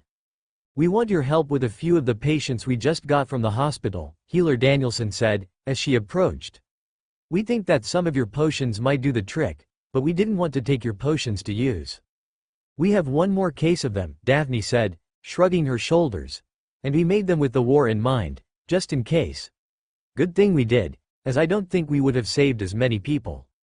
Yes, I agree, Healer Danielson said. Please follow me, Healer Potter, Healer Greengrass. The lovers shared a look, one that Fleur and Annabelle caught and smirked at. You'll find out later, Annabelle said. You need to go. A few minutes later, they were in the hospital wing, where the newly arrived patients were settled in. The Longbottoms, Harry said, noting two patients who looked somewhat familiar. Indeed, Mr. Potter, Healer Danielson said. They were trapped with no help for about 4 days now. We've taken care of their primary needs, but we want to know if some of your potions may help them. Your potion did help Albus stay alive longer too. Daphne nodded and Harry cast a few diagnostic spells. After a few minutes, he frowned, and cast some spells again. What is it? Daphne asked, noting Harry's look on his face. Sadly, I think Mr. Longbottom is too far gone to help, Harry said. But a couple of our potions could make the remainder of his life more bearable. At least for his family. You're talking about the rejuvenation potion? Yes, Harry said, confirming it to his wife. Daphne walked over to the cabinet, which had been moved in here by a helpful house elf, and picked up the potion that had been in a password-protected area of the cabinet. What are those potions? Those are the potions that are the most expensive and have the least common use, Daphne explained. We made a few of them with some situations in mind, but this wasn't one of them. This potion has been proven to help people regain lost memories and mental functioning, and it is reserved for the most needy of cases. It isn't used just to restore an obliviated person's memories. And you think it will work for the Longbottoms? It may make them able to recognize people and respond stimuli, Harry said, softly. Mrs. Longbottom is not as far gone as her husband, so I can't guarantee that it will work at all. Anything is better than nothing, Healer Danielson said. Mrs. Longbottom and her grandson, Neville, were here earlier to visit them. I would like to help them a little if we could. Harry placed the potion in the hands of Healer Danielson. Please talk to Mrs. Longbottom and Neville first, Harry suggested. Tell them that the potion has been known to help those who have had traumatic head injuries, including long exposures to torture curses. But make it their decision. Mr. Longbottom will pass away in the next 2 years or so, and his wife will follow within 10 without the potions. The potions will extend their lives for 10 or more years even if it doesn't make them better. I understand. This is a decision we cannot make, Healer Danielson said. I will speak to the Longbottoms about this and then let them decide what to do. How does it need to be administered? You can have one of the Longbottoms give a dose to each of them, Harry said. We'll wait to see how a single dose works, and, if they improve over the next week after getting a dose, we can then consider another dose of the potion. It wouldn't do to waste resources if we can't help them beyond a certain point. I understand. It is a hard choice to make. I had to tell the elves to transport several patients to Ward D, Harry said, softly. So I learned a lot about making those tough decisions. When Harry realized that he wasn't needed as a healer, he sat down in a private corner to brood about what he had done and what had happened over the past few days. The war was getting worse, and here he was playing nurse to a lot of people he could have saved by killing Death Eaters. What's wrong, Harry? Annabelle asked, as she came upon him. Why am I stuck in a hospital wing healing people when I should be hunting down Death Eaters and destroying them? Annabelle smiled. We never know why we do things until the future, Annabelle said. For instance, if Daphne hadn't caused your goblin time turner to return to them, then we wouldn't have had so much fun, and you wouldn't be married to her and planning a legal wedding, and you wouldn't be the man you are today? Who am I? Harry asked, looking at the woman who had taught him so much. You are a chevalier. You are doing what you feel is right at the moment. Your time for healing and studying has come to an end, now is time for action. But what if they need me to heal? You can prevent injuries by taking those rabid dogs off of the street, the Vila said firmly. You leave the healing to us women folk and you can go hunt down the Death Eaters. Maybe I should have a chat with the minister. Yes, you should. I think she has realized that her way of viewing the law strictly and holding back her forces from using certain spells cost a lot of lives. We all learn as we live, and you wouldn't be living if you didn't. What could I do with this healing? Even if you never work in a hospital, you will have the knowledge. This knowledge will help you save the lives of people in the field, and, if necessary, make the deaths of evil ones quick and painless. That's why all Vila warriors are required to be field healers at the basic level. Not only does it help you keep your fighting force in top shape, but it helps you make better decisions. Think about it. You treated or ordered treatment for over 1,000 casualties in 40 hours. That is a tremendous strain for anyone, but you did it and did the best job anyone could ask for. Statistically speaking, with only 2 trained healers, more people should have died. But they didn't. You and Daphne did the best job you could do. And you helped prepare for war by making potions. Yes, you should stockpile the potions again, and I will help you make them, along with my cousins. But you are the warrior, Harry. You learned to make hard decisions that one must make in a wartime situation. There will come a time where you may have to leave someone to die in order to protect more lives or take out your enemy to prevent him killing more people. Harry nodded and looked at his friend. Annabelle, you are a good friend. Thank you, Harry, she said, with a smile. Now let's get you to meet with the minister, Mr. Hit Wizard. Harry smiled and then stood up. He looked down at his robes, which were healer green. He shook his head and waved his wand at them. They changed from healer green to Hit Wizard blue. He removed the band that marked him as a healer.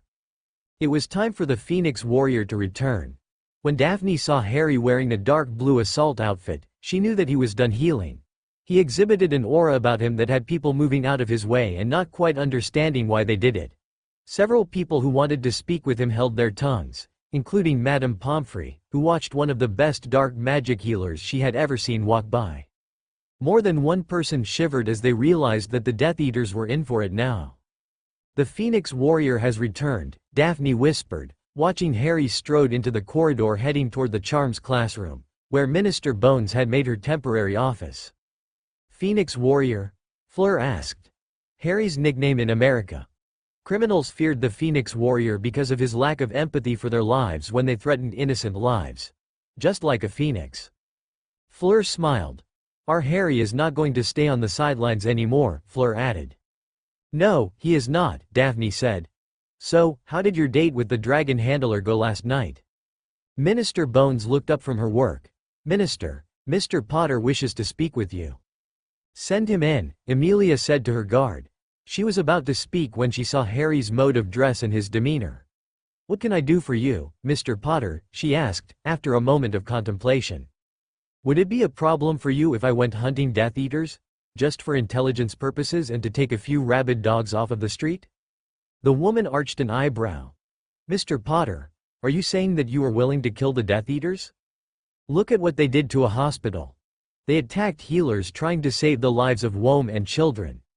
Voldemort has taken off the gloves, and it's time we do the same. Mr. Potter, I don't have the people to do this kind of work. I'll just need Moody, Tonks, and Shacklebolt, Harry said. And the rest of your people can clean up after us. What do you want with them? I want to form a strike force that will actively search for the Death Eaters and attack them where they lay in their beds at night. Our people do not feel safe even in places where Death Eaters had feared to tread before. That is no longer the case, and the Ministry of Magic building was taken over. We lost St. Mungo's, and they wouldn't mind slaughtering the vast majority of the people in Hogwarts at this moment. So I don't think we should be showing them any quarter. We should raise the Jolly Roger and declare no quarter will be given. Mr. Potter, I should reprimand you for this kind of comment, she said, as she reached for a document on the bottom of a stack. She glanced at it to see if it was the right one before writing something on it. She handed it to Harry, who glanced at it. This is your hunting license, Mr. Potter. There is no bag limit, dead or alive. Yes, ma'am, Harry said, his face as serious as he can be. I know that your wife will wish to discuss a few things with you, but I have a few more things. Later, we're going to award you for your actions in the past few days to heal so many people. Harry nodded. If the award is going to be money, donate it to St. Mungo's. They need a lot of money to rebuild. The minister smiled. Now, what do you plan on doing with this permission, Mr. Potter? Harry grinned evilly. Let's just say that I will show them why you do not piss off a master cursebreaker, master ward crafter, master combat magic specialist, senior healer, and a potions journeyman. A potions master, Mr. Potter, the woman said, handing him another document. You have another qualification to your impressive list. You shouldn't have to ask what this is for. Your wife provided all of the evidence we needed. Harry nodded and smiled as he rolled up the certificate. Snivellus would sure be steaming right about now if he knew. Minister, does this give me the right to brew things like Veritaserum and then use it on the Death Eaters? If I don't hear about it, then it is not illegal, is it? No ma'am, Harry said. Just so you know, I have extra Veritaserum handy if you need any. Minister Bones grinned evilly herself as she spoke loudly after tapping a rune with her wand. Dawlish, go and bring me Shacklebolt, Tonks, and Moody. I have an assignment for them. Potter, Moody said. What are you planning on doing? I want to snatch and grab a few marked monkeys, Harry said. The monkeys will lead us to the intelligent ones, and then the intelligent ones will lead to the big boss. Marked monkeys, Tonks asked, sniggering. Enough funny stuff, Moody said. The idea is sound, but how do you expect to snatch them when they sleep under some of the strongest wards we know? Let's just say that I have a way around wards. What way is that? I can't really tell you, but I can promise the wards will have a nice hole we can get through to snatch a couple for intelligence. After you snatch them, what are you going to do?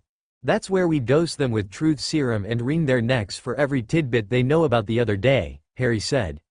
After that, a nice memory charm ensures they don't know who got them, and then they end up as an early Christmas present to the Dementors of Azkaban. I like it, Shacklebolt said, but how do you expect to get away with all of this? Out of sight, out of mind, Harry said.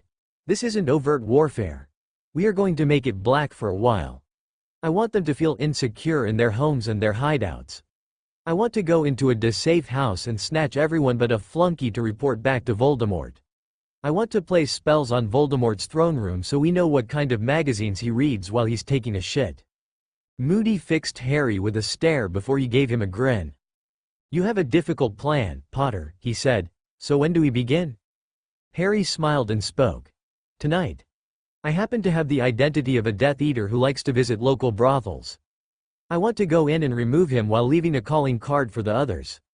I want the women to know that some masked man or two took their client and left without harming the others. It will help us later when the people realize we aren't out to harm them, but to harm the Death Eaters. And if they resist, Voldemort gets a DE's head delivered to him the next morning, Harry replied, without stopping to consider what's going on.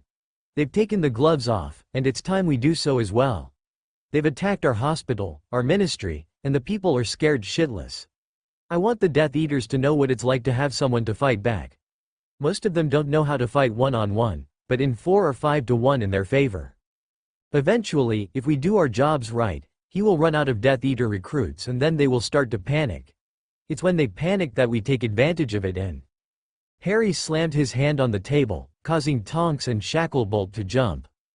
Put them in Azkaban or a grave, Moody said, finishing the statement Harry gave. Exactly. So, what time do we leave? First, I have some nifty toys for you that I enchanted over the years of my training.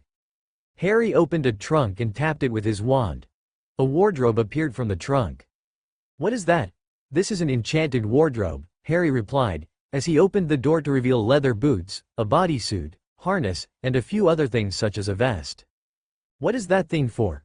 This is our uniform for these jobs, Harry said. The boots are made of black leather, and are enchanted to be silent, leave no footprints, to grip any surface, and to leave us comfortable. The suit is charmed for all environments, to be silent, and to suppress our magical signature and noises. The mask is charmed to silence our breathing while enhancing our hearing and vision, much like your eye, Moody. The vest will contain emergency potions, a blade of your choice, a throwing weapon of your choice, and various other tools I will eventually teach you to use. Everything here is the same gear that the Muggle Special Operations Forces use. The only difference is that I have modified it slightly to meet our needs in magical combat. Potter, I can't wear both boots, Moody said. I've got a peg leg, you know. Don't worry, Harry said. We can come up with something to fix it, but for tonight, it will suffice that you wear everything you can. I won't say this will be easy, as I know a pissed-off woman is a very bad thing no man wants to see. You've got that right, Potter, Tonks said, and don't you forget it. Harry gave her a lopsided grin and started tossing things in a black bag. He tossed the first filled bag to Tonks, and then did the same for Moody and Shacklebolt. Now try on your new duds and we'll finish the brief. When the sun went down, 4 masked individuals appeared in Nocturne Alley without a sound. The one in front, who crouched to see what was going on, gave a hand signal to the others. One of them slowly walked toward their target building, but did not enter. Instead, the person knelt by the wall and waved his wand. He turned and held his index fingers together, and, though the fingers were covered in black gloves, his companions were guaranteed to see the fingers and hand signal due to their charmed masks and gloves. 2 more of the group spread out to act as sentries. One of these 2 had a slight limp to his walk. The other, a taller man, moved slowly and silently toward his place. When they reached their spots, both of them found a place to hide and a quick charm made them hard for anyone to see. The 4th member of the group gave the first a thumbs up and then turned to watch the building for any signs of life. The first waved the wand and a brief blue glow encompassed the entire building.